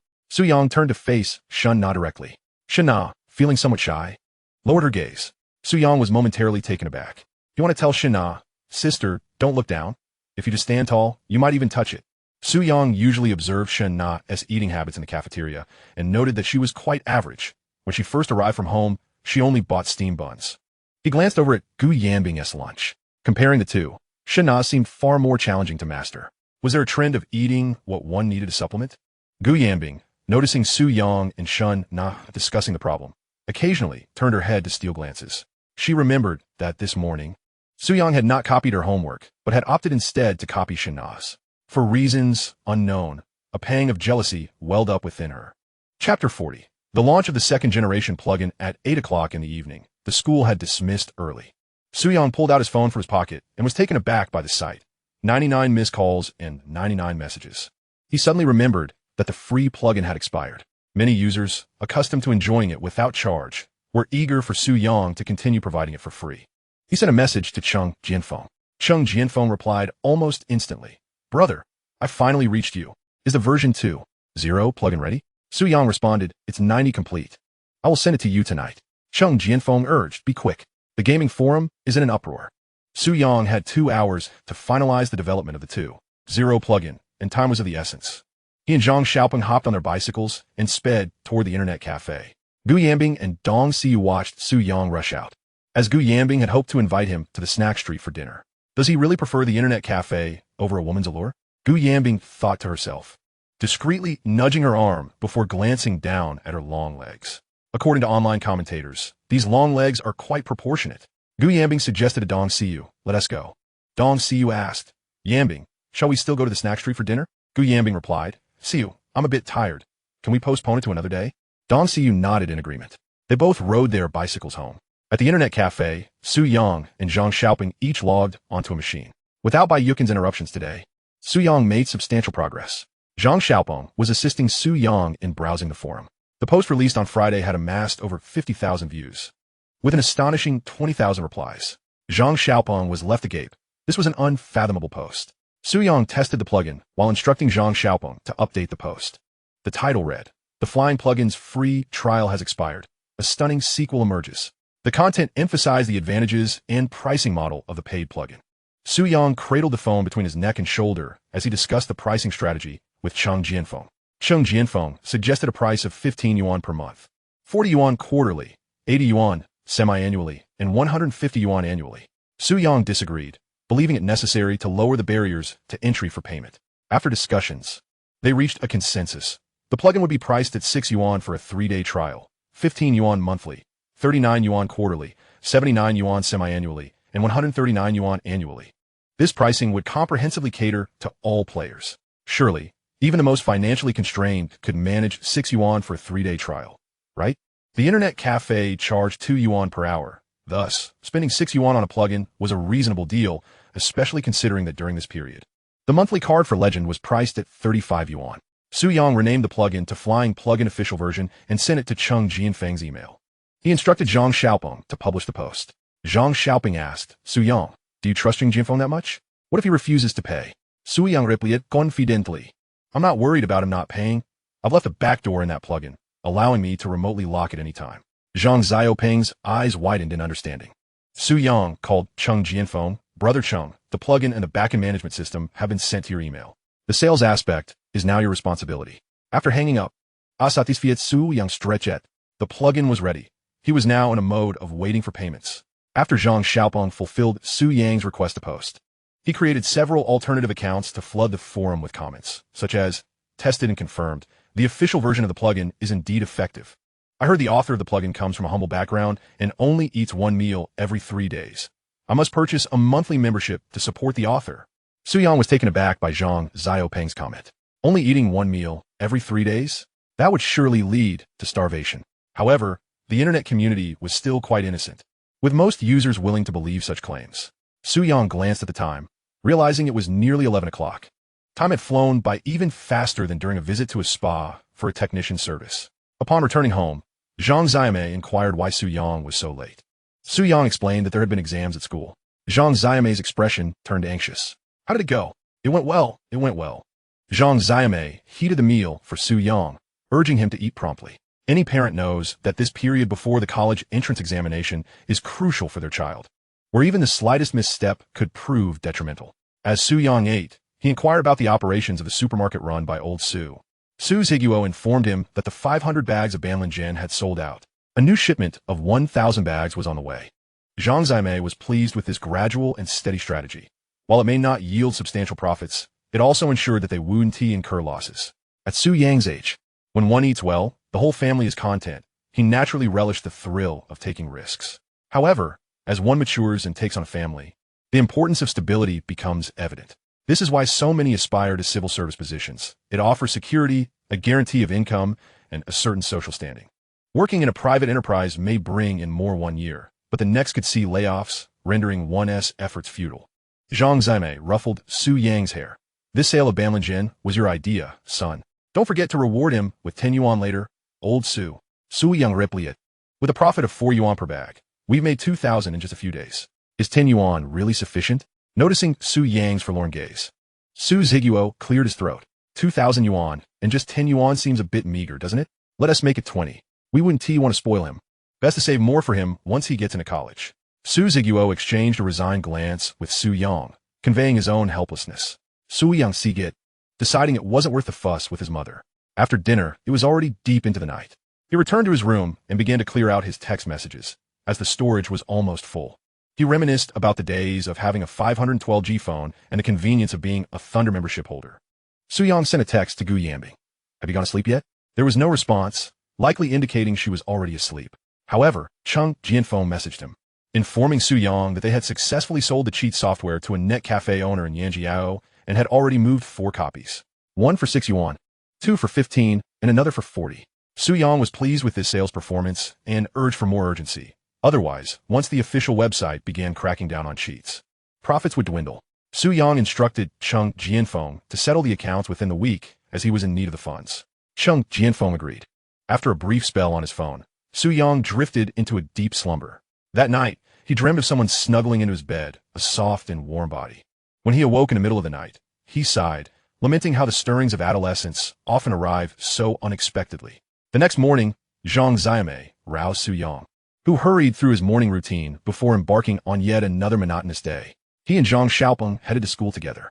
As they passed by Gu Yanbing's neighborhood, she emerged from within. Gu Yanbing greeted Su Yang and Zhang Xiaopeng. Su Yang, why were you up so late last night? Insomnia, he replied. It must be from gaming at the net cafe. I've told you to cut back on that. Zhang Xiaopeng noticed something amiss. In his memory, Gu Yanbing rarely spoke to boys in class, and when she did, her words were typically concise. Many had attempted to engage her in conversation, only to be met with icy rejections. Yet, her interaction with Su Yang was abundant, even during class. Could it be that she harbored feelings for him? Zhang Xiaopeng felt as if he had stumbled upon a new discovery. Upon arriving at school, the boys from other classes gravitated towards Gu Yanbing, unable to resist stealing glances at her. Dressed in her school uniform, she exuded elegance, her tall stature complemented by her high ponytail that swayed with her movements. Once inside the classroom, Su Yang observed classmates either reciting vocabulary or dozing off. Gu Yanbing took out a tissue from her bag, wiping down her desk, and then handed it to Su Yang as a prompt for him to do the same. Being a girl, she had a sense of cleanliness. Unlike Su Yang and Zhang Xiaopeng, who never bothered to clean their desks. After tidying up, Gu Yanbing placed her books and water bottle from her bag onto the desk. Su Yang noticed she retrieved 2 love letters from her drawer. The boys had certainly kept the school as convenience store thriving. Su Yang gazet Gu Yanbing. Her skin is fair as jade, a well-defined nose, delicate lips, and a slightly upturned chin reminiscent of a goddess from Greek sculpture. He couldn't deny that Gu Yanbing was indeed worth the effort of pursuit. The sheer volume of love letters she had received over 3 years could have him occupied for an entire year. Gu Yanbing caught Su Yang staring. "Why are you looking at me?" "Oh, nothing. Just notice you seem a bit different today compared to yesterday." "What is different? Do my eyes look a bit puffy?" Gu Yanbing leaned grosser to Su Yang. He had spoken casually, but to his surprise, she indeed appeared altered. He nodded in agreement. "It seemed like there's a slight change. I stayed up late watching TV last night," she explained. Su Yang recalled that not long ago, Dong Siyu had recommended the K-drama Autumn in My Heart to Gu Yanbing. Sure enough, when Dong Siyu asked how far Gu Yanbing had gotten in the series, she began to spoil the plot for her. Su Yang then remembered his plans for the day. He pulled out a 100 yuan bill from his pocket and handed it to Zhang Xiaopeng. Zhang Xiaopeng was momentarily taken aback by the sight of money. Su Yang whispered, "After much contemplation, I believe you are the best person for this task." Su Yang, em skared, Zhang Xiaopeng admitted. "What is there to fear? I'll protect you. Don't worry." Seeing Su Yang's determination, Zhang Xiaopeng recalled the conversation from the previous night. After a moment's hesitation, he nodded. Su Yang continued, "I'll buy a voice recorder at noon." "What is a voice recorder?" Zhang Xiaopeng asked, bewildered. "It's for helping you memorize English vocabulary. And it can record audio as well." Zhang Xiaopeng remained perplexed. Su Yang handed the 100 yuan to Zhang Xiaopeng, advising, "Remember if anyone asks, just say I left this money with you because my pocket is broken." Zhang Xiaopeng nodded in understanding. Meanwhile, on the street behind Jiangming High School, in the Yunxing billiards hall, Wang Yuntao and his friends were playing billiards. Mao hurriedly entered, panting and carrying a duffel bag. Upon spotting Wang Yuntao, he placed the bag on the billiard table, and the sound of metal clinking echoed. Wang Yuntao inquired, "Did you get it?" "I got it, all the real deal," Mao replied. Wang Yuntao eagerly unzipped the bag, revealing a collection of knives, their cold blades glinting ominously. His friends paled at the sight. "Taoge, what is this?" Wang Yuntao brandished one of the knives, tapping it. "Isn't Su Yang quite the hotshot? Let us see whether his fists are faster or my knife." "Are you serious?" "Taoge." Some began to hesitate, realizing the gravity of the situation. They followed Wang Yuntao not for trouble, but for the occasional scuffles that merely resulted in pocket change. Today, however, it seemed he was intent on something far more dangerous. They understood, even if they were reckless, that this was a criminal act. Wang Yuntao scanned the group. "What? Are you all scared?" Some, driven by camaraderie and pride, shouted that they weren't afraid. Others began concocting excuses. "Taoge, I have some matters at home to attend to. I'll just head back." Wang Yuntao didn't stop them, and soon, the once crowded billiards hall was left with just 3 individuals. Mao, frustrated, exclaimed, "Taoge, they always claim they would fight for brotherhood. Yet look at this. They are nothing but ungrateful wretches." Wang Yuntao sighed. "It's all right, Mao. This will help me discern who is truly worth my time and who is not." Mao inquired, "Brother Tao, when shall we confront Su Yang?" Wang Yuntao's countenance darkened with fierce resolve. "No haste. We shall act just days before the college entrance examination. First, we must cripple one of his hands." Mao nodded in agreement. Wang Yuntao cautioned them solemnly. "Huazi, Mao, not a word of this must escape your lips." Both Mao and Huazi confidently assured him of their discretion. At last, Mao whispered, "Brother Tao, I spent 40 yuan on the weapons this time. I had to steal the money from home. What do you think?" Wang Yuntao retorted, "Damn it, what's wrong with the little brothers spending a bit on their big brother?" Crucially, Wang Yuntao's own pockets were nearly empty. He asked Huazi, "Do you have any money on you?" Huazi replied, "Brother Tao, I still have 2 yuan." Wang Yuntao patted the mirror, 5 yuan in his pocket. Operating this billiard hall barely covered the rent. Often, the patrons were acquaintances. Though he had many friends with whom he smoked and drank, these familiar faces never paid for their games. Sighing, Wang Yuntao lamented that he had hoped to build a formidable faction like Hongxing, but poverty forced its dissolution. He handed the last 5 yuan to Ermao. In the next couple of days, we'll scout nearby for some cash. Let us try to gather 40 yuan for you. All right, Brother Tao. Ermao accepted the 5 yuan with tears in his eyes. Still short 35 yuan. In the classroom, Zheng Qiahui announced the results of the recent diagnostic exam, especially commending Su Yang, who had soared from an average English score of 20 to 122 and from a total of 430 to 539 points. The entire class was astounded.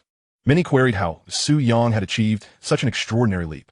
Su Yang explained that a relative-s acquaintance, a foreigner on a business trip to Jiangming City, had been arranged by his mother to tutor his English. He emphasized the words foreign teacher, indicating the instructor was a native English speaker, and asked classmates to help determine the precise kinship term for this relative. Silence fell as some attempted to unravel Su Yang's complex family ties. Zheng Qiahui continued to reveal other student scores. Gu Yanbing at 553 points, Zhang Xiaopeng at 442. Su Yang noted that Gu Yanbing's 553 was already within the top 20, suggesting the local education system lagged somewhat. Of course, the highest scorer was Hua Yanshun with an impressive 602 points, earning the entire class's applause, including Gu Yanbing's admiration. Su Yang understood that in high school, academic prodigies were celebrated, favored by teachers, admired by female peers, and protected by the school. Yet, in university, such brilliance mattered less. Family wealth then became paramount. One could diligently graduate from a prestigious university, secure a respectable job, and acquire a Beijing residency, perhaps even buy a home by age 35 through loans. Yet others, inheriting multiple properties near the city, South 3rd Ring Road, through family demolitions, might be born into a life of ease, sipping tea while watching others toil relentlessly. Chapter 42. 100 yuan bought tears behind bars that day after school. Zhang Xiaoping rode his bicycle along Zhongxing Road behind school. Normally, they used the front road, Jianxi Road, but to execute Su Yang's plan, Zhang had to traverse this perilous route, feeling uneasy knowing Su Yang followed behind. Few students dared to pass here, as Wang Yuntao's Yungxing Billiard Hall was situated on this street. Wang Yuntao's gang specialized in extorting pocket money from students, especially those secretly surfing the internet. Victims could only seethe silently, resigned to their misfortune. Zhang Xiaopeng silently thought, it's been 2 days already. Why hasn't Wang Yuntao shown up? Approaching the billiard hall, he instinctively slowed down. Suddenly, 2 figures emerged. Wang Yuntao leading, cigarette dangling from his lips, with Ermao beside him, a streak of blonde in his hair. Wang Yuntao was troubled by money lately. The small sums extorted from students barely sufficed, and Ermao pressured him impatiently to gather funds quickly. Noticing Zhang's furtive demeanor, Ermao whispered, Brother Tao. Wang Yuntao nodded curtly. Stop him. They swiftly closed in on Zhang Xiaopeng. Instinctively, Zhang tried to pedal away, but Wang Yuntao grabbed his bicycle, and Ermao clutched the brake. Get off. Zhang panicked, but, recalling Su Yang's instructions, reluctantly dismounted. Wang Yuntao immediately slapped him across the head. Damn it. Where do you think you're running? He then reached for Zhang's backpack. Zhang frantically shielded it, provoking Wang's ire further. Wang kicked him in the abdomen. Don't play smart, or I'll beat you. Terrified, Zhang raised his hands to protect his face. Ermao questioned, do you know Su Yang? Zhang hesitated. Su Yang had coached him on how to answer. Wang rummaged through the bag, growling, mute, huh? I'm talking to you. Zhang nodded. Yes, I know him. He is my classmate. Wang emptied the backpack's contents onto the ground, searching meticulously. Ermao asked, which road does Su Yang usually take? Zhang cooperated, pointing toward Jianxi Road in front of the school. Wang asked, do you have any money on you? Zhang shook his head vigorously. Ermao searched Zhang's pockets and found a heavy black pen. What is this? A fountain pen. How much did it cost? About 3 yuan. Ermao disdainfully tossed the pen aside. Zhang's heart pounded fiercely. Had Su Yang not been close behind, he wouldn't have dared lie. Wang continued to ransack Zhang's belongings, but found no money. Damn, another poor bastard. Zhang instinctively took a step back, raising his hands protectively. Wang, experienced in such tactics, immediately understood where Zhang concealed his money. He ordered Ermao, strip his pants off. Zhang's face drained of color. Whoa, big brother, we agreed to rob money, not this. Ermao sneered as he began to pull down Zhang's trousers. Zhang struggled backward, only to be slapped and kicked by Wang. Ermao restrained him while Wang searched inside Zhang's underwear pocket, producing 200 yuan. Zhang struggled, Brother, that 100 yuan is mine. Wang sneered, damn. Hiding money in your underwear, clever. Both Wang and Mao grinned, pleased by their haul, enough to live comfortably for days. Wang lightly slapped Zheng's face. Whatever happens tonight stays secret. If you tell, I'll beat you every time I see you. Understand? Zheng was so terrified he could barely stand. Wang pocketed the money and strode away with Mao. Zheng faintly heard Wang say, tonight, we're pulling an all-nighter at the internet cafe. Tomorrow morning, I'll treat you to mutton soup. In the dark, Zheng clutched his trousers, resembling a little aggrieved woman. Shortly after, Su Yang arrived, pedaling his bicycle. Zheng opened his mouth to speak, but Su Yang silently shook his head and pointed to the recording pen on the ground. Su Yang asked what happened. Zheng realized. Wang Yintao robbed my money. Su Yang helped him gather the scattered books. Zheng asked, Su Yang, what do we do now? Su Yang replied, I'll take you to report this to the police. After tidying up, Su Yang mounted his bicycle and led Zhang Xiaopeng to the police station to file a complaint. As the on-duty police officer gazed in astonishment at the two students who came to report crime, Zhang Xiaopeng stammered through the details of the incident. After the police station accepted their report, they meticulously inquired about the circumstances surrounding the crime and began to draft an official record. During this process, Su Yang handed over a voice recorder to the officer, explaining that it had initially been intended for vocabulary practice, but inadvertently captured the robbery committed by Wang Yintao and Mao. The police then summoned the two suspects, and after reviewing the statement, decided to escalate the matter to the precinct. Su Yang and Zhang Xiaopeng remained at the station until 11 o'clock that night.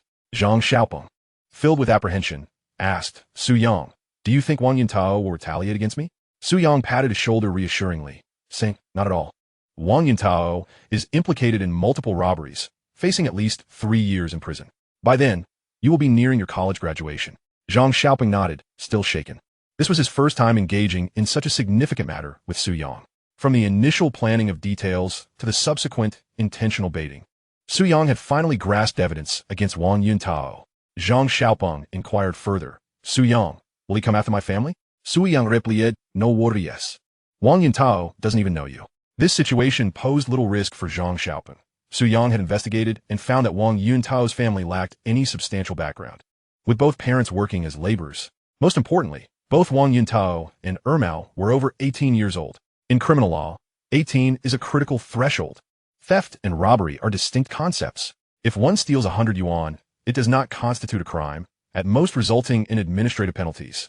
Robbery, however, is an entirely different matter, carrying a minimum sentence of 3 years. As they approached home, Su Yang further instructed Zhang Xiaopeng on how to respond to forthcoming inquiries. Zhang Xiaopeng nodded, and they parted ways. Upon returning home, Su Yang found Su Zhiguo and Zhang Ziyame in the living room, counting money. It seemed they had earned quite a sum from selling Banlin recently. Such unexpected windfalls brought joy to anyone. However, there are also concerns, as Su Zhiguo had set the price of Banlin quite low, attracting nearby pharmacies to purchase from them. Su Zhiguo had limited supply as per Su Yang's request, preventing those pharmacies from making bulk purchases. Some had even tried to leverage connections to obtain stock at lower prices. Su Zhiguo had secured this price through the relationships he built with his comrades. This camaraderie was something to behold. Even after 10 or 20 years, it remained steadfast. Su Yang recalled that old Su and his comrades gathered annually without fail. This year, they were heading to a comrade's home in Yanjing for the reunion.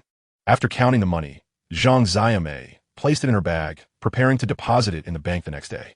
Naturally, she did not forget to reward old Su with 100 yuan and gave Su Yang 20 yuan. Su Yang said, Mom, please don't deposit the money in the bank. Zhang Ziyame asked, where should I put it then? Su Yang grinned and opened his pocket, saying, deposit it with me. The interest is higher. Zhang Ziyame looked at Su Yang with an expression that conveyed her lack of education, but her disbelief in his scheme. If I don't believe you. She then fetched a change of clothes from the bedroom, humming as she headed to the bathroom for a shower, simultaneously reminding Su Zhiguo to mop the floor. Mopping the floor, Su Yang cast a glance at old Su. This was a secret code the couple had developed over the years. It appeared that, tonight, old Su would be rejuvenated by 20 years. Chapter 43. The arrival of the first prophet's share time flew by, and before long, more than half of May had passed. The countdown to the college entrance examination in the back of the classroom had dwindled to just 16 days. Following the incident, Wang Yintao was placed under investigation by the police and was apprehended 3 days later at a billiard hall. His former associates quickly distanced themselves from him. The only drawback was that Mao had received wind of the situation and had fled in fear of repercussions. This frightened Zhang Xiaopeng, who worried about potential retaliation from Ermao. Su Yang reassured him, stating that Ermao was too preoccupied with his own safety to seek revenge. Comforted by Su Yang's words, Zheng Xiaoping finally felt at ease. During this time, Su Yang's scores stabilized around 540 points. In the words of their teacher, Zheng Qiahui, you have a clever mind, you grasp concepts quickly, but your demeanor is too laid back. If you could apply yourself diligently, surpassing Hui Yanshun would not be difficult. Among the entire class, his greatest satisfaction lay in Su Yang's improvement from over 400 points to over 500. On one occasion, during a break, the dean invited Su Yang to the stage to share how he had improved his English scores. This sudden spotlight transformed the typically low-key Su Yang into a well-known figure within the school. Rumors began to circulate. Tianmino, one high school, had produced an English prodigy. In just half a month, his English score had skyrocketed from 20 to 120. It was said that the media was preparing to come for an interview. Many classmates sought Su Yang's advice, with several pleading for him to hold a class to explain his English study methods. This left Su Yang quite distressed. He repeatedly insisted, I simply memorize vocabulary. That afternoon during self-study, Gu Yanbing looked at her simulated score, 553 points.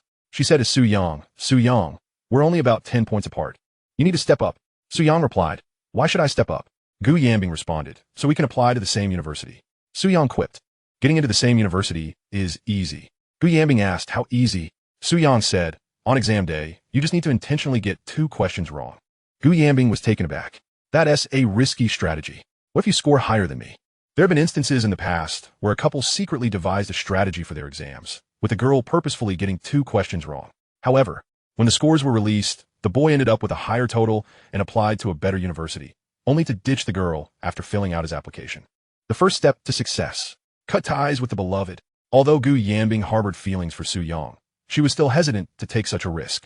She then inquired about Su Yang's plans for the evening. It had been a while since they visited the snack street, and she wanted to enjoy some street food. Su Yang thought for a moment and agreed.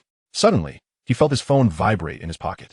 Glancing around the classroom, he saw there was no teacher present and pulled out his phone. It was a bank notification, alerting him of a deposit of 2,236 yuan. Shortly thereafter, Cheng Jianfeng sent a message. Little brother, I've transferred your share from the past 2 weeks. Please check.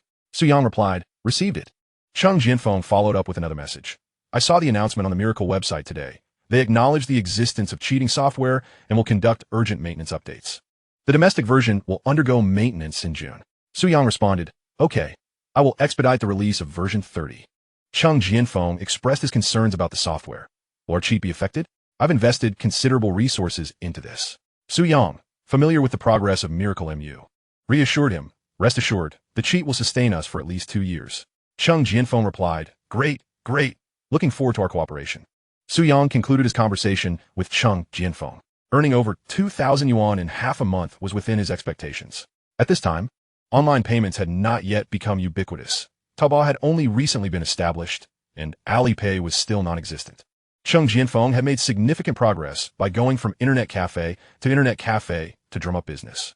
Similarly, the announcement from Miracle's official site came sooner than anticipated.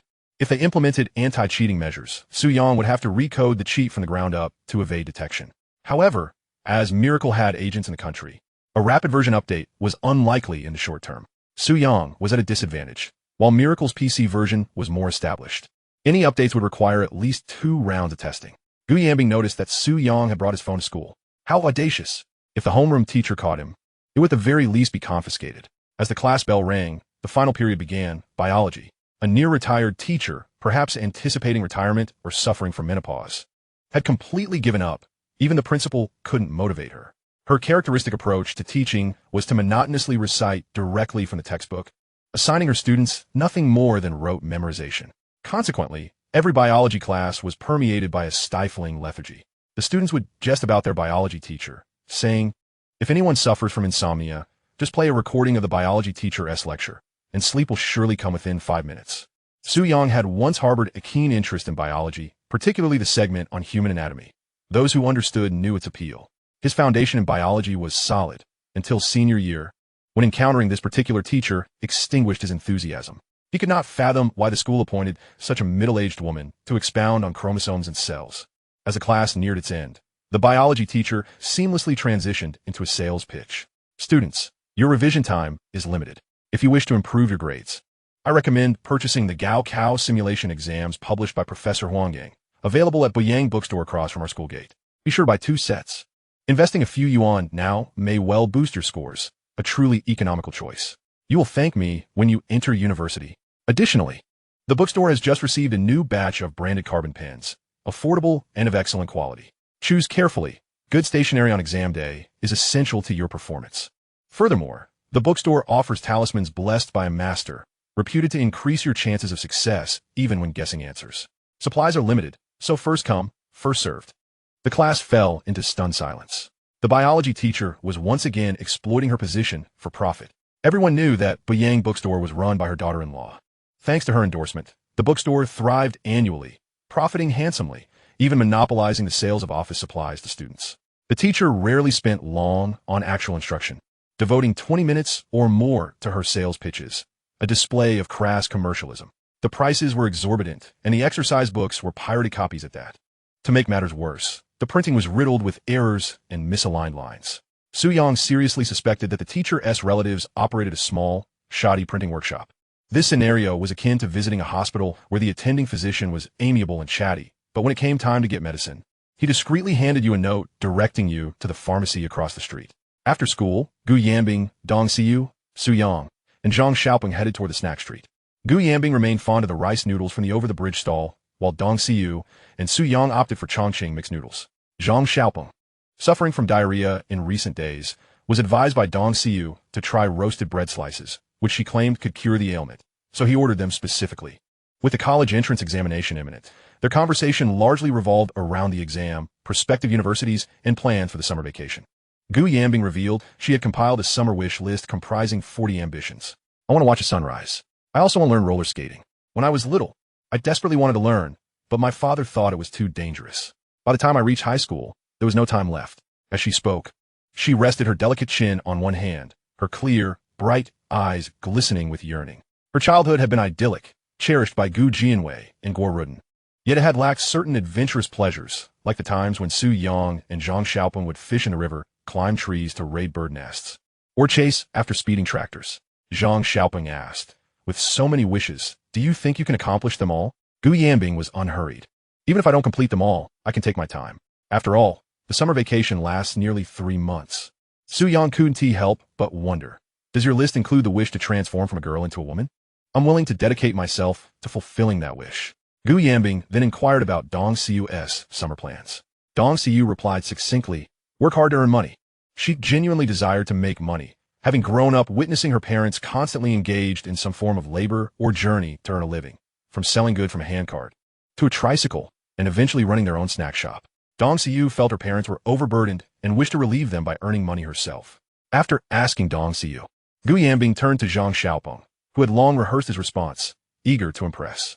He planned to say that he intended to read extensively during the summer to broaden his horizons and deepen his knowledge. Had Su Yang known of Zhang's intentions, he would have scoffed. Many immature young men fancied themselves unique by showing off in front of girls, but according to Su Yang's ample theoretical knowledge, one should never boast in front of girls, as it often leads to foolishness. Indeed, when Gu Yanbing asked Zhang Xiaoping about his aspirations, he pontificated with a rather foolish speech. I plan to read more books over the summer, like Currency Wars and Fire in Silicon Valley. I believe this will expand my perspective and enhance my intellectual cultivation. Reading cultivates wisdom. Gu Yanbing and Dong Xiu exchanged disdainful looks. Boring. We just survived the Gaokao, and you're still thinking about reading? What's the use? It's better to revise and aim for high scores now. Zhang Xiaoping was left flustered in the evening breeze. At Snack Street, Su Yang noticed a group at the adjacent table drinking and eating skewers. He asked Gu Yanbing, since we're about to graduate, shall we have some beer? Gu Yanbing shook her head. My father says not to drink outside. At home, I could drink a little. Su Yang reassured her, beer 1 tea get you drunk. Gu Yanbing glanced over. The neighboring table comprised men and women dressed in suits, clearly a company gathering. One man had his arm around a woman's waist, gradually moving his hand lower. The woman, slightly intoxicated, seemed oblivious. Gu Yanbing's cheeks flushed with embarrassment. Ugh, how indecent, right out in broad daylight. As Su Yang continued to urge Gu Yanbing to drink, Dong Xiu suddenly slapped the table, startling Zhang Xiaoping. With a raised voice, she reprimanded, Su Yang, why are you encouraging us to drink? What are your intentions? Don't think I haven't seen TV dramas where such scenes are common. Yanbing, don't be fooled. Su Yang was rendered speechless. Gu Yanbing's eyes sharpened with caution, especially recalling the incident at the neighboring table. She shook her head firmly. A one-tea drink. Su Yang had no choice but to relent. In Jiangming City, opportunities were scarce. He would have to wait until university in the provincial capital to make his move. At university, unfamiliar with the surroundings, Su Yang would have ample chances to show Gu Yanbing the wonders of the world and ride every carousel. After dinner, the four parted ways. The school day had ended early due to a meeting held by the education committee, apparently concerning the arrangements for the Gaokao venues at Jiangming No. 1 High School. Su Yang, preoccupied with his father's supermarket business, mounted his bicycle and turned a corner. Recently, their supermarket had stocked a new batch of 2,000 bags of Banlingen granules. Their low price led to a frenzy of purchases but also provoked envy among competitors, resulting in repeated reports to the Food and Drug Regulatory authorities. Inspections became frequent. Su Zhiguo, Su Yang's father, was obstinate. Even when subtly offered bribes, he refused. In his eyes, he was simply running an honest business and dared anyone to interfere.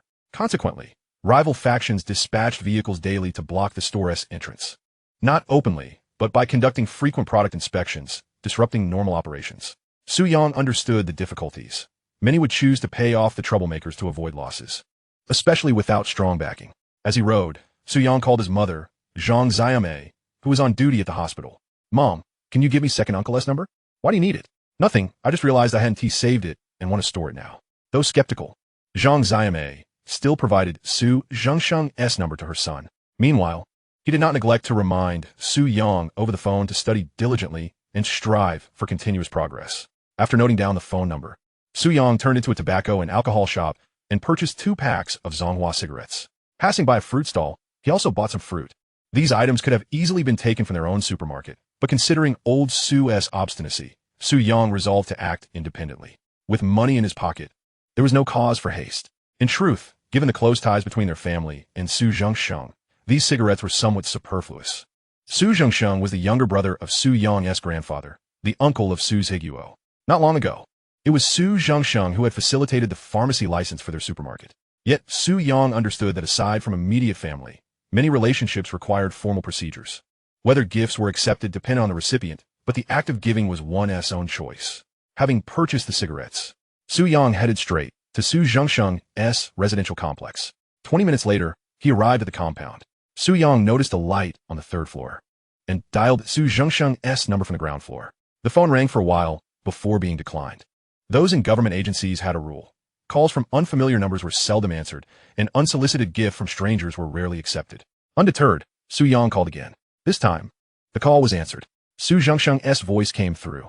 Who is this? Su Yang replied, Second uncle, it's me, Su Yang. Su Zhengsheng paused momentarily, then chuckled. So it's you, kiddo. I was wondering whose number this was. Su Yang asked, Second uncle, are you dining out or at home? Su Zhengsen, zet bonde. I'm at home, just finished eating.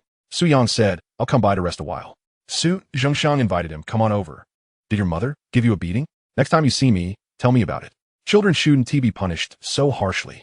With polite words, Su Yang parked his bicycle and carried the bag with the Zonghua cigarettes upstairs. Su Zhengsheng had married late and had a son and a daughter. His daughter had moved to another city after marriage. She had met her husband during university. Initially, the husband's family was relatively well off, but later he fell into gambling, and their lives became chaotic. The son worked at a foreign company, was 28, yet stubbornly refused to marry, much to the distress of Su Zhengsheng and his wife. The elderly couple had fretted endlessly over this. Su Yang knocked on the door of the 3rd floor apartment. Second Grandma Zhou Shifan opened it and greeted him kindly. Su Yang, it's been a while. You've grown taller. Then, noticing the items in his hand, her expression hardened. You know, child, if you come to visit, just come, why bring things? Remember to take them with you when you leave. Su Yang smiled and placed the items on the table. Su Zhengsheng was feeding his pet turtle on the balcony. Upon seeing Su Yang, he approached with a cheerful smile. Su Yang respectfully greeted, Sichun Unchle. Since the passing of their patriarch, Su Zhengsheng had become the head of the Su family, presiding over family ceremonies. Both joyous and sorrowful, a position that carried both status and seniority. Su Zhengsheng invited Su Yang to sit. Noticing the bag in Su Yang's hand, he inquired, What's in there? Su Yang smiled, knowing your fondness for cigarettes. My father asked me to buy some for you. Su Zhengsheng's expression turned stern. It's not a holiday or special occasion. Why buy me cigarettes? Take them back when you leave. Zhou Shifan brought over a variety of snacks for Su Yang to enjoy. The three settled in, exchanging pleasantries, chiefly concerning Su Yang's academic performance. Before recounting the hardships of their own past, Su Yang observed that older people often love to reminisce, especially over drinks. Su Zhengsheng could narrate events spanning 3 decades, from the 1960s to the 1990s. As the junior, Su Yang had no choice but to listen attentively. After the customary exchange, Su Zhengsheng discerned that Su Yang had come with a purpose. Speak up, what brings you here? Second uncle, this matter cannot be ignored.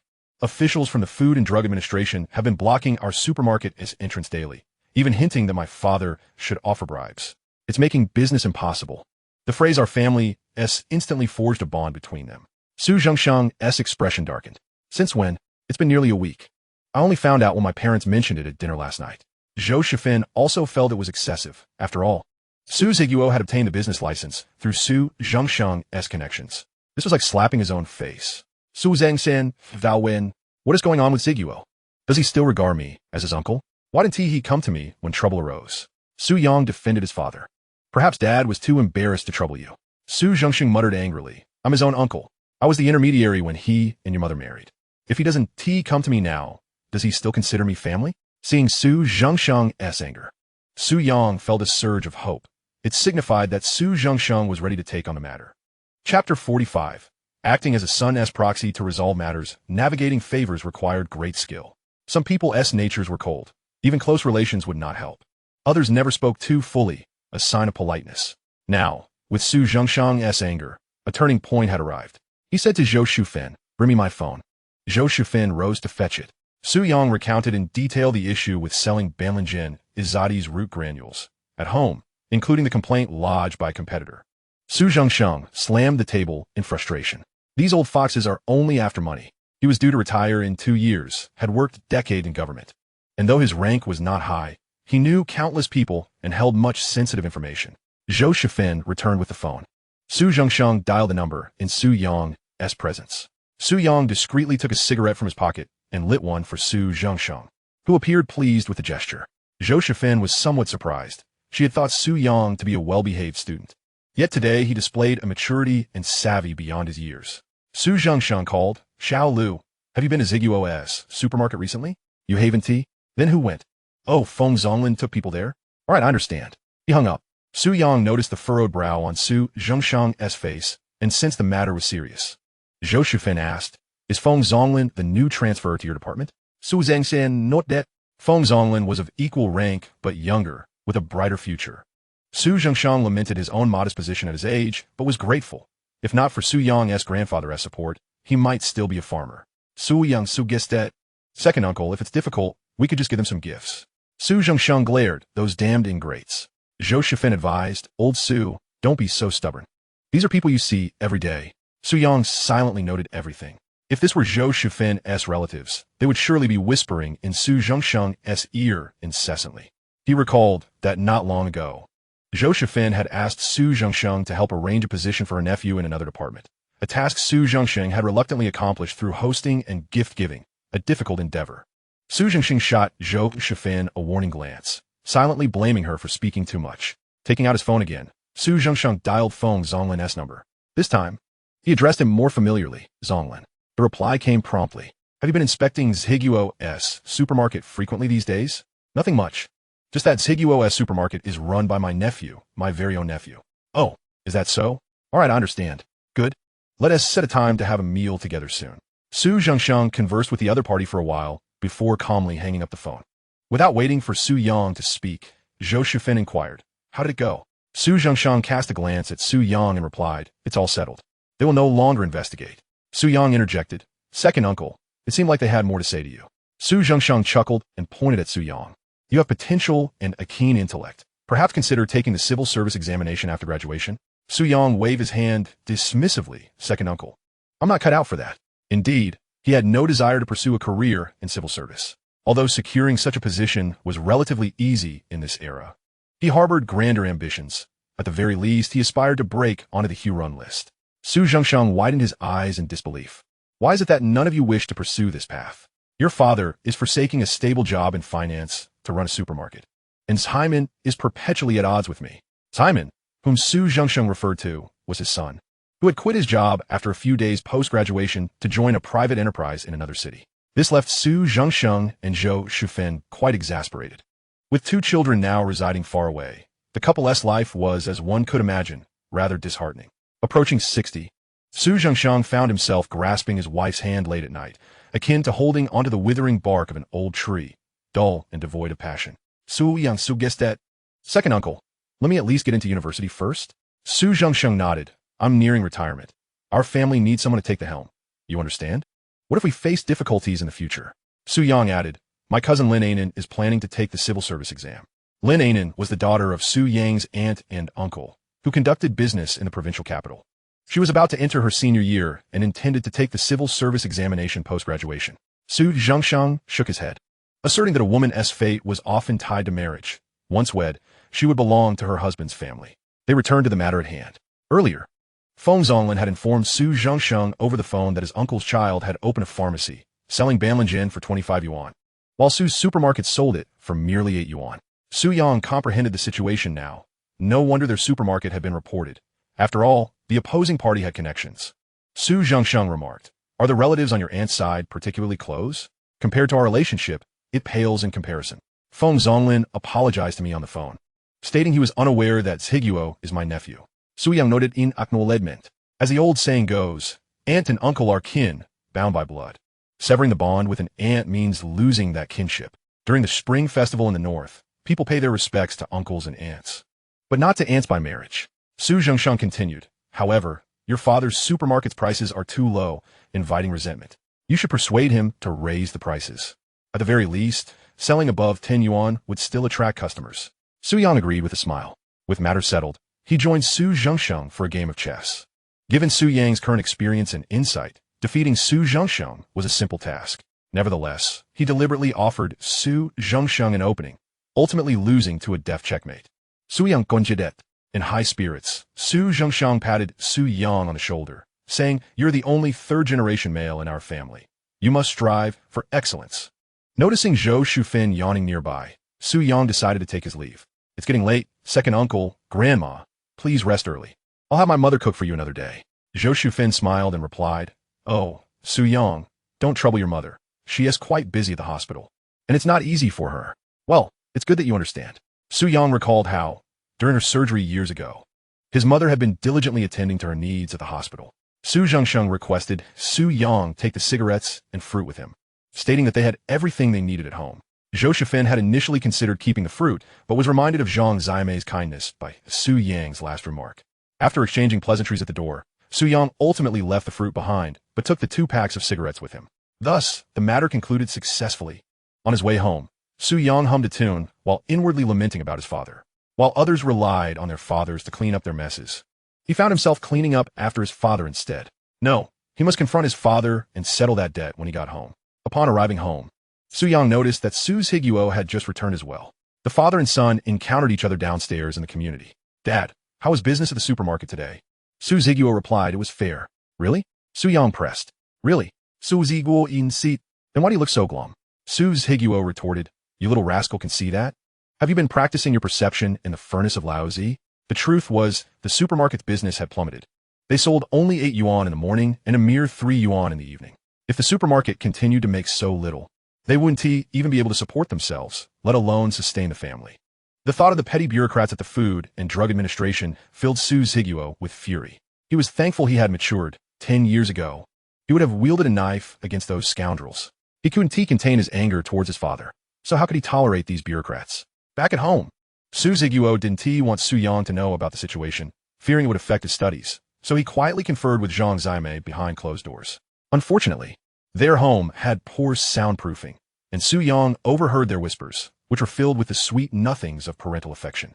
Su Yang recognized his father's dilemma and pulled out a cigarette from his pocket, offering it to Su Zhiguo. Dad, have one to ease your mind. Su Zhiguo accepted the cigarette, and Su Yang, ever perceptive, lit it for him. The father and son squatted outside the building, blowing smoke into the night. Suddenly, Su Zhiguo noticed the brand was Zonghua. Where did you get the cigarette? Su Yang replied, I bought it. Nonsense. When I was checking inventory a while back, I noticed 2 boxes were missing. Turns out you took them. Su Zhiguo typically smoked the cheaper Hung Mei, never indulging in Zonghua, which he would only smell occasionally. Today, Thanks to his son, he was finally enjoying a Zonghua. Su Yang pulled a bag from his bicycle and handed it to Su Zhiguo. Su Zhiguo didn't pay much attention until he took a look and was startled. 2 packs of Zonghua, worth 900 yuan. He inquired, where did this come from? Did you steal it? Find it? Su Yang replied, I bought it. Unable to extract the truth, Su Zhiguo fished out 20 yuan from his pocket. Will this buy you an honest answer? Su Yang quipped that LL cost more.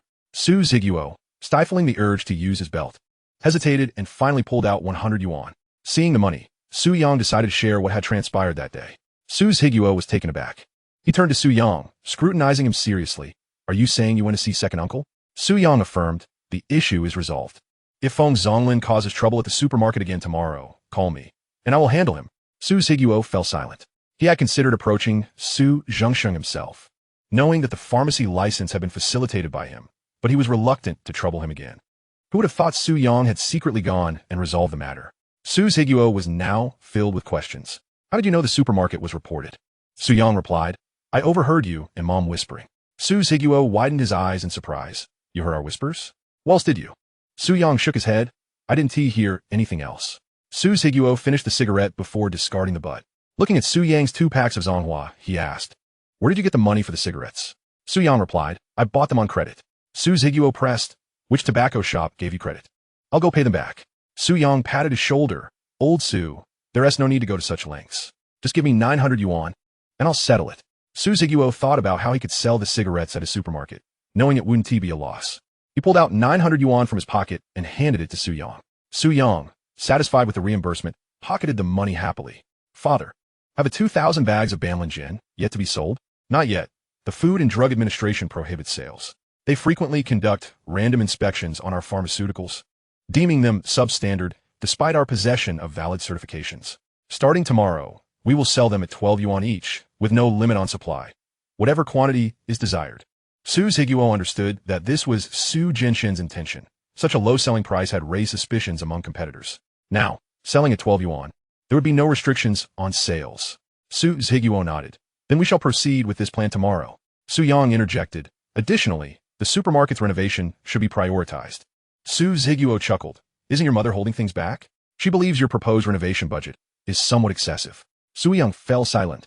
Their family's supermarket aimed for chain and scale operations. How could they be confined to the trivial gains at hand? By the way, who owns the land adjacent to our supermarket? Are they willing to sell? That would be old Lin's, Lin Jukin.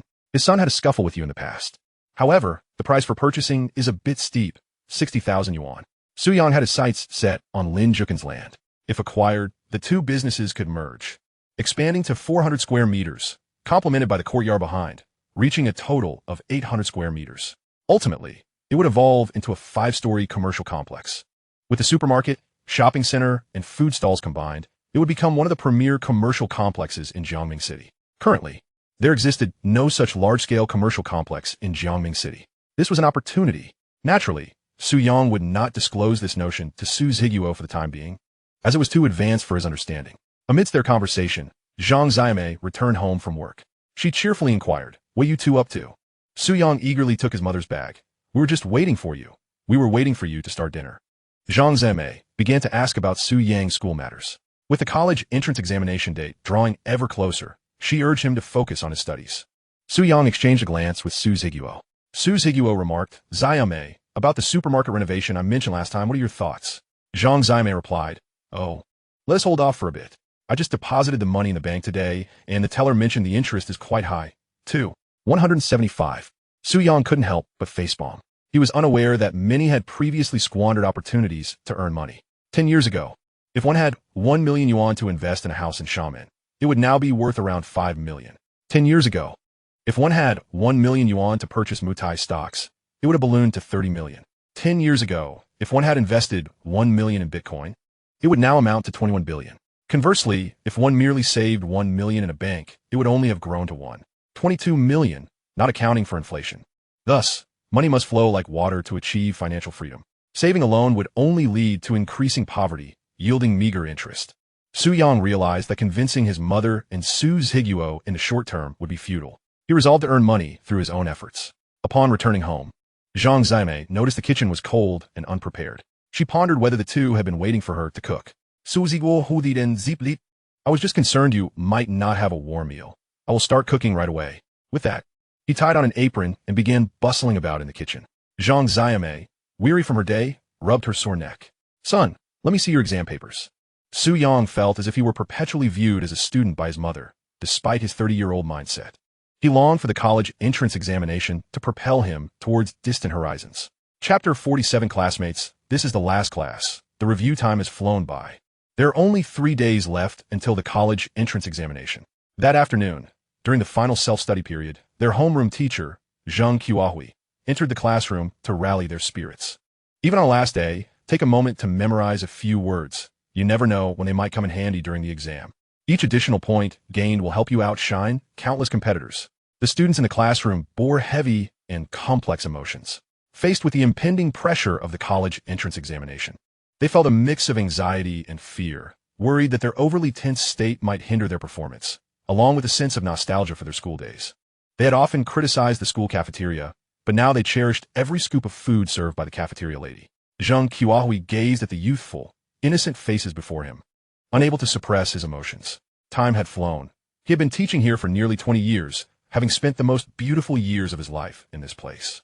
He was uncertain how much longer he would continue, but as long as circumstances permitted, he would carry on teaching, in accordance with tradition. A 2-day break would commence before the college entrance examination to prepare the exam venues. Compared to the anxious moods of Gu Yanbing and Shun Na, Su Yang felt much more at ease. He had even become too lazy to complete his assignments during these 2 days. With the examination approaching, who would still bother with homework? Su Yang approached the college entrance examination with a carefree attitude, as it was not his sole path to success. He had numerous avenues to achieve financial freedom. That said, not experiencing university life would somewhat undermine the essence of his rebirth. Seizing the moment when Zheng Qiahui became sentimental, Gu Yanbing pulled out her math workbook, ready to practice some more. Su Yang glanced over, thinking, well, cramming at the last minute could still prove beneficial. Unfortunately, this year's mathematics examination would be exceedingly challenging. Many candidates would leave in tears, feeling more distraught than during a funeral. The exam period coincided with the SARS outbreak, necessitating temperature checks and inquiries about travel history, all conducted with meticulous scrutiny. Su Yang recalled vividly that his mathematics scores had been respectable, yet not stellar. Top students had aimed for 140 points, but ended up with only 80. As Su Yang's review intensified, he gradually regained his former peak state. He reminisced about the types of math problems from the past college entrance examination. The 2003 examination was fraught with unpredictability, primarily due to the theft of the exam papers, prompting the examination authority to deploy backup papers. This led to lower cutoff scores for top-tier universities that year. Gu Yanbing nudged Su Yang with her elbow, hoping he could assist her with some problems. Su Yang suggested, how about studying inverse functions? Gu Yanbing replied, the homeroom teacher said, we don't need to study that. It won't be on the exam. Su Yang hesitated to clarify this for her directly, opting instead to patiently explain the problems to Gu Yanbing. Gu Yanbing tilted her head, her delicate fingers pointing to a specific formula. Su Yang noticed her neatly manicured nails and was suddenly reminded of the last time they had held hands while escaping. Time had passed so swiftly, it had already been a month. Contemplating the uncertain future of whether they would reside in the same city, Su Yang instinctively placed his hand over hers. Gu Yanbing was momentarily stunned before swiftly retracting her hand. Her profile flushed inexplicably. She felt her heart racing. A mix of shyness, panic, and unease. Su Yang spoke, Gu Yanbing, why are you shying away? I was merely pointing out your error. After a while, Gu Yanbing composed herself and reluctantly turned her head. Which mistake? This one. You clearly wrote it incorrectly. Gu Yanbing realized her error and diligently corrected it. Once she finished revising the problem, she looked up at Su Yang. She sensed that Su Yang was intentionally taking advantage of her, yet his gaze was clear and resolute, not one of deceit. In her naivete, she found herself engulfed in confusion. In truth, she somewhat admired Su Yang. She too wished to embrace life with the same carefree abandon, yet she found herself unable to be as unrestrained as he was. The days leading up to the college entrance examination were the ultimate test of one's mentality. Nervousness, anxiety, excitement, and so forth. Zheng Qiahui continued to lecture from the podium. He swiftly reviewed the mistakes from the mock exams and the common pitfalls, hoping his students would avoid repeating those errors in the upcoming examination. During their high school years, teachers were often deeply concerned about their students, fearing that there might be areas of difficulty. However, upon entering university, this concern dissipated entirely. Professors and advisors were indifferent, as long as one did not succumb to failure. Time passed inexorably. Zheng Qiahui announced, "Dear students, I will not assign any homework today. I hope that when we meet again, you will all be brimming with success, galloping forth like a spirited steed, and behold the blossoms of Chang'an in their full glory." Perhaps this would indeed be the last time they would gather. Su Yang surveyed his surroundings, observing the myriad expressions of his peers. Some of the more sentimental girls began to discreetly wipe away tears, clearly treating this class as their final farewell. And indeed, it was the last class. Future gatherings, whether for report cards, reunions, or any other occasion, would inevitably witness absences. This last session marked the final opportunity to see one another in this lifetime. Su Yang had already prepared his agenda for the coming days. His first task was to enter the programming phase for version 30 of the cheat software, with expectations to complete it within the next couple of days. The official Miracle website had released an update for version 22 the previous week, incorporating anti-cheat measures. Consequently, the previous version of the cheat became unusable, leading to numerous players experiencing disconnections. Cheng Jianfeng urgently contacted Su Yang, but regrettably, Su Yang was swamped with studies and had no time to visit the internet cafe. He advised Cheng Jianfeng to announce an expected completion date of June 6th for the update. 2 days prior, Cheng Jianfeng had transferred Su Yang's share for May, which amounted to less than 30,000 yuan. This was understandable, as Cheng Jianfeng had secured nearly all the internet cafes in North China. It was only natural for them to enjoy such profits. Anticipating a surge during the upcoming summer vacation, Cheng Jianfeng was particularly invested in the cheat issue, secretly relieved that collaborating with Su Yang had proven to be a wise decision. Of course, he had entertained thoughts of manipulating the accounts, but after some reflection, he deemed the risk too great and abandoned the idea, knowing that Su Yang possessed a management system capable of tracking all users' cheat purchase records. He dared not take such a risk, for it would jeopardize their partnership. The bell rang, signaling the end of class, and Zheng Qiahui had finished his farewell remarks. He waved his hand, saying, "All right, class dismissed." However, the students remained seated, the indifferent slackers unsure of how to proceed upon noticing their peers still seated. Zheng Qiahui repeated, "Students, please." Unbeknownst to him, tears welled in his eyes, his eyelids reddening. Su Yang reflected on how truly emotional Zheng was. Otherwise, he would not have chosen to teach in Jiangming. Remembering Zheng Qiahui's kindness over the last few days, Su Yang resolved that once he had the means, he would donate 100,000 sets of mock exam papers to his alma mater for the benefit of future students. Chapter 48. The proud one would never chase after a boy after school. Su Yang and Zhang Xiaopeng exited the classroom. Their roles were now clearly defined. Su Yang was responsible for cheat development, while Zhang Xiaopeng was tasked with fervently posting advertisements on forums. Especially after Su Yang had recently paid Zhang Xiaopeng a salary of 600 yuan, Zhang was overjoyed. He was as exhilarated as if he had been given a shot of adrenaline, even neglecting to watch Japanese films. Su Yang treated him to internet access and meals free of charge, in addition to a substantial salary. Zhang Xiaopeng felt that Su Yang was at a loss, refusing to accept the payment. Only when Su Yang divulged that he had earned 30,000 yuan did Zhang reluctantly pocket the 600 yuan. He had not anticipated that making money could be so effortless for Su Yang. Unfortunately, due to his poor foundation in English and lack of knowledge in computer science, he could only dream of developing cheats himself. Although Zhang Xiaopeng jokingly criticized Su Yang for being stingy, he internally acknowledged that he could offer little help. Their friendship, forged through years of camaraderie, was the reason Su Yang paid him such a salary. Posting advertisements on forums was a common task anyone at an internet cafe could accomplish. They pushed their bicycles to the entrance of the first high school, where a banner was prominently displayed. 3 years of hard work culminates in this one battle. After enduring the trials of war, we long for triumphant returns. Numerous parents were there to pick up their children after school, arriving in taxis, on motorcycles, and in private cars. Su Yang and Zhang Xiaopeng found themselves obstructed by the throng at the entrance. With a 2-day holiday ahead, some students living nearby began to gather their belongings, while those from farther away would wait until after the college entrance examination to pack. Amidst the crowd, Su Yang spotted his roommate, Shen Na. She wore faded jeans and a cheap t-shirt, the print long washed away. Yet even in such attire, her figure could not be concealed. Several boys stole glances at Shen Na. Zhang Xiaopeng noticed Su Yang's rapt attention and followed his gaze. "Su Yang, I think Shen Na looks quite attractive," he remarked. "Remove the quite from that statement," Su Yang replied. "Oh, do you think I should pursue Shen Na? Not advisable." "Why not? Your looks leave much to be desired." Zhang Xiaopeng ended the conversation with a huff. Su Yang remembered that Shen Na eventually got married. Due to unsatisfactory college entrance exam results, her father deemed education for girls a waste of money, particularly the expensive tuition for vocational schools. with her mother's support. Shana only attended 1 year of college. Following her mother's untimely death and under her father's threats, she chose to marry the son of the village party secretary.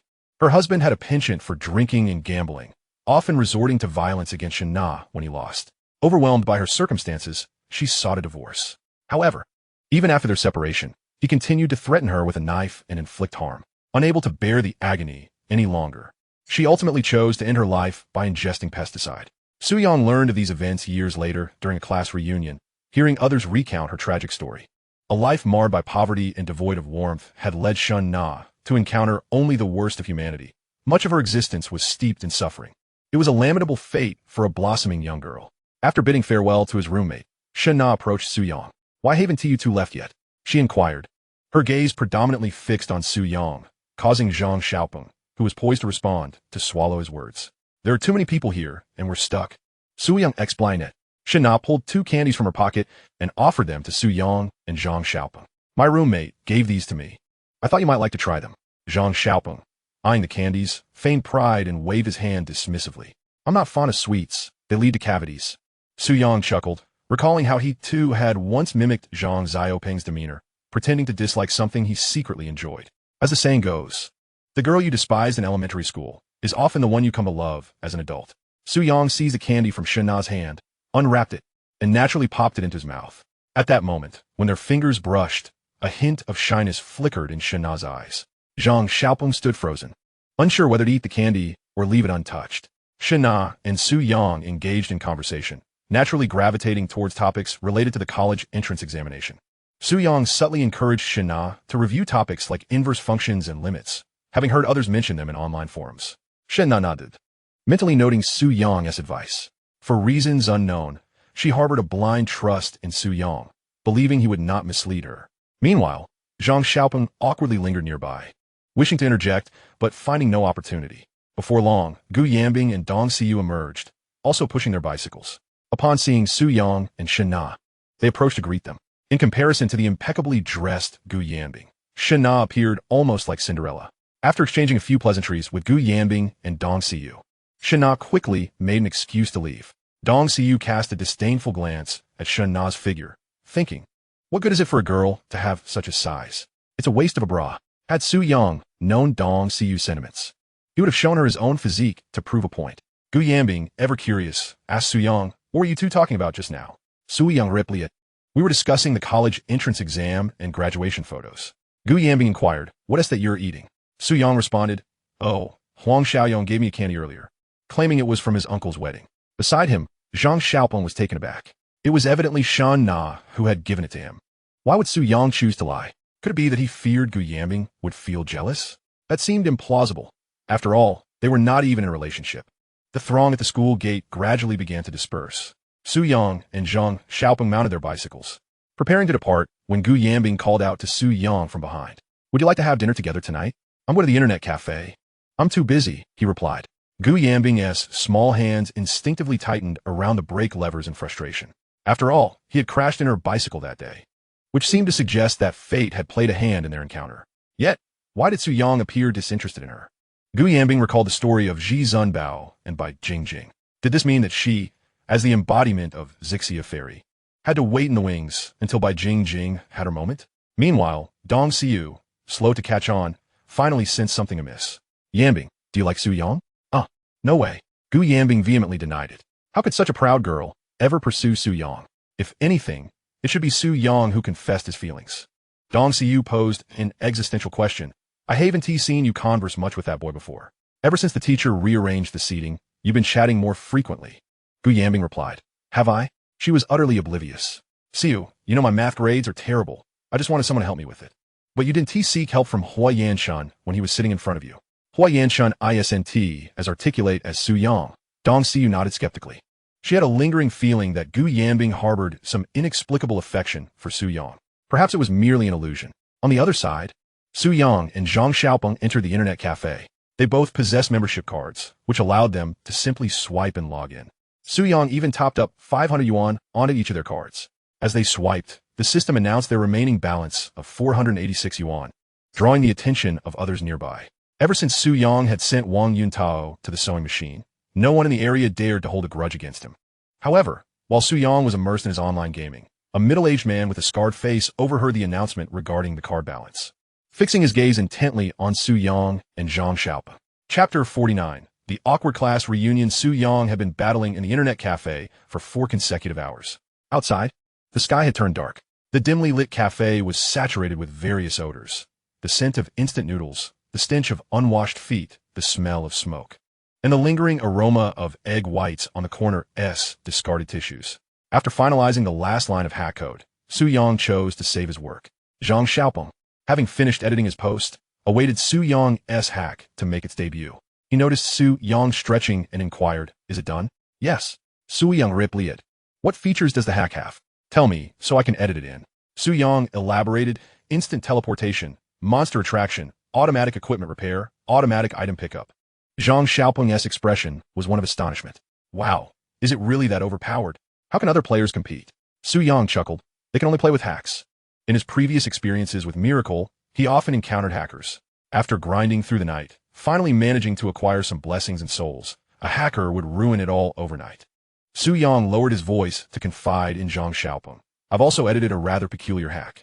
Zhang Xiaopeng leaned in, curious. "What kind of hack?" Su Yang responded, "I've named it the Supreme VIP Super Hack. It can conceal party members." The insidious aspect of this hidden party hack was that when players formed a team, they would hear a notification sound indicating a player had joined, yet their interface would not display any teammates. Players, believing it was a bug, would remain unaware until they realized they were not gaining experience while fighting monsters. All the experience was being siphoned off by the concealed teammate, and they had no idea who it was, rendering them powerless to retaliate. This hack allowed the user to leech experience from multiple teams simultaneously, enabling their character to achieve immense growth in just a day. Many players would choose to activate their hack in designated areas to farm monsters, only to find that their experience had not increased at all of it consumed by another hacker, inciting outrage among players. After sending the hack to Cheng Jianfeng's email, Su Yang texted him, informing him that the second hack was a newly released party hack and advised him to price it higher, at least 30 yuan per month. Cheng Jianfeng inquired about the selling points of the hack, which Su Yang provided in detail. Cheng Jianfeng replied, "Brother, you've worked hard. Good luck with the college entrance exam. If it doesn't work out, come work with me, and we'll take the hack business to new heights." Su Yang was not particularly interested in the hacking industry. It was merely a means to an end for him. After finishing his conversation with Cheng Jianfeng, Su Yang pocketed his phone and discovered it was already 8 o'clock. They had been there since 4 in the afternoon. Noticing that Zhang Xiaopeng still had some work to finish, he donned his headphones and dove in his CS-15's Dust 2 map.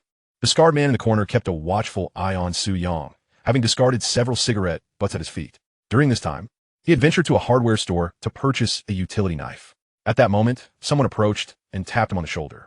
"Wang Shuo, if you're not playing, hurry up and get up." The scarred man glanced at the speaker and cheerfully stood up. Like many who couldn't afford internet access, he leaned over the chairs of various players, engrossed in their gameplay. Just then, Su Yang's phone buzzed in his pocket. In that fleeting moment of distraction, he was shot in the head by an adversary across the screen. The cafe was filled with exceptionally skilled players, particularly those adept with sniper rifles, showcasing breathtaking skills in quick-scoping and blind shots. Su Yang answered the call. "Hello?" The voice of Gu Yanbing came through. "Su Yang, where are you?" "At the internet cafe. A few classmates are gathering today. Are you coming?" "I don't feel like going. There are over 10 classmates. You should join us. Class monitor Lu Chenjai is organizing it, and who knows when the next gathering will be." So was Lu Chenjai. Su Yang had a decent relationship with him. Lu Chenjai was a straightforward person. After pondering for a moment, he agreed. Gu Yanbing reminded him on the phone to arrive early, as they had already set off. Once Zhang Xiaopeng finally completed his tasks, Su Yang urged him to settle the bill and log off of the gathering. "What gathering?" "Our class reunion. Class monitor Lu Chenjai has invited over a dozen people.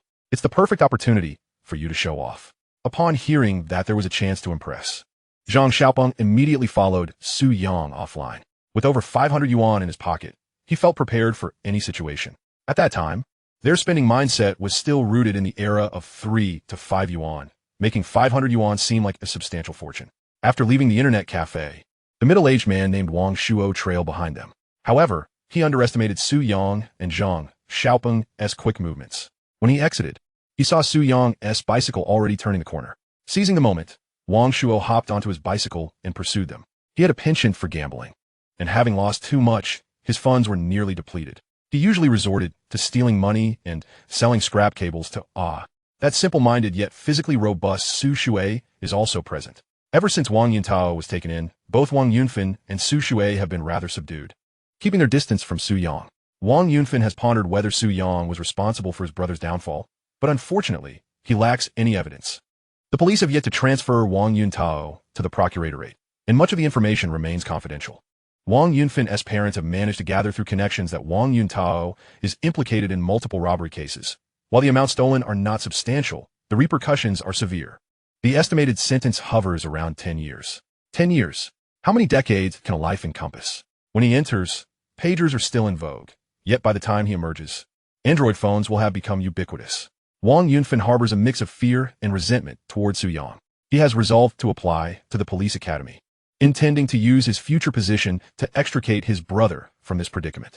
After Su Yang parked his bicycle, he casually greeted his classmates. Zhang Xiaopeng appeared noticeably anxious, only acknowledging those he was familiar with. Lu Chenjai exclaimed, "Su Yang is here. Let us head in quickly and grab some KFC." Su Yang thought, how astonishing. A gathering at KFC. However, upon reflection, it is understandable. KFC had only just established itself in Jiangming City last year. It is only natural for the youth to indulge in hamburgers and chicken. It is certainly more fashionable than dragging them off for Lanzhou ramen. A large group of them entered the restaurant, opting for a split bill. Zhang Xiaopeng, with a couple of bills in his pocket, generously covered the expenses for a certain fellow student of modest means. Su Yang, however, took a different approach and inquired of Gu Yanbing, "Did you bring any money?" Gu Yanbing responded, "What is the matter?" Su Yang feigned regret. "I've nearly spent all my money at the internet cafe." Dong Xiu, seated across from him, scoffed. "Serves you right." Gu Yanbing lightly chided Su Yang. "What is so entertaining about the internet cafe? My mom says boys who are addicted to them are wasting their potential." Despite her words, she still covered Su Yang's share. At KFC, where the per capita expenditure was a mere 15 yuan, Lu Chenjai collected the pooled funds and led 2 boys to the counter to place their orders. The other classmates settled into nearby tables in small clusters, perusing the menu and quietly discussing their options. Those who had previously visited regaled their peers with recommendations on the tastiest hamburgers and the flavors of the fries and cola. Meanwhile, those who had never been before endeavored to feign familiarity, cautiously preserving their dignity. In the restaurant, these high school students occupied 3 tables, relishing their hamburgers and dipping fries with expressions of sheer enjoyment. Shortly thereafter, Lu Chenjai returned from the convenience store with cans of beer. "It's rare for us to gather. How can we do so without beer?" he declared, raising a can. "Come on, let us toast. Any boy who refuses to drink is disrespecting me." Su Yang interjected, "Class monitor, you should sit down. Everyone in KFC is staring at us." Lu Chenjai turned around and suddenly realized he was the center of attention. Most diners were mothers with their children, and Lu Chenjai felt they were somewhat out of place in this environment. His face flushed crimson as he hurriedly sat down, embarrassed. Noting the awkward silence, Su Yang urged, "Everyone, please enjoy your meal. Eat well and drink well. Anything you can't finish can be packed to go. Let us hurry home afterwards, back to our respective mothers." Gu Yanbing, having frequented KFC, was not particularly awed by the place, and even offered her hamburger to Dong Xiu. Su Yang observed Dong Xiu devouring her meal with gusto. Impressive. Indeed, as she had consumed 2 chicken leg burgers. Gu Yanbing sipped her icy cola and asked, "Su Yang, how many hours did you spend at the internet cafe?" Su Yang replied, "About 3 hours, I suppose." Gu Yanbing continued, "I finished reading that book you recommended, Silicon Valley Fire. It was wonderfully written." Su Yang took a sip of beer, reclining his chair, of course. "Everyone who reads that book ends up a millionaire. I plan to apply for a major in computer science. What do you think?" Gu Yanbing, whose grades were consistently stable and mindset positive, was meticulously planning her future with guidance from her parents, Gu Jianwei and Gu Ruden. Su Yang nodded. "Computer science is a solid choice, though it often entails late nights and a risk of baldness." Gu Yanbing, startled, instinctively touched her hair. Dong Xiu, having finished her hamburger, chimed in, "Yanbing, you must choose your major wisely. My cousin didn't select the right one and ended up unemployed right after graduation." Gu Yanbing gasped in surprise. "What did your cousin study?" "He majored in pager repair, and by the time he graduated, pagers had been rendered obsolete by the market." The group exchanged bewildered glances. Such a thing was truly remarkable. Su Yang understood the harsh reality. Many university programs are ultimately deemed too niche and face cancellation. This sparked yet another round of discussions regarding university majors. Outside the KFC restaurant, Wang Shuo crouched on the ground, smoking. His gaze was fixed intently on Su Yang and the girl conversing with him. Wang Shuo, having never married due to his gambling habits, typically worked odd jobs, and spent his earnings in the seedy urban villages seeking out women in their 40s or 50s, reeking of cheap perfume and body odor. Where could he find a youthful maiden such as her? He swallowed hard and took a deep drag from a cigarette. Within the restaurant, diners gradually finished their meals, and some classmates began to depart. Dong Siyu, needing to assist her family, was the first to leave. Zhang Xiaopeng and a few other boys, having consumed some alcohol, were keen to head to the snack street for another round. Gu Yanbing turned to Su Yang, asking, "Are you going to drink with them?" "No. I'll take you home instead," he replied. Gu Yanbing nodded, wishing to return and study for a while. She pulled out a tissue from her bag to wipe her mouth. The classmates waved goodbye at the entrance. Su Yang contemplated not heading home, but rather visiting old Su's supermarket to check on the renovation progress. Ever since Su, Zheng intervened, Feng Zonglin had ceased to cause trouble, and Su Zhiguo had raised the price of Banlin to 12 yuan. Initially, he thought the price hike would lead to a drop in sales, but demand remained robust. With a purchase price of 4 yuan, selling it for 12 proved lucrative. Su Yang speculated it might be related to the upcoming college entrance exams, as the health of children is paramount. Families have been consuming Banlin daily. After the exams, sales might begin to decline.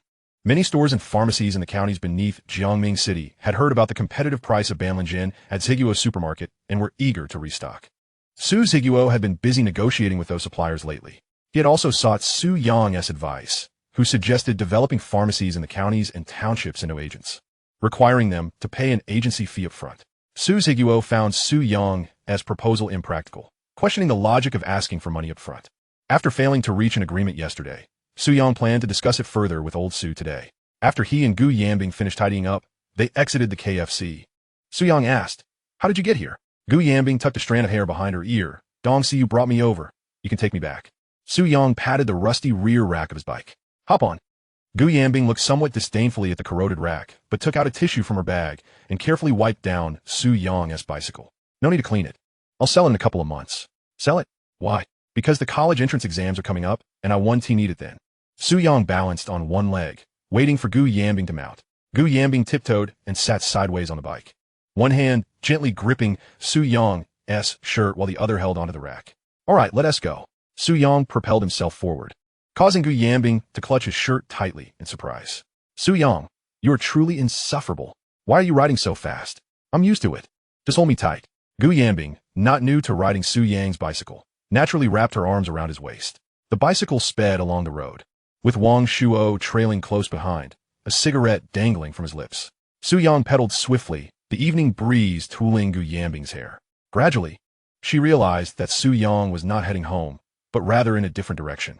Gu Yanbing leaned closer to Su Yang. "Su Yang, where are you taking me?" "I want to take you to romantic Turkey." And then to Tokyo and Paris." Su Yang couldn't help but hum a tune. Gu Yanbing, initially poised to inquire further, fell silent, closing her eyes to listen to his melody. "Actually, I particularly adore Miami and foreign Los Angeles." Once he finished humming, Su Yang turned to ask, "What do you think?" A bright smile graced Gu Yanbing's face, her eyes fixed on him. "It's lovely. I haven't heard this song before. Is it new?" "I composed it myself." "Really?" Gu Yanbing maintained a skeptical demeanor, her hand on Su Yang's waist tightening slightly. If he dared to lie, she might just give him a twist. "I swear to the heavens, this is definitely my original work. I'll check online when I get back," she replied, noticing how far they had strayed from home. "Where exactly are you taking me? You're not planning to sell me, are you?" Su Yang let out a playful whistle. "I'll sell you off to the mountains as someone's bride." Gu Yanbing, exasperated, playfully swatted his back. Su Yang abruptly bracket, causing Gu Yanbing to bump into him. "So soft. Ouch, my nose hurts." "Su Yang, you are so mean." "I apologize, but there's a red light ahead." Gu Yanbing peered out from behind him and indeed spotted the glaring red light ahead. Chapter 51. "Hey, if you have the guts, come at me even if it's a red light." Gu Yanbing lightly punched Su Yang's back, sending a tingling sensation through her small fist. "Where on earth are you taking me at this hour?" Had it not been for the camaraderie they had built over the past days, Gu Yanbing would never have gone along with him. "Do you remember that 20 yuan I borrowed from you last time?" Gu Yanbing replied, "Oh, I was just about to forget it." Su Yang chuckled. The girl truly had a carefree spirit. 20 yuan was not an insignificant amount in this day and age, enough for 7 or 8 meals in Shaxian. Gu Yanbing suddenly interjected, "You promised to repay me 100-fold. When will you give it back? I'll take you to the bank to withdraw some money." Gu Yanbing thought he was just joking. "That would be 2,000 yuan. Wang Shuo slowly came to a stop behind Su Yang on his bicycle. Gu Yanbing noticed the scar on his face and quickly turned her head. Instinctively clutching Su Yang's shirt, Wang Shuo had initially intended to make his move at the intersection. His hand was already in his pocket gripping a box cutter. Hearing Su Yang mention going to the bank, he decided to bide his time. The green light lit up, and Su Yang's bicycle sped off. Having learned from the previous experience, Gu Yanbing couldn't help but wrap her arms tightly around Su Yang. She leaned her head gently against his back, a smile gracing her lips, feeling her heart race, a most peculiar sensation. 10 minutes later, Su Yang arrived at the entrance of the Industrial and Commercial Bank of China, ICBC. At this hour, the bank tellers had already clocked out, but there was an ATM nearby. Su Yang parked the bicycle and headed to the machine with Gu Yanbing. Now she began to believe a little. Su Yang, do you really have 2,000 yuan? Indeed. Are you going to give it to me? A man keeps his word. In the chilly night, with few people on the street, Gu Yanbing couldn't resist stamping her numb feet. Suddenly, she noticed the scar-faced man approaching them, causing her to hurriedly enter the ATM room with Su Yang. Su Yang observed Gu Yanbing's anxious demeanor. What's wrong? Su Yang, that man seems to have followed us. Su Yang glanced outside and saw the man parking his bicycle. He vaguely recalled having seen him somewhere before, but couldn't place it. He won't be here to rob me, will he? In the era when ATMs had just become popular, many criminals donned motorcycle helmets to commit robberies. Their methods were simple and brutal. Anyone withdrawing cash from an ATM would receive a blow to the back of the head. Then they would flee with the stolen money. Although banks had surveillance cameras, it was hard for the police to trace leads when the perpetrators wore helmets. Gu Yanbing tugged at Su Yang's arm. What if he's a bad guy? It's all right, just come in with me. Su Yang's instincts heightened, pulling Gu Yanbing into the ATM room. In a small space, their bodies were pressed closely together. They could hear each other's breaths, along with the slight rise and fall of Gu Yanbing's chest as she inhaled. Su Yang glanced over, noticing the man had entered the adjacent ATM room. He breathed a sigh of relief, thinking perhaps the man was just there to withdraw money as well. Gu Yanbing also subtly relaxed, relieved as long as he wasn't a bad person. Su Yang inserted his bank card and began entering his password. Gu Yanbing, being considerate, turned her head away. The machine whirred to life, spitting out a thick wad of cash. Su Yang, you really have so much money. This is just what I've earned recently. He refrained from sharing that he had made 30,000 yuan. If he revealed that, Gu Yanbing might find it hard to believe. 2,000 yuan felt far more acceptable. Gu Yanbing gazed at the money Su Yang handed to her. She shook her head, saying, I thought you were joking. I can't take so much money. Su Yang insisted. You can't go back on your word. Take it. Gu Yanbing repeated her refusal. It's too much, Su Yang. It's not mine. I truly can't accept it. Su Yang instinctively binged her. What a silly girl. Gu Yanbing froze, taken aback by his affectionate gesture. Su Yang edit. Then I'll keep this 2,000 yuan for you, and you can ask for it whenever you need it. Gu Yanbing replied in a flustered manner. Su Yang pocketed the cash and card, stepping outside. Gu Yanbing remained lost in thought about the moment he pinched her cheek, trailing behind him as they exited the ATM room. Just then, with a click, Wang Shuo emerged from the adjacent cash withdrawal room, slipping something into his jacket pocket. Su Yang's eyes narrowed with suspicion. They had spent a considerable amount of time inside. It felt too coincidental for Wang Shuo to come out just then. At the moment Su Yang brushed past him, Wang Shuo made his move. He wrapped his arm around Gu Yanbing's neck, drawing a gleaming box cutter from his pocket and pressing it against her throat. Gu Yanbing let out a terrified scream. As Su Yang rushed over, Wang Shuo aimed the box cutter at him. Panic surged within Su Yang, but he quickly steeled himself. He raised his hands in surrender, saying, Hey, let us talk this out. Please don't harm her. Gu Yanbing, paralyzed by fear, couldn't utter a word, her lips trembling. Wang Shuo pressed the box cutter menacingly against her face, threatening, If you scream again, I won't hesitate to cut your face. Gu Yanbing nodded vigorously, her small face turning pale. Su Yang cautiously approached, rapidly assessing the possibility of rescuing Gu Yanbing. He figured he could restrain Wang Shuo's arm for about a second. But the box cutter was sharp, and piercing Gu Yanbing's neck would only take a moment. He couldn't take that risk. Gu Yanbing's tears fell in an instant. She looked into Su Yang's eyes, filled with despair, and cried out, Su Yang. The blade drew nearer to her neck. Su Yang hurriedly inquired, Brather, are you short of money? Only then did Wang Shuo divert his attention towards Su Yang. He responded coldly, Withdraw all the funds from your bank card. Su Yang produced the card and handed it over, saying, Here's my card. The password is 6 zeros. How about you release her now? Wang Shuo sneered. Take the money out and lay it on the ground, then you can leave. Su Yang narrowed his eyes, gradually realizing that the man desired not only money, but also Gu Yanbing herself. Tears streamed uncontrollably down Gu Yanbing's cheeks. She was utterly terrified, afraid that Su Yang would abandon her, leaving her alone in this perilous situation. The thought of what awaited her if Su Yang departed filled her heart with despair. Su Yang negotiated with Wang Shuo, retrieving 2,000 yuan in cash from his pocket. Brother, I'm giving you these 2,000 yuan. Please release her. Is there still money on your card? No, they're ISNT. If you don't believe me, here, the card. You can try the ATM. If you're still uneasy, you can hold a knife to my neck, and we can check together. First, release her. How about that? Wang Shuo chuckled. You care a lot about her, huh? It's not a question of caring or not. She's my classmate. Killing her won't help. I brought her here to flaunt my money. Wang Shuo fixed his gaze on Su Yang. You only have 2,000 yuan on you? Yes. Brother, if you're so capable, come at me. Don't harm the girl. Wang Shuo turned his eyes toward Gu Yanbing's flawless, delicate skin. She's truly fresh. ISNT she. For a fleeting moment, he considered that money might be a trivial matter compared to this prize. Chapter 52. When Adversaries Meet. The brave prevail. Su Yang continued to parley with Wang Shuo, even withdrawing 10,000 yuan from his card to tempt the captor. At the same time, he hoped someone would come to the ATM and witness the kidnapping, thereby calling the authorities. Unfortunately, in the deep silence of the night, no one came. Su Yang glanced involuntarily at the surveillance camera in the corner. Was the security guard monitoring the cameras dozing off at this hour? Gu Yanbing could no longer stand. Prolonged stress had left her both physically and mentally exhausted, gripped by intense fear. Wang Shuo sensed that holding Gu Yanbing hostage for too long was disadvantageous. He ordered Su Yang, withdraw all the money on your card. Brother, this is all I have. Su Yang replied. The utility knife in Wang Shuo's hand slowly approached Gu Yanbing's delicate face. He barked 10 seconds.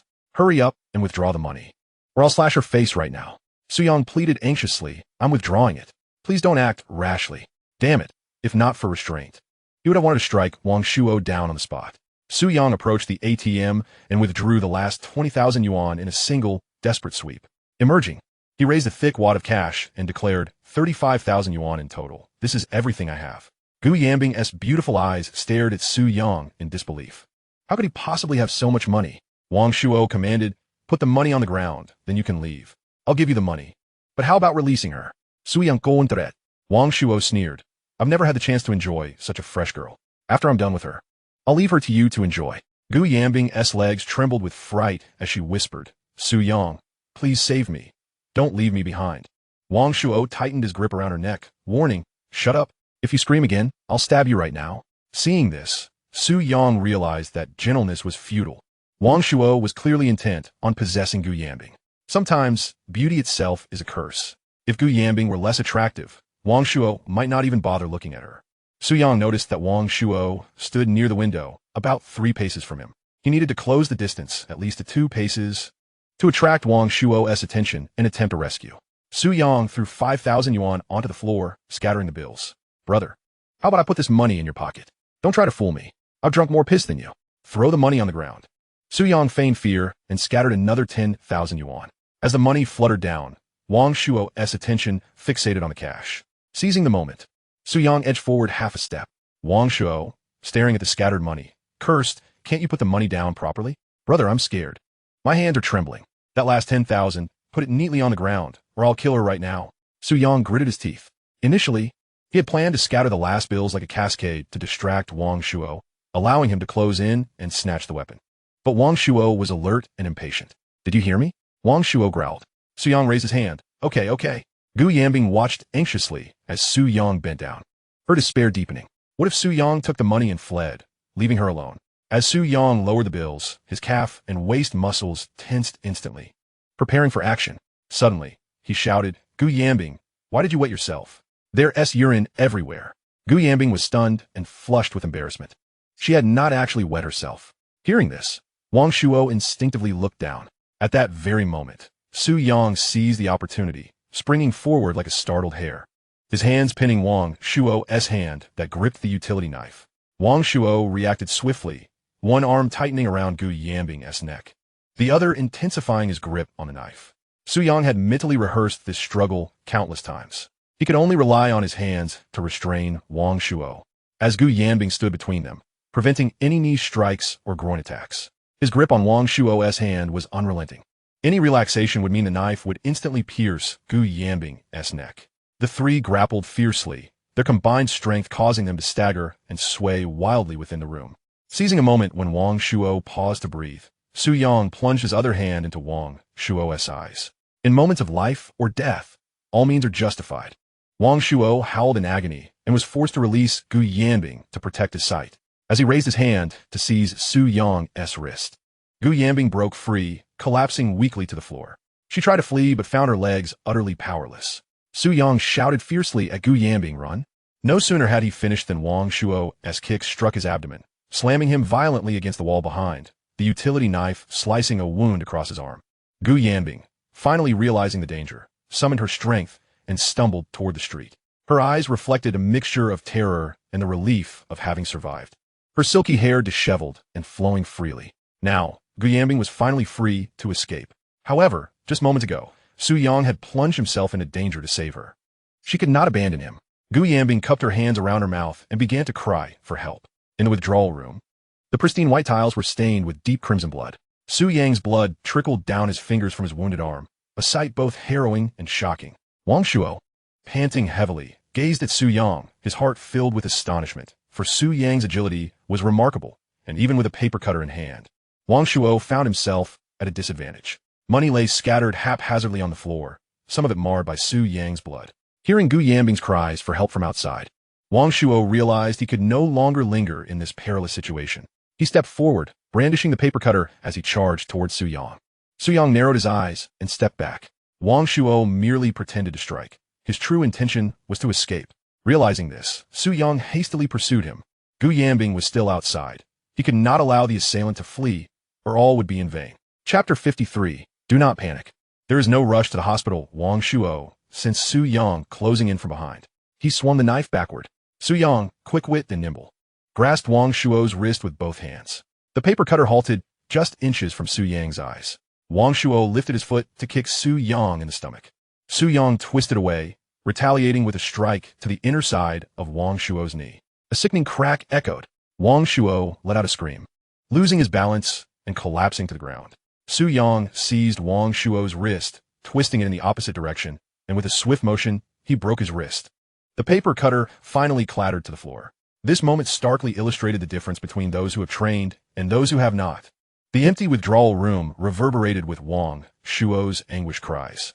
Su Yang delivered a knife hand strike to Wang Shuo's neck, repeatedly targeting his carotid artery. In films, we often see characters incapacitated with a swift blow to the neck. As someone trained in free combat, Su Yang understood that in reality, pressure on the neck can indeed lead to unconsciousness. However, the vulnerability lies not in the back of the neck, but in the sides. The carotid arteries run along both sides of the neck. Excessive pressure can cause a rapid drop in blood pressure, leading to insufficient blood flow to the brain and a decrease in heart rate, resulting in fainting. Seeing Wang Shuo completely unconscious, Su Yang leaned against the wall, gasping for breath. At that moment, Gu Yanbing entered with a middle-aged couple. They froze upon witnessing the unconscious Wang Shuo, the scattered money, and the blood, an alarming sight that would deter anyone. Gu Yanbing had long since cast aside the image of blood, her mind solely occupied with the moment when Su Yang had protected her. Su Yang, stop dawdling, quickly call for help, notify Uncle Gu and Annie. At that moment, he was utterly drained, for such a struggle was incredibly taxing on one's stamina. Su Yang had not anticipated encountering such a situation. He had spent too long in a time of peace and safety, to the extent that he had forgotten the lurking dangers. He mused that in a decade or so, with surveillance cameras everywhere and the rise of QR code payments, such robbery cases would decrease significantly. There's a saying that aptly captures this. The advent of electronic payments has rendered thieves unemployed, leading them to pivot toward scams. He realized he had been careless. Had he been more vigilant, this incident could have been entirely avoided. A sense of guilt washed over Su Yang, knowing he had frightened Gu Yanbing.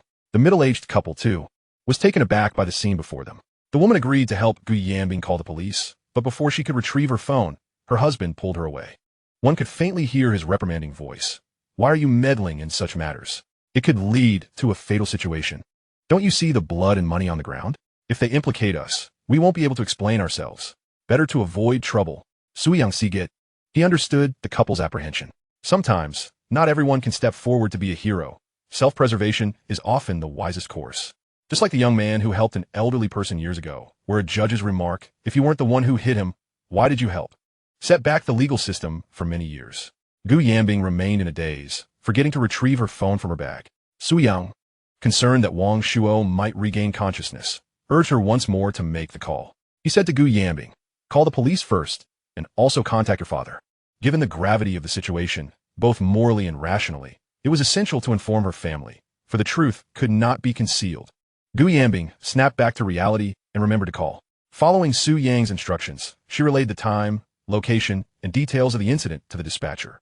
When Gu Yanbing called Gu Jianwei, she tearfully recounted the events to her father. Su Yang heard the sound of a teacup shattering on the floor through the receiver. Gu Jianwei, too, was quite the character. His daughter was unharmed, yet he still panicked. Gu Yanbing informed Gu Jianwei of the incident's location before ending the call. Sitting beside Su Yang. Su Yang asked, "Were you scared just now?" Gu Yanbing nodded, tears still glistening on her eyelashes. Su Yang inquired, "And now?" Gu Yanbing replied, "Now I'm not afraid, because you are here." As she spoke, her gaze burned with intensity upon Su Yang. Su Yang had expected the police to arrive first, but instead, he heard the jarring sound of screeching brakes. The door to the withdrawal room was violently thrust open. Gu Jianwei appeared, breathless, before them. Upon seeing the blood on Gu Yanbing's hands, he was horrified. She was his only daughter. She could not be harmed. Gu Jianwei knelt beside Gu Yanbing, anxiously asking, "Daughter, are you okay? Where are you hurt? Let me see." As he spoke, he pulled out his phone, ready to call for an ambulance. Gu Yanbing, her voice trembling, replied, "Dad, I'm fine. It's Su Yang who is hurt. He's been bleeding from his arm while trying to save me." Hearing that his daughter was unharmed, Gu Jianwei let out a silent sigh of relief. He glanced at Su Yang's arm, and then at the unconscious Wang Shuo. Seeing that Su Yang was not in life-threatening danger, he still called for an ambulance and inquired closely about the details of the incident. When he learned that Gu Yanbing had been taken hostage, his heart raced. Later, upon hearing that Su Yang had subdued the assailant and rescued Gu Yanbing, Gu Jianwei could not help but want to kiss Su Yang on the cheek, exclaiming, "Well done. You displayed both courage and wisdom. Thank heavens." Both his daughter and Su Yang were safe. Gu Jianwei then noticed the piles of cash scattered around. "Is this your money?" he asked. "Yes, it is," Su Yang replied. Gu Jianwei furrowed his brow. Where did Su Yang acquire such a large sum of money? But it was not the time to inquire about that. He and Gu Yanbing attempted to help Su Yang to his feet. In the midst of their conversation, the police finally arrived, albeit a bit late. Su Yang noticed the ambulance had also come, likely contacted by Gu Jianwei. He wondered if his mother was in the vehicle. She probably wasn't, as she did not work in the emergency department. With the arrival of the police, along with the testimonies from Gu Yanbing and Su Yang, the situation was swiftly clarified. The withdrawal room had surveillance cameras, making everything easy to ascertain. Gu Jianwei presented his credentials, informing them that he was Gu Yanbing's father and had rushed over after receiving his daughter's distress call.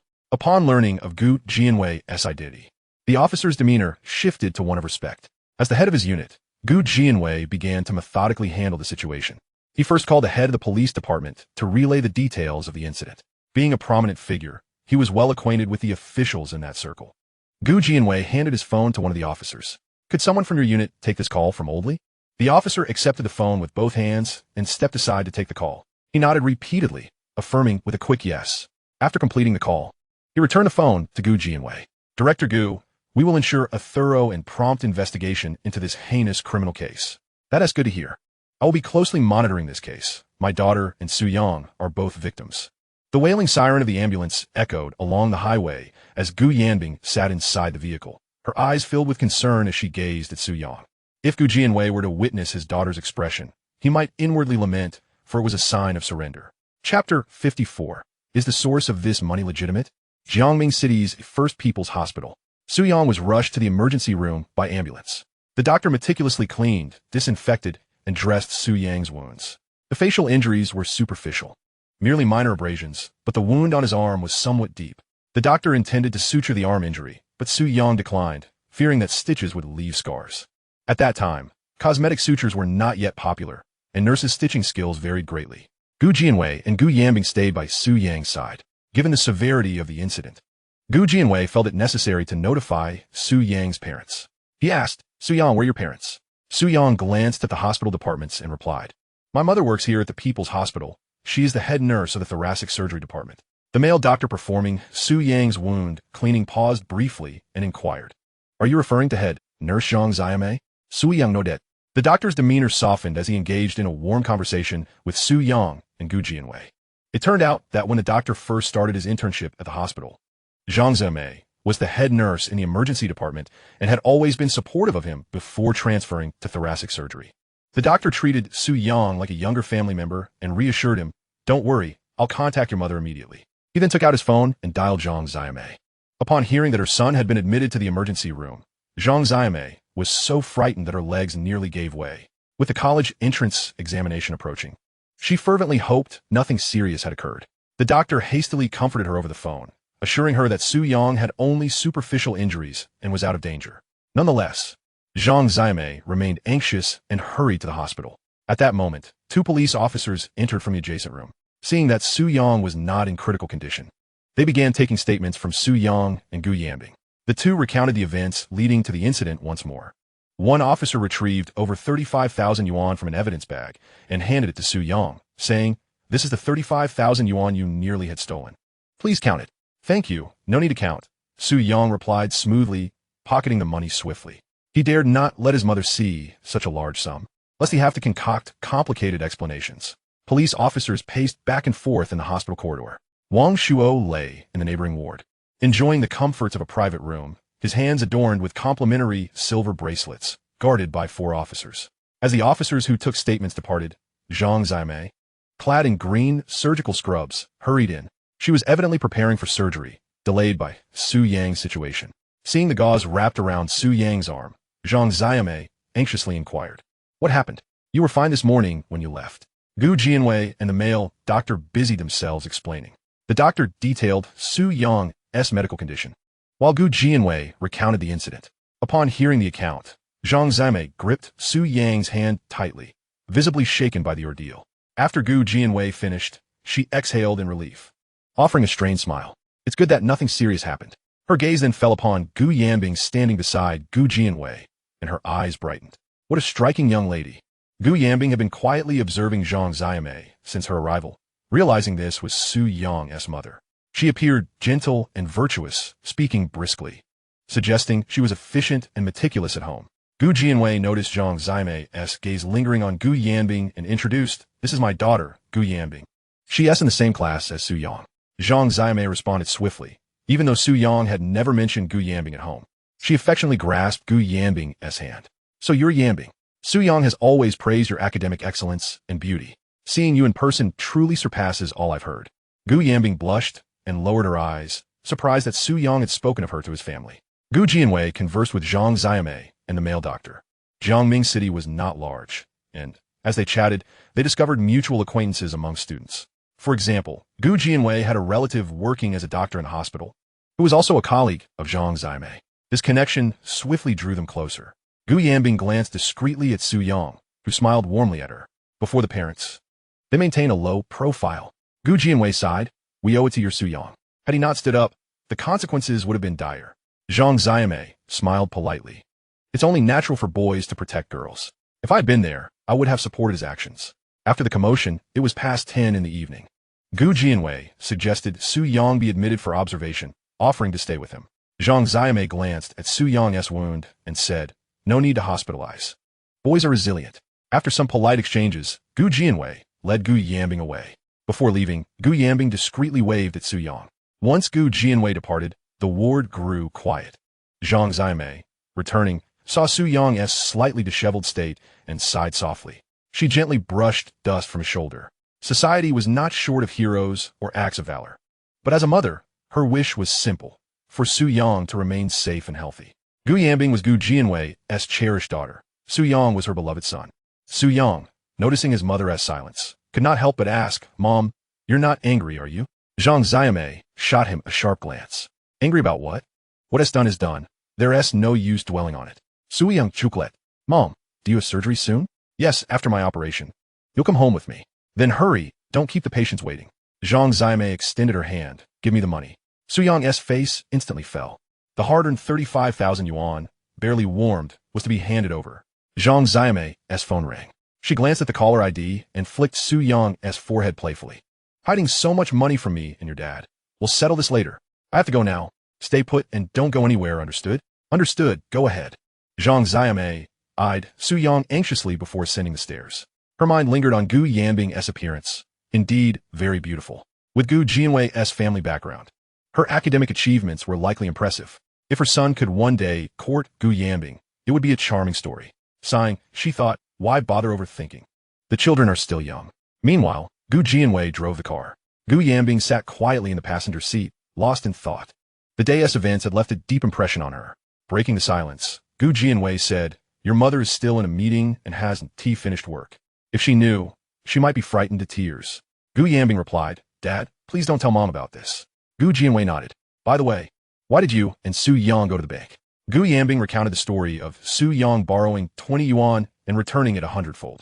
Gu Jianwei was surprised. He has earned so much money recently?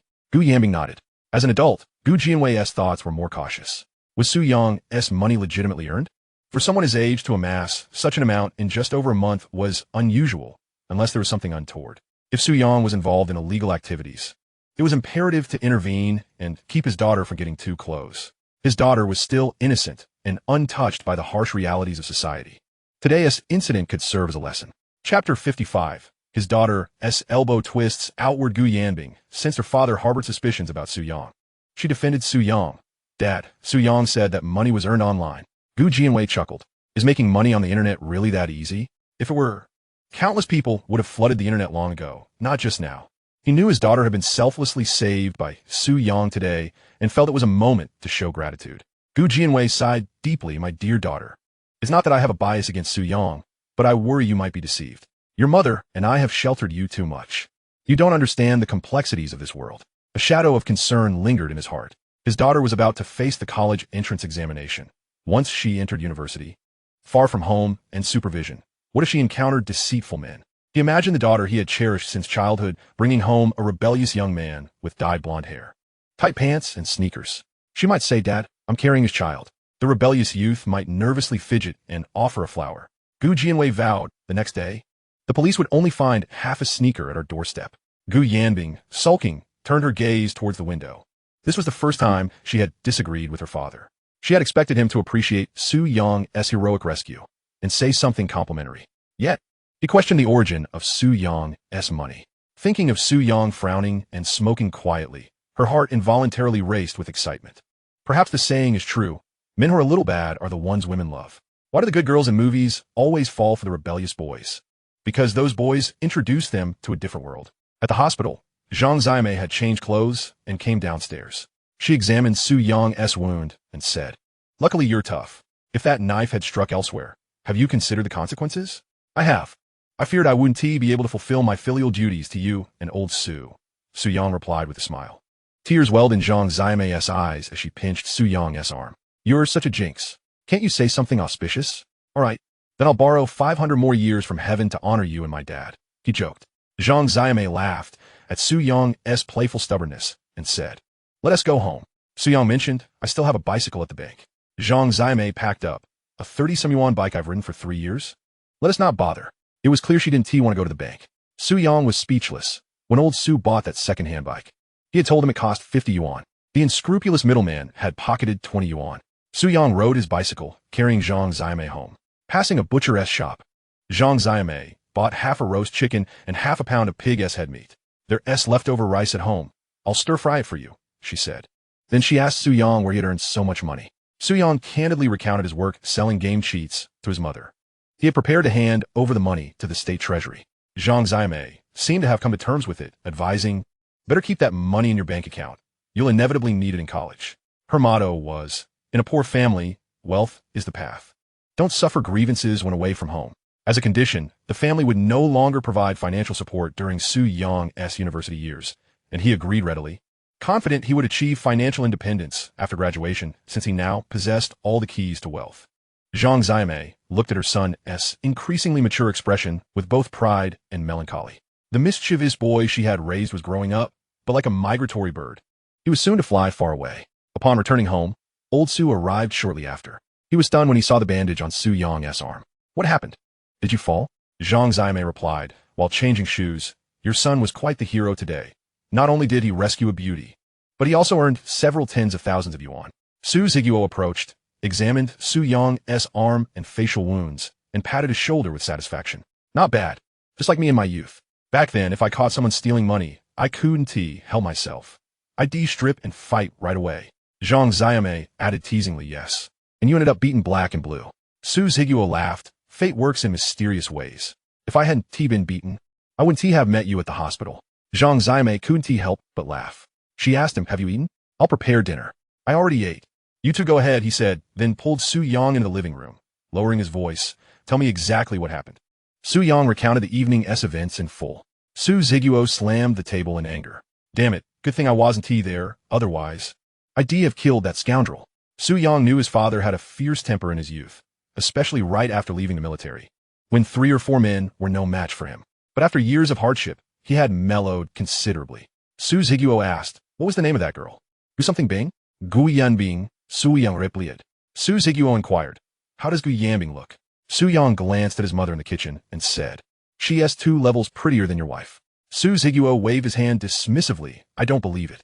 To me, appearance is secondary. Inner beauty is what matters.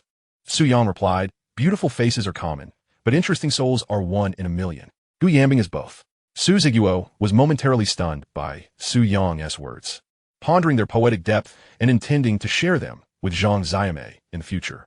Su Yang asked, Dad, how is the supermarket renovation going? Everything is arranged. We're renovating according to your plan, Su Zhiguo said. Su Yang nodded. The family's supermarket was their foundational asset, and Su Yang planned to develop Zhiguo Supermarket into the local equivalent of Pangdonglei in Mingjiang City. Every city in China had its own native supermarket brand. Pangdonglei in Sichuan, Hunqichen in Chengdu, Sanjiang in Zhejiang, Hejiafu in Anhui, and so on. Someone once said, if you know how to make money, the money on one street is enough for you. Su Yang's goal was to nurture his family's supermarket into the premier local brand in Jiangming. After dinner, he intended to wash up, but Zhang Xiame reminded him not to wet the wound to avoid infection. He returned to his room instead and noticed a message on his phone from Gu Yanbing. Gu Yanbing, Su Yang, are you asleep? Su Yang, not yet. Gu Yanbing, does your arm still hurt? Su Yang, it didn't until you mentioned it. Now does a bit. Gu Yanbing, Su Yang, thank you so much for today. Su Yang, don't mention it. If I hadn't dragged you to the bank, none of this would have happened. Gu Yanbing, my dad just told me the man who was caught is Wang Shuo. He used to gamble a lot and took desperate measures because of money. Su Yang considered Gu Jianwei's position. It was normal for him to have insider information. He replied, it's late. Why aren't you sleeping? Gu Yanbing, I can't sleep. Su Yang, it's late, go to bed. Just treat today's events as a dream. Gu Yanbing responded, okay, good. Su Yang. Just as Su Yang was about to rest, Gu Yanbing sent another message. Su Yang, is that 30,000 yuan you have clean money? Clearly inspired by Gu Jianwei, she asked this. Su Yang replied, I earned it selling cheats. It's not entirely legitimate, but there is no risk because there are no laws regulating it, and our servers are all overseas. At this stage, the internet isn't heavily regulated. Online gaming is developing rapidly. The crackdown on cheats is only the publisher's concern. Without explicit laws, it's a legal gray area. Gu Yanbing replied, got it. Sleep early. After ending the chat with Su Yang, Gu Yanbing quietly got up in her pajamas, opened her computer, and began searching. Is selling game cheats illegal? The search results were rife with conflicting opinions. Some asserted that it was illegal, constituting illicit business practices that could lead to fines. Others maintained that there was nothing to worry about, as the current legal framework does not classify the sale of game cheats as unlawful, given the absence of prohibitive regulations against them. In the absence of legal constraints, one may proceed. Gu Yanbing, upon seeing the reassurances from netizens, felt a wave of relief wash over her as she powered off her phone and nestled back into bed, surrendering to slumber. That night, she embarked on an extensive dreamscape, one in which Su Yang appeared. In a desolate wilderness, she spread her garments upon the ground, her alabaster skin intertwining with a sun-kissed complexion. Perhaps this was what it meant to offer oneself entirely, to repay with the waters of gratitude. Chapter 56. You came to my door the following day. Zhang Xiame prepared a bountiful breakfast for Su Yang. It comprised milk, eggs, pancakes from the breakfast shop, and delicate soup dumplings, accompanied by 8 treasure porridge that had been simmering since 4 in the morning. With only 2 days remaining until the college entrance examination, it was imperative that the child was well-fed and well-rested, ensuring a nurturing and conducive study environment. Upon seeing the lavish spread before him, Su Yang could only chuckle, Mom. There's so much here, I can't possibly finish it all. Zhang Xiame replied, even if you can't finish it, you must eat something. Focus on your studies at home, and don't burden yourself with worries. She incessantly reminded Su Yang, fearful that he might neglect his own well-being. You can have lunch at our hospital cafeteria. Just call me when you arrive. If that seems troublesome, you may dine at the restaurant downstairs. Eat whatever your heart desires. Or you could go to your father's supermarket. Take whatever you fancy. Before departing, she pulled out 100 yuan for Su Yang, only to recall that he had over 30,000 yuan in his possession. Quietly, she returned the money to her pocket. After changing her clothes, Zhang Xiaomei hurriedly left the house. Su Ziguo was also preparing to leave, busy with the supermarket's operations and renovations. During a brief moment at the dining table, he glanced at Su Yang's wound and noted that it was of no concern. Why not join me for lunch at my supermarket? We have chicken legs and wine. I'll pass. I'll just eat something at home, Su Yang replied. After finishing his meal, Su Ziguo affectionately ruffled Su Yang's hair. Study diligently at home. Although I don't demand that you attend university. You are on the brink of success. You must not falter now. I know. I remember our wager. Su Yang referred to their agreement that if he were to gain admission to a 211 university, the operational strategy of the supermarket would align with his vision. We'll discuss it once you're admitted to a 211 university, Su Ziguo said, grabbing his keys and departing. In an instant, the once chaotic home fell into silence, save for the whirring of the ceiling fan. Su Yang found himself alone, picking up his phone to peruse his messages. He disregarded the spam and harassment texts until one from Cheng Jianfeng caught his attention. Old Cheng informed Su Yang that the bug for the Supreme Card Team cheat had sold out completely. Despite its hefty price, customers had praised its efficacy. He was already en route south on a train, intent on marketing in central and eastern China. These regions held over half of the nation's economic lifeblood. And if they could successfully promote cheat sales, their profits might multiply 3 to 5 times. Su Yang replied to Cheng Jianfeng, wishing you a smooth journey, my brother. Cheng Jianfeng responded, good luck on your exams, little brother. After concluding their exchange, Su Yang began contemplating his next steps. Cheats were ultimately not a legitimate business and could collapse at any moment. During this period, platforms like Dubon, Zhu, Meituan, and AutoOhm had yet to emerge. He needed a stable and less capital-intensive project to sustain his endeavors. Ultimately, Su Yang decided to focus on Sunli, Baofeng Video, and AutoOhm, intending to penetrate the internet through these niche categories to avoid competition with colossal internet giants. He resolved to first amass some capital before pursuing further development. At that moment, Su Yang's phone buzzed. Gu Yanbing had sent a text. Su Yang, are you awake? Su Yang replied, I've already finished breakfast. Have you just woken up? Gu Yanbing responded, yes, I couldn't sleep last night. At that moment, she was gazing down at her bedsheets, a hint of shyness coloring her cheeks. She reached out to touch her sleepwear, recalling the dream from the previous night. Ah, how embarrassing. Gu Yanbing covered her face with her hands. A knock resounded from outside her door. Gu Ruden inquired, Bing Bing, why are you still in bed? Gu Yanbing replied, Mom, I studied too late last night. I'm a bit tired. Gu Ruden had returned home late the previous evening and was unaware of the events that had transpired. Had she known, she would have insisted on taking her daughter to see a psychologist. For some, the psychological trauma stemming from such incidents is not easily erased, especially with the imminent approach of the college entrance examination. Gu Ruden's voice filtered through the door. Breakfast is ready. I'm heading to my shift now. I'll take a leave tomorrow to help you study. Gu Yanbing agreed. She lay on her side, listening to the sound of her mother's high heels fading away, then exhaled a sigh of relief. Gu Yanbing retrieved her phone and continued texting Su Yang. He asked why she had insomnia, wondering if she had experienced a nightmare. Gu Yanbing smiled slightly. I didn't have a nightmare. My sleep was just very light. She certainly wouldn't divulge the details of her dream to Su Yang. Swiftly, she rose, went to the bathroom for a shower, and emerged wrapped in a towel, her fair feet bare. She soaked her worn sleepwear and pink undergarments, then stripped the bed linens for the washing machine. Once tidied up, she seated herself at the breakfast table, simultaneously glancing at Su Yang's messages. Gu Yanbing replied, Su Yang, where is your home? I'd like to visit you. She felt a sense of obligation to see Su Yang, who had sustained injuries on her behalf. Her mother was unaware of the incident, and her father held reservations about Su Yang. It was only right, both personally and logically, that she pay him a visit. Su Yang responded, my home is in the northern district of the People's Hospital staff quarters.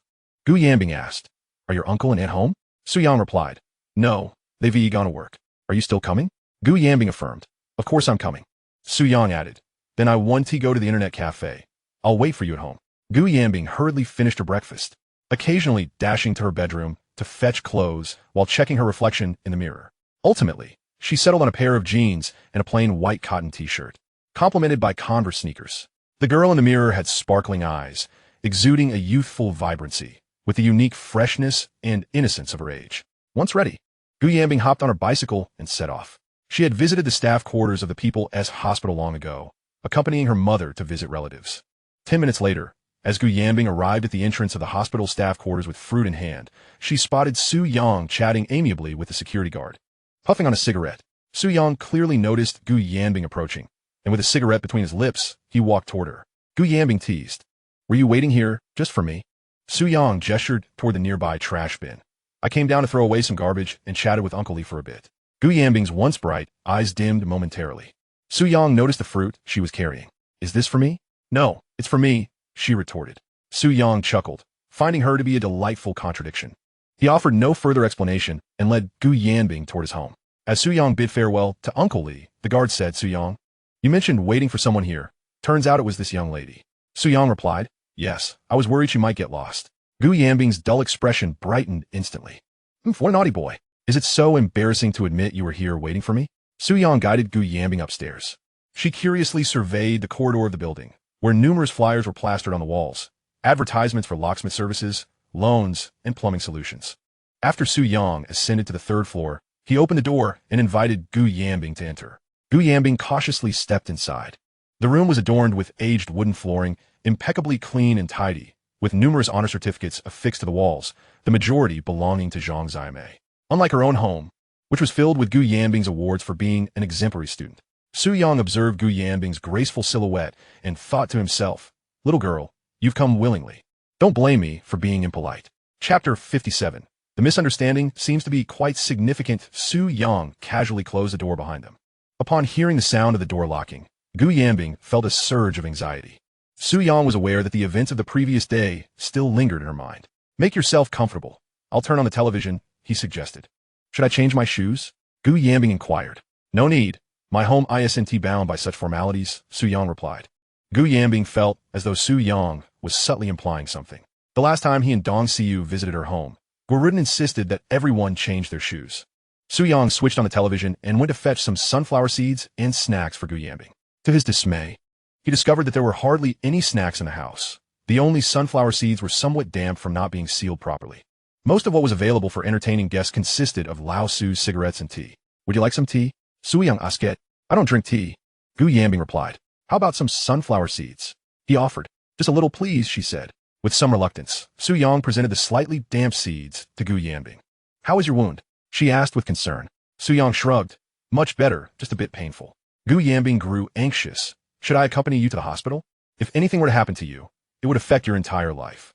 This thought weighed heavily on her conscience. "There's no need. It will heal in a couple of days," Su Yang reassured her. "I'm worried it might affect you," she insisted. "Fortunately, it's my left hand that's injured. My right hand is fine, so I can still write." Su Yang remarqued. He watched as Gu Yanbing sat upright on the sofa, her back straight and legs slightly crossed, embodying the posture of a refined young lady. According to the typical movie narrative, he should have been seated beside her, casually draping an arm over her shoulders, eventually tilting her chin to elicit a playful struggle. After the first encounter, the second would be a mutual consent scenario, followed by the third, where Gu Yanbing would take the initiative. Thus, the film would conclude with the title, "My Classmate Comes to Visit." Suddenly, Su Yang felt a hand waving in front of him, snapping him back to reality. Gu Yanbing, with a hint of concern in her gaze, asked Su Yang, "What's wrong? Did you hit your head yesterday? Are you all right?" "Ah, it's nothing," he stammered. "How could I harbor such base thoughts? It must be the influence of too many Japanese films. Encountering any beautiful girl would inevitably lead his mind astray." Seeing Su Yang regain his composure, Gu Yanbing let out a quiet sigh of relief. Su Yang nudged the plate toward her. "Try some sunflower seeds." Gu Yanbing reached for a seed and began cracking it open, only to wrinkle her delicate brows moments later. "These seeds seem a bit stale." "Su Yang zhou gidligli. I'll brew you some tea. It's Westlake Longjing sent by my father as comrade." Gu Yanbing was aware of Su Yang's family background. Since that evening when Gu Jianwei met Su Yang's mother, she had gathered much information. It was commonly acknowledged that there was quite a disparity between their families. This was a sentiment expressed by Gu Yanbing's mother, Guoruden. In her eyes, it was essential for her daughter to pursue romantic relationships with appropriate matches. Those of too high a status were unattainable, while those too low were unacceptable. Gu Yanbing, however, did not share her mother's perspective. She believed that if two individuals genuinely loved each other, societal standards should hold little weight. Contemplating the tragic tale of Liang Shanbo and Zhu Yingtai, she lamented the societal constraints of their era.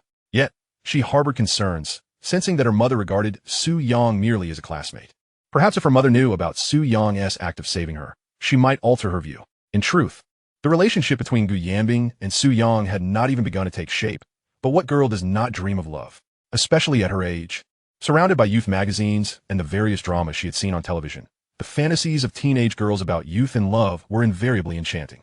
Gu Yanbing yearned for a love that would endure, beginning from school, transitioning to university, culminating in marriage, and lasting through the trials of life, until death embraced them together. Just the thought of it felt romantic. When Su Yang turned on the television, he serendipitously discovered that the channel was airing Titanic, a classic. The scenes with Rose and Jack were a spectacle to behold, particularly their rendezvous in the car. Su Yang invited Gu Yanbing to enjoy the film with him. Although she had heard of Titanic, she had never seen it, as her previous outings to the cinema were always under Guo supervision. Guo believed that the film could instigate rebellious thoughts in Gu Yanbing, especially the elopement scenes and the more risque moments. Gu Yanbing sat upright on the sofa, engrossed in the film, occasionally cracking a few seeds. Meanwhile, Su Yang subtly inched closer to her, his gaze often drifting to her slender legs and her fair, elongated hands. Why hasn't Jack taken Rose away yet? The plot is progressing rather slowly, he mused. Unlike Gu Yanbing, who was captivated by the film, Su Yang found his attention wavering. Finally, when Jack led Rose away to escape, Su Yang's interest peaked, anticipating the unfolding of an exquisite moment. Especially when Jack sketched Rose, it was simply breathtaking. Yet, fortune did not smile upon Su Yang this time, for the version being aired was a heavily edited one, omitting many pivotal scenes. This abrupt loss of immersion dampened his enthusiasm, akin to downloading a film titled 4 Women and 3 Men, only to find it was a completely unrelated work upon opening it. Noticing Su Yang's restless demeanor, Gu Yanbing couldn't help but inquire, "What's wrong?" Su Yang cleared his throat. "Yanbing, do you ever long for that kind of uninhibited love depicted in movies?" Gu Yanbing, somewhat bewildered, nodded. Su Yang gradually leaned closer to her. "Would you want to try it?" Gu Yanbing's heart raced unexpectedly. Was Su Yang about to confess to her? Was he about to speak? What should she do if he confessed? Su Yang's body slowly moved closer to Gu Yanbing, causing her to tense up. She could hardly breathe, her body stiffening. Just as the atmosphere grew increasingly intimate, the sudden sound of a key turning in the lock jolted them, followed by the door swinging open. Su Yang couldn't help but turn to see his mother, Zheng, standing at the entrance.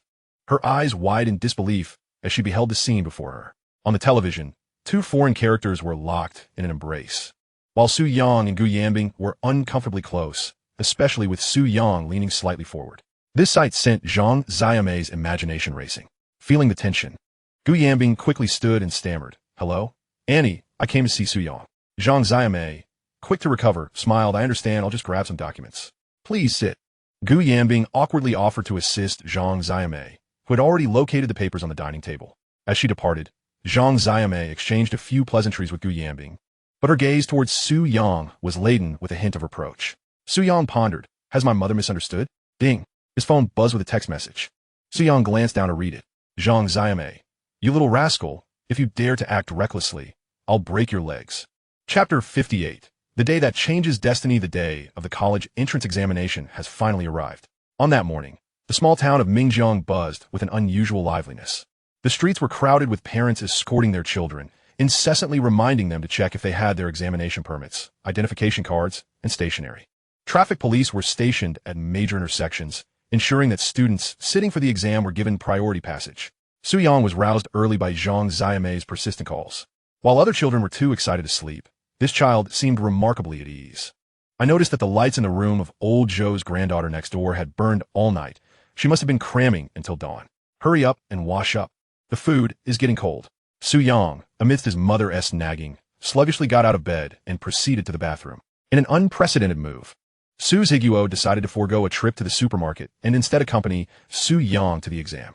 After all, one might only have this opportunity once in a lifetime. The potential for a child to become a scholar could hinge on today. If a family were to cultivate a university student, they would have ample grounds for boasting when encountering acquaintances. Once Su Yang emerged from the bathroom, he was greeted by a particularly sumptuous breakfast spread. Pre-exam indulgence is a treasure, but post-exam, it becomes a mere nuisance.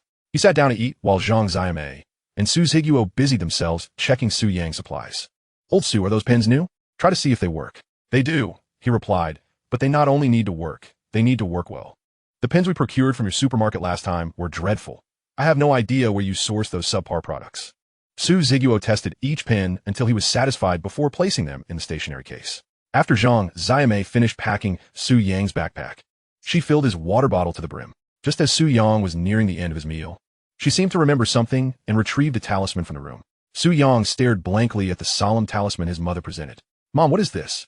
I had someone from Kaiwan Temple acquire it for me. They say it's very effective and can bless you with success in the sciences. Su Yang was tempted to inquire how much she had been conned into paying for it. I've heard of parents burning paper money for Wen Chang, the deity of literature, before exams, spending an entire truckload of it. And what was the result? If talismans could guarantee top scholars, then every household would be a tower of academic excellence. Zheng Xiaomei spoke in a tone of negotiation. Just remember to keep it on you. Su Yang casually tucked it into his pocket. Su Ziguo brought over some milk. How about some milk? I'm full. I really can't drink anymore, or I'll be sick, Su Yang replied, burping after finishing his meal. He did not forget to check his phone for messages. Zheng Xiaomei anxiously followed him, reminding him to double-check his backpack for any items he might have overlooked. In contrast to Zheng Xiaomei's nervousness, Su Ziguo appeared considerably more relaxed. He advised Su Yang to remain calm during the exam, to be bold yet meticulous, and strive for extraordinary performance. Dad, I'm already quite relaxed, Su Yang replied. Noticing the time, Su Ziguo urged them to leave early to avoid any potential traffic delays. Upon descending the stairs, Su Yang spotted the family SBJ Jeep, which had been prepared with a sense of occasion. Su Ziguo started the engine and they set off. As Su Yang gazed out the window at the bustling crowd, familiar scenes flickered through his mind like slides, seemingly retrieved from the recesses of forgetfulness. It dawned on him that those seemingly mundane, repetitive days could suddenly reveal extraordinary changes. Before he knew it, they arrived at Jiangming No. 2 Middle School. Su Yang Examinación Feño. Gu Yanbing and Zhang Xiaopeng were at the No. 1 Middle School. By the time they arrived, the school gate was already teeming with people, and small vendors had filled streets. Su Yang was taken aback to see a fortune-telling booth, adorned with signs proclaiming divine guidance and astute predictions. The most alarming sight was the number of parents crowding around the booth, seemingly willing to spend 5 yuan for a glimpse of their children's promising futures. To his surprise, Su Yang spotted Shen Na.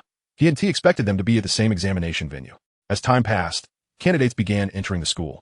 Zhang Xiaomei handed Su Yang his necessary items, nervously urging him to perform well. Su Yang found it amusing that his mother was more anxious than he was. He waved goodbye to his parents as he entered the school. Zhang Xiaomei watched her son's retreating figure, discreetly wiping away tears. They were just like any other ordinary parents, desperately peering over the school fence, hoping to catch a glimpse. 18 years of hard study would culminate in this day. Inside, Su Yang exchanged a few words with familiar classmates. Shen Na reassured him, remember to keep a calm mindset during the exam. Su Yang smiled back, you too. After the noon exam, remember to take a nap in the dormitory. If it's too noisy, you can come to my house. My bed is large and soft. Shen Na smiled in response. No need, thank you, Su Yang. Su Yang recalled that Shen Na was a repeat student, and her parents from the township had not come to support her. The pressure she bore was undoubtedly significant. Alas, he remembered that Shen Na's scores during her previous attempt had not been ideal. What a pity. Upon finding his examination room, the invigilators meticulously checked each student's examination permit and identification. Su Yang stepped into the examination hall, which he hadn't entered in many years. The morning sun streamed in, and his steps were steady. The examination bell rang, and the invigilators began distributing the test papers. Su Yang glanced at the essay question, and indeed, it resembled the ones he had recalled. Fortunately, he had reviewed before the exam.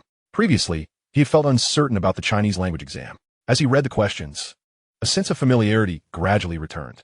The 3 invigilators patrolled the classroom, observing every movement of the candidates. This examination hall had been converted from an 80-student classroom, accommodating only 30 candidates. Thus, every action was nearly visible to the watchful eyes of the invigilators. Moreover, all invigilators had been dispatched from other regions, rendering any personal connections ineffective, unless one possessed extraordinary abilities. Su Yang focused on his exam, his handwriting having improved remarkably since he joined a calligraphy club in university, a stark contrast to his previous poor penmanship. Outside the examination hall, the atmosphere was lively. Many parents engaged in conversation, some worrying about whether the exam room would be too hot or if their children might suffer from heat stroke, while others whispered about invigilators who supposedly turn a blind eye to students cheating. Zhang Xiaomei, upon hearing this, felt a twinge of anxiety. Su Ziguo reassured her not to pay heed to such rumors, insisting that such matters were mere fabrications. What if it were true? Zhang Xiaomei pressed. Su Zhiguo, standing tall, declared that true gold fears no fire, and only through rigorous testing can one be forged into steel. He had never committed any wrongs in his life and held no respect for such underhanded tactics. He had faced numerous pivotal choices in his life, particularly during his transition from military to civilian life, when he could have easily accepted gifts for better job placements but chose to refuse. This had led to several disputes with Su Yang after he started working regarding such matters. As seconds ticked away, parents grew increasingly anxious, frequently checking their watches. They were torn between the fear of their children exiting too soon or too late. Finally, the examination bell rang. The language exam had concluded. The invigilators began collecting the papers, reminding candidates to ensure their names and identification numbers were written clearly.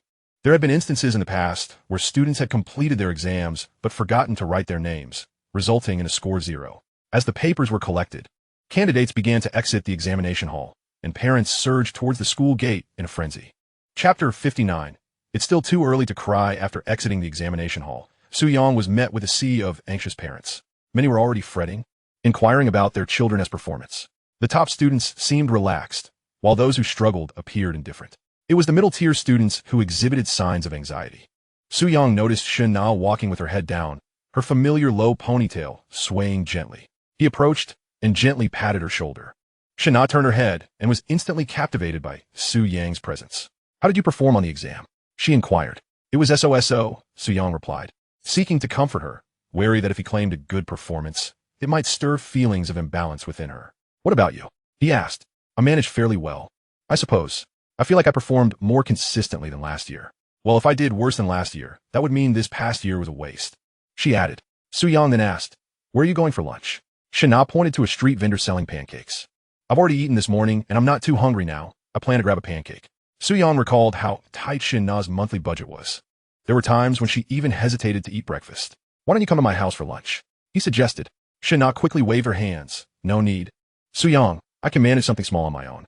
Seeing her firm stance, he did not press further. Everyone possesses their own sense of pride. Sometimes, goodwill may not be required to be accepted.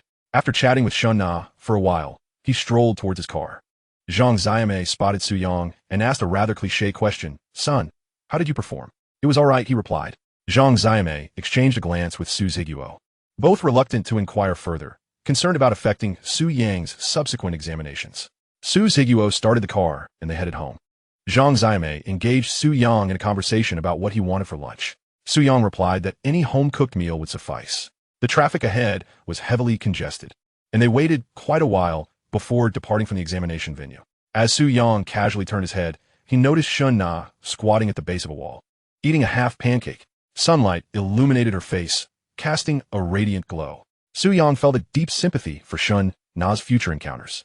He believed he had the ability to lend a helping hand.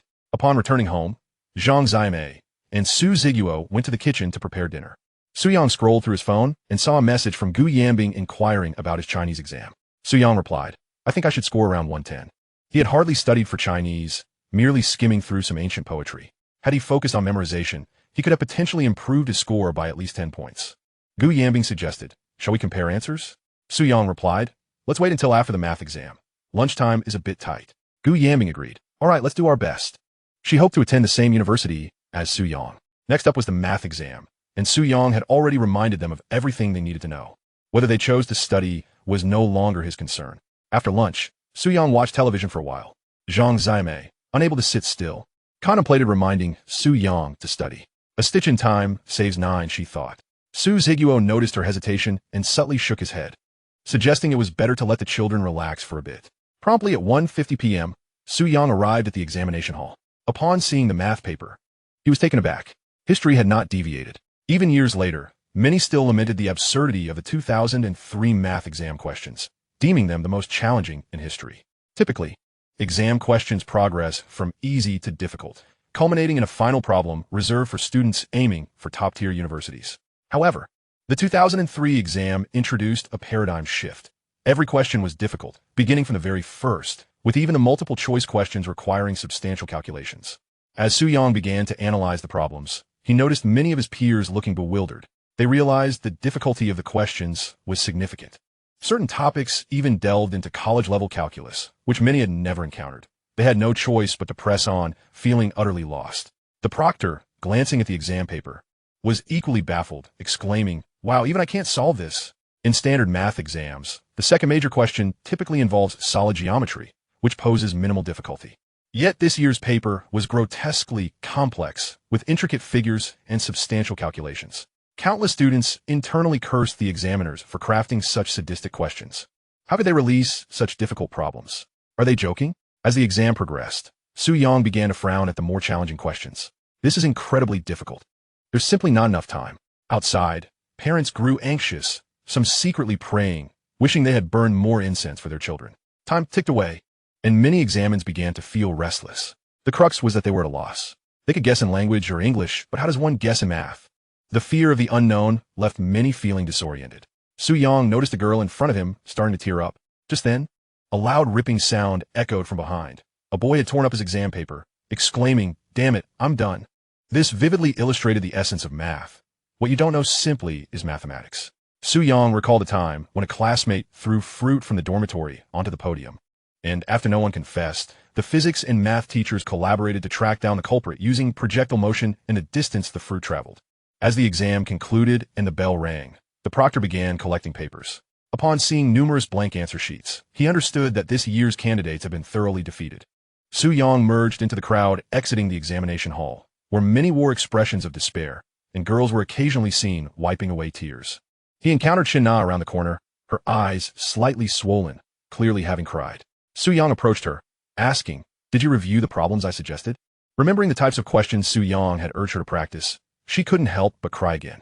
She had been too distracted to study, and this time, she might not even score 40. "Su Yang, I truly regret not listening to you." Su Yang sighed. "Let us pick ourselves up. There's still 2 more exams ahead. If you must cry, let us save it for after the last one." Shina paused, realizing that there were indeed still 2 exams left. Crying now seemed a bit premature. Su Yang accompanied Shina as they walked out of the school. He was aware that due to the math paper's difficulty, many students would be affected in their upcoming science comprehensive exam, which was also exceptionally challenging that year. In 2003, amidst the SARS outbreak, the college entrance examination was shifted to June for the first time, and the arduous math paper left an indelible mark on that year as candidates, altering the course of many lives. Chapter 60, completely unleashing oneself the following day. Su Yang took his science and English exams. The science exam posed a moderate challenge. There were biology questions he had not memorized. English, on the other hand, was significantly easier due to Su Yang's solid foundation. He submitted his exam paper 20 minutes early. As Su Yang exited the examination hall, the campus was eerily quiet, with only a few scattered students emerging, likely those who had relied solely on guessing, as diligent students would typically recheck their answers. For the less studious, checking was irrelevant. They merely repeated the incorrect answers, ultimately excluding the correct one. As Su Yang stepped outside the school gates, parents surrounded him, inquiring, "Young man, was this year's English exam difficult?" Su Yang smiled. "This year's questions were the easiest.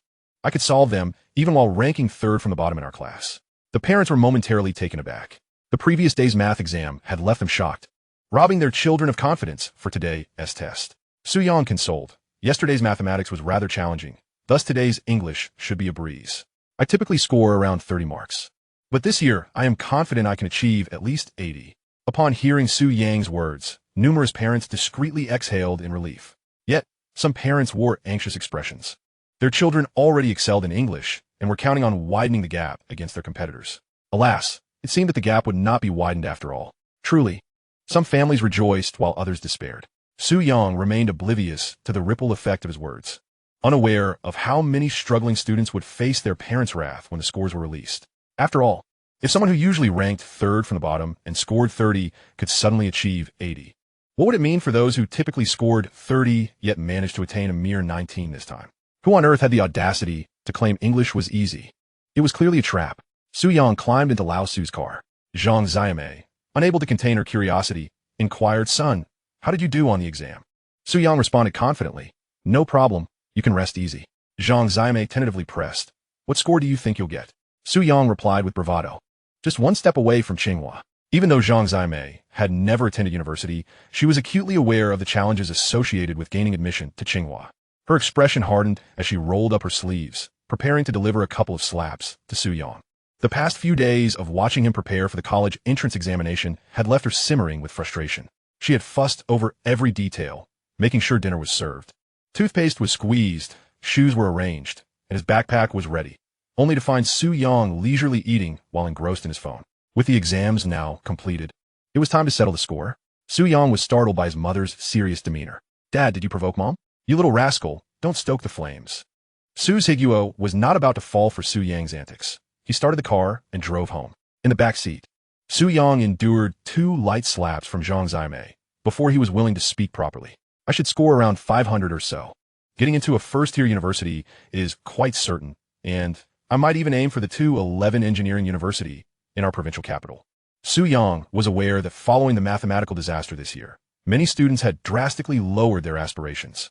Those who would typically consider Wuhan University might now only dare to apply to Central China Normal University, while those who would aim for Huazhong University of Science and Technology may now settle for Wuhan University of Technology. Even the top scorers in the province have opted for universities outside of Tsinghua and Peking University. Can you believe that? Unlike the subsequent system where scores are released before selecting programs or where applications are parallel, everyone knew their scores this time, leaving no room for suspense.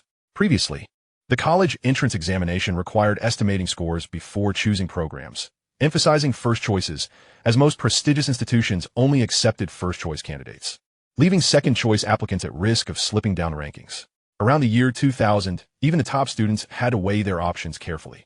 For instance, a student might estimate their score to be sufficient for Tsinghua or Peking University, but facing risks, they would reluctantly opt for a safer choice, such as the University of Science and Technology of China. Su Yang distinctly remembered the admission score threshold for the Provincial Engineering University, 533 marks, a 211 university. With his performance in the examination, applying to the provincial capital's engineering university was practically a sure thing. Satisfied with Su Yang's definitive response, Zheng Zime nodded approvingly. "Once you are accepted, we will host a celebration for your academic achievements." "Mom, let us keep it low-key." "How can we? Our family has finally produced a college student." After returning home, Su Ziguo planned to visit the supermarket, as there was still much to attend to. Zheng Zime, having been busy for 2 consecutive days, was physically and mentally exhausted. Now that the exams were over, she could finally rest. After changing into her slippers, she told Su Yang, "I'm going to take a nap. I have to work night shifts at the hospital later. You can have leftovers for dinner." Su Yang muttered before the exam, "I was a gem. Now I'm just a weed." Before long, Gu Yanbing texted him, "Su Yang, how did you do in English?" Su Yang replied, "Not too bad." Gu Yanbing responded, "I just checked answers with a classmate, and I feel like I got quite a few wrong." Su Yang offered, "If you feel like crying, I can lend you my shoulder." Gu Yanbing replied, "Thanks, but no need." After a moment, she asked Su Yang, "Have you returned home?" Su Yang replied, "I'm back." "How about you?" Gu Yanbing said, "I'm back as well. Do you have any plans for the evening?" Su Yang stated, "Not yet." Gu Yanbing continued, "In a few days, the class will be taking graduation photos. Are you going?" Su Yang confirmed, "Of course, it will be the last time I contribute to the school." Unlike other schools that charge 5 yuan for graduation photos, Jiangming No. 1 High School charged 10 yuan. How outrageous! While Su Yang was chatting with Gu Yanbing, a knock echoed from outside. He walked over to open the door, revealing Zhang Xiaopeng. Before entering, Zhang Xiaopeng cautiously peered around, noticing the living room was empty. "Su Yang, is Uncle Su and Aunt Zhang not home?" Su Yang replied, "My dad went to work and my mom is napping." Zhang Xiaopeng stepped in quietly, unable to suppress his excitement. "Wow, Su Yang, you are incredible. You nailed 2 math problems and the English essay." Su Yang raised an eyebrow.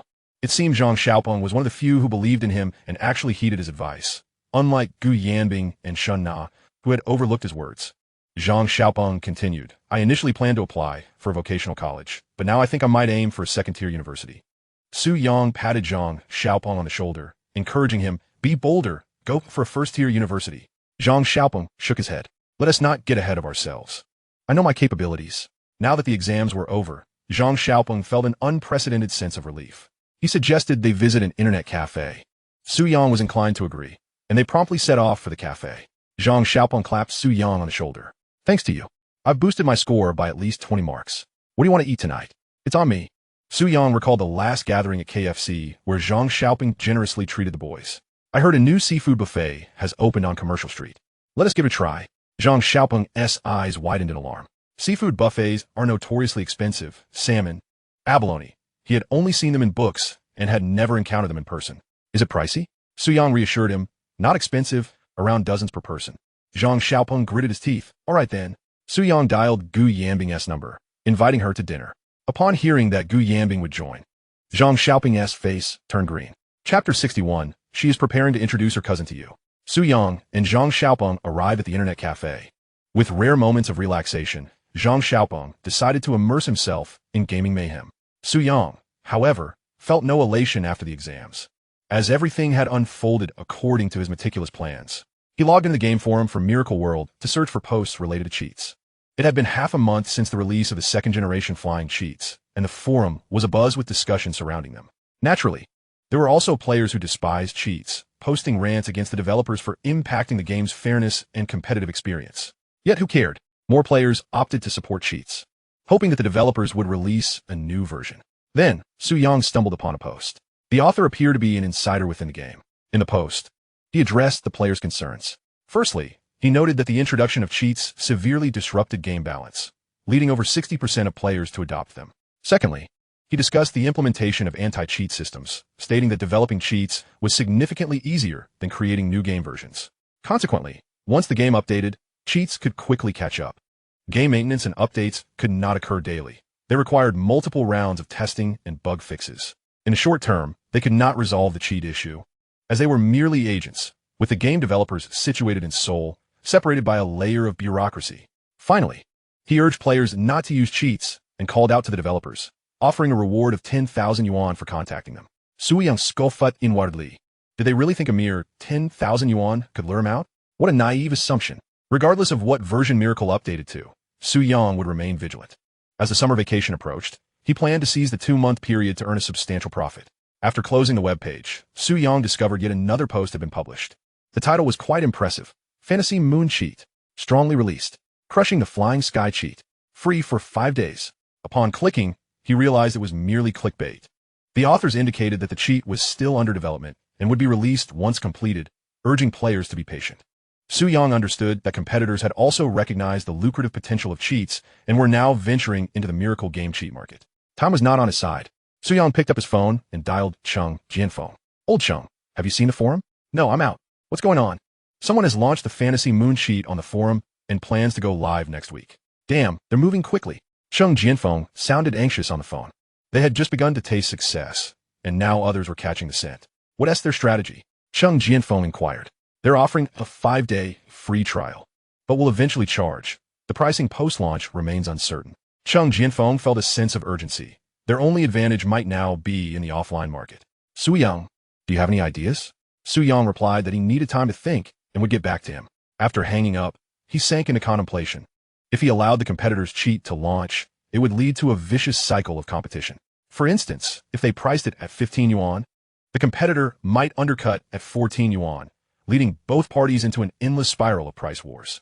The most alarming scenario was the influx of cheats into the Miracle game, undermining the market under the guise of being free. While browsing the forum, Su Yang stumbled upon a post with a simple title, Paid Post Deletion.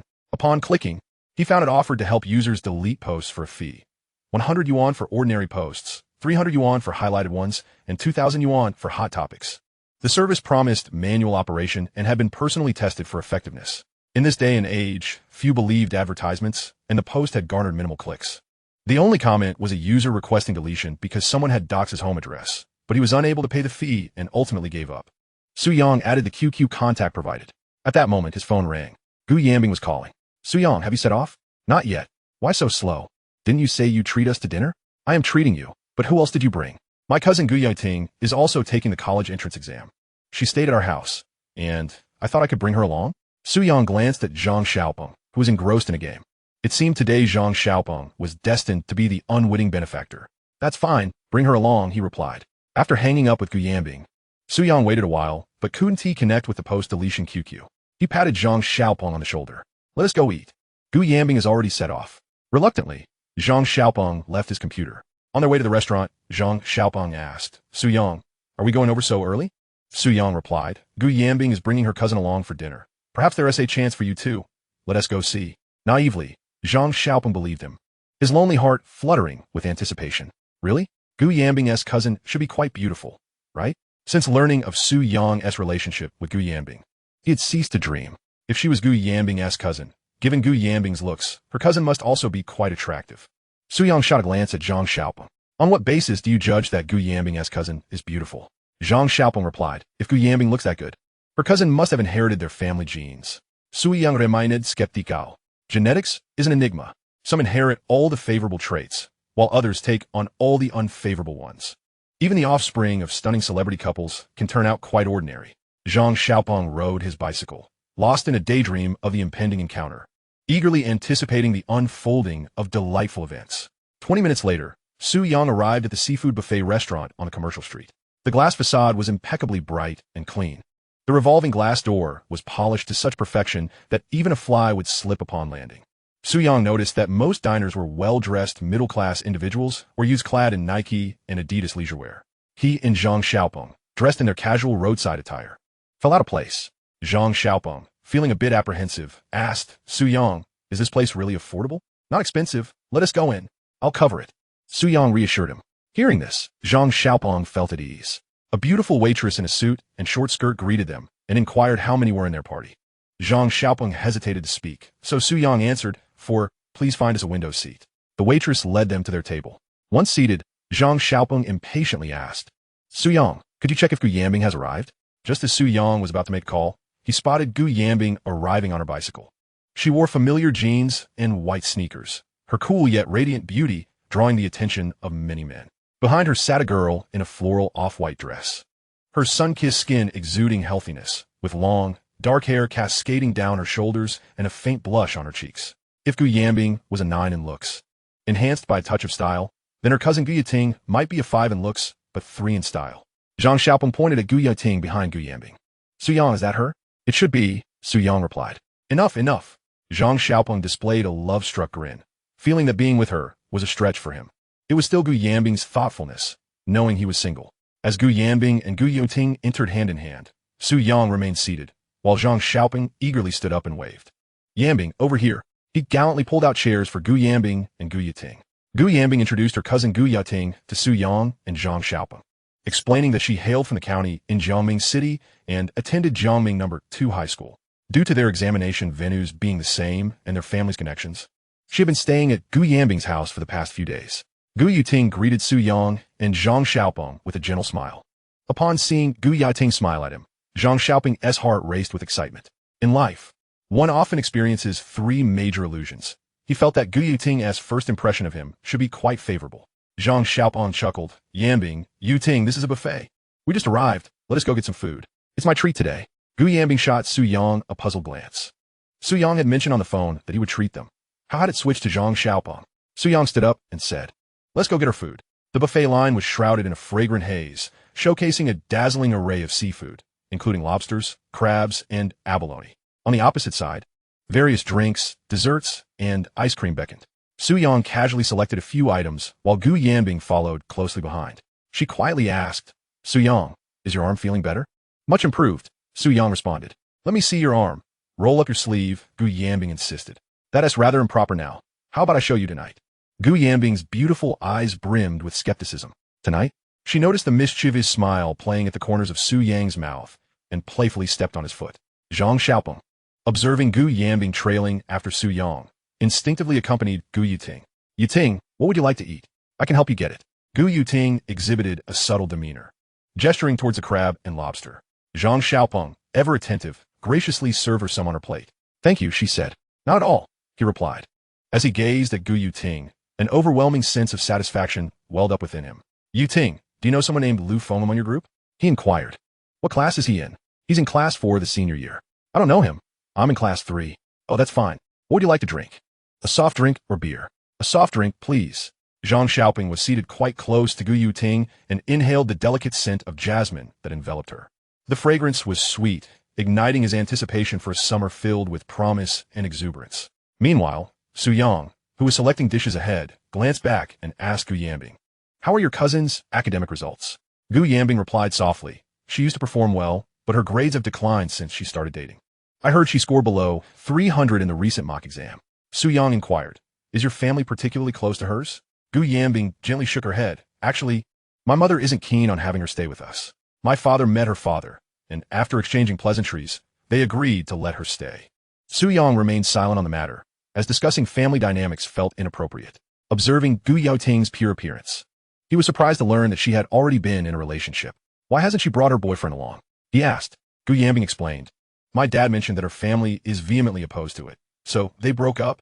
Su Yang suddenly felt a twinge of regret for having suggested Zheng Xiaopeng pursue Gu Yiting, fearing that he might misplace his affections. After Su Yang and Gu Yanbing finished selecting their dishes, they exchanged greetings with Gu Yiting before returning to their seats. Shortly thereafter, Gu Yiting and Zheng Xiaopeng rejoined them. Su Yang was taken aback to see Gu Yiting carrying a cup of coffee, while Zheng Xiaopeng bore 2 plates brimming with meat. Zheng Xiaopeng was determined to make the most of his first visit to a buffet, resolutely aiming to eat his money's worth. Su Yang brushed some oil onto the grill and laid the meat slices down, producing a satisfying, sizzling sound. He asked Gu Yiting, can you handle spicy food? She smiled gently, just a little. Gu Yanbing discreetly kicked Su Yang under the table. He shot her a glance. You can handle spicy food. Remember the last time at that Chongqing hot pot? Gu Yanbing fell silent. The 4 of them began to converse as they ate, discussing trivialities of campus life and the universities they planned to apply to. Gu Yiting set down her chopsticks after just 2 bites. Zheng Xiaopeng, his mouth full of grease, inquired, Yiting, why aren't you eating? Gu Yiting politely replied, I'm feeling a bit full. Gu Yanbing, with her cheeks puffed up, felt as though she had only just begun to eat. Gu Yiting dabbed her mouth and elegantly stirred her coffee with a spoon, reminiscent of the mannerisms she had seen on television. Su Yang, observing this, suddenly recalled the term, green tea. It was said that such women could be toxic, particularly to unsuspecting young men. Since their acquaintance was still in its infancy, he couldn't determine whether Gu Yiting was of that ilk, in contrast to Gu Yiting's reserved nature. Gu Yanbing, though seemingly aloof, radiated an authentic warmth when one got to know her. Gu Yanbing encouraged Gu Yiting, sister, you should eat more. Gu Yiting responded with a soft hum of agreement. Noticing this, Zheng Xiaopeng volunteered, I'll go get you some fruit. At that moment, Su Yang's phone rang. Gu Yanbing slowed her eating, straining to listen. Gu Yiting's attention shifted to Su Yang's phone. In a time when many did not own mobile phones, even her parents lacked one, she was intrigued by Su Yang's possession. Su Yang answered the call, hello, Mom. Upon realizing it was Su Yang's mother, Gu Yanbing felt a wave of relief wash over her. Su Yang continued, I won't be having dinner tonight. I'm eating out with classmates. Once he hung up, Gu Yiting engaged him in conversation. Su Yang, what do you estimate your score will be on this exam? Around 500 points, I suppose. Gu Yiting regarded him with newfound admiration. A studious individual, he must come from a well-off family, and was quite handsome too. She remarked in an admiring tone. I didn't realize you were such an exceptional student. You must be among the top 10 in your class, right? Su Yang Chuklet. I was only scoring around 400 until the last 2 months when I finally started to study diligently. Gu Yanbing noted how Gu Yiting was making an effort to engage Su Yang in conversation, feeling a pang of jealousy, as she was the one who had invited him. Soon after, Zheng Xiaopeng returned with a platter of fruit, but his expression appeared somewhat hesitant. He asked Su Yang, are you going to the restroom? Sensing that Zheng Xiaopeng had something to discuss privately, Su Yang rose and followed him outside. Once they were a distance away, Su Yang asked, what is up? Zheng Xiaopeng whispered, when I went to get the fruit platter, I noticed a sign stating the average cost is 128 yuan per person. Su Yang replied, oh, is that so? It's fine, I'll cover this meal. Zheng Xiaopeng quickly clarified, that's not what I meant. I was hoping we could discuss this. I want a treat, but... Su Yang laughed. You mean you'll pay? And I'll reimburse you, right? Zheng Xiaopeng nodded sheepishly. Yes, exactly. I worked hard to build a good image in front of Gu Yiting. If I can't afford the bill, it would be quite embarrassing. Su Yang observed the hopeful and youthful expression on Zheng Xiaopeng's face and sighed inwardly. He knew that trying to impart wisdom to him now would likely fall on deaf ears. Perhaps only through experiencing the harsh realities of life would he truly mature. All right, he agreed. You can treat, and I'll settle the bill. Zheng Xiaopeng patted Su Yang on the shoulder. Thanks. Su Yang pulled out 500 yuan from his pocket and handed it to Zheng Xiaopeng. Is this enough? 200 is sufficient. I have some money left. Zheng Xiaopeng insisted on returning 300 yuan to Su Yang, perhaps out of embarrassment. Upon returning to their seats, Su Yang and Zheng Xiaopeng resumed their meal. Gu Yiting, aside from exchanging a few words with Su Yang, directed most of her attention towards the other patrons. This was her first visit to such an upscale restaurant, and she began to observe the attire and grooming of the women, as well as the correct way to enjoy coffee. Coming from a less privileged background, Gu Yiting had always harbored a desire for elegance. Lacking the financial means to support her aspirations, she resorted to charming male classmates. Initially, she would strike up conversations with boys and, as they grew closer, subtly suggest they gift her items, eventually leading them to buy her clothes. The beige dress she wore was a gift from one of her male classmates. Su Yang, still unfamiliar with Gu Yiting, would have been disinclined to let Zhang Xiaoping associate with her had he known her true nature. Many individuals curate their personas. Men often present themselves as affluent and handsome, while women strive to embody innocence and sweetness. In the end, the naive and sweet-hearted often find themselves entangled with those who do not love them, while holding on to numerous backup options. After finishing their meal, Su Yang let out a contented belch and asked Gu Yanbing, "Are you full?" She nodded, but as she glanced at Gu Yating and Zhang Xiaopeng, she suppressed her own belch. Reflecting on it, she recalled how much more relaxed she felt during their previous meal of Chongqing hot pot with just the two of them. Once they completed their meal, they called the waiter to settle the bill. Zhang Xiaopeng interjected, "Let me take care of this. I'm treating today." Finally, Gu Yating looked up and acknowledged him directly. The waiter presented the bill. "Sir, the total is 512 yuan, plus a 4 yuan utensil fee and a 2 yuan napkin fee, making a total of 518 yuan. Zhang Xiaopeng began to count out the money from his pocket. Gu Yanbing, surprised by the high cost, hurriedly pulled out over 200 yuan from her bag and offered it to Zhang Xiaopeng. "Xiaopeng, let us split the bill." No, he insisted on trading. "It's too expensive. Please don't." Gu Yanbing was aware of their respective financial situations. Neither came from affluent families, and spending over 500 yuan on a meal felt excessive, especially considering how little they had eaten. Su Yang glanced at Gu Yating, who was leisurely sipping her drink. After some back and forth, Zhang Xiaopeng reluctantly accepted 100 yuan from Gu Yanbing, covering the remaining balance himself. After the waiter returned with their change, they exited the restaurant. Zhang Xiaopeng glanced back, a sense of trepidation lingering in his heart. This place was exorbitantly priced. He vowed never to return. He felt overly stuffed after the meal. Gu Yanbing chimed in, critiquing Zhang Xiaopeng. "This place is far too expensive. Who chose this venue? Next time, let us go to the snack street. It's much more reasonable." Zhang Xiaopeng, trying to maintain an air of bravado, feigned indifference, insisting that money was of no concern to him, perhaps out of gratitude for Zhang Xiaopeng's invitation. Gu Yating struck up a conversation with him.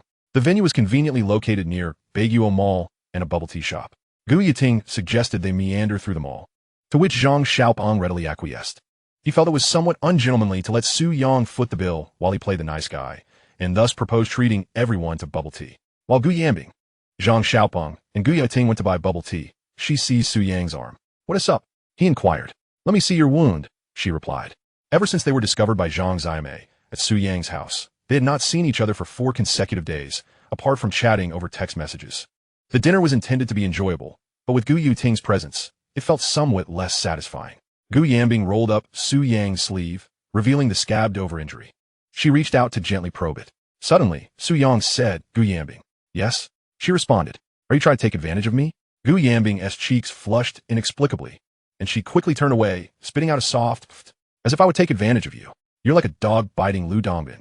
Unable to recognize a good person's heart, Su Yang observed the rosy hue blooming on Gu Yanbing's delicate ear. "Gu Yanbing, I've taken a hit for you. In the future, you might also take a hit for me. That hit is called cesarean section." He playfully kicked her pristine white shoes. "Your cousin seems quite gentle in nature." "She indeed is," Gu Yanbing replied. "When we were young, during family visits, she would always come up with ideas while I took the blame." "I see," Su Yang remarked. Gu Yanbing noticed Su Yang's gaze lingering on the bubble tea shop. With a stern expression, she asked, "Do you want me to introduce my cousin to you?"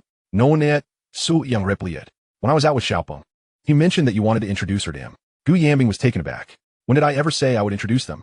Just look at them. Don't you think they're a good match?" Gu Yanbing turned to observe Zhang Xiaopeng and Gu Yating conversing at the bubble tea shop. Zhang Xiaoping's smile was pure, and Gu Yating wore a subtle grin. Gu Yanbing concluded they were not a good match. "Why not?" Su Yang inquired. Zhang Xiaopeng is somewhat naive. Typically, girls mature faster than boys. It's quite normal. After saying this, Su Yang's gaze swept over Gu Yanbing's upper body. Like a nimble rabbit, hard to pin down. "By the way, why did Xiaopeng pay for the meal today? He spent quite a bit." Su Yang believed he could not always play the good guy, especially not as the benefactor behind Zhang Xiaopeng. "This meal was on me. It was Zhang Xiaoping's treat." Gu Yanbing looked at him in confusion. "Why?" Su Yang raised his chin slightly. "Zhang Xiaopeng wants to appear generous in front of your cousin." Gu Yanbing's expression shifted to one of realization. "You genuinely want to play matchmaker for them? If Zhang Xiaopeng is on board, I could ask my cousin when I return home tonight." "Let us discuss it later," he replied. "Now that exams are over, what are your plans?" "First, I'll get my driver's license. Then I'll continue going to the internet cafe," Gu Yanbing answered. "Going back to the internet cafe again?" Su Yang queried. "And you?" "I want to learn roller skating. Would you like to join me?" Su Yang was about to decline, but softened at the sight of her hopeful eyes and agreed. Meanwhile, Zhang Xiaoping finished purchasing the bubble tea and called for Su Yang and Gu Yanbing to join him. They approached to take their drinks. Thank you, Xiaopeng, Gu Yanbing said. No need to mention it. Yuting wants to explore them all. Shall we go together? Gu Yanbing couldn't refute her cousin's interest and agreed. Su Yang had initially planned to slip away, but, seeing Zhang Xiaopeng's enthusiasm, felt compelled to accompany them on their mall adventure. This is what youth is about, squandering most of their time on trivial socializing and shopping. When they eventually face reality, it may be a tad late to think about earning money. Children without umbrellas must learn to run diligently. 10 years ago, people around you would treat you based on your parents' income. A decade later, they will regard your parents and children based on your own earnings. In the past, one would establish a family and career. In the future, establishing a career will enable one to start a family. Without money, one remains single. While wandering the mall, Gu Yiting bought herself a 5 yuan hair clip. Zhang Xiaopeng contemplated paying for it as a gift but refrained, recalling how much he had already spent that evening. Initially, Gu Yanbing had no intention of buying anything, but upon trying on a matcha green dress and finding it satisfactory, she succumbed to temptation. Gu Yiting praised her appearance, and under her influence, Gu Yanbing ended up purchasing the dress. Su Yang and Zhang Xiaopeng accompanied them until nightfall before returning home. After dropping off Gu Yanbing and Gu Yating, Zhang Xiaopeng returned the 100 yuan to Su Yang. You should keep it, Su Yang insisted. No. You've already spent a considerable amount today. Noticing the time was still early, Su Yang suggested, let us hit the internet cafe for a bit. You can treat me to an all-nighter. Reluctantly, Zhang Xiaopeng agreed. Su Yang had his own plans, with the uncertainty surrounding the hacks increasing. It was time to embark on a second round of entrepreneurship. One could not rely solely on hacks to survive. Many ultimately perish because of them. Numerous well-known streamers have faced downfall due to hacks. Chapter 64. Grassroots entrepreneurship begins at the internet cafe in the dead of night. The entire city had succumbed to darkness. Those with integrity were preparing for sleep after their nightly routines. Those with wise might indulge in playful antics, while the unaccompanied resorted to self-entertainment. In certain corners of the city, however, the nightlife was just beginning. For instance, internet cafes bustling with youth, foot massage parlors filled with middle-aged men, motels for lovers, and KTVs for trendsetters. Su Yang found his friends to be rather naive, frequenting only internet cafes. As they grew older, they would eventually find themselves in those more disreputable establishments. Zhang Xiaoping set up 2 computers, along with instant noodles and bottled water, fully prepared for an all-nighter. At that moment, Su Zhiguo called Su Yang. When will you be home? Dad, I'm at the internet cafe for the night. I won TB back. Make sure to return before your mom gets off work tomorrow. If mom asks about you, please cover for me. Got it. Su Yang hung up, feeling fortunate to have an understanding father who showed no concern for his whereabouts as long as he reported his location and expected return time. Zhang Xiaopeng also borrowed Su Yang's phone to call home. He dare not mention that he was at the internet cafe for the night, fearing a reprimand. Instead, he told his family he was studying at Su Yang's place. Su Yang nearly smakazang xiaopeng. It's already after the college entrance exams. What is there to study? Not setting fire to the textbooks they had previously studied was already enough to save face for their parents. At that moment, a youthful boy tugged at Su Yang's shirt. Bro, can I borrow your phone? What is up? Su Yang scrutinized him, recognizing from a uniform that he was a boarding student. Instead of returning to the dormitory to study, he had ventured to the internet cafe for a night of indulgence. This reminded Su Yang of his own past. The boy explained his predicament. His parents worked in a neighboring city, and he had sneaked out of the dormitory. Fearing the dorm supervisor's check, he wanted to use Su Yang's phone to call and request an overnight leave. Su Yang was taken aback. You mean you want me to impersonate your father? The boy's cheeks reddened, as he felt the term father carried a somewhat derogatory connotation. He said, You're impersonating my dad. Su Yang, isn't dad just dad? The boy nodded awkwardly. Su Yang glanced at his computer and realized that he was playing the Miracle Moo game. Considering that you are my potential client, I reluctantly become a father for once. In fact, he prefers to be the father of a girl. Su Yang called the dormitory manager on behalf of the boy, and after asking a few questions, the manager agreed. That boy thanks Su Yang. Thank you, Dad. No. Thank you, brother. Su Yang smiled and nodded. Sai, you can't just recognize your son at this time. What if someone asks you to go online? Zhang Xiaopeng started posting on the forum according to the task given by Su Yang. The popularity of the Phantom Moon cheat has already skyrocketed, with many players commenting below. Most people say that the fees for Fission cheats are relatively expensive, and they hope that after the release of Huanyu cheats, the price of Fission cheats can be lowered. Su Yang was so angry when he saw this scene that he almost went off the field to fight. This generation of netizens is not good. They are really his mother stingy. They like whoring in vain wherever they go. Look at that generation of netizens who gave large amounts of gifts to female anchors. And their actions were like a piercing arrow through the clouds. When Su Yang logged into his 8-digit QQ, he found that the account that had previously added or deleted posts had already approved the friend application. The other party's online name is Dija. Su Yang directly sent a message to the other party. Please call me Gao Fushui. Brother, are you there? I'm here. Do I need to delete the post? Please call me Gao Fushui. What price? Unique posts. 100 ordinary posts. 300 essence posts. 2,000 hot posts. Please call me Gao Fushui. Long-term cooperation. Give me a discounted price. Su Yang's strategy is simple, which is to delay the launch of the Phantom Moon cheat as much as possible, and then release the opponent after the Fission cheat stabilizes the market. The best strategy to support the Illusion Moon cheat is to suppress the other party's marketing. How are you planning to establish a long-term partnership? Please call me Gao Fushui. To be honest, I am the developer of the Fission cheat. I don't want any other cheat post to appear. How much does it cost? There was silence over there.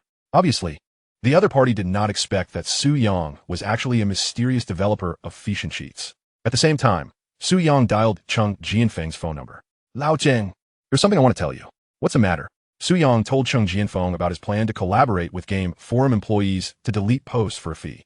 Cheng Jianfeng immediately agreed. He put in so much effort and dedication just to prolong the earning time of the Fission cheat. Su Yang said, then let me talk to the other party about the price first. Do you have any intentions about the price? Cheng Jianfeng, I don't have any objections. Anyway, there is also your share in it, so you're fully responsible for negotiating with him. Su Yang hung up the phone. He saw that the other party had not replied and was not in a hurry to urge him. If this kind of thing is rushed too quickly, it is easy for the other party to speak loudly. Moreover, game forums are everywhere, and the game forum they are on is just a relatively influential forum. On the other side, Zhang Xiaoping secretly took out a piece of paper from his pocket, on which was written a string of QQ numbers. This is what he gathered up the courage to ask Gu Yanbing to come to the milk tea shop. With an excited heart and trembling hands, Zhang Xiaoping added the other party's QQ number and wrote in the comments, I am Zhang Xiaoping. After the friend application was sent out, he became nervous. I don't know if Gu Yanbing can go online. Thinking about Gu Yanbing having a computer at home, it would be great if Gu Yanbing could access the internet at this time. Su Yang took advantage of the opportunity to search for familiar vertical portal websites on Baidu. Those who have been exposed to the internet know that there were integrated portals and vertical websites before. Comprehensive websites include Baidu, Google, NetEase, Sina, and others. A vertical website is equivalent to a specific subcategory of a comprehensive portal website, which is refined in a certain field or industry. For example, Hupu in sports, dating websites for making friends, and trip and travel. Su Yang tried searching for auto home, but the result was blank. His eyes lit up, and he had his next entrepreneurial project. I originally planned to create a technology portal like Zhongwenkin, but unfortunately Zhongwenkin launched it too early. Then let's make cars. In the future, we can achieve financial freedom and transition to new energy electric vehicles. Tesla and Willai's kind Su Yang started applying for domain registration online and named the portal name Car Home. In order to prevent anyone from playing around in the future, Su Yang has successively registered pinyin domain names related to Auto Home and Auto Home. During this period, domain names for Com were very cheap, with registration prices around a few hundred yuan. Just then, Su Yang's phone rang. Gu Yanbing sent a text message. Have you been in the internet cafe for so long and haven't come home yet? Su Yang, how did you know? Gu Yanbing, I saw your online status on QQ. Su Yang, oh, I'm planning to stay up all night tonight. Why aren't you on QQ? Gu Yanbing, my cousin is playing in front of the computer. I'm just leveling up. Su Yang glanced at Zhang Xiaoping next to him. Gu Yanbing's QQ account was added more than 10 minutes ago, but now they haven't added him yet. Waiting tirelessly like a devoted man. The flowers have all withered. Chapter 65. What did you do this night? Su Yang continues to browse the official website announcement about Miracle Moo. He found that the official website is preparing to launch the second-generation anti-cheat program, which is expected to be launched in the market in mid-June. The road is 1 foot high, and the demon is 1 zhong high. There's no other way. Let's start updating the 4th-generation cheat. Su Yang opened the program and leaned back in his chair to start writing code. Zhang Xiaoping over there has finally been added as a friend by Gu Yanbing. His silent heart became fervent. Gu Yanbing's online name is Angel's Wings, and she is a cute girl's avatar. Melancholy Prince. Yanbing, I'm Zhang Xiaoping, smiling face. Angel's Wings. Hello, Xiaoping. Melancholy Prince. Have you had dinner yet? As soon as he uttered these words, Zhang Xiaoping began to regret it. Damn it. The four of them had dinner at the seafood buffet restaurant. There is no recall button in this era. Zhang Xiaoping quickly explained. I'm sorry. I made a mistake and remembered the dinner we had together. Angel's Wings. Hee hee. Zhang Xiaoping. Why haven't you slept yet? Angel's Wings. Not yet tired. Zhang Xiaopeng looked at the text sent by Gu Yuting and scratched his head. How should I reply to the other party in order to showcase my erudition and versatility? He turned his head to look at Su Yang and noticed his focused expression. He quickly typed his hands on the keyboard, and a series of English characters jumped out. Zhang Xiaopeng turned his head and continued chatting with Gu Yuting. Melancholy Prince, what are you planning to do tomorrow? Angel's Wings, I don't know. Zhang Xiaopeng looked at Gu Yuting's last one and couldn't help but laugh. She's really a lovely girl. He asked Gu Yuting if she could come out to play tomorrow. When Su Yang was typing the code, his QQ finally rang. It was the employee of the paid deletion forum, just now. Sorry, it's you. I just discussed with my supervisor, and we can offer you a discount on the price. Please call me Gao Fushui. How can I get a discount? Unique brand. 50 yuan for ordinary posts, 150 yuan for essence posts, and 1,000 yuan for hot posts. Please call me Gao Fushui. It's still a bit expensive. Let's get a little cheaper. It's the kind of sincere and long-term cooperation we have. I'm speechless. You're already called Gao Fushui. Do you still need this little money? Please call me Gao Fushui. My bank card has been suspended by my dad, so I can't make large amounts of purchases. Can you try to make it cheaper? There's no sound over there again. Su Yang estimated that he was going to consult with his superiors. If they could agree to a cheaper deal, he would come over to continue the conversation. At that moment, a notification popped up in his QQ mailbox, informing him that the application for the domain name Home of Cars had been approved 30 minutes prior. He was advised to promptly proceed to the bank counter for a wire transfer and then email the remittance receipt to the registrar, with a validity period of 24 hours. Su Yang's eyes lit up. It was all set. Next, he needed to rent a server, construct the website, finalize the web design, and undertake a series of development tasks. He planned to complete the initial setup of the website before the school term began on September 1st. Once the website was registered, Su Yang's QQ chimed. Zhandu Jiru, I just checked with the supervisor, and it can't go any lower. Please call me Gao Fu Shui. All right then. Let us proceed at this price. He subsequently sent his phone number to the other party and requested them to delete the post about the Huanyu plugin. Zhandu Jiru, pay first, then operate. It's safe and effective. Handshake. Please call me Gao Fu Shui. Please send me your card number. The other party sent over their bank card number. Since the post about the Huanyu plugin had become a sticky thread, deleting it required a fee of 150 yuan. Su Yang called Cheng Jianfeng to ask him to transfer the money. For an ordinary person, 150 yuan might seem a bit steep, but for Su Yang and Cheng Jianfeng, it was within an acceptable range. Of course, if too many plugin posts surfaced in the forum, they would surely find it burdensome. At this stage, they could only proceed step by step. After completing these trivial matters, Su Yang resumed coding. Meanwhile, Zhang Xiaopeng found himself ensnared in a conversation with Gu Yuting. Time ticked away, and by the time Su Yang finished, it was already 2 in the morning. He glanced over to see several pale and gaunt youths, headphones on, fixated on their computer screens. In the corner, someone had tilted their computer screen to focus intently on a video.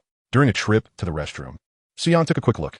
The Western series was too unattractive. The domestic and Tokyo Hot series were far superior. Once Su Yang finished his work, he decisively launched a game of Red Alert. Zhang Xiaopeng had also exited from Blood Battle on the Bund, having been unable to clear the 3rd level. Those who pulled all-nighters often shared a common ailment, the sense of dullness and fatigue that crept in during the latter half of the night. Su Yang, thinking of the many tasks awaiting him the next day, dragged 2 chairs together to catch a brief nap. Zhang Xiaopeng asked, Su Yang, what are your plans for tomorrow? Su Yang replied, I'm going to get a driver S license. What about you? These days, you don't even need to take a test for a driver S license. You can simply buy one if you're willing to spend the money. They'll even get you an A license if you are generous enough. Zhang Xiaopeng exclaimed with delight, I just asked Yu Ting out for dinner on QQ, and she agreed. Su Yang responded, that's impressive. So soon? After dinner, we can check into a hotel for a full-service experience. And it'll be a good opportunity to work out as well. Zhang Xiaopeng looked a bit embarrassed. Come on, your thoughts are rather vulgar. Su Yang cast a glance at Zhang Xiaopeng, who was secretly downloading a film at a speed of 72 kb. Are you living in the past? Watching films doesn't even require downloading anymore. You can stream them directly online. What website? Send it to me. Su Yang casually sent the save website link to Zhang Xiaopeng, seeing that Su Yang was still awake. Zhang Xiaopeng felt shy and decided to wait until Su Yang fell asleep to watch it. If it were the old Su Yang, who used to play Dream Journey to the West and Ask the Way, he would have spent the entire night in the internet cafe, transitioning from dawn to dusk. Unfortunately, everything felt dull to him now. Occasionally, he would log into a game, gazing at the gray avatars in his friends' list, controlling his character to wander in the outskirts, reminiscing about the days spent teaming up with friends to slay monsters. Flowers may bloom again, but youth never returns. Though this body was youthful, his soul and psyche had matured. Su Yang leaned back in his chair and drifted off to sleep. Once Su Yang was asleep, Zhang Xiaopeng quietly opened the website and watched with great interest. The dim lights of the internet cafe illuminated the room, and flying insects fluttered incessantly. The next morning, Su Yang's phone rang. With his eyes still closed, he fumbled in his pocket for his phone. Hello. Remember to come back. Your mother is about to get off work. Dad, I'm a bit tired. Just tell Mom I'm at Gu Yanbing's house. Su Zhiguo's voice on the other end suddenly rose. Whose house? Su Yang realized his slip and coughed. I misspoke. I'm at Zhang Xiaopeng's house. Su Zhiguo pressed further. Who is Gu Yanbing? She is my classmate. Su Zhiguo recalled that Gu Yanbing was the girl saved by that brat during the recent bank hostage incident. Later, Zhang Xiaomei told him that one morning, while picking up his keys at home, he saw his son and Gu Yanbing pulling the curtains, seemingly preparing to engage in something unspeakable. Su Zhiguo, connecting the dots with Su Yang's absence the previous night, harbored strong suspicions that Su Yang had spent the night in the internet cafe. After hanging up, Su Zhiguo lit a cigarette. The youth of today are indeed bold. Couples are even daring to display their affection publicly. In his day, writing a few love letters and exchanging furtive glances while holding hands was considered quite liberal. Su Yang dozed off again in the internet cafe until the manager came by with a broom to clean up, gathering empty water bottles, instant noodle containers, cigarette butts, lighters, and unidentifiable wads of tissue. When Su Yang woke up and glanced at the time, it was already 8 in the morning. He noticed a missed call from Gu Yanbing and another from his mother. Stretching, he felt a pang of discomfort in his back. Beside him, Zhang Xiaopeng was fast asleep, his chat window still open from his last conversation with Gu Yiting. Su Yang nude Zhang Xiaopeng. Zhang Xiaopeng groggily opened his eyes. What is up? Gu Yiting is looking for you. Zhang Xiaopeng jolted awake, quickly scanning the room. At that moment, his pants slipped down. Su Yang observed Zhang Xiaopeng's unzipped pants with an understanding expression. Zhang Xiaopeng's face turned beet red with embarrassment as he muttered, Damn. Scaring me first thing in the morning. Su Yang chuckled. Aren't you supposed to be going on a date with Gu Yiting? You could check into a hotel now and check out this time tomorrow. Zhang Xiaopeng, with thieving thoughts, but no courage, waved his hand dismissively, indicating he wasn't that kind of person. Su Yang headed to the restroom in the internet cafe to wash his face, catching a whiff of the lingering smell of tobacco on himself. Never mind, I'll just go home and take a shower. He and Zhang Xiaopeng exited the internet cafe. I seem to have acquired a few lighters in my pocket again. I wonder who slipped them in. In the past, whenever he went drinking or karaoke, his pockets would mysteriously fill with lighters. Zhang Xiaopeng had plans to meet Gu Yaoting for lunch, so he parted ways with Su Yang at the entrance of Su Yang's building. As Su Yang parked his bicycle downstairs, he dialed Gu Yanbing's number. Her melodious, yet slightly aloof voice came through the line. Hello. Su Yang replied, You called me. Gu Yanbing asked, Why didn't you answer? Su Yang explained it. I was at the internet cafe with Zhang Xiaopeng last night, and I couldn't hold on and fell asleep in the early hours. Gu Yanbing responded with a soft Su Yang guessed that Gu Yanbing sought him out for something trivial. He asked, Do you have plans for lunch? Gu Yanbing replied, Not at all. Su Yang suggested, How about I treat you to a meal? Gu Yanbing inquired, What suddenly prompted you to invite me to dinner? Su Yang explained it. Yesterday's meal was quite costly, and I noticed you didn't eat to your heart's content because your cousin was around. Let me treat you again. What do you say? On the phone, Gu Yanbing's tone finally became more casual. Forget it. Since you spent so much yesterday, I'll treat you this time. What would you like to eat? Su Yang replied, Let us go for Chongqing chicken pot. Gu Yanbing agreed. Then remember to come pick me up at my house later. My cousin will need to use my bicycle.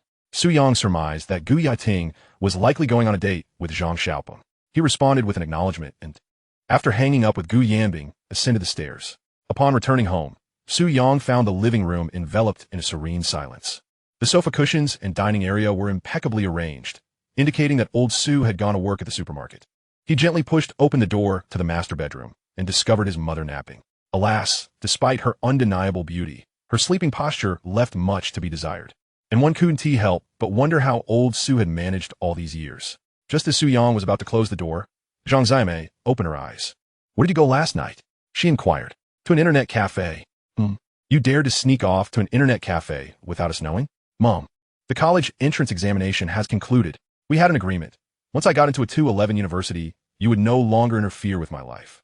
Zhang Xiaomei sat up, her beautiful eyes narrowing in exasperation, her slender brows furrowed, and hands placed firmly on her hips. So you think you're all grown up now?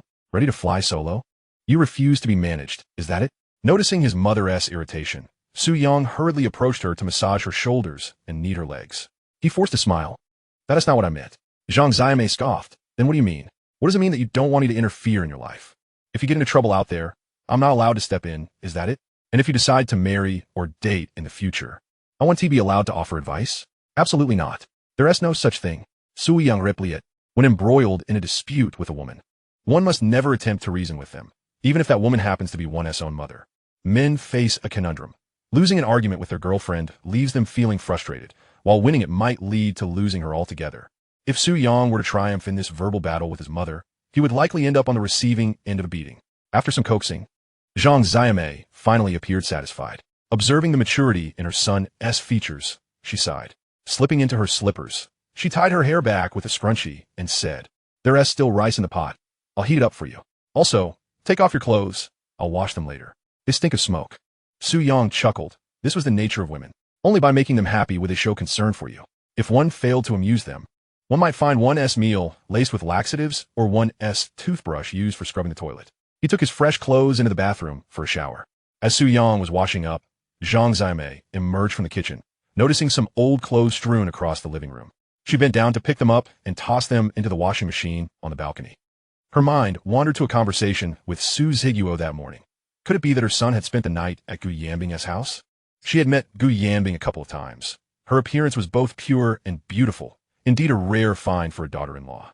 Zhang Xiaomei had inquired about Gu Jianwei's background through her colleagues and learned that he had a good reputation. Alas, they were still too young. Once they headed off to university, they would be separated for 4 years.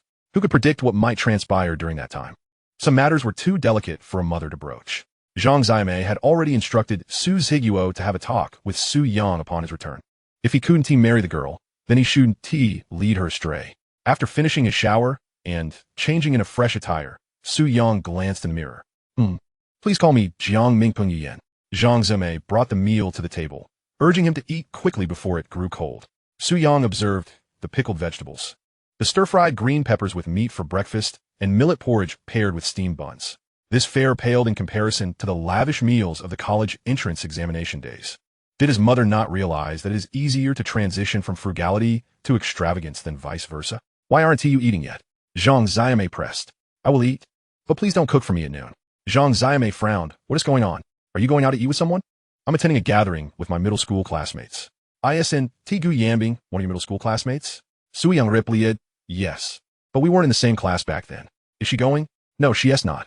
Zhang Xiaomei removed her apron and went to the balcony to wash clothes, reminding him, "Remember to come home early tonight. We have a family dinner." "A family dinner? Who is coming?" "Your aunt and her family are returning to Jiangming. They arrived tonight. We're going to your second grandfather's house for dinner." Su Yang acknowledged this. His aunt was Su Zhiguo's sister, Su Haifeng, who had spent over 20 years running a small restaurant in Qingcheng with her husband. From humble beginnings as a fast food establishment, through years of hard work, they had now established a sizable restaurant and settled in Qingcheng, now the provincial capital. Due to their limited family ties, they maintained close relationships. Following the passing of Su Yang's grandparents, Su Zhengsheng had become the only elder in the family, and they always visited him during holidays. After finishing his meal and bidding farewell to his mother, Su Yang hopped on his bicycle to find Gu Yanbing. On his way to meet her, even the wind felt sweet. Chapter 67. What kind of girlfriend do you want in the future? As Su Yang approached the traffic light near Gu Yanbing's community, he called her to inform her of his arrival. Upon his arrival, he discovered that Gu Yanbing had yet to come down. It seemed he needed to call 2 traffic lights in advance next time. Becoming somewhat impatient while waiting, he was about to light a cigarette when Gu Yanbing emerged from the community. Her complexion was fair and delicate, her beautiful eyes clear as lake water. And as she caught sight of Su Yang, her eyes involuntarily crinkled into a smile. Though subtle, it was captivating. Su Yang noticed that today, Gu Yanbing had let her hair down rather than tying it back in a ponytail. It cascaded over her shoulders like a black waterfall. And she wore a light green dress she had purchased from the mall yesterday. Her fair, rounded feet were adorned with sandals. With such beauty and grace, she would undoubtedly be a stunning sight wherever she went. The 2 young security guards at the booth were transfixed, their gazes fixed on Gu Yanbing's retreating figure. To marry such a woman, what more could one desire? Gu Yanbing noticed the cigarette in Su Yang's hand. "Why are you smoking again?" "Gu Yanbing, you simply don't understand. When waiting for the bus, if you don't smoke, the bus takes forever to arrive. But the moment you light up, it seems like the bus rushes to get there." "That is quite a flawed logic," Gu Yanbing remarked, sensing that Su Yang was merely making excuses for his smoking. Su Yang countered, Haven't you noticed that buses seem to arrive when you aren't waiting for them? Gu Yanbing pondered for a moment and realized he might be right. She carefully took out a tissue from her bag and began wiping down the back of the bicycle seat. Ever since the incident at the bank, after Su Yang's bicycle had been discarded, Su Ziguo had finally splurged on a new one for him, costing 95 yuan. Once Gu Yanbing settled onto the bicycle, she cautiously held onto Su Yang's shirt. Where are we going? To the bank. Huh? Gu Yanbing's face filled with surprise and trepidation. Ever since the incident with Wang Shuo, she had developed an aversion to the very mention of banks. Su Yang, sensing her discomfort, turned to look at her. Their eyes met, and the memory of that harrowing night flooded back, vivid and haunting. Now it's daytime. The bank has security guards. I need to handle some business there. If you're worried, you can wait for me at home. Gu Yanbing bit her lip lightly. I want to go with you. With Gu Jianwei and Gu Ruden at work, Gu Yating out on a date with Zhang Xiaopeng, and Dong Xiyu helping her parents. She found herself at home with little to do other than watch television or play on the computer. Once she could study at home, but now, with the college entrance examination behind her, she found her newfound free time somewhat dull. Seizing the opportunity, Su Yang took Gu Yanbing's hand. It felt smooth, soft, and warm. Gu Yanbing, I will protect you. Gu Yanbing responded with a gentle She believed Su Yang would safeguard her, just as he had done so courageously before. In this life, few would risk themselves for another. Suddenly, she became aware of Su Yang holding her hand, her cheeks flushing as she quickly pulled away. Su Yang chuckled and mounted his bicycle, setting off. Gu Yanbing spoke of their arrangements over the past 2 days, beginning with the reminder that the school would be taking graduation photos tomorrow, urging Su Yang to arrive early. Why go so early? The most important people always appear last in the frame, Su Yang replied, albeit half-heartedly. As they crossed the intersection, Gu Yanbing noticed several couples holding hands as they strolled across the zebra crossing. The young man wore a greasy automotive mechanic's jacket, while the girl donned sturdy Dacron pants. Yet, their hands were clasped tightly, conveying a profound connection. Gu Yanbing asked Su Yang, what kind of girlfriend would you hope to find in the future? Su Yang responded, I don't really care about looks, as long as she is pleasing to the eye. And what exactly qualifies as pleasing? She pressed. Someone beautiful, he answered simply. That's no different than saying nothing at all, she teased. Noticing that Gu Yanbing had fallen silent, Su Yang turned to meet her clear, sincere gaze beneath her tousle bangs that just brushed her eyebrows. Why so quiet? He inquired. Gu Yanbing tossed him a sidelong glance and retorted. I've already let you say all the good things. What else can I add? Then what about you? What kind of boyfriend do you want? Su Yang pressed. She turned away coyly. That's a secret. Gu Yanbing, that's no fun. You pry mine out, but refuse to reveal yours, Su Yang grumbled. A faint smile curved her lips. Well, it's not my fault. Before he could reply, Gu Yanbing gently nudged him. The light is green. Let us go. Su Yang relented. Gu Yanbing, the future is long. One day, I, Su, will strike you with precision, leaving chaos in my wake. 10 minutes later, Su Yang arrived at the bank on his bicycle. To ease Gu Yanbing's lingering apprehension, he chose a larger, more reputable branch. Some things must be faced head-on.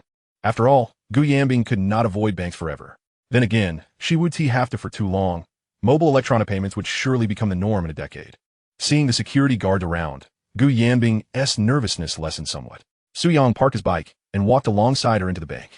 His primary business was to transfer funds, the domain registration fee for the automotive website they had set up the night before. Su Yang had registered over a dozen Chinese domain names, along with the English domain autohome, the latter translated aptly to the home of cars, perfectly aligning with the website's branding and aiding future marketing endeavors. Many companies neglect domain protection, only to later realize the pitfalls they have fallen into. Owning multiple similar domains not only prevents others from registering them, but also increases visibility. Having 2 domains direct visitors to your site creates additional gateways, attracting more traffic. Gu Yanbing noticed the substantial transfer amount exceeding 5,000 yuan.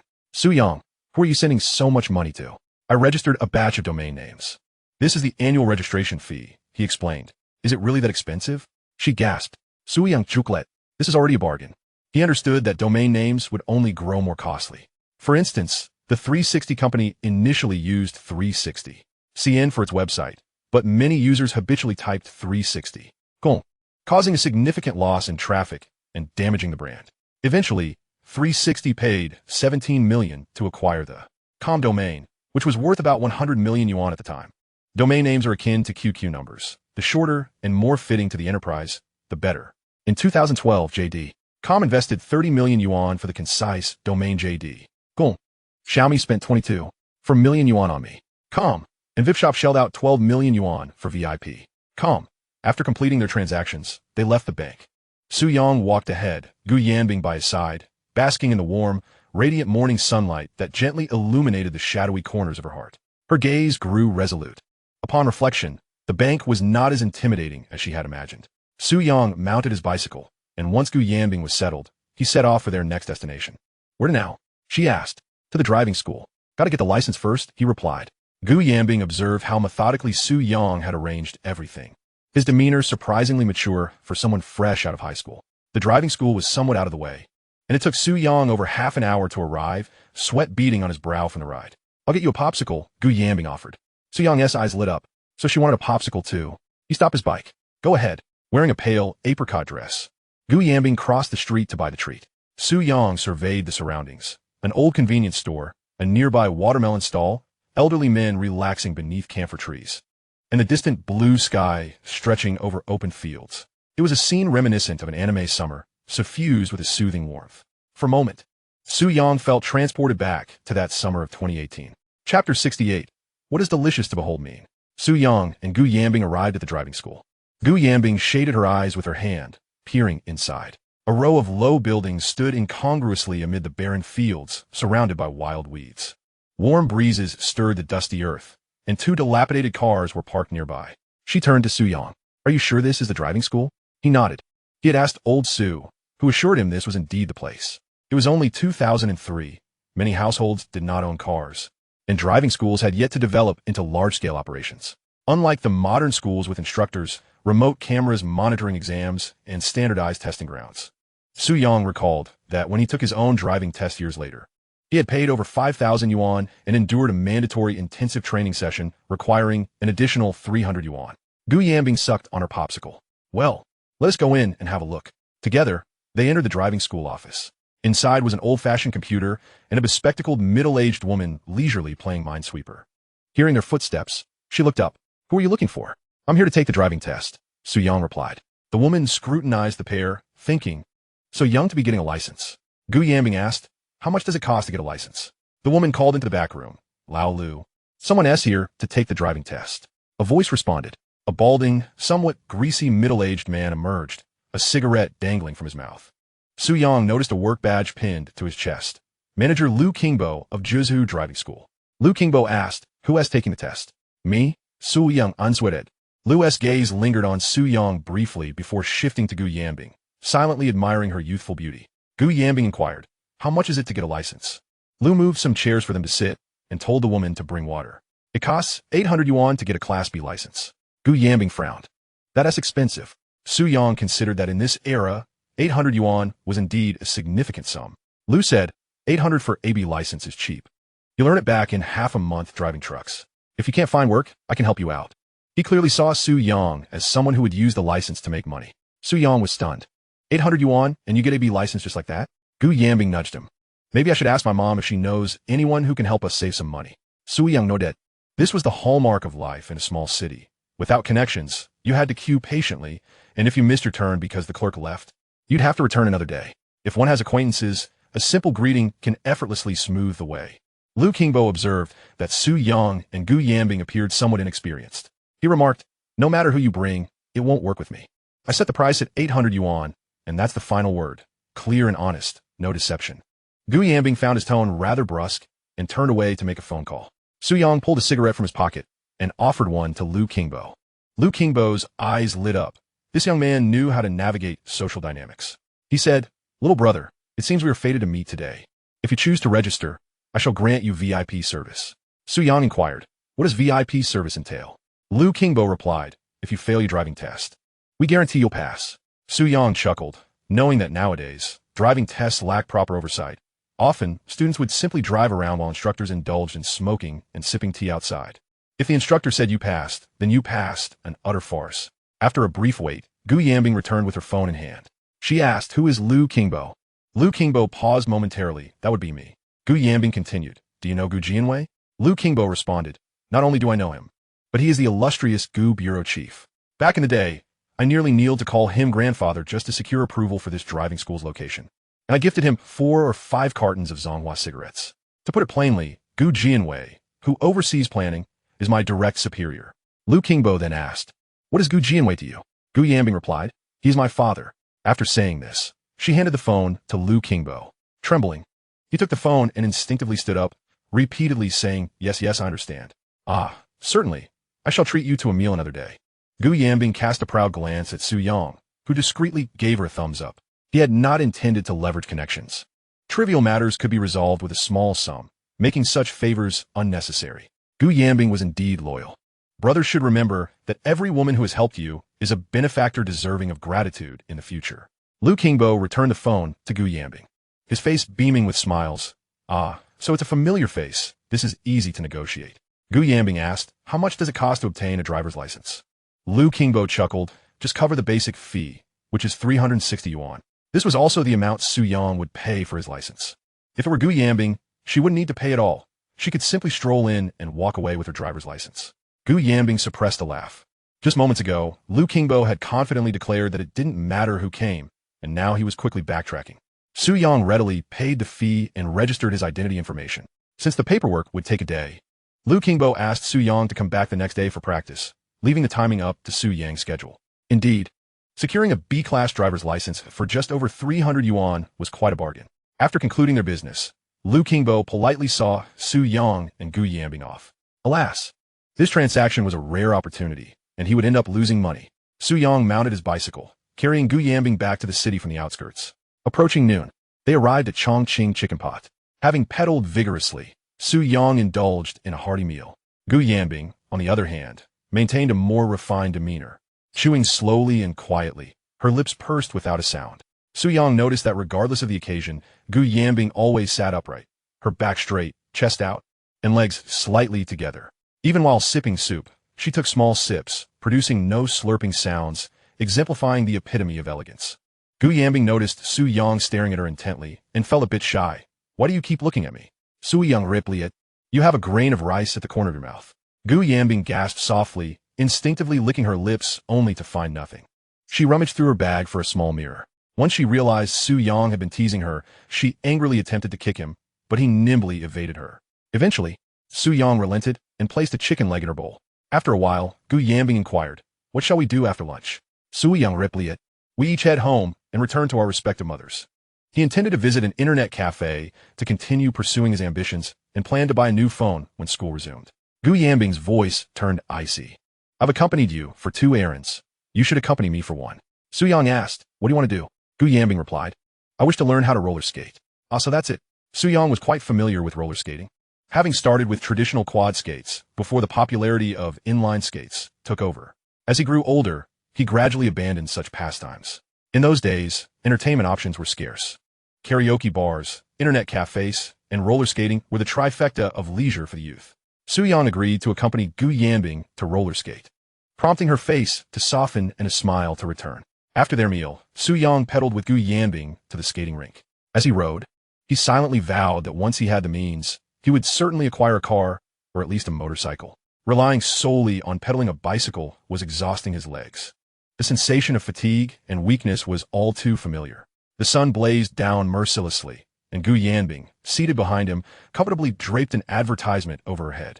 At a traffic light, Su Yang turned to glance back, drenched in sweat, while Gu Yanbing appeared unaffected. "Gu Yanbing, could you spare a thought for the less fortunate? I am the one exerting myself here. Shall I fan you then?" Gu Yanbing pretended to fan him with the advertisement. Su Yang retorted, "There's no sincerity in that." Gu Yanbing rolled up her sleeves, comparing her arms tan with his. "I'm a girl. Getting tanned is simply unacceptable." Su Yang replied, "Are boys not entitled to fairer skin?" Gu Yanbing countered, "Boys getting tanned is a sign of health." Su Yang mused, "I've heard that girls avoid the sun, yet still end up darker. I wonder if that's true." 20 minutes later, they finally arrived at the skating rink. Throughout the day, Su Yang had either been pedaling or on the road to pedal. As he locked his bicycle, he noticed Zhang Xiaopeng's bike secured nearby. That foolish dog had even chained his bike to the railing, fearing theft. Gu Yanbing spotted her own bicycle, a striking white and pink combination.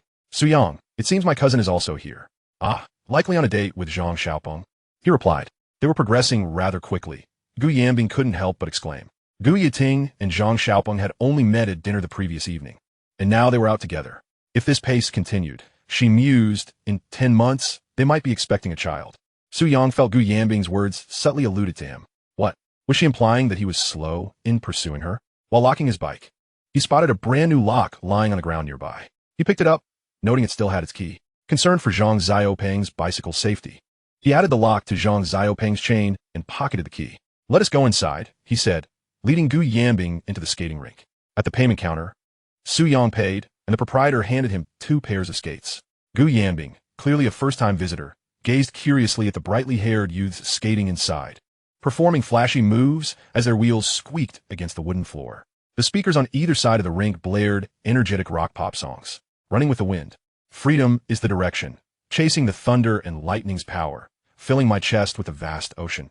Even the smallest sail can set sail." Listening to the pulsating music, excitement began to flicker in Gu Yanbing's beautiful eyes. So this was the legendary skating rink. It looked like such fun. Su Yang held his shoes as he and Gu Yanbing changed into their skates in the resting area, to prevent the unpleasant odor of others' feet from infecting him. Su Yang even procured several clean plastic bags to wrap his feet. As it was Gu Yanbing's first time, she diligently followed Su Yang's lead and donned her gear. Su Yang instructed her, "Hold onto the railing and slowly stand up, then we will enter from here." Gu Yanbing responded with a gentle, She tightly grasped the railing, her body swaying as she made her way forward. Su Yang followed closely behind, concerned she might stumble. At last, they entered the arena, a vast oval space where skilled skaters glided past them with effortless grace, their arms tucked in. Many beginners clung tightly to the railings, learning to balance while casting envious glances at the proficient skaters. Having long since outgrown the desire to show off, Su Yang positioned himself protectively on the outer edge, wary of the reckless youths who skated at reckless speeds, potentially colliding with Gu Yanbing. In the past, the skating rink had been a chaotic place, often frequented by delinquents and rebellious youths, where disagreements could escalate into brawls without warning. At that moment, Su Yang spotted a clumsy figure ahead. The individual clung desperately to the railing, his feet sliding uncontrollably until he finally crouched down. Gu Yanbing could not suppress a laugh at the sight, feeling significantly safer with the railing on her left and Su Yang on her right, especially as Su Yang patiently guided her on how to glide and maintain her balance. Eventually, the struggling figure managed to rise. When he turned around, he recognized Su Yang and Gu Yanbing. Su Yang, Yanbing. It was none other than Zhang Xiaopeng. Su Yang and Gu Yanbing slowly glided to Zhang Xiaopeng's side. Zhang Xiaopeng, brimming with excitement, asked, "What brings you here?" Su Yang replied, "Is your family the owner? If you can come, why can't we?" Zhang Xiaopeng clarified, "That is not what I meant. I was just surprised to see you here." Gu Yanbing chimed in, "I've often heard you mention the skating rink and was quite curious, so I wanted to check it out." She then inquired, "Where's my cousin?" "I saw her bike parked outside." Zhang Xiaopeng turned to scan the rink and pointed to a figure in jeans. "Over there." Su Yang then noticed Gu Yuting and had to admit that her skating skills were impressive, especially as she glided with a graceful bend at the waist. Her lithe figure, flowing hair, and confident demeanor made her appearance almost secondary. Gu Yanbing exclaimed, "So cool." Su Yang thought to himself that if he could perform a backward glide, it might elevate his standing in Gu Yanbing's eyes by another 5 points. Amidst the booming music, Su Yang's dormant heart began to stir. He instructed Gu Yanbing, "Stay here and don't move." "Why?" she asked. "Just keep your eyes on me." With a powerful push from his right foot, he glided forward with his left, alternating his feet with increasing speed. Following a swift spin, he transitioned into a backward glide, executing the sequence with fluidity. Gu Yanbing's expression was one of astonishment, as was Zhang Xiaopeng's, who stood agape. When did Su Yang learn to skate? He wondered, recalling that he had never seen him do so before. Gu Yiting, who had been gliding, suddenly heard someone call her name. She looked up to see Su Yang gliding backward, his steps steady as if he were taking a leisurely stroll. Su Yang waved at Gu Yiting, then sped around in 2 swift circles before gradually stopping beside Gu Yanbing. Instinctively, Gu Yanbing reached out to applaud Su Yang, but lost her balance and began to fall sideways. "Watch out!" Zhang Xiaoping shouted. Su Yang reacted swiftly, catching her. This marked their first intimate contact, a soft touch that carried an alluring scent. Gu Yanbing gazed into Su Yang's concerned eyes, her heart racing uncontrollably. Su Yang steadied Gu Yanbing, sighing, "Before you leave the beginner's area, remember not to let go of the railing."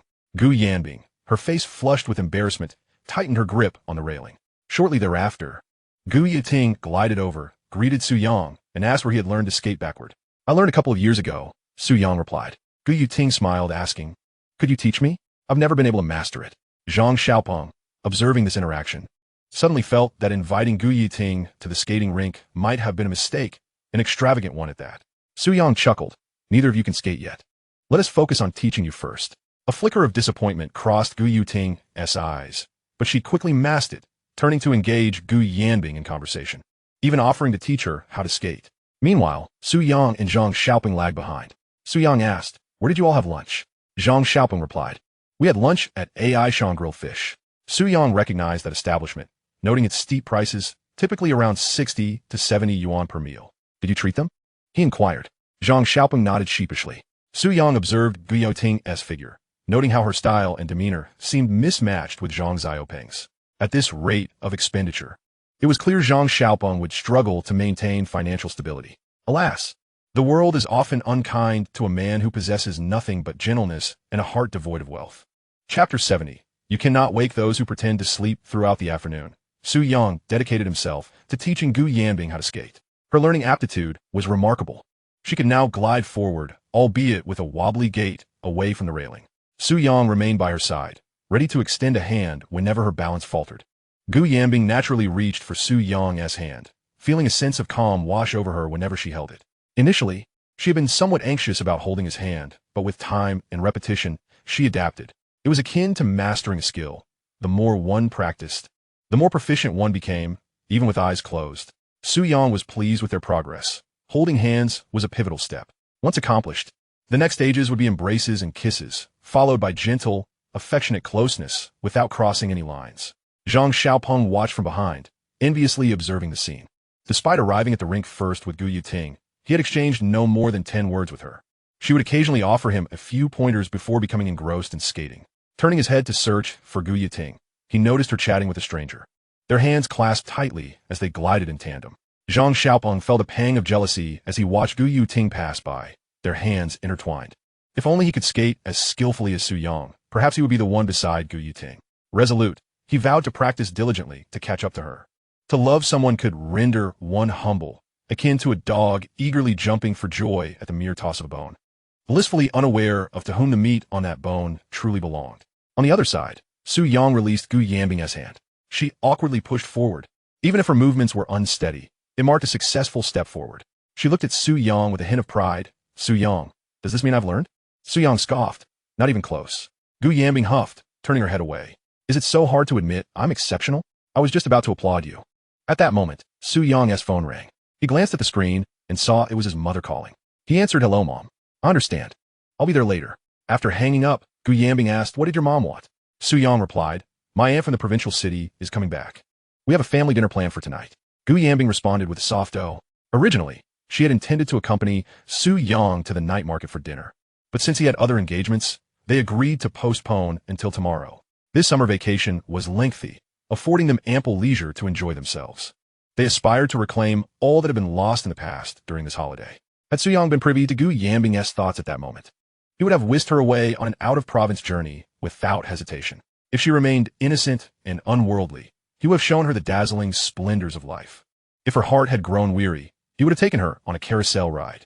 After Su Yang and Gu Yanbing skated a couple of laps, they returned to the resting area to change shoes. As Zhang Xiaoping and Gu Yuting passed by, Gu Yanbing called out to them, announcing her departure. Zhang Xiaoping was already reluctant to stay. Spending money while watching Gu Yuting hold hands with another left him feeling deeply aggrieved.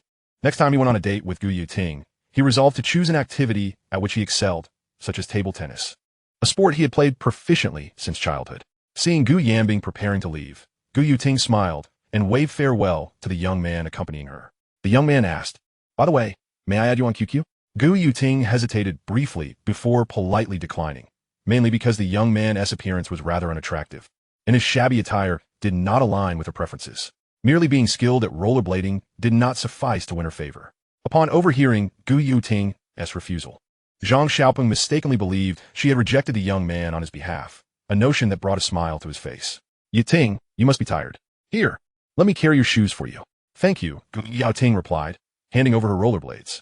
Zhang Xiaoping inadvertently caught sight of her slender, well-proportioned ankles clad in low socks, causing his heart to skip a beat. Su Yang observed this scene and thought to himself, what a perfect match, a manipulative woman and a sycophant destined for eternity. He recalled the frequent listings on Xianyu, the second-hand marketplace, titled, "Shoes Gifted by a Sycophant and Used and Cheap. Interested parties please contact me." Truly, a paradoxical sycophant.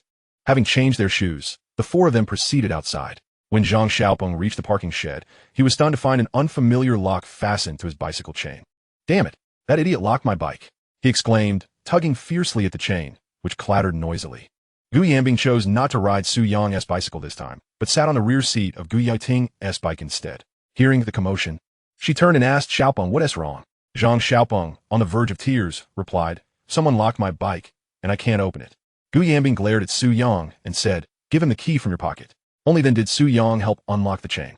Zhang Xiaopeng recognized this as Su Yang's prank and scowled the entire time. Were it not for the presence of Gu Yanbing and Gu Yating, he would certainly have unleashed a torrent of curses.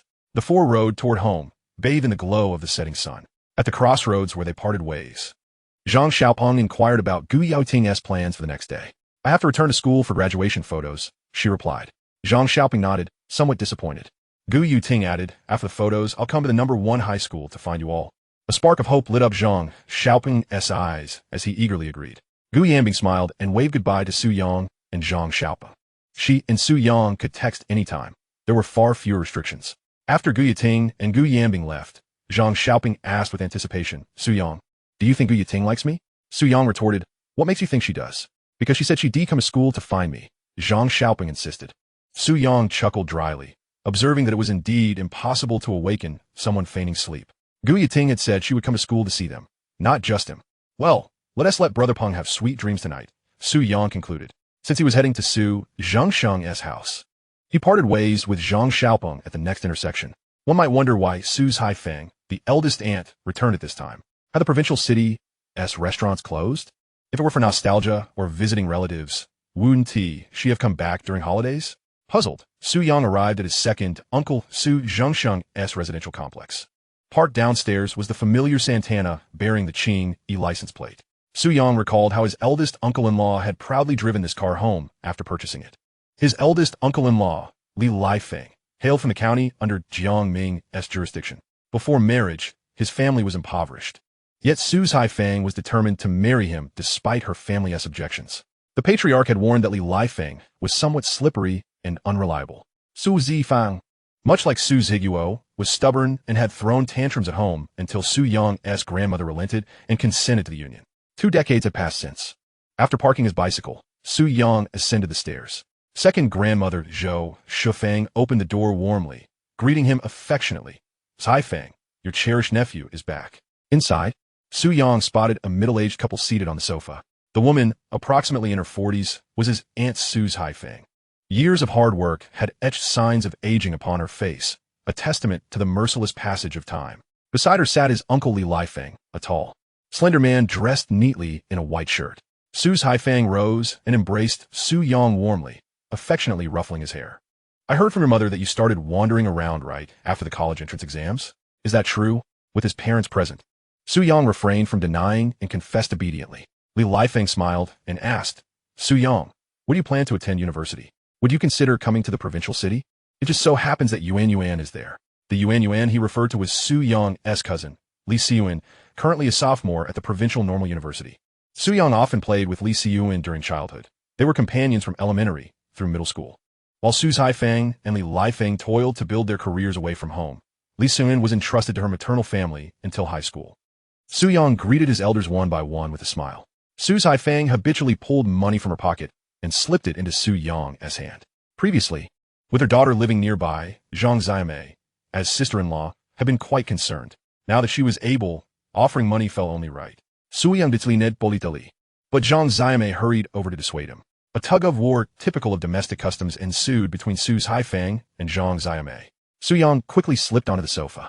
Su Zhengsheng sat smiling on the sofa, discussing national affairs and public welfare with Li Lifeng and Su Ziguo. Li Lifeng poured tea from the pot into a cup for Su Yang, who accepted it with both hands. Li Lifeng remarked, "We had hoped your sister would come back, but she has classes. When we return to the provincial city, you should come along and spend a couple of days there." Su Yang recognized this as polite phrasing and declined with a cheerful smile. Meanwhile, Zhang Xiaomei and Su's Haifeng's tugging had reached a stalemate. Ultimately, Su Zifang, asserting her seniority, forcibly handed Zhang Xiaomei several hundred yuan, declaring, "This is for the children, not for you." Zhou Shifeng invited both Zhang Xiaomei and Su's Haifeng to serve the dishes as they prepared to dine. Su Zhengsheng, observing the scene, felt a profound warmth. Though Su Zhiguo and Su Haifeng had no elderly to care for, the younger generation was promising, each attending university, unlike his own daughter, whose life was fraught with difficulties, and his son, who remained unmarried. He sighed, unwilling to dwell further, lest his heart require a bypass tomorrow. The family rose to go to the dining room. Having not seen each other for so long, their conversation was particularly lively. Su Zhengsheng produced 2 bottles of mutai to entertain Li Lifeng and Su Zhiguo, also pouring some for Su Yang. Zhang Zaimei, however, had initially intended to prevent Su Yang from drinking. Su Zhengsheng remarked, "As you prepare to enter university, how can one navigate social circles without the ability to drink? In the future, mingling in society is unavoidable, and it's only fitting for young men to indulge a little." With the elder's words, Zhang Zaimei felt it inappropriate to interject further, merely advising Su Yang to drink in moderation. Su Ziguo, well aware of Su Yang's remarkable tolerance for alcohol, could only describe it as unfathomable, uncertain of how many times that mischievous lad had secretly imbibed behind his back. Su Zhengsheng lifted his glass, exclaiming, "Come, come, it's a rare occasion that Haifeng and Lifeng are back, and with Su Yang having just completed his college entrance examination. Let's seize this moment to celebrate."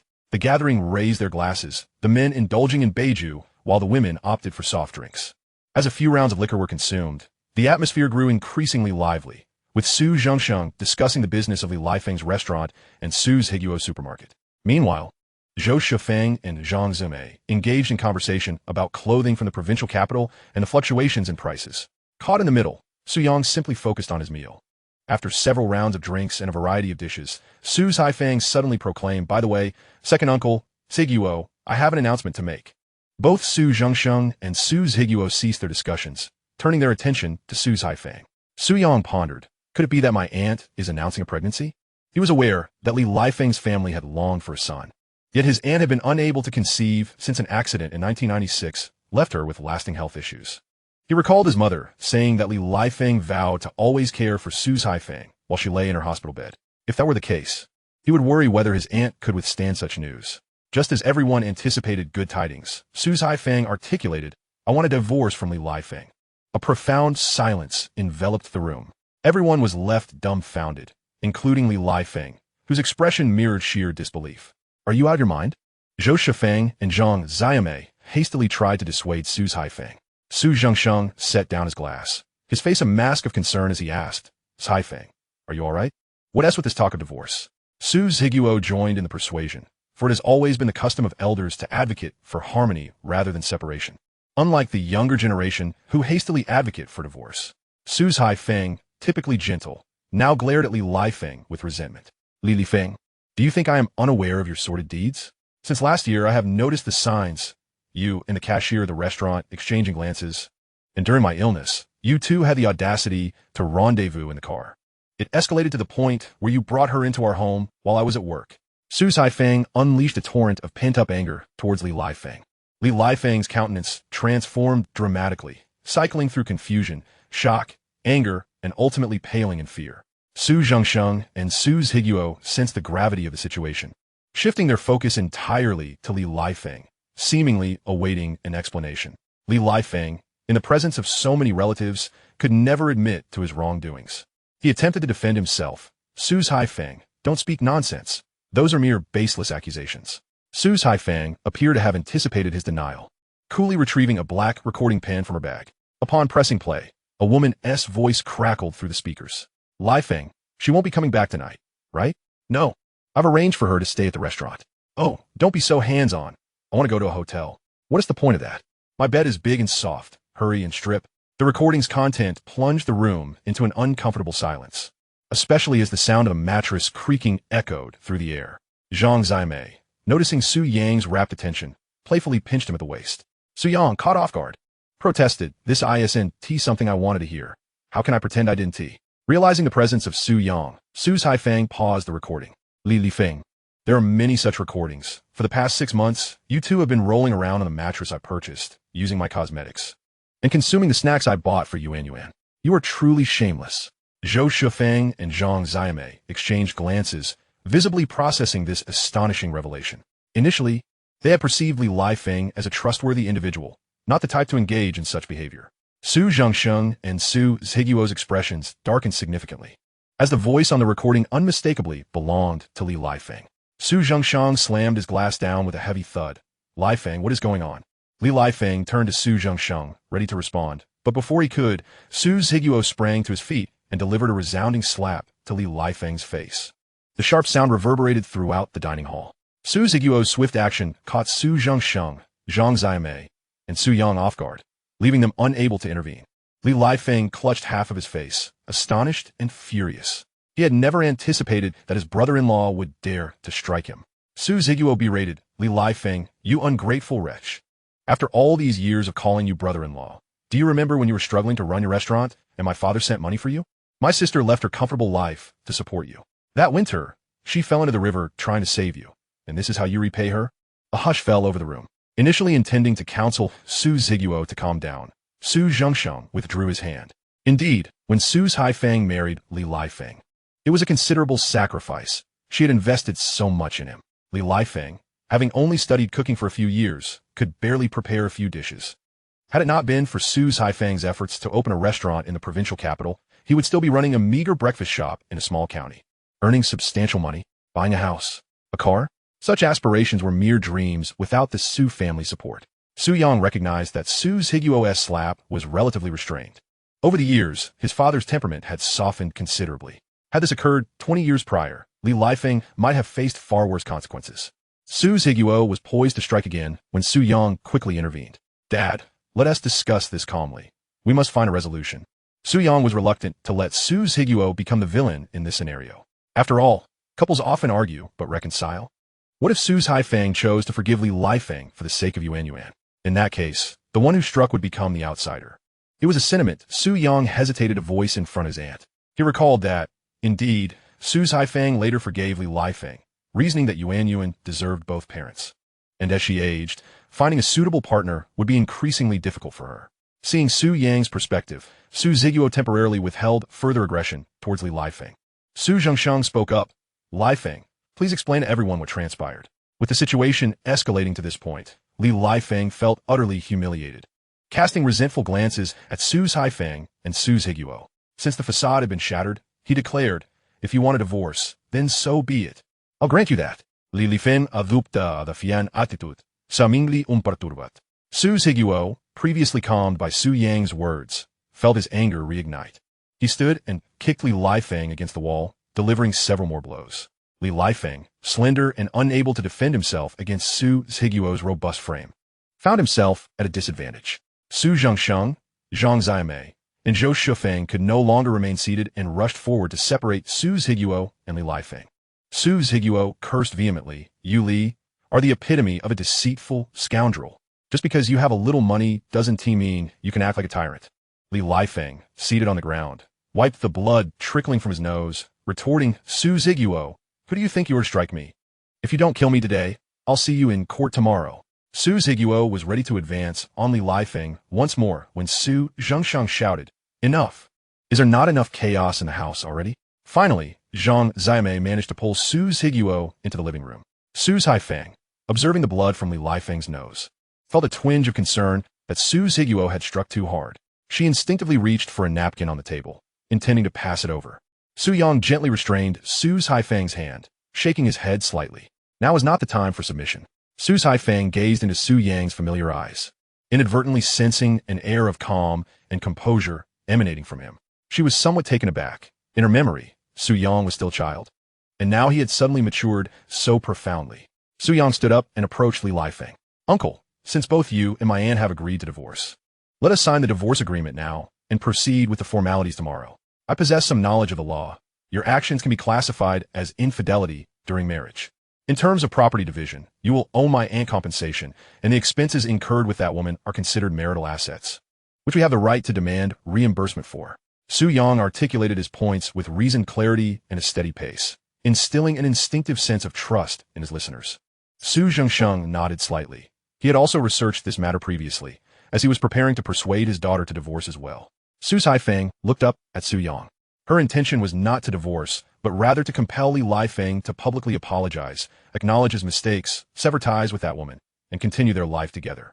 Li Lifeng similarly regarded Su Yang, his mind clouded with uncertainty about whether Su Yang's words were sincere or fabricated. Over the past year, he had indeed spent a considerable amount, around 20,000 yuan, on that cashier. If they were to divorce and divide the assets, he would end up with a meager share, which would not be advantageous for him. In the living room, Zhou Shufeng and Zhang Zimei observed Su's Higuo, yet they had heard Su Yang's remarks. Su Zhengxian in Guit Zifang. Are you certain about the divorce? Su Zifang found herself in a precarious position. Regardless of her decision, she could not relent at this moment. She feigned strength and nodded, although tears glimmered in her eyes. Su Zhengsheng turned to Li Lifeng. You agree to the divorce as well, correct? Li Lifeng bowed his head, lost in thought. Su Zhengsheng sighed, lamenting the disarray of what had once been a harmonious family. Su Ziguo called out from the living room. The money we lent him years ago has never been repaid. If we are to divorce, then he should also return the 8,000 yuan he owes us. Li Lifeng's mind raced with calculations. They owned a car, a house, and a restaurant. Given the relationship between Yuan and Su Haifeng, it was likely Yuan would side with Su Haifeng. Once property division commenced, the car would go to Li Lifeng, the house to Su Haifeng, and the restaurant would either be transferred or require a substantial payment to Su Haifeng. No matter how it was computed, he would be the one suffering significant losses. Li Lifeng had no intention of leaving empty-handed. I will have a word with Haifeng, he stated. Su Yang, fearing that Su Haifeng might soften, interjected. What do you plan to discuss? Let us talk right here. Meanwhile, Su Ziguo's anger began to subside as he approached. Zhang Zimei, concerned for Su Ziguo, accompanied him closely. Li Lifeng shakily rose to his feet, feeling the pressure of Su Haifeng's family surrounding him. Let us leave it for today. We can discuss it again tomorrow when we have calmed down. Li Lifeng intended to consult a knowledgeable lawyer and inquire about the mistress's perspective. The mistress had a husband as well. Should he proceed with the divorce, she too might be inclined to divorce, allowing them to form a new family together. If the mistress was unwilling to divorce, would he not be losing both his wife and his fortune? Regardless of the outcome, it was an unfavorable situation for him. Su Higuo still wished to confront Li Lifeng. Su Zhengsheng restrained Su Higuo, permitting Li Lifeng to leave first. Su Higuo watched as Li Lifeng exited, exclaiming in frustration, Uncle, why did you let him go so easily? Su Zhengsheng replied sternly, Enough of this nonsense. If you physically confront him, you may find yourself behind bars. Do you understand that assault is a crime? You would do better to emulate Su Yang's level-headedness. Su Higuo fell silent. Su Yang, unable to suppress a smile at the sight of the elder Su, felt as though he had finally stepped into the role of someone else's child. Observing the somber expressions of those around him, he refrained from laughing. As for the matter concerning his aunt and Li Lifeng, only the parties involved could make a decision. Neither Su Yang nor Su Higuo could decide for Su Haifeng, for mishandling the situation could lead to a lifetime of reproach from her. The phrase a wise judge cannot resolve family disputes aptly encapsulated the predicament. Chapter 73.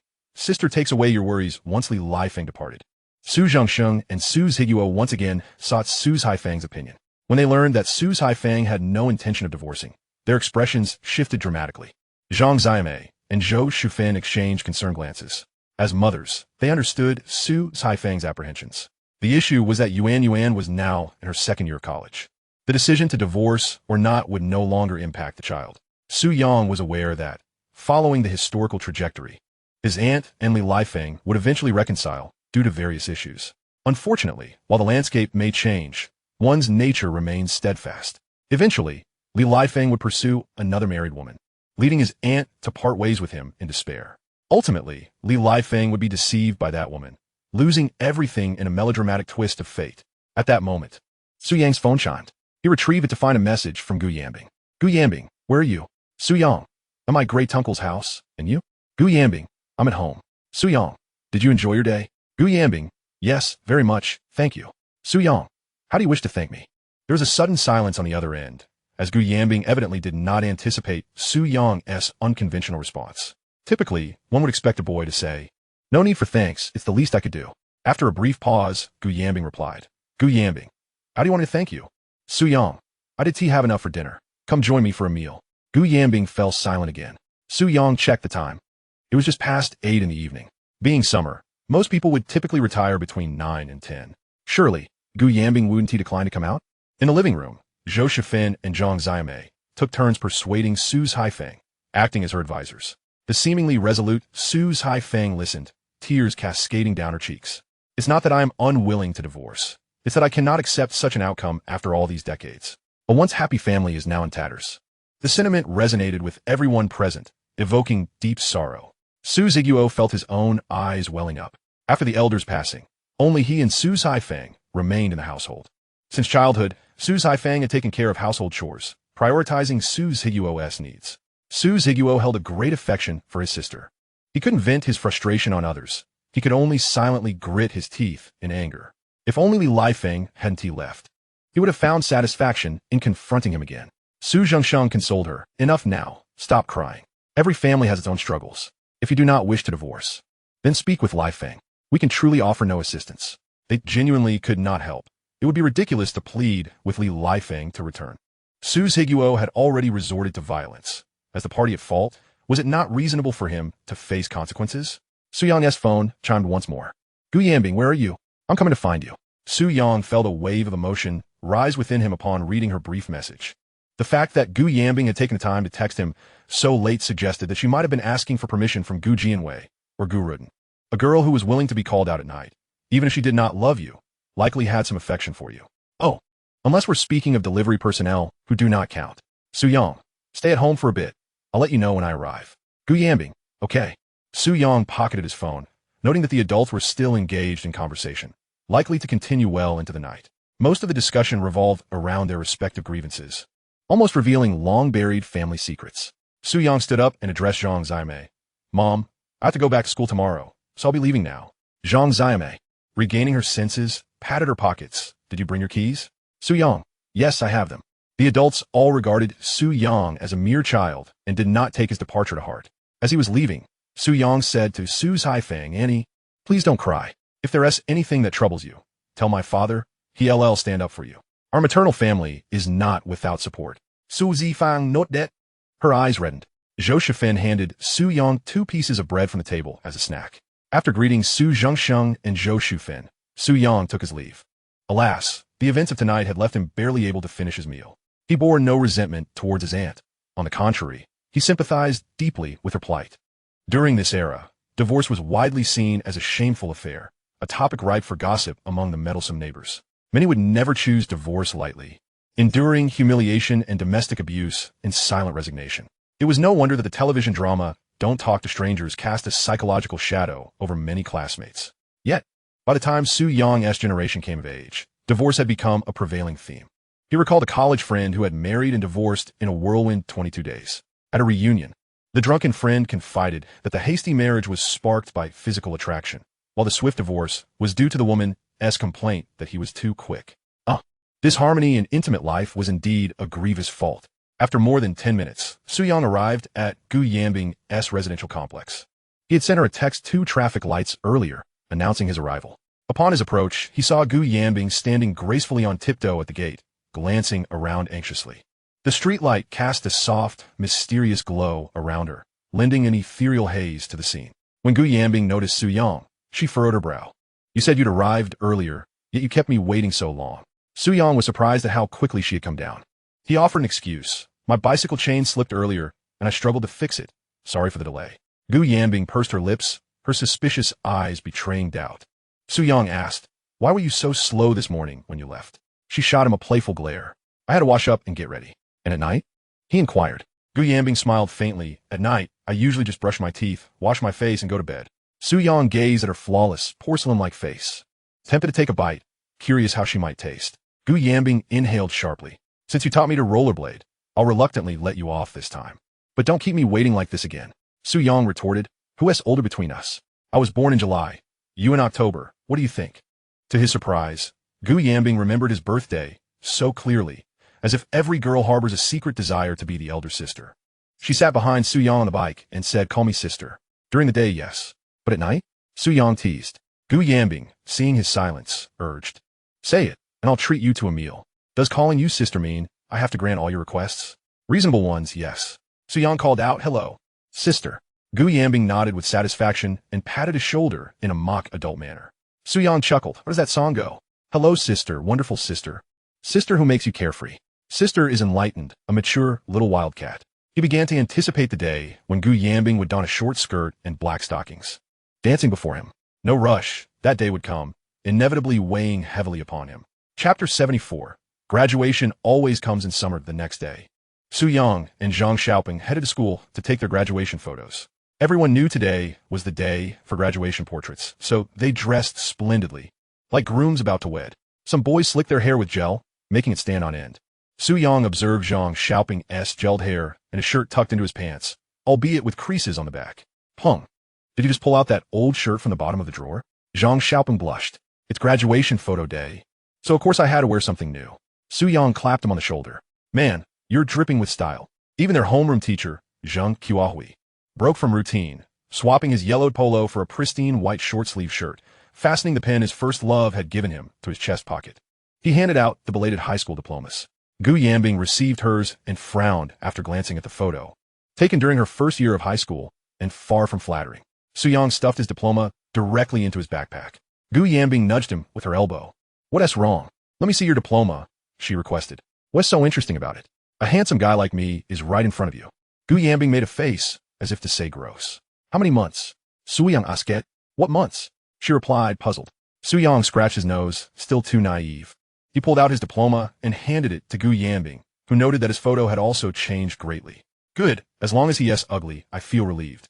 Zheng Qiahui addressed the class. There are 3 things today. Collect your diplomas, fill out your college applications, and take graduation photos. He intended to review their math scores to help estimate their results. Suddenly, the discipline director knocked on the door, prompting Zheng Qiahui to leave hastily. The students resumed their quiet chatter. Most lamented disappointing exam scores, with some planning to retake the year. Gu Yanbing asked Dong Siyu, are you going to repeat a year? Dong Siyu shook her head in distress. I don't want to repeat. She then asked Su Yang, what about you? Will you repeat? No, he answered. Why not? With your foundation, a good review could get you into a top university, Gu Yanbing pressed. The night before, Guoruden and Gu Jianwei had discussed repeating with Gu Yanbing. Aware her performance was less than ideal, but leaving the choice to her. Su Yang shook his head. I'm a senior now. Saying I'll repeat sounds like saying I'm pregnant. Do you know why? Why? Gu Yanbing asked. Because you don't know how much suffering and hardship one endures in a year, and worse. You can't predict what kind of results you'll have after 9 months of gestation. Gu Yanbing laughed at Su Yang's analogy and looked down at her diploma. Since none of her friends intended to repeat, she decided against it too. After all, who could say if next year's exam would be any easier? Zheng Qiahui returned, announcing they would take graduation photos first, then estimate scores later. The class followed the discipline director's instructions to the school's playground podium. The principal and vice principal were already present. Zheng Qiahui arranged the students by height for the photo. The principal's expression darkened upon seeing several boys with gelled hair. Crossing his arms, he approached them sternly. You, yes, you, and you, go wash that gel off your heads immediately. This is a youthful graduation photo, not a flashy concert. You have 3 minutes to comply. The boys slinked away like beaten dogs, including Zheng Xiaoping. After washing, their hair was soaking wet, dripping with water, with no hairdryers available. They roughly wiped their hair with their hands, looking utterly bedraggled. The photographer called out, "Look at the camera, don't move." The flash lit up. The graduation photo immortalized this summer's moment. Zheng Xiaoping had hoped to shine in the photo, but instead, it captured him at his most disheveled. Gu Yanbing stood at the outer edge of the last row of girls, her eyes bright and full of youthful exuberance, a faint smile gracing her lips. Su Yang stood just behind her, gazing ahead with a steady demeanor. If one were to magnify that photograph, they might even discern the subtle clasp of their hands. After the graduation photos were taken, the students returned to their classrooms in an orderly fashion. Teachers of various subjects entered to explain the JAKO examination papers to the students. As noon approached, they finally completed the answer verification. Su Yang, by cross-referencing the answers, estimated his total score to be around 540. Gu Yanbing's score was approximately 550. Dong Siyu and Zheng Xiaoping scored similarly, hovering around 430. The top student in their class, Hua Yanshun, boasted the highest score in the entire school at around 600. Su Yang recalled that Hua Yanshun seemed to be heading to Zhejiang University, which had an admission score of around 590 that year. This starkly highlighted the inequities in the education system. Had Su Yang and Gu Yanbing possessed a household registration in Yanjing, their scores would have sufficed for admission to any 211 university. Regrettably, they had limited options in their province, which housed only one underperforming 211 institution, Industrial University.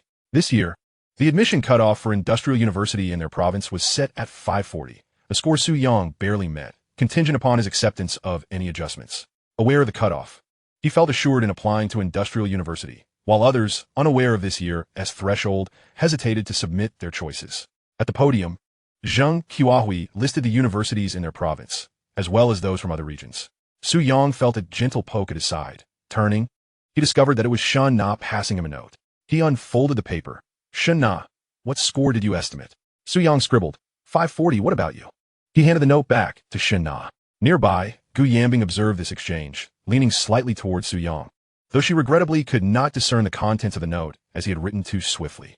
After a brief moment, Su Yang felt another nudge. He reached back, and Shen Na remarked, I scored around 460, which is even less than last year.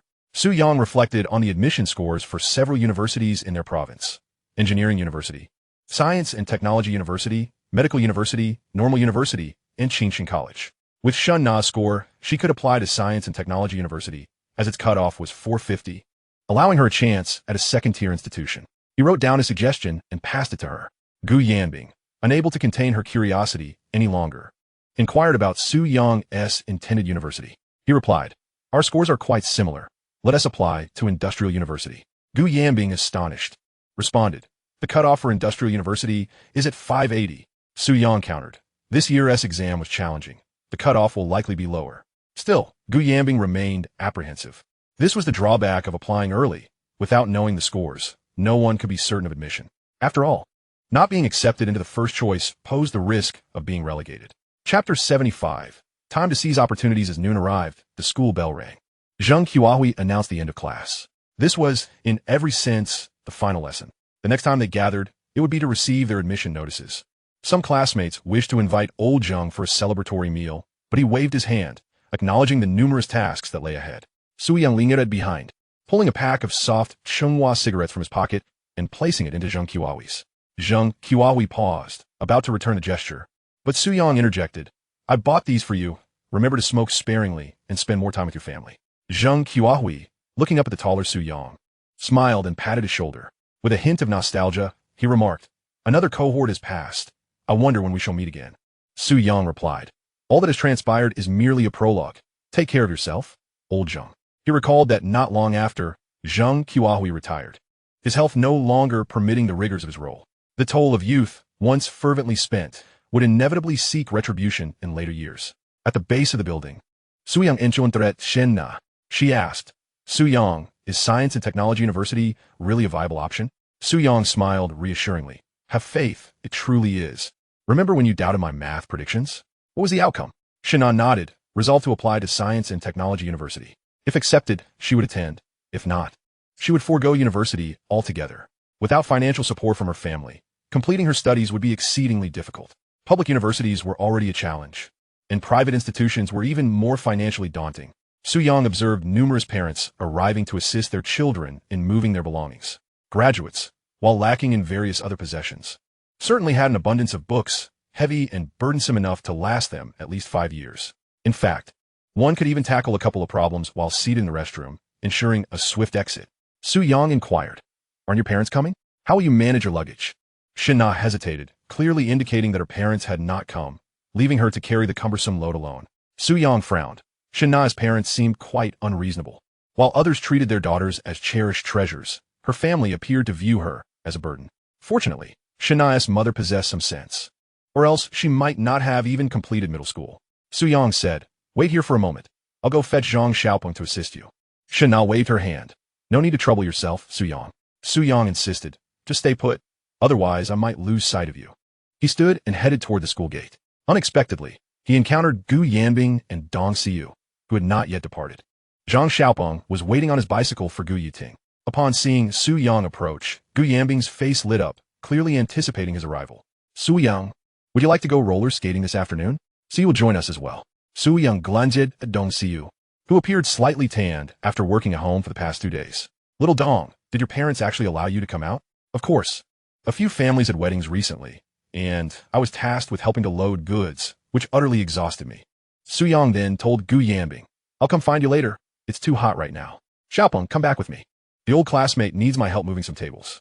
Zhang Xiaopeng acknowledged with a gentle O. Su Yang refrained from telling Gu Yanbing the truth, fearing she might feel jealous.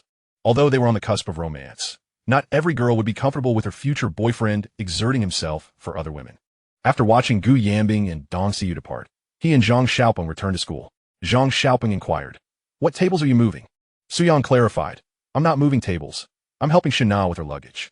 Zhang Xiaopeng, puzzled, asked. Then why didn't you tell Gu Yanbing the truth? Su-yang replied. Do you think if I spoke the truth, Gu Yanbing wouldn't overthink it? What if she gets upset? Zhang Xiaopeng understood. Su-yang was indeed meticulous. He would need to learn from him in the future. Once they rejoined Shana, they proceeded to the girls' dormitory. In the dormitory building, the girls were lively and diverse, occasionally revealing pink garments and undergarments hanging from the balconies. One could say that the girls of this era were rather conservative. Most of them didn't even wear bras. Only those with C and D cups would. A and B cups were generally left unadorned. However, with the passage of time, bras were gradually becoming more fashionable. Su-yang and Zhang Xiaopeng arrived at Shunna's dormitory, which housed 2 large bags, one filled with bedding and the other brimming with books, alongside 2 backpacks. Su-yang attempted to lift the bag filled with books, only to find it utterly unmanageable. Shana, are you really taking all these books home? Yes. Could you sell them as scrap? That is not an option. My brother still needs them. Shana looked at Su-yang with her enchanting, doe-like eyes, appearing somewhat helpless. Su-yang gritted his teeth. There was no alternative but to carry them. He and Zhang Xiaopeng each donned a backpack, and together, they hoisted the heavy bag of books and made their way downstairs, with Shun not trailing behind. Fortunately, the girls' dormitory was not too high, merely 3 stories tall. After carrying the luggage downstairs, Su-yang and Zhang Xiaopeng pushed the bicycle all the way to the school gate. The buses heading to various counties were already waiting there early. Su-yang inquired of Shun-na, how will you transfer from the county seat to the town? Shun-na replied, my mother will pick me up at the county. Su-yang nodded approvingly. That's good. Otherwise, carrying so many things would be impossible. They helped load the luggage and saw Shun-na onto the bus. After boarding, Shun-na waved goodbye to Su-yang and Zhang Xiaopeng. She was uncertain whether she would ever have the chance to meet Su-yang again. Perhaps never. This thought filled her heart with a wistful melancholy. As the long-distance bus roared to life, Shun-na retrieved the slip of paper from her pocket. She had won her pass notes to Su-yang before, but had been too shy until today. The note bore Su-yang's handwriting, with his QQ number and phone number inscribed. Her fingers involuntarily clenched it tightly. This was not merely a scrap of paper, but a vessel carrying the cherished memories of her youth. After seeing Shun-na off, Su-yang asked Zhang Xiaopeng, you said Gu Yiting was coming to see you, right? Zhang Xiaopeng kept glancing along the roadside, but saw no sign of Gu Yiting. Do you think she might have come and left because we weren't here? Su-yang observed the worried expression on Zhang Xiaopeng's face. He cautioned, if Gu Yiting isn't willing to wait just 10 minutes for you, then she is not someone worth waiting for. Zhang Xiaopeng shook his head stubbornly. I'll wait a little longer. Su-yang pressed. What if she never shows up? Zhang Xiaopeng's obstinate temperament surfaced. Then I'll wait forever, until she appears. Su-yang couldn't help but recall a passage from Zhuangzi. Wei Sheng promised to meet a girl under the beam, when she did not come. He stayed by the beam and drowned himself. Hence, the idiom, Wei Sheng clinging to the pillar, dying without rest. Su-yang declined to linger with Zhang Xiaopeng. He had many tasks awaiting him. He was uncertain about the progress of the flying sky cheat tool, needed to register and build the automotive website, oversee renovations at Old Suez supermarket, and prepare for his driving test. He bid Zhang Xiaopeng farewell, handing him half a pack of cigarettes to alleviate the loneliness. After expressing gratitude, Zhang Xiaopeng pushed his bicycle beneath the locust tree by the school gate. Su-yang mounted his bicycle and headed straight to the internet cafe. He first called Gu Yanbing, suggesting they postpone skating until later due to the scorching sun and inviting her to dinner. Gu Yanbing gladly agreed, not eager to become sunburned. Once immersed in the internet cafe, Su-yang busied himself. He browsed the Miracle Game forum and noticed the essential post about the Phantom Moon cheat had finally been deleted. He then dialed Cheng Jianfeng's number. Hello, old Cheng. Su-yang, have you finished your exams? Long done. How is the cheat development progressing? Not bad. We've expanded to 2 cities. Most internet cafes are willing to cooperate. That's good. Cheng, it's time to settle the accounts. But we just settled last month. The supermarket at home needs renovation funds. How about settling every half month from now on? Cheng hesitated. Su-yang reminded Zhao Dios, worried that if the cheat were ever banned or Cheng absconded with the funds, the contract would be worthless. In this day and age, advertisements for counterfeit IDs abound, with phone numbers often fake and untraceable. Even the ID number Su-yang gave Cheng was fabricated. One must be wary of others while maintaining integrity oneself. After a moment's hesitation, Cheng agreed, all right, I'll reconcile accounts when I return to Yanjiao. Su-yang consented. He could estimate sales from cheat usage, but acknowledged Cheng's additional expenses, including staff wages and business costs. Su-yang permitted Cheng to skim some money, but not excessively. Chapter 76. What is a people-pleasing personality? Time flew as Su Yang busied himself in the internet cafe, primarily focused on constructing the automotive website. This project demanded an immense workload, managing primary and secondary menus, building an internal search function, and composing illustrated descriptions for every car model. If only he had a few knowledgeable helpers. None around him possessed such expertise. Suddenly, Su Yang recalled his English teacher, Bai Yukin. Could he persuade her to join the venture? She held a permanent teaching position. Would she be willing to abandon her secure job for what seemed like a hopeless project? Su Yang searched the internet cafe, but found no sign of Bai Yukin. At this hour, the elegant teacher was likely in class. He regretted not having her phone number. Then, an idea struck him. Why not visit the school office? At 4:30, Su Yang decisively logged off and headed to Jiangming No. 1 High School. En route. Gu Yanbing called. How about we go at 5? She proposed. Su Yang agreed. 10 minutes later, Su Yang arrived at the school. Since most graduates had already left, the school gate was rather deserted. Suddenly, he spotted a familiar figure crouched by the roadside, looking almost like a stray dog. Su Yang stopped his bicycle in front of him. It was Zheng Xiaopeng, who slowly lifted his head, surprised to see Su Yang return. Su Yang noticed 5 or 6 cigarettes, but scattered on the ground nearby. Did Gu Yanbing come? He asked. Zheng Xiaopeng opened his mouth, searching for an excuse. Perhaps she was delayed or still in class, but none seemed convincing. Su Yang sighed and took out his phone, calling Gu Yanbing. When she answered, he switched to speakerphone. Hey, Su Yang, done with your work? Not yet. Just wanted to ask what? Yesterday, Zheng Xiaopeng said he had a date with Gu Yanbing at noon. She didn't show. Is she nearby? Silence followed, punctuated only by Gu Yanbing speaking to someone off phone. Wait, I'm handing the phone to my sister, she said. A moment later, Gu Yanbing's voice came through. Hello, is that Xiaopeng? Su Yang handed the phone to Zheng Xiaopeng, who had been waiting for 3 hours. Why didn't you call? If you hadn't come, I probably would have waited until evening. Embarrassed, Gu Yanbing apologized. Sorry, Xiaopeng, I forgot our plan. After school, I went straight to my uncle's place. The uncle she mentioned was likely Gu Jianwei. Why did Gu Yanbing always linger at Gu Jianwei's house? Was she waiting for exam results before leaving? Perhaps she intended to stay until the admission notice arrived? Zheng Xiaopeng quickly forgave her in his heart. It's all right. It's my fault for not contacting you sooner.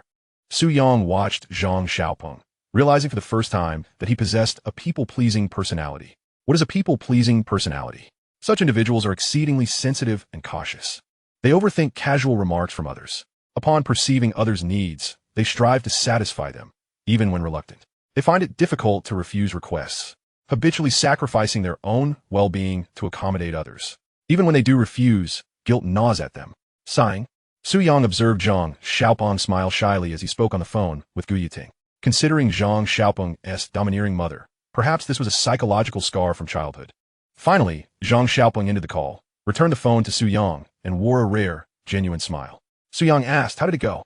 Zheng Xiaopeng, feeling a bit embarrassed, scratched his head and said, it was Yanbing who forgot. She has already apologized to me and even invited me to the roller skating rink, offering to teach me how to skate. Su Yang responded with a gentle "Oh." How should one articulate this? Is there something amiss with Gu Yanbing? Perhaps she exhibits a hint of being a green tea type. Yet, it takes two to tango. After all, Zheng Xiaopeng is the one who continuously gravitates towards her. Zheng Xiaopeng inquired, Su Yang, why don't you join us? Su Yang replied, I need to head back to school first. I'll join you later. Zheng Xiaopeng asked, what do you need to go to school for? Su Yang left a cryptic remark to seek out teacher Bai. As Zheng Xiaopeng watched Su Yang's departing figure, he couldn't contain his excitement and jumped in place twice, mimicking the motions of roller skating, eagerly anticipating the delightful experience awaiting him at the rink. Upon arriving at the senior classroom, Su Yang peered through each window. With many graduating students leaving, several classrooms had become vacant. After a thorough search, he failed to locate Bai Yukin. He then made his way to the teacher's office, where he encountered Zheng Qiahui, who was engrossed in writing a letter. Zheng looked up, adjusting his glasses, and said, Su Yang, what brings you here? Su Yang replied, Teacher Zheng, where is Teacher Bai? Zheng Qiahui questioned, what do you need Teacher Bai for? Su Yang couldn't very well admit he was there to steal her away, so he responded, I have a couple of English questions I didn't understand and wanted to ask her. Zheng Qiahui sighed, shaking his head in resignation. If only you had this attitude towards studying before the college entrance exam, your scores wouldn't have been so dismal. Su Yang offered a polite chuckle in response. Zheng Qiahui continued, Teacher Bai is on leave. Just wait a moment. Teacher Gao will be finishing class soon. Su Yang's smile gradually faded. Teacher Gao also taught English, but the critical difference was that he was male. Su Yang said, Teacher Zheng, this is somewhat urgent. Could you provide me with Teacher Bai's phone number? Zheng Qiahui retorted. Now you realize the urgency? Regretting it now, are we? If you had known this day would come, would you have acted differently? Su Yang felt as if he and Zheng Qiahui were not on the same wavelength.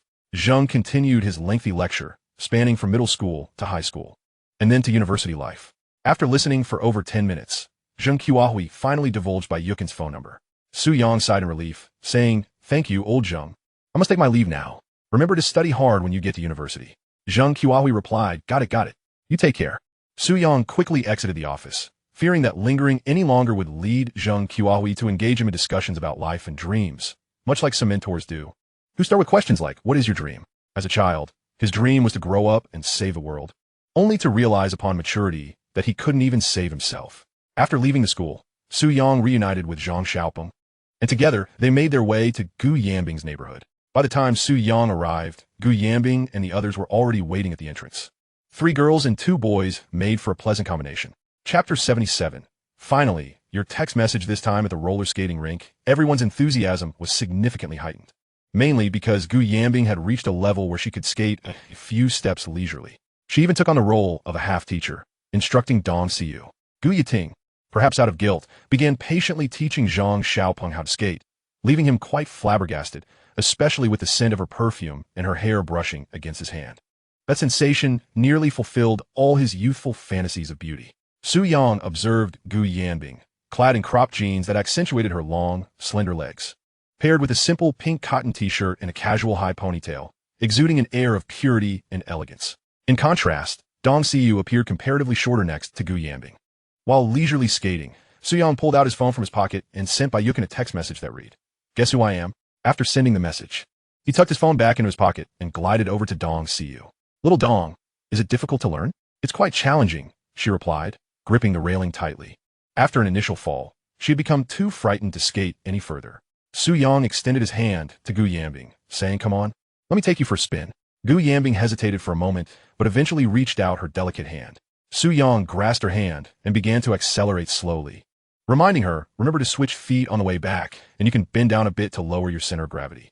As Gu Yanbing felt the speed increasing, a hint of fear crept in. "Su Yang, slow down a bit." Su Yang could sense the sweat forming in her palm. "It's all right. Once you get accustomed to this speed, it won't feel fast at all." Behind them, other skaters occasionally passed by. Upon catching sight of Gu Yanbing from behind, the young men were instantly captivated. Yet, once they beheld her from the front, they deemed all the other girls in the rink as mere shadows in comparison. Simultaneously, Gu Yanbing stirred envy among the more rebellious girls, who believed that their dyed hair, tank tops, tattoos, and cigarettes made them fashionable. Little did they know, the epitome of male desire was the pure and innocent type. After a lap, Gu Yanbing was slightly breathless, primarily due to her heightened anxiety. Beads of sweat dotted her nose. Meanwhile, Zhang Xiaopeng, having fallen several times, finally learned to skate without relying on the railing. After one fall, Gu Yiting even reached out to help him up. The moment he grasped her hand, it felt as though he had been injected with adrenaline. Time always seemed to fly by when having fun. That evening, they departed from the skating rink. Gu Yanbing invited everyone to a snack street for dinner. Once seated, the group chattered animatedly about amusing moments from the rink. Zhang Xiaopeng discreetly observed Gu Yiting's profile. Her elongated eyes and lightly glossed lips appeared particularly alluring, causing his heart to race. He quietly asked her, "Yiting, what score do you anticipate for the college entrance exam?" Gu Yiting tucked a loose strand of hair behind her ear and smiled. "Not much, just over 300 points, enough for a vocational school." "How about you?" Zhang Xiaopeng replied, "I estimate over 400 points. I applied to an engineering university." Su Yang and Yanbing applied to industrial universities. Gu Yiting had learned from Gu Yanbing earlier that both Su Yang and Gu Yanbing had also applied to industrial universities. She had always envied Gu Yanbing's family background. Whenever Gu Jianwei drove back to their hometown, the elders would greet Gu Yanbing with warmth. The respect and flattery directed towards Gu Jianwei lingered in her memory. At times, she would resent her own parents for not being as capable as Gu Jianwei, believing that if she had a family like Gu Yanbing's, her academic performance would not pale in comparison. Zhang Xiaopeng inquired about which university Gu Yiting had applied to. She informed him that it was a medical college in the provincial capital. While it was termed a medical college, it was essentially a nursing program, where one could gain admission with just over 200 points on the entrance exam. As for job placements after graduation, it largely depended on one's family connections. Those with strong ties could secure a position in a Tier 3 hospital, while those without connections and lacking nursing certification would be relegated to small clinics for basic tasks. Zhang Xiaopeng didn't dwell on such thoughts. His sole delight was the prospect of meeting Gu Yanbing again in the provincial capital. Su Yang and Gu Yanbing had brought along barbecue and drinks. "Eat up, everyone. Tonight, Gu Yanbing is treating us." Gu Yanbing discreetly stepped on Su Yang's foot under the table. With her family's wealth, she could easily live a comfortable life. Gu Ruden had always advised Gu Yanbing to remain humble when out in public, especially to avoid flaunting wealth or her family background. As they began to eat, their conversation naturally turned to discussions about where to go for leisure and how to unwind. Just then, Su Yang's phone chimed. He pulled it out to take a glance. It was Liu Qingbo from the driving school who called. He informed Su Yang that the enrollment procedures had been completed and inquired when he would be available to collect the study materials. In this era, there were no apps like the driving test guide. One would receive the book, review it, and then take the exam. Su Yang told Liu Qingbo to arrange the examination directly. Liu Qingbo responded, "Aren't you going to practice some questions?" Su Yang replied, "I've already practiced these at home." Liu Qingbo agreed. After hanging up, Su Yang noticed that Bai Yukin had yet to respond to his text. What could be the reason? Had she mistaken his message for harassment? He edited another message. "Teacher Bai, why haven't you replied to my text?" Setting his phone down, Su Yang raised his glass to toast with his companions. Although the small town moved at a leisurely pace and was economically underdeveloped, it was vibrant with life. The streets were bustling with vendors and patrons alike. Su Yang ordered 2 pints of draft beer to share with Zheng Xiaopeng, while Gu Yanbing and the others opted for soft drinks. They also encountered several classmates at the adjacent table who had come for dinner. Everyone gathered around a single table, creating a lively atmosphere. At that moment, Su Yang felt a hand on his shoulder. Turning around, he saw a robust figure with a slightly dark complexion, thick eyebrows, and large eyes, exuding a rugged demeanor. The stranger laughed and said, "Su Yang, have you forgotten me?" Su Yang strained to recall who the person was. Zheng Xiaopeng shouted, "Brother Chao." Suddenly, it clicked. Zhao Suasheo, his middle school classmate and childhood friend. Zhao's father had once worked alongside Su Yang's mother at the hospital until he was dismissed due to a medical malpractice incident.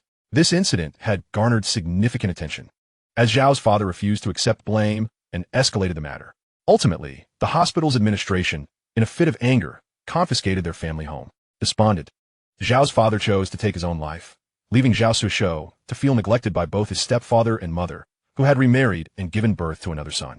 Zhao Suishou was a loyal and hard-working individual, yet fate dealt him a harsh hand, leading to a life of mediocrity. As children, we were taught by our parents to be honest, dutiful, obedient, non-confrontational, and accommodating. Yet, what is the outcome? When you find yourself stuck in traffic, others may cut in line and leave you far behind. While you diligently put in hard work, cunning colleagues may rise through the ranks and receive promotions. This is undoubtedly an era that favors the unscrupulous over the virtuous.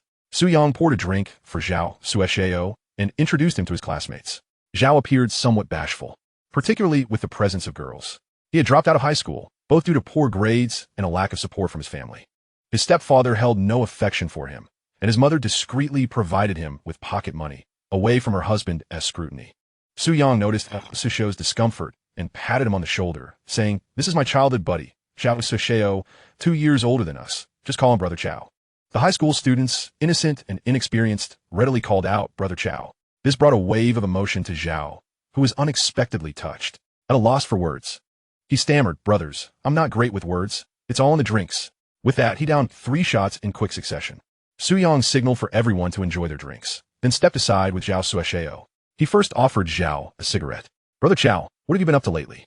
Since you moved from the hospital's family quarters, Xiaopeng and I haven't seen you much." Zhao Suishou's lips curled into a bitter smile. "Not much. I've been working at a glass factory in the neighboring city for over a year." Su Yang fell silent, piecing together the likely reality that his family could hardly afford to support anyone idling away time. Zhao Suishou then asked, "By the way, where are you applying for college?" Su Yang replied, "To the Industrial University in the provincial capital." Zhao Suishou responded, "Classes start in September, right?" Su Yang nodded. "I'm heading to the provincial capital at the end of the month for work. I'll scout the area for you. When you arrive, look me up, and I'll take care of you."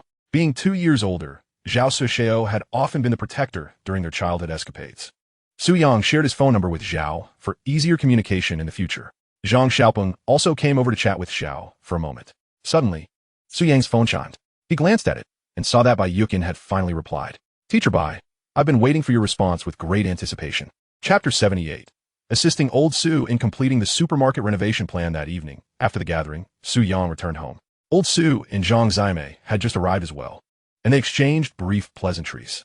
Zhang Xiaomei called out to Su Yang, "Why are you back so late?" Su Yang turned and replied, "I had evening study at school." Zhang Xiaomei shot him a disapproving glance. "What evening study after the college entrance exam? Do you think I never went to school?" Su Yang chuklet. "I ended up dining out with classmates afterward." "Mom, guess who I ran into?" Zhang Xiaomei, intrigued, asked, "Who did you meet?" Su Yang replied, "I ran into Zhao Suesheo." Zhang numéro Khaled. Ah, Zhao Gushengison, Zhao Xuesheo. That poor man suffered greatly. It took years for the truth of that medical malpractice incident to surface after his death. The hospital's vice president at the time had since retired, and the case was closed with merely a reprimand. Su Ziguo Inquit.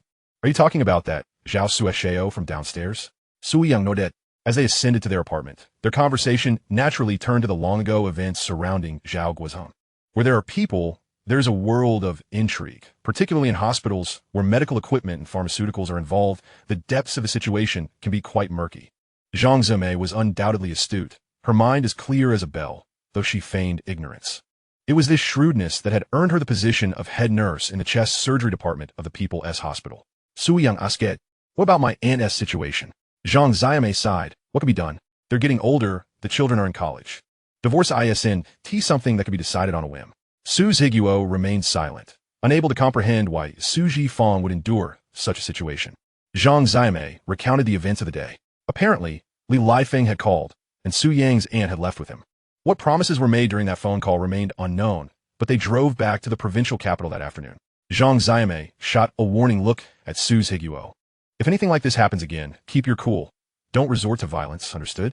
Su Ziguo not that. Zhang Xiaomei continued. Now your sister is living with Li Lifeng. Do you think he won't resent you in the future? Su Ziguo frowned. He wouldn't dare. Zhang Xiaomei, exasperated, almost struck Su Ziguo, but seeing Su Yang nearby, she refrained. Upon returning home, Su Yang quickly freshened up, tossing his soiled clothes into the washing machine, donning just his shorts as he headed to his room. He pulled out his phone to read Bai Yukin's text. Who are you? It read. Su Yang replied, Tiacher Bai, Itas Su Yang. Oh, it's you. I was wondering who it was. Su Yang responded, Surpriset, aren't you? Bai Yukin replied, I truly wasn't expecting it. I thought it was a harassment message. Su Yang added, Teacher Bai, have you been inundated with suitors? Bai Yukin retorted, don't be ridiculous. I've only met 3 or 4. Su Yang inquired, any that you fancy? Bai Yukin replied, why are you so curious, you little brat? Su Yang pondered if he was merely seen as a child in Bai Yukin's eyes. He retorted, Teacher Bai, I'm quite grown up. Bai Yukin chuckled, hee, you're still a little brat. It's getting late, so sleep early. Is there really such a vast difference between 18 and 23? Su Yang didn't want in the conversation with Bai Yukin just yet. He still had more to say. He replied, Teacher Bai, where are you now? At home, she responded. Su Yang recalled hearing Bai Yukin mention that she lived alone, with her parents residing in another old residential complex. Su Yang, I want to visit you. Bai Yukin, what for? She became wary, clearly aware that it was inappropriate for a man and a woman to be alone together in the dead of night. Su Yang, I wish to discuss matters regarding website development. Bai Yukin, it's already 9:30 in the evening. Su Yang, are you available tomorrow? Bai Yukin, perhaps in the afternoon. Su Yang, great. Bai Yukin, wishing you sweet dreams. Su Yang, the morning heralds not only the rising sun, but the night brings forth more than mere dreams. After concluding his conversation with Bai Yukin, Su Yang succumbed to a deep slumber. That night, he experienced an exceptionally long dream. In the latter part of the night, he awakened and took a shower in the bathroom before returning to sleep. Zhang Xiaomei, due to her profession as a nurse, had a light sleep. She heard Su Yang bathing in the middle of the night. That rascal must be having sweet dreams, she thought. The following day, Zhang Xiaomei left for work early. Ever since Su Yang completed his college entrance examination, his mother had grown too indolent to prepare breakfast. She could dine at the staff cafeteria in the hospital. Su Ziguo and Su Yang had their breakfast in a nearby shop, indulging in soup dumplings or fried dough sticks. Su Yang, munching on a fried dough stick, asked Dad, how are the sales of the honeysuckle at the supermarket? Su Ziguo replied quietly, since we stocked it, we've sold over 4,000 bags. Especially the last 1,000 bags at 12 yuan each, with a cost price of 4 yuan. Selling at 12 yuan meant an impressive profit of 8,000 yuan from the last 1,000 bags. Su Ziguo continued, however, with the college entrance examination concluded, the sales of honeysuckle have dwindled. Su Yang, that's to be expected. It was merely a fleeting opportunity for quick profits. Su Ziguo, how much more should we restock? Su Yang, let's add over 500 bags, and once sold, let us see sales. The SARS epidemic is gradually fading from public concern. Su Ziguo nodded in agreement. After finishing his meal, Su Yang accompanied Su Ziguo to the supermarket. Thanks to the profits from the honeysuckle, they began extensive renovations in preparation for the supermarket. Su Yang suggested that they first remodel the storefront, replacing the cement walls with large light gray tiles. Su Ziguo noted this down in his notebook. Next, the sign, changing Ziguo Supermarket to Ziguo Mall. Su Yang then meticulously planned the interior, from the ceiling to the wall painting, the color of the floor tiles, and the arrangement of products. Gradually, Su Ziguo frowned. Su Yang, this is slightly exceeding our budget. By how much? The renovations you've chosen would cost nearly 20,000 yuan. But we have the profits from selling honeysuckle, don't we? Your mother deposited a sum into the savings account, stating that the remainder is our operational fund. Su Yang smiled, feeling the card in his pocket. Dad, if necessary, I can contribute some funds. That would be splendid. My son is becoming quite capable, earning money faster than I do. Su Ziguo learned from Zheng Xiaomei that Su Yang had made some money through commissions for designing plugins on the internet. Now, it seemed the son was asking for money from the father. Su Yang thoroughly outlined the supermarket shelf layout to Su Ziguo, including marketing strategies and future development plans. To establish a reputation, the supermarket needed to rely on thin profit margins and high sales volume, particularly for milk, eggs, meat, and everyday vegetables. The primary customers were elderly folks who were very price sensitive. If one store sold potatoes 5 cents cheaper than another, they would ride over to buy them. Su Yang understood that after he began university, his time at home would diminish, and the supermarket might just be finding its footing by then. He hoped it would grow increasingly prosperous in the future. At noon, Su Yang exited the supermarket, discreetly pocketing 2 packs of soft Zonghua cigarettes from Su Ziguo. He glanced at the land adjacent to their supermarket, owned by Lin Jukin, which was reportedly selling for 50 to 60,000 yuan, a surefire investment. The fund from the plugin commissions should suffice to purchase it. Chapter 79, The Path to Wealth. As Su Yang prepared to head to the internet cafe, his phone rang. Gu Yanbing invited him out for a meal. Su Yang, Gu Yanbing, does your family not cook? Why do you dine out every day? Gu Yanbing's laughter echoed through the phone. Your family is the one not cooking. My parents are at work. Su Yang, then come downstairs. I'll be there shortly. After hanging up, he hopped on his bicycle and rode to Gu Yanbing's home. Thanks to the summer vacation, their relationship had blossomed, and they met daily. The innocence of youthful love, devoid of utilitarian concerns, felt utterly enchanting, free from the burdens of life and work. Upon arriving at Gu Yanbing's house, she emerged wearing sandals. The wind billowed her white dress, paired with a sky-blue t-shirt that accentuated her slender waist. Today, she had not tied her hair into a high ponytail, but casually gathered it into a bun, exuding an aura of languid charm. When Gu Yanbing smiled slightly, even the sunlight seemed to pale in comparison. Su Yang inquired, you seem to have eaten quite a bit last night. Gu Yanbing scrunched her nose. Not at all. Last night, I was busy ordering for you all and hardly ate myself. Su Yang, I must have mistaken you for Gu Yiting. Gu Yanbing looked at Su Yang suspiciously. Are you perhaps interested in my sister? Su Yang replied, do you think I'm blind? Why would I pursue her when you are far more beautiful? Hearing Su Yang's confession, Gu Yanbing felt a surge of pride. She took a seat on the back of his bicycle as he pedaled away. Gu Yanbing asked, by the way, what shall we have for lunch? I feel bad for the expense last night. Su Yang, as long as you acknowledge it, that's fine. There were quite a few people at dinner yesterday, and we ordered a lot. Gu Yanbing hadn't brought enough money. Initially, they had planned to split the bill. Su Yang noticed them fumbling in their pockets for cash and decided to cover it. It wasn't out of desire to be generous, but rather because such friendships were worth nurturing. In 10 years, they might not provide substantial aid, but they could offer convenience in life. For instance, I have a friend who works in a hospital, or I have a friend in the traffic police. Gu Yanbing asked Su Yang what he wanted to eat. After contemplating, he decided on spicy hot pot. Gu Yanbing also enjoyed spicy hot pot, specifically without cilantro. Subsequently, she recounted how Zhang Xiaopeng had visited Gu Yiting that morning and how they had gone roller skating together. Su Yang calculated that Zhang Xiaopeng's remaining 200 yuan would soon run out, and that would quell his extravagant spending. With money in their pockets, they could afford such carefree indulgence. But what if they were broke? Should they stroll along the streets? When tempted by a snack vendor, would he buy for himself or for his girlfriend? Thus, the pursuit of wealth was paramount. If one were young and accomplished, driving a Mercedes, love would be devoid of conflicts. This also explained why many girls later opted for embracing a good pillow and leaning against the wall. A little pain is better than working hard. As they waited at a traffic light, Gu Yanbing noticed a white wedding dress displayed in a nearby shop window. She tugged at Su Yang's shirt. Su Yang, look at that wedding dress. It's stunning. Su Yang turned to see a girl trying on the white wedding dress, with a man standing nearby. The girl turned to him, seemingly seeking his opinion on her appearance. The young man, clearly uninterested, shook his head. Disheartened, the girl retreated to the fitting room. Gu Yanbing asked, "Do you think they will be happy in the future?" Su-yang replied, "Not necessarily." Gu Yanbing, why not? Su-yang, have you noticed that when the girl appeared in the wedding dress, the man showed no sign of astonishment? Gu Yanbing nodded slightly in acknowledgement. Su-yang continued, "I didn't understand it before, but now I realize that perhaps he failed to hold onto the love of his youth." Gu Yanbing observed the scene intently through the glass. Suddenly, it seemed she grasped the implication behind Su-yang's words. Su-yang went on. The girl in the wedding gown appeared to have shed tears inside the fitting room. Gu Yanbing asked softly, why was she crying? Was it out of joy? Su-yang replied, because she couldn't marry the one she adored at 18. Gu Yanbing fell silent. What should have been a joyous day of matrimony was, through Su-yang's narration, transformed into a tale of melancholy. Seeing Gu Yanbing sink into sadness, Su-yang mused inwardly, with such talent, it's a pity I'm not a director. He surmised that the man's lack of enthusiasm for the wedding dress was likely due to its cost. If he showed satisfaction, negotiating a discount at the bridal shop would be difficult. Gu Yanbing lowered her head, immersed in Su-yang's words. The love of youth must refer to someone her own age. Initially, Gu Yanbing had resolved not to pursue romance during university. Yet, upon meeting Su-yang, she found herself overwhelmed by the joy he brought her. There seemed to be a magical allure about him that captivated her so deeply she dreamed of him that very night. Soon, she longed to meet and converse with Su-yang every day. Perhaps because it was the weekend, the spicy hot pot restaurant was bustling. Su-yang noticed many patrons carrying bowls as they moved about. Instinctively, he took Gu Yanbing's hand gently. Be careful, don't spill on yourself.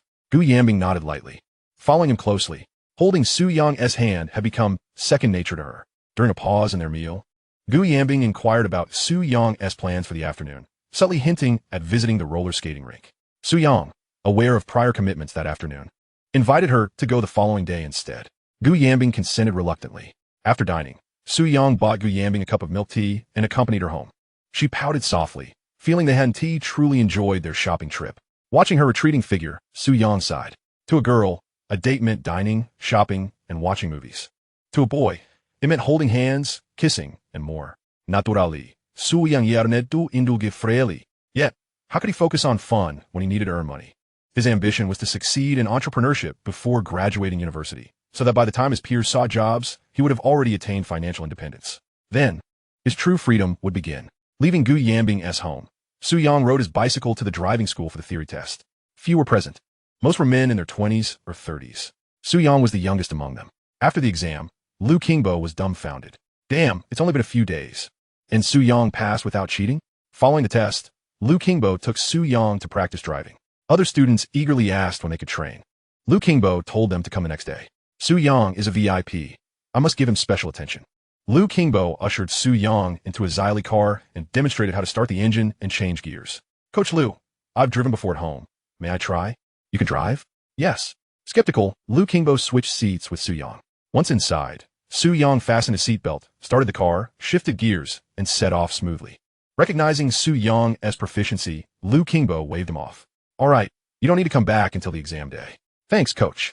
Su-yang produced a pack of cigarettes from his pocket and offered it to Liu Qingbo. Liu Qingbo declined, saying forget it. You don't even need to come on exam day. I'll arrange someone to take it for you. Thus, obtaining the driver's license became effortless. At that moment, Su-yang received a message from Bai Yukin, who said she was free after class. Su-yang proposed, do you know the cafe on Jianxi Street? Yes. Are you inviting me for coffee? Exactly. I'll be there in half an hour. After a brief hesitation, Bai Yukin agreed. Had it not been for Su-yang being her student, she might have suspected a romantic intention. Chapter 80. Overestimating one's influence upon arriving at the cafe. Su-yang waited outside briefly. Bai Yukin arrived leisurely on her bicycle. She had her black hair pinned into a bun, wearing a white blouse with lantern sleeves paired with black trousers, exuding both the rigor of a female educator and the elegant charm befitting her age. Her beautiful eyes sparkled upon seeing Su-yang, who returned her gaze appreciatively. He presumed he was the first student to invite a female teacher out for coffee. Securing this meeting was no small feat. Bai Yukin tucked her hair behind her ear. Su-yang, your invitation isn't just about discussing exam papers, is it? Teacher Bai, you're sharp. Let us go inside. They walked side by side into the cafe. Bai Yukin ordered a mocha. Su-yang chose a latte. So, what did you want to talk about? It's about the personal website you helped me build at the internet cafe. How is the progress? Bai Yukin paused, realizing this was the topic. I've been busy preparing lesson plans lately. I have an entrepreneurial project. I wonder if you might be interested. Tell me more. Su Yang spent half an hour outlining his concept for Auto Home and its future business development. Bayukin listened, astonished.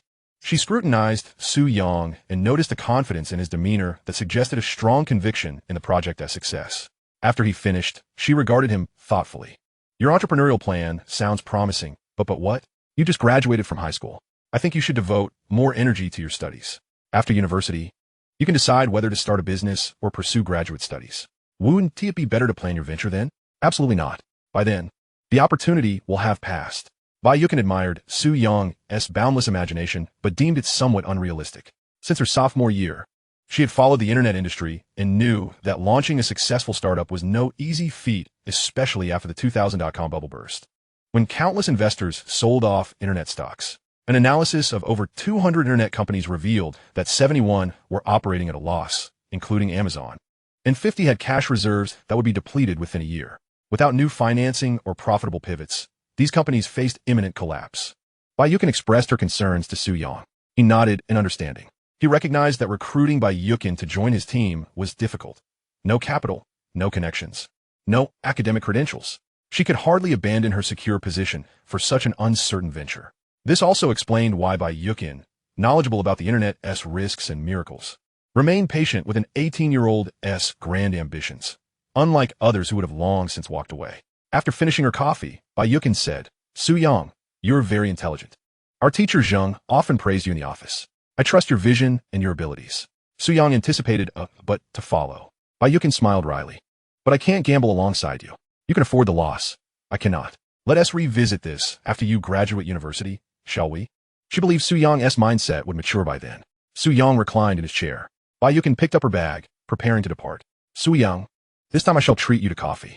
Wait. Su Yang called out to Bayukin. She paused. What is it? Su Yang inquired. What if I manage to launch the website?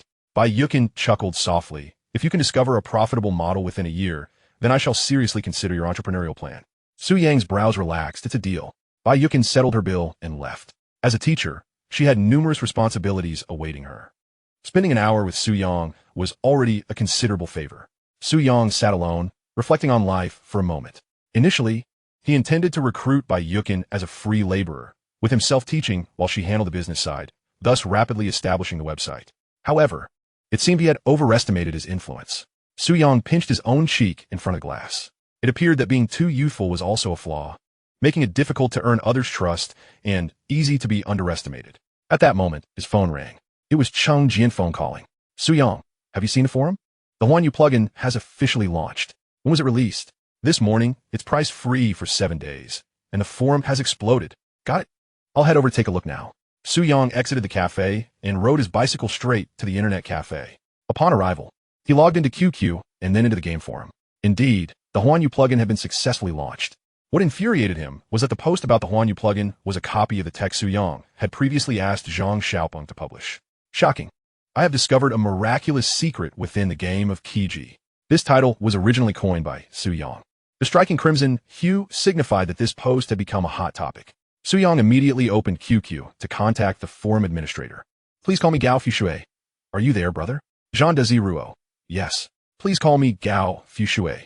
Can that Huanyu plugin post be deleted? Jean Desiruo.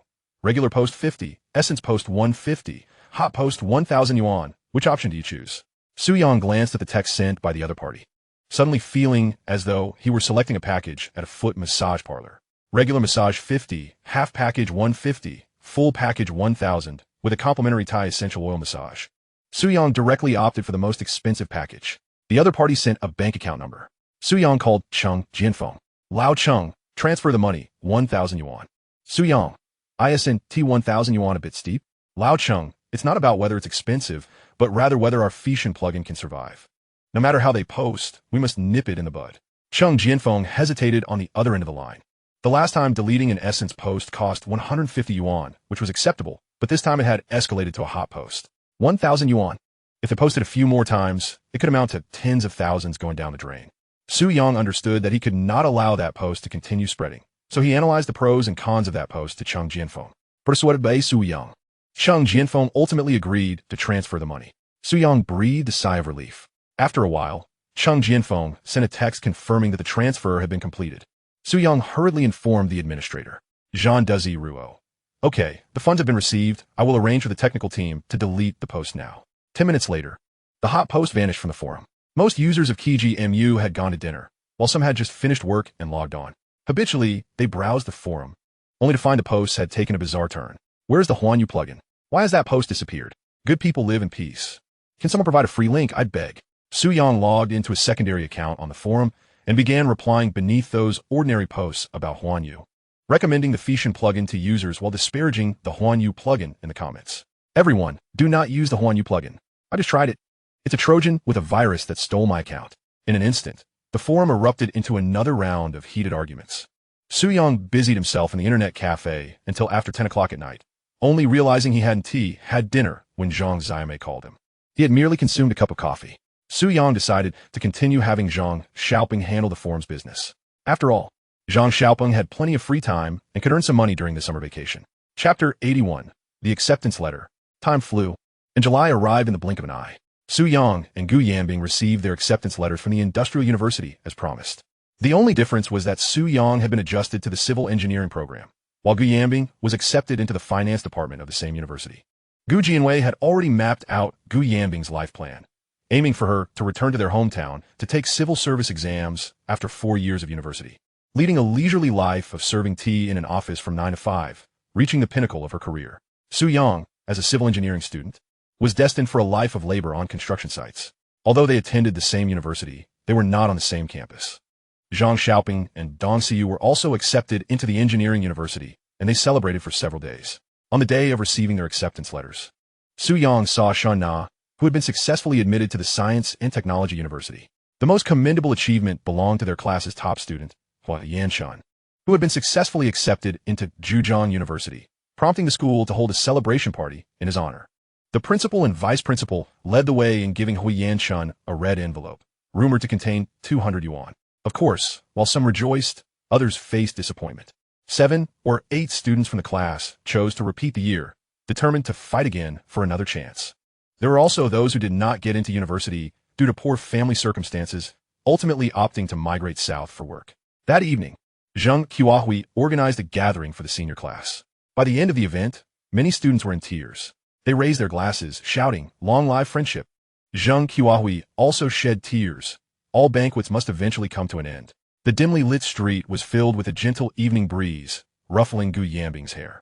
Su-young and she walked ahead, engrossed in conversation, while Zheng Xiaopeng and Dong Xiyu trailed behind. They reveled in the prospects of their future university life, filled with anticipation for what tomorrow would bring.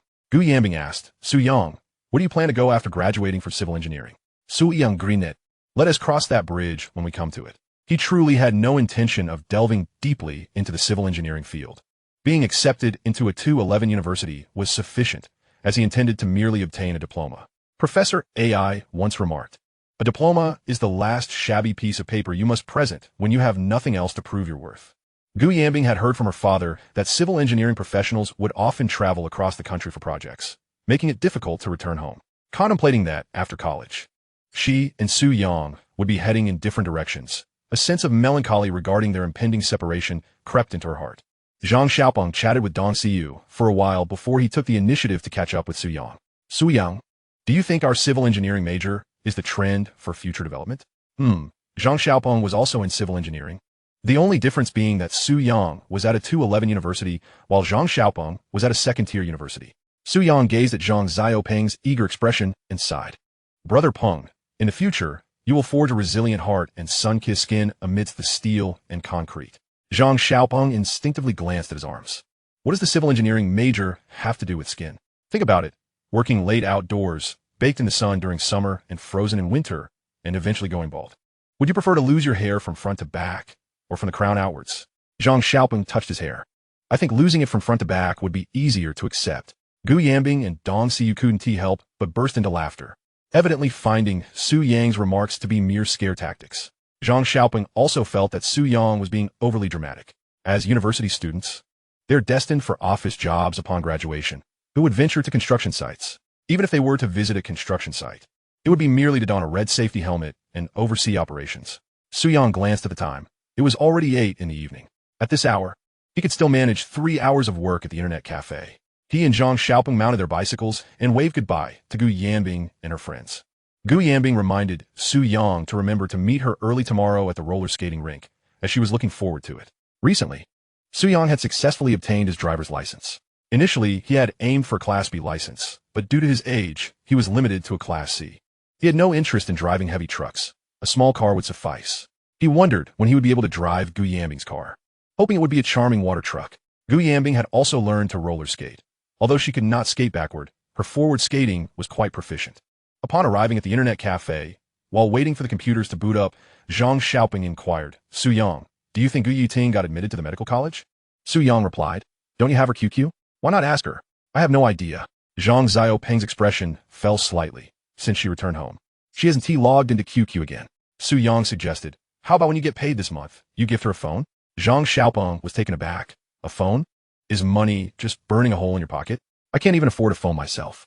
Su Yang remarked, it's July now. By September, when school starts, you could earn over 1,000 yuan, and then you'd have enough to buy a phone. After much contemplation, Zhang Xiaoping shook his head. Though he had feelings for Gu Yaoting, he hadn't yet reached that level. Gifting her a phone seemed excessive. He thought it better to treat her to a shopping outing or a meal and perhaps buy her a piece of clothing worth 100 or so yuan. Once the computers were operational, Zhang Xiaoping entered work mode. His primary responsibility was to browse forums, stifling the launch of the Moonlight cheat in its infancy while simultaneously using a secondary account to tarnish its reputation. Su Yang, on the other hand, began coding. As the website for Auto Home was progressing far too slowly, it was expected to be completed only by the time school commenced. Suddenly, his phone pinged.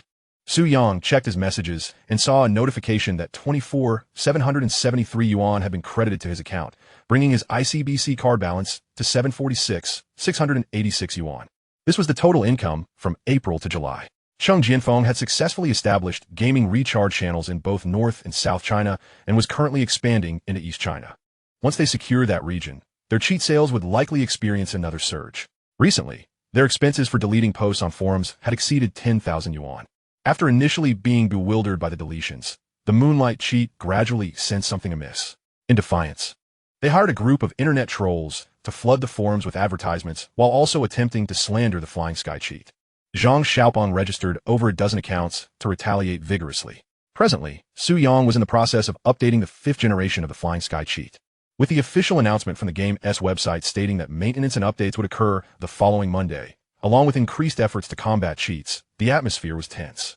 Last week, the game's official site announced the banning of 100 cheating accounts. This announcement caused an uproar in the forums, with countless players clamoring to withdraw from the game and turn to legend. Under pressure from the players' exodus, the game's official site had no choice but to unban those accounts. This action marked a victory for the players and signified the beginning of a downward trend for the game. Su Yang worked tirelessly until midnight, and he and Zhang Xiaoping emerged from the internet cafe. Zhang Xiaoping asked, Su Yang, can I take a day off tomorrow? Su Yang replied, why? Do you have something on?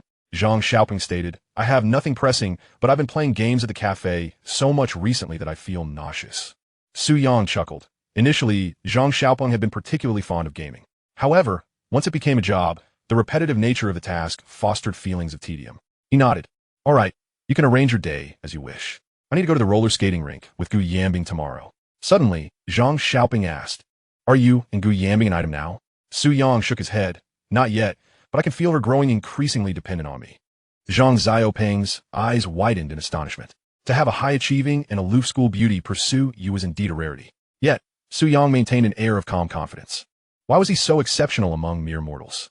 One day, while out on the street, Zhang Xiaoping encountered Zhao Suisheo, and they shared a drink at a roadside stall.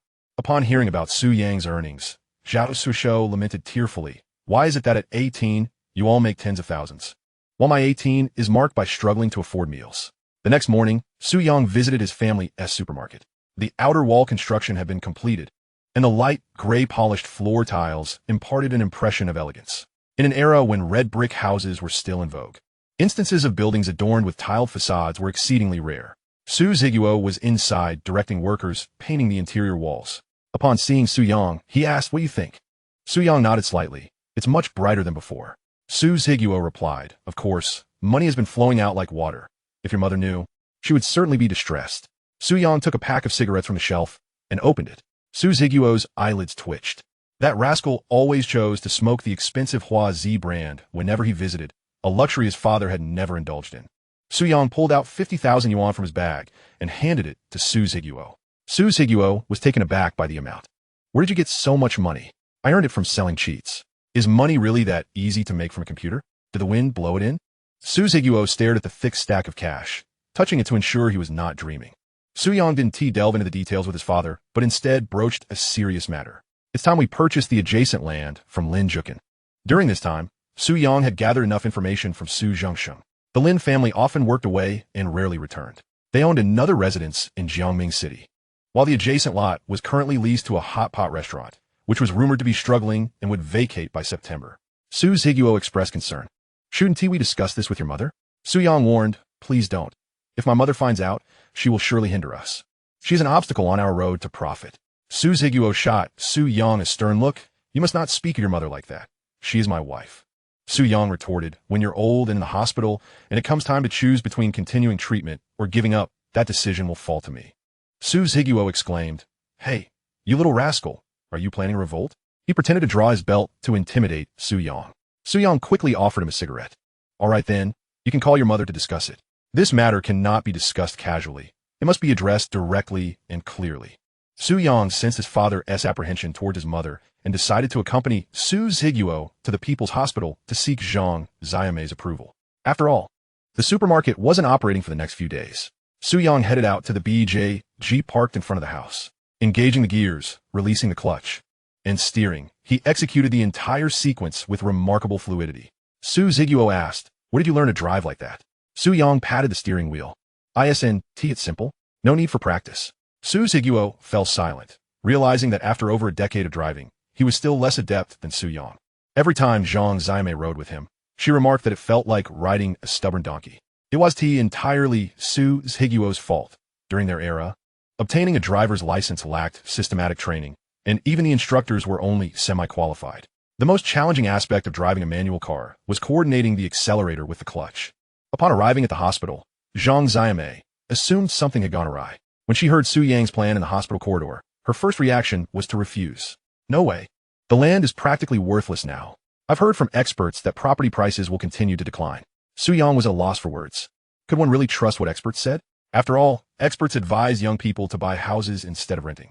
Experts advise young people to consider factory jobs without focusing on income.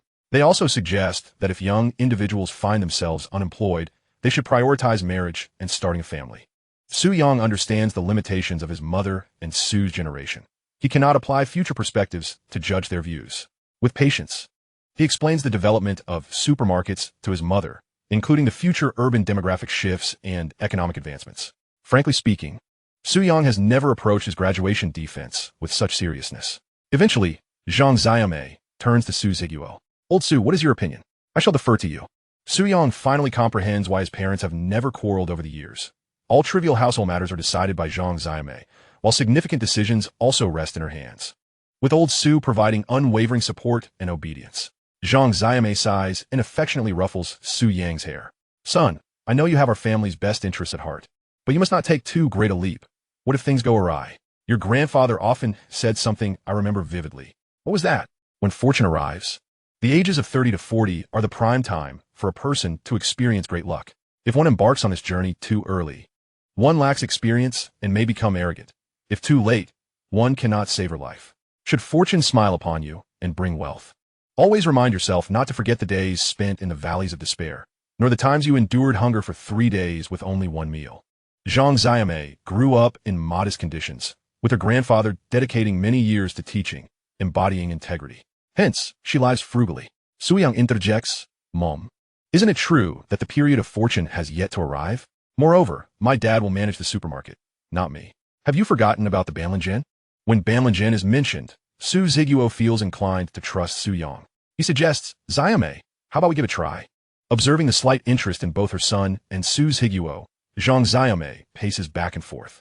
Alas, it's a pity we have no elders on either side to consult for advice. After much contemplation, she concludes, then let us proceed, but only this once. If it fails, consider it a lesson learned, and do not place too much emphasis on it.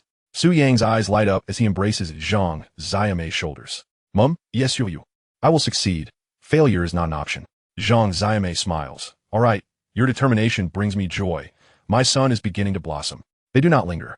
As Zheng Xiaomei has a meeting later, Su Yang and Su Ziguo drive home. With their consensus reached, the next step is to discuss the purchase. Su Ziguo plans to call Lin Jukin directly since he knows him. Su Yang dismisses this suggestion, cautioning that Lin Jukin is known to be somewhat opportunistic. If he learns of their family's purchase, he might raise the price.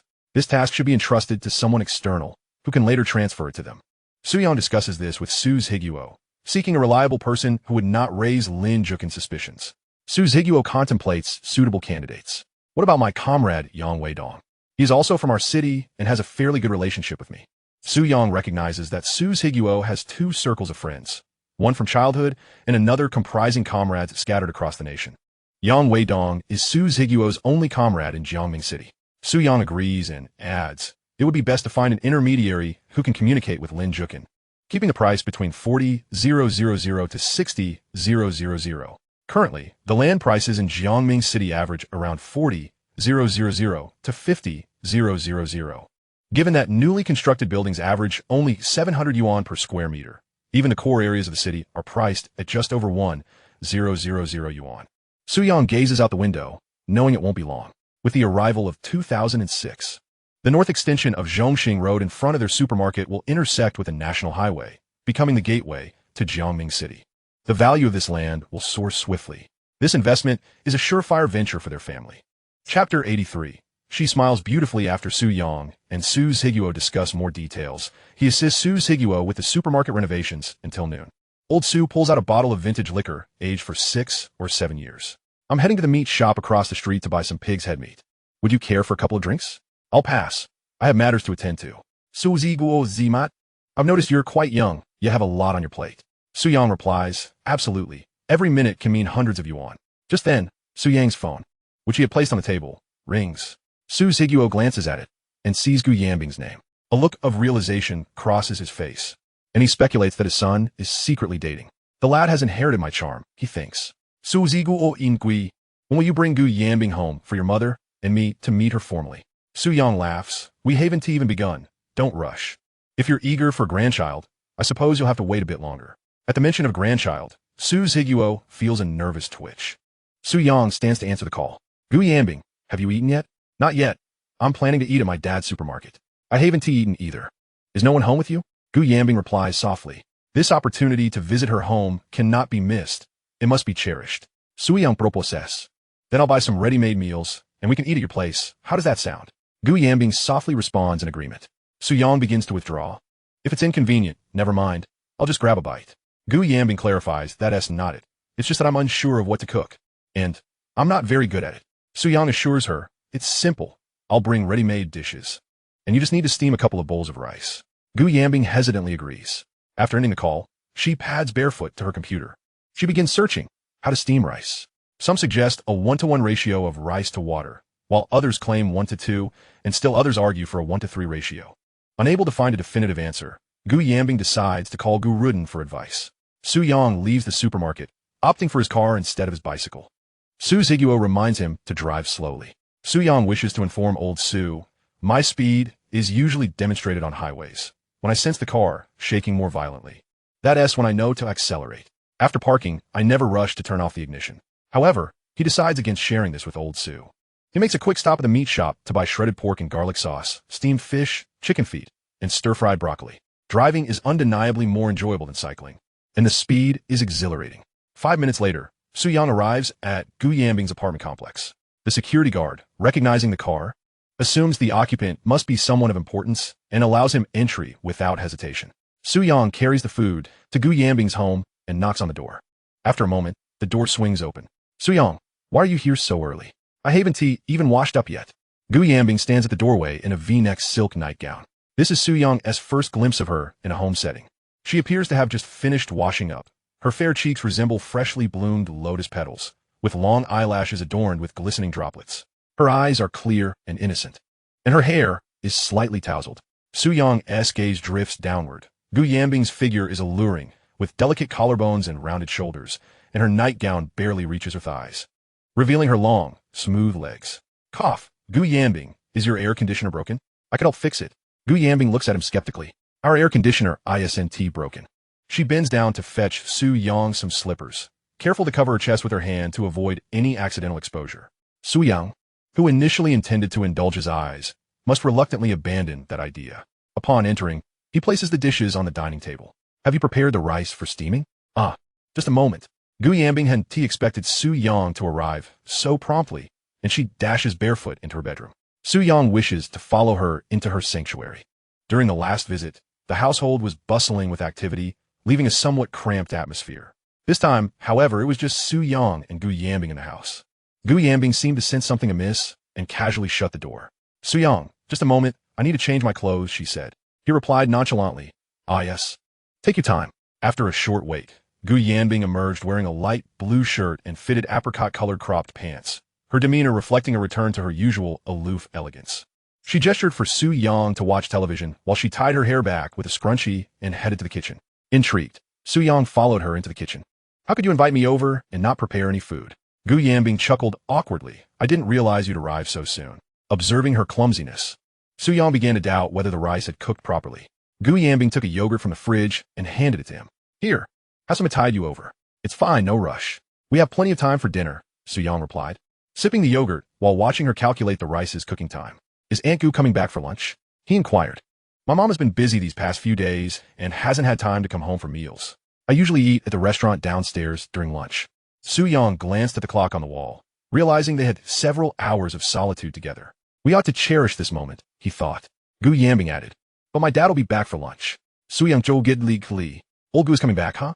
He mused about how well Gu Yanbing was protected by her father, suspecting he was quite the doting father. Why don't we eat out? The food I bought doesn't seem sufficient for us, Su Yang suggested. Gu Yanbing's lips curled slightly. No need, I have small appetite. Su Yang had initially entertained playful banter with her, but with the impending return of Gu Jianwei, he decided to behave more modestly. After a while, the rice was ready. Gu Yanbing opened the pot to check. Looks decent. She busily served the rice, and Su Yang felt compelled to assist her. After their combined efforts, they finally sat down to dine together. Su Yang, where did you buy this fish-flavored shredded pork? How does it taste? It's better than the one from the restaurant downstairs. I got it from the old Gao meat shop on Zhongxing Road. My dad used to buy pig's head meat from there often. They continued to chat as they ate, and time seemed to slow down. After the meal, Gu Yanbing cleared the dishes and slipped on her shoes to accompany Su Yang outside. Once downstairs, Su Yang suddenly asked, didn't you say your dad was coming back? How is it that we've finished eating and he still hasn't returned? Gu Yanbing replied softly, perhaps my dad is working overtime. Su Yang caught a glint of mischief in her eyes, realizing he had been duped. Well played, Gu Yanbing, so experienced in the ways of the world, he thought. One day, you shall cry while gritting your teeth to persevere. Gu Yanbing assumed Su Yang had ridden a bicycle, only to find him standing before an SUV. Su Yang, is this your car? It's my dad's. He lent it to me for today. Su Yang invited Gu Yanbing to hop in, starting the vehicle as they headed towards the roller skating rink. Gu Yanbing, a quick learner, successfully navigated the beginner's challenges of skating under Su Yang's guidance. The bright afternoon sun streamed through the rink's windows. Su Yang held her hand as they glided swiftly across the floor. When Gu Yanbing turned to look at him, her smile radiated warmth and grace, her charm undeniable. As the next chapter unfolded, Su Yang entered a rather awkward developmental phase. He was preoccupied with programming an automotive website while simultaneously updating the Fission plugin system, all while facilitating Su Higuo's acquisition of Lin Jukin's property. Lin Jukin ultimately demanded a price of 560,000. Su Yang contributed 50,000, while Su Higuo reluctantly added 6,000. This transaction established a complete connection between the two families, expanding the supermarket's operational area to over 700 square meters. With the supermarket's renovation completed, the date for Su Yang's school enrollment approached. On the day of enrollment, Zhang Xiaomei took a morning off work. Su Higuo, busy with supermarket affairs, could not accompany Su Yang. Concerned that her son might go hungry on the way, Zhang Xiaomei packed ham sausages, instant noodles, and mineral water into his bag. Su Yang sent a message to Gu Yanbing while lounging on the sofa. As expected, Gu Jianwei drove Gu Yanbing, accompanied by Gu Rudin in the passenger seat. Su Yang had intended to catch a ride with Gu Jianwei, but was thwarted by Dong Xiu. This left him feeling quite irked. Su Yang and Zhang Xiaopeng had no choice but to take the train to the provincial city. The distance from Jiangming to Qingsheng was over 500 kilometers, with the train journey lasting around 7 to 8 hours. Do you need anything else? Zhang Xiaomei asked. No, just a change of clothes will suffice, Su Yang replied. Zhang Xiaomei rolled her eyes in exasperation. She had never encountered a child like this, while others moving to university packed their entire households. Suyang only had a single shoulder bag with a change of clothes. She even arranged for sheets and blankets to be sent via express delivery to the provincial city, worrying about what might happen if they got lost. Suyang, are you ready? Gu Yanbing inquired. Not yet. You all go ahead. We're on different routes, he responded. Let us meet at school, Gu Yanbing suggested. All right, safe travels, Suyang replied as their conversation concluded. Gu Jianwei placed Gu Yanbing's 2 suitcases into the trunk, while Dong Siyu had only 1 suitcase and a backpack. Due to space constraints, Dong Siyu's parents could not drive her to the provincial city and entrusted her to Gu Jianwei instead. Gu Jianwei considered it a positive arrangement for his daughter to have classmates for company in the provincial city, ensuring she would have someone to look out for her. As they drove off, they gradually left the city behind. In the front passenger seat, Gu Ruden began advising Gu Yanbing and Dong Siyu on some university essentials, primarily reminding them to study diligently and to call home if they needed anything. She also cautioned them about the freedom of university life and the potential dangers, advising them to avoid places like bars and KTV. Dong Siyu nodded obediently. Gu Yanbing gazed out the window, watching her hometown recede into the distance, a bittersweet feeling swelling within her. Leaving the city where she had lived for 18 years to venture into an unfamiliar one marked the beginning of her new life. The only comfort was that many classmates, including Su Yang, Dong Siyu, Zhang Xiaopeng, Shun Na, and Huang Xiaoyong, would also be in the provincial city. Meanwhile, Zhang Zaimei and Su Yang took a bus to the train station. Zhang Xiaopeng was already waiting there, with his parents nearby. The 2 families were well acquainted, and Zhang Zaimei chatted with them. Initially, Zhang Xiaopeng's parents had intended to accompany him to the provincial city, but upon learning that Su Yang was going alone, he decided to follow suit. Boys grow up. Venturing out on their own isn't a bad thing, they reasoned, especially since Su Yang would be there for support. Noticing the time, Su Yang turned to Zhang Zaimei and said, Mom, you should head back to work. We need to get our tickets checked. Zhang Xiaopeng urged his parents to return as well. Zhang Zaimei looked at Su Yang with a mix of pride and sadness.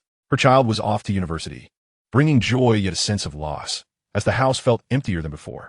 Su Yang and Zhang Xiaopeng began to check their tickets. Su Yang, aren't you bringing any luggage? Just that one bag. I sent my belongings to school 3 days ago to avoid hassle on the journey, Su Yang explained. You should have mentioned that earlier. I've been lugging around this heavy load. After entering the waiting room, they had some time before the train's departure. Zhang Xiaopeng pulled out 800 yuan and showed off his newly purchased Nokia 2100 phone. With its classic design and built-in snake game, it was durable and sturdy. Unfortunately, his contact list was rather sparse, containing only Su Yang and Gu Yanbing, as the other classmates lacked mobile phones. Su Yang scoffed, all right, enough with the phone show-off. Think about what else you might need before we board. He himself was using a Nokia 7650, which cost over 5,000 yuan, yet he refrained from flaunting it. Just as they were preparing to enter the platform, Su Yang spotted a familiar figure. It was Shun Na. She was clad in worn-out trousers and a slightly misshapen short-sleeved t-shirt, and to conceal her ample curves, she wore a jacket over it. On her slender shoulders hung a book bag stitched from old fabric, and at her feet, she carried a bulging sack made of snake skin. The solitary Shun Na appeared somewhat out of place in the waiting hall. In these times, a naive girl traveling alone by train could easily fall prey to ill-intentioned men, possibly being sold off in the mountains as a bride, a scenario that was all too common nowadays. Su Yang approached her, his backpack slung over his shoulder. Upon seeing him, Shun Na's face lit up with surprise. Su Yang, are you taking this train too? Yes, did you come by yourself? Su Yang gazed into Shun Na's bright peach blossom eyes, her flawless fair skin, and her full lips. What would happen if something were to befall such a beautiful girl? Shun Na turned her head slightly and whispered, my mom came too, but she couldn't get a ticket, not even a standing ticket. Su Yang looked at the ticket in Shun Na's hand. What type of ticket do you have? A sleeper or a hard seat? Shun Na's voice was faint. I have a standing ticket. Su Yang frowned. A standing ticket won't do. Just the thought of a delicate girl being jostled about by rough men is quite unsettling. At that moment, a thin woman with a weathered face approached. Nah, the ticket seller said there are no standing tickets left. Disappointment flickered in Shun Na's eyes. Yet she said nothing. It was already commendable that her mother had persuaded her father to allow her to pursue her studies. Sending her to school, along with the round-trip ticket, would be a considerable financial burden for their family. As for the exorbitantly priced sleeper ticket, she dared not even hope for it. Su Yang interjected, Annie, I am Shun Na's high school classmate. I will accompany her on the journey, so we can look out for each other. Zhang Xiaopeng also approached and greeted the woman. Upon learning that Su Yang and Zhang Xiaopeng were classmates of her daughter, Shun Na's mother felt reassured. Nana, Do you think this is all right? Shenna sniffled. Mom, I'm fine. You should head back. Her mother offered her a few words of caution for the journey and entrusted Su Yang and Zhang Xiaopeng with the responsibility of looking after her daughter. Su Yang and Shen Na escorted her mother out.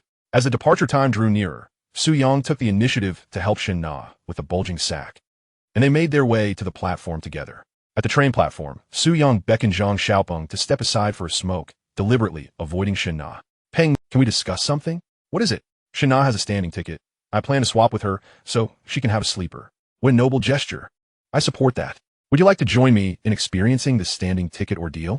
Zhang Xiaopeng waved his hand dismissively. I've heard that standing tickets are torturous. I have no intention of standing. Su Yang chuckled. Who said that? The hard seat carriage is filled with beauties like Shen Na. You might just have a serendipitous encounter, get a QQ number or phone number, thus securing a future girlfriend. Zhang Xiaopeng couldn't help but feel tempted. It was a valid point. After Su Yang finished chatting with Zhang Xiaopeng, they returned to the platform. As the distant sound of the train's whistle echoed, people began to flock to the platform. Su Yang handed his sleeper ticket to Shen Na. Shen Na, let us exchange tickets. Shen Na hesitated, reluctant to change. She understood that Su Yang was merely looking out for her. I prefer standing. It's more comfortable. Please hurry and swap with me, he urged, taking the standing ticket from Shen Na's hand and pressing his sleeper ticket into her palm. Shen Na was about to protest again when she suddenly felt Su Yang's fingertips brush against her palm. A current of electricity coursed through her heart, blossoming quietly within. As the train doors opened, Su Yang grasped Shen Na's hand and guided her through the crowd into the sleeper compartment. Once Shen Na was settled, he waved goodbye and made his way to the hard seat carriage. It's only been 7 or 8 hours. I've endured 20-hour hard seats before. Zhang Xiaopeng placed his suitcase opposite Shen Na, intending to find Su Yang after the train departed. The carriage was bustling with passengers, a medley of suitcases, buckets, and backpacks jostling against one another. Su Yang entered the hard seat carriage, which was incredibly cramped, the air thick with a melange of odors, stinky feet, pickled vegetables, body odor, and sweat. There was no choice but to squeeze into a corner at the carriage's junction. Luckily, he had left his backpack with Shen Na, which freed him from the burden of luggage. Whose luggage is this? Move it aside. I can't get through.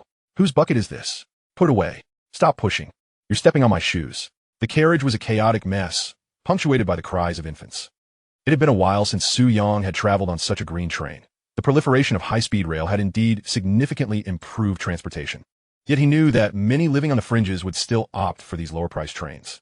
The train finally began to move, pulling away from the platform. At that moment, his phone chimed. Gu Yanbing had sent a message. Have you boarded the train? Su Yang replied, just got on. Gu Yanbing inquired, is it crowded? Su Yang responded, it's a sea of people. Gu Yanbing requested, send me a multimedia message. She knew Su Yang's phone had a camera capable of sending pictures. Su Yang certainly could not oblige her. Gu Yanbing was aware that he had a sleeper ticket. If he sent her a picture from the hard seat compartment, she would undoubtedly question why he was in that section. He couldn't very well tell her he was doing it for the sake of experiencing life. Su Yang replied, my phone is out of data this month. I'll send you something later. Gu Yanbing replied, all right, but remember to eat something for lunch. Don't starve yourself. Su Yang smiled at Gu Yanbing's message. This summer, their relationship had advanced remarkably, almost to the point of him being the first soldier to breach the city gates. Of course, they hadn't yet clarified their romantic relationship. Given Gu Yanbing's personality, she would likely prefer to date first, then get engaged, married, and eventually share a bed. Su Yang asked, where are you now? Gu Yanbing replied, at the Tao County service area. My dad said he's a bit tired driving and is resting for a while. Su Yang reminded, make sure to tell Uncle Gu to buckle his seatbelt. In this day and age, many still weren't in the habit of fastening seatbelts while driving, only adopting the practice later. Gu Yanbing acknowledged him. After finishing his chat with Gu Yanbing, Su Yang received another message. An unfamiliar number. Hey little brother, are you heading to the provincial capital? Su Yang replied, who are you? The unfamiliar number responded, humph, you don't even know who I am? I've secretly had a crush on you for a long time. Su Yang was taken aback. The tone suggested it was a girl. He couldn't recall knowing any unfamiliar girls. With nothing else to do, Su Yang decided to engage in conversation. After a while, the unfamiliar number messaged again. How bold of you, Su Yang, to think of pursuing me? I'll tell my uncle and see if he doesn't give you a beating. Your uncle? Su Yang instantly recognized who it was. Li Siyuan, the daughter of Li Feng and his aunt Su Haifeng. She was in her second year at a teacher's college in the provincial capital. Su Yang and Li Siyuan had grown up together, and their bond was naturally strong. He replied, you were the one who lured me in. And now you want to play the victim? Li Siyuan retorted, humph, you little rascal, you didn't even tell me your phone number. I had to ask my aunt for it. Su Yang replied, I've been busy this summer. I was planning to find you when I got to the provincial capital. Li Siyuan lamented, hey, our relationship has grown distant. Su Yang quipped, don't start with that. Li Siyuan pressed, what time will you arrive in the provincial capital? I'll come pick you up. Su Yang replied, around 3 or 4 in the afternoon. I have a lot to sort out before school starts. I'll find you once I'm settled. Li Siyuan teased, so do you miss me? Su Yang replied, of course. Li Siyuan continued, do you want to sleep with me? Su Yang. Li Siyuan's character remains as unabashedly open as ever. Su Yang, of course I want to sleep with you. Li Siyuan, does the sleep you refer to carry the same connotation as the one I have in mind? Su Yang, is a sister and a sister the same thing? Is loving her and loving her synonymous? Li Siyuan, bah, I never anticipated you would stoop to such lewdness. Once you arrive, I shall certainly give you a thorough lesson. Su Yang, don't forget to prepare the little whip. Li Siyuan, just you wait. Su Yang originally intended to call Li Siyuan, but she informed him that she was in class. After concluding their chat, the train gradually came to a halt. Seizing the opportunity while the train was approaching the station, Su Yang finally squeezed out of the carriage to catch his breath. Fortunately, he had disregarded his mother's advice that morning. Had he indulged too much at breakfast, he might have ended up vomiting all over the bald-headed uncle seated in front of him. Shortly thereafter, Zhang Xiaoping and Shen Na emerged from the sleeper carriage. Initially, Zhang Xiaoping had considered joining Su Yang, but upon seeing the dark and crowded hard-seat carriage filled predominantly with burly men and middle-aged women, he promptly lost interest. Sen na whispered to Su Yang, Su Yang, shall we switch seats? Su Yang frowned. Switch what? To stay put in the sleeper carriage. He pulled out a cigarette from his pocket and began to smoke with Zhang Xiaoping.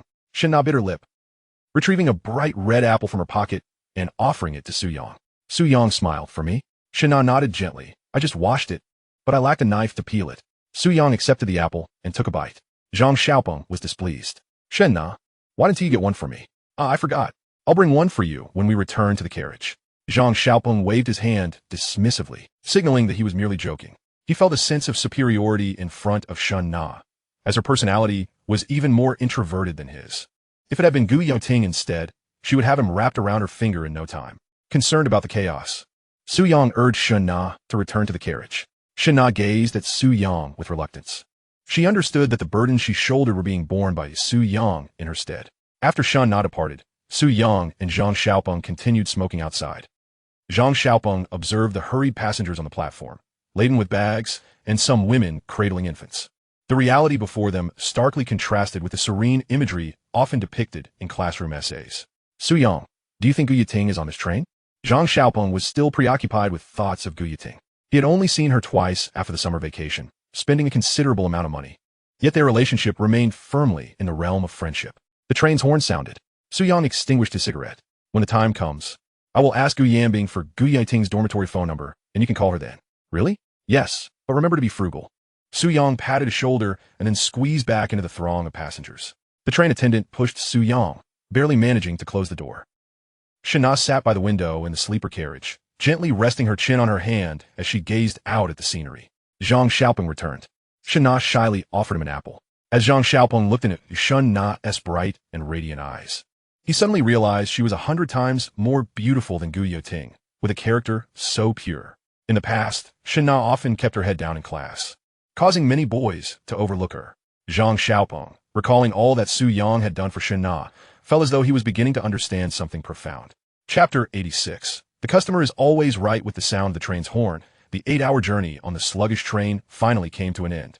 As a provincial capital, Qingcheng was essentially an industrial city plagued by outdated production capacities and resource exploitation. The overcast sky exuded a pungent odor of rubber. Su Yang, Zhang Xiaoping, and Shen Na exited the station, where a swarm of unlicensed taxi drivers clamored for their attention. Hey, where are you heading? We can leave right now. Where? To brother? My car can fit all 3 of you perfectly. Brother, need a phone? Latest model of Nokia. A charming middle-aged woman affectionately linked her arm with Su Yang's and leaned closer. You must be tired from the train ride, dear. Would you like to come wash your hair at my place? There are lovely girls to serve you. Zhang Xiaoping and Shen Na, evidently first-time travelers, were surrounded by these individuals and appeared somewhat flustered. Su Yang glanced at the middle-aged woman, whose heavily made-up face bore an impressive cleavage akin to the Mariana Trench. He discreetly extricated his arm, smiling. No, thank you. Someone is coming to pick us up. With that, he led Zhang Xiaoping and Shen Na away from the train station. Zhang Xiaoping, clearly a novice in such matters, quietly inquired, Su Yang, Why do hair washing places come to the train station to solicit customers? Shen Na also looked at Su Yang with curiosity. Su Yang replied, do you want to wash your hair? Zhang Xiaoping asked, is it expensive? If the price was reasonable, he might actually consider trying it. Su Yang, not too pricey. Depending on the service, it generally ranges from 30 to 50 yuan.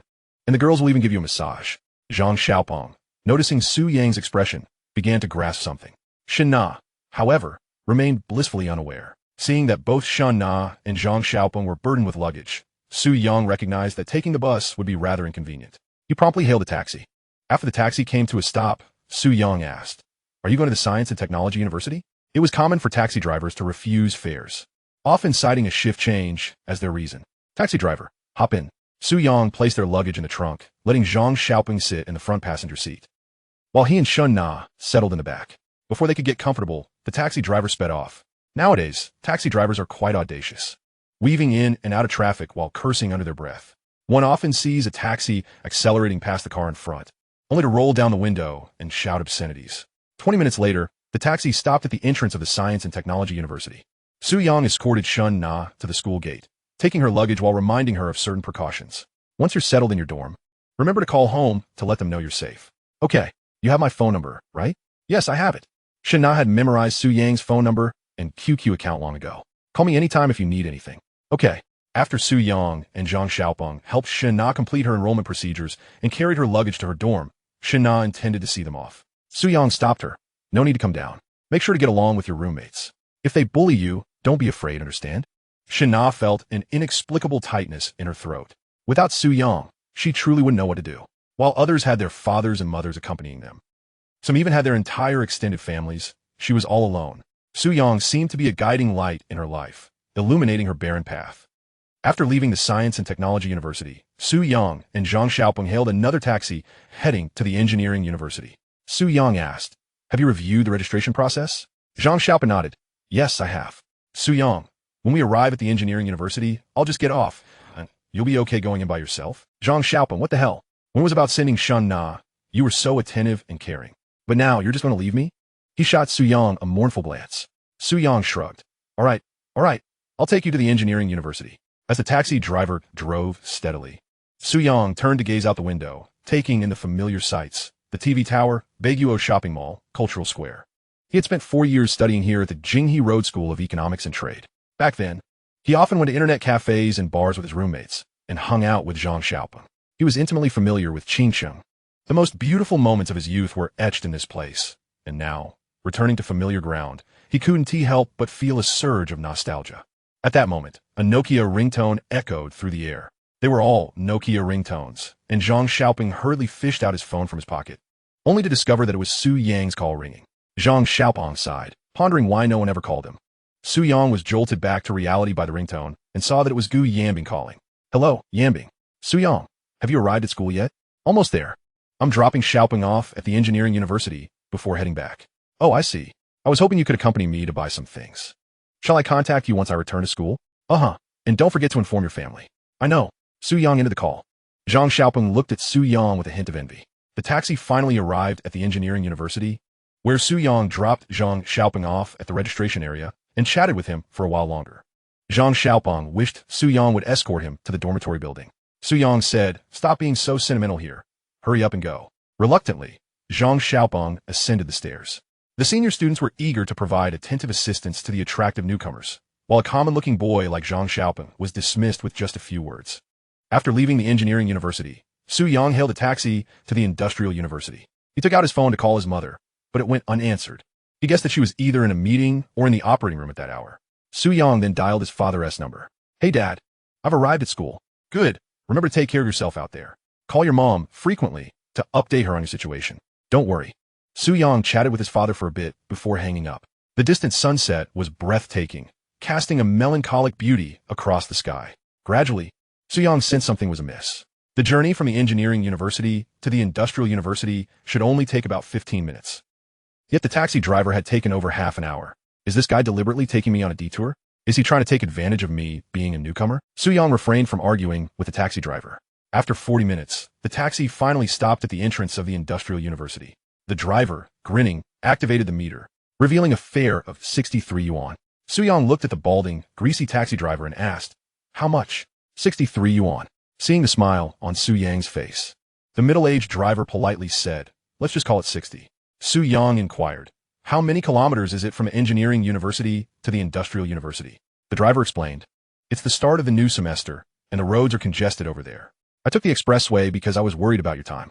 Su Yang replied, "Did I ever mention I was in a hurry?" Noticing Su Yang's disagreement with the price, the driver's expression darkened. "What? You don't want to pay?" Su Yang contret. "You could have taken a direct route from Suiwen Road to the industrial university, yet you chose to take me on a roundabout journey via the South Second Ring. Are you trying to take advantage of my unfamiliarity with the area?" The driver was taken aback. He had assumed Su Yang was just a naive outsider, especially after that phone call. Who would have guessed he knew the route so well? Su Yang pulled out a 10 yuan note. "The fare from the engineering university to the industrial university is 10 yuan. Do you want it or not? Are you trying to insult me? Do I look like I need your 10 yuan? Seeing that the driver was unwilling to resolve the issue, Su Yang took out his phone. "Since you don't want it, I will simply call the traffic management office." With that, he prepared to dial. The driver's expression changed rapidly, and he hurriedly said, "All right, brother, forget it. You can consider this a free ride." Su Yang let out a cold laugh, tossed him the 10 yuan, and exited the taxi. The phenomenon of taxi drivers overcharging is not new. The methods have only become more sophisticated over time, with drivers engaging you in friendly conversation and recommending certain restaurants when you mention dining, ultimately receiving a 20 commission from those establishments. For instance, the infamous seafood incident from years past. Chapter 87. The gathering of freshman roommates. Su Yang completed his registration at the freshman office and, guided by volunteers, collected his water card. He then arrived at the boys' dormitory. Rather than opting for a 6-person room, he chose a 4-person one. Although the 6-person rooms were more lively, some students snored during sleep, and Su Yang, being a light sleeper, preferred to avoid disturbances. He followed the room numbers to dormitory 501 and pushed the door open, discovering 3 boys already seated inside. One of them, a robust young man with thick brows and large eyes, noticed Su Yang and exclaimed, "Ah, our dormitory's final occupant has arrived." Su Yang greeted them with a smile. Through their introductions, he learned that the burly lad was Yang Zisheo from northeast China, with a distinctly regional accent. Another boy, dressed in Nike and Adidas, was Huang Junfan from Shandong. The last one, wearing black-framed glasses and appearing somewhat introverted, was Li Chenjiayu. True to his northeast roots, Yang Zisheo was quite articulate, effortlessly enlivening the atmosphere with just a few words. In the dormitory, it was customary to rank by age. Yang Zisheo, being 2 years older, naturally assumed the role of dorm leader.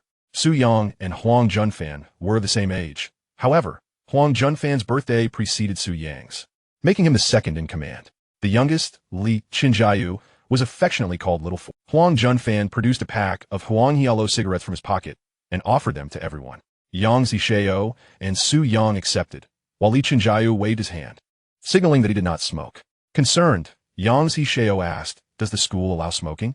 Su Yang observed that this was a habit formed from being reprimanded in high school. In university, no one really monitors your actions. Even if your academic performance falters, it goes unnoticed. Considering that Li Chenjiayu did not smoke, Su Yang suggested that Yang Zisheo and Huang Junfan step out to the balcony to smoke. This gesture won Li Chenjiayu's favor. The 3 of them squatted on the balcony and began to puff out clouds of smoke. Huang Junfan seemingly came from a well-off family. As he inquired about the occupations of Yang Zisheo and Su Yang's families, Yang Zisheo candidly replied that his family owned a restaurant. Su Yang understood that many people, upon meeting, ask about your parents' occupations as a measure of respect. From the time we enter elementary school, being poor or wearing tattered clothes often leads to bullying. As for our generation, schools would even keep track of where our parents work to gauge how to treat us. Su Yang mentioned that his family owned a supermarket. Just then, his phone chimed, and he pulled out his Nokia 7650. Huang Junfan's demeanor shifted immediately. Unable to resist, he borrowed the phone to examine it. "Su Yang, this phone must be quite expensive, right?" "Not too bad, just over 5,000 yuan. Huang Junfan smacked his lips, his eyes filled with envy. 5,000 was indeed a substantial amount at that time. After finishing their cigarettes, they returned inside to tidy up their belongings. Su Yang chatted with Li Chenjiayu for a moment and learned that he was from Shaanxi and his family practiced medicine. Huang Junfan asked, "Since your family has doctors, why didn't you apply to a medical university?" Li Chenjiayu replied, "I don't want to be lectured by my dad every day. It's too annoying." Yang Zisheo sighed. "I feel the same way. I originally wanted to apply to a university in Hainan, but my family wouldn't allow it. I heard Hainan has no winter." Su Yang was momentarily taken aback. No wonder they say Hainan is the fourth province of northeast China. Many northeasterners prefer to settle there. It seems this trend began long ago. In the evening, Yang Zishao noticed that Su Yang had no suitcase. Su Yang explained that it was still at the postal outlet. With some free time on their hands, Yang Zishao and Huang Junfan decided to accompany Su Yang to pick up his package and purchase some daily necessities. They invited Li Qinjiayu, who appeared reluctant to join. Huang Junfan shot him a disdainful glance. Su Yang encouraged Li Qinjiayu to come along, suggesting they familiarize themselves with the campus to avoid getting lost on their way to classes in the future. Not smoking, not chatting, and not forming connections could lead to isolation among roommates. It wouldn't be ideal to create cliques in a dormitory of just 4 people. Seeing Su Yang's earnestness, Li Qinjiayu reluctantly agreed to follow them downstairs. The 4 of them strolled through the campus, filled with curiosity about their surroundings. Particularly envious of the upperclassmen in their second and third years, some of whom roamed in groups, while others strolled hand in hand or even shared tender kisses on the playground. The regrets left over from high school seemed destined to be remedied during their university years. Yang Zishao and Huang Junfan engaged in rather lewd discussions, speculating on which senior boasted an enviable figure or long legs. Li Qinjiayu appeared clearly uncomfortable with such topics, walking with his head bowed. They first ventured to the night market behind the school, purchasing small lamps, basins, and other essentials. Li Qinjiayu acquired 2 web novels. One titled The Journey of the Wandering Immortal and the other Legend of a Little Soldier. Finally, Su Yang retrieved his luggage from a nearby postal outlet. They took turns helping Su Yang carry these items back to the dormitory before a few of them descended to dine. Su Yang thought of Gu Yanbing, who was waiting for him. He dialed her number. Hello, Su Yang, have you finished packing? Yes, I have. Where are you? Are we still going shopping? Sorry. My roommates and I have already completed our shopping, and we're currently eating in the cafeteria. How about we go shopping tomorrow instead? Su Yang had stood on the train all day and had little desire to shop, so he agreed to postpone it until the next day. After hanging up with Gu Yanbing, Huang Junfan inquired, Su Yang, was that a girl on the phone? Su Yang chuckled, remove the word seems. Yang Zitao Timed In. Is she your girlfriend? Not yet, but we share a good rapport, Su Yang replied. At the night market, each of them ordered a serving of fried rice. Yang Zishao asked if anyone wanted a drink. Both Huang Junfan and Su Yang had no objections, but Li Qinjiayu waved his hand, signaling that he didn't drink. Yang Zishao encouraged, it's fine to have a little drink now. Why not just have a small amount? Reluctantly, Li Shangyu acquiesced. They ordered beer along with 2 plates of cold dishes and began to drink. Su Yang's phone rang again. Huang Junfan glanced at the screen and noted that it was a girl named Li Siyuan. Su Yang answered the call. Hello, have you arrived at school? Li Siyuan asked. Yes, I have, Su Yang replied. With a playful huff, she said, you little rascal, you didn't even bother to let me know when you arrived. Su Yang responded. Sister, I just finished settling in. Hearing the noise on Su Yang's end, she inquired, are you outside? Yes, I'm eating with my roommates. All right, I want tea to disturb your meal. I'll visit you this weekend. Su Yang hung up the call with Li Siyuan. Yang Zishao raised his glass, come on. Let's toast. Su Yang and Huang Junfan lifted their glasses, and Li Qinjiayu followed suit. While the others downed their drinks in one gulp, Li Qinjiayu sipped cautiously. Huang Junfan teased, Qinjiayu, are you savoring tea? Why are you drinking so slowly? Li Qinjiayu whispered, I don't know how to drink. Su Yang interjected, come on. Let us the 3 of us drink together.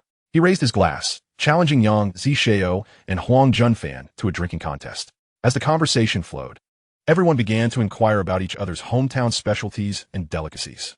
After 3 rounds of drinks and 5 courses of dishes, Huang Junfan was the first to start feeling the effects, consistently consuming half a glass each time. Yang Zishao and Su Yang had a higher tolerance, almost finishing their drinks completely. The camaraderie among the boys blossomed rapidly as they bonded over online gaming, smoking, and drinking, swiftly drawing closer together. After the meal, Su Yang took the initiative to settle the bill. Through the nuances of the payment process, he gleaned a fair understanding of his roommates' characters. For instance, Yang Zishao was the laid-back and genuine type, expressing that he would treat them tomorrow. Huang Junfan echoed that he would treat next time, though this next time remained ambiguous. At least Yang Zishao was definite about treating the following day. Li Qinjiayu insisted on giving Su Yang his share right away, but Su Yang waved his hand dismissively. In just a few hours spent together, Su Yang managed to outdrink Huang Junfan and hold his own against Yang Zishao, earning their respect through his generosity. That evening, after everyone had washed up, they climbed into their bunks and began chatting. While conversing, Su Yang also replied to text messages from Gu Yanbing and Zhang Xiaopeng. Zhang Xiaopeng confessed to him that he was experiencing some insomnia. Su Yang playfully suggested, Why not give a go with your right hand? Zhang Xiaoping retorted, come on. There are so many people in the dorm. Su Yang replied, wait until they're asleep. Zhang Xiaoping fell silent. Gu Yanbing texted, remember to come find me tomorrow. Su Yang responded, sure. How are you getting along with your roommates? Gu Yanbing replied, pretty well. There's one named Lu Jiajia who is very friendly. Su Yang felt relieved. He had worried that Gu Yanbing's aloof demeanor, combined with her beauty, might isolate her from her roommates. He had heard that the competition among girls in dormitories could be intense, with 6 roommates forming 6 distinct groups behind each other as backs. The thought was indeed quite daunting.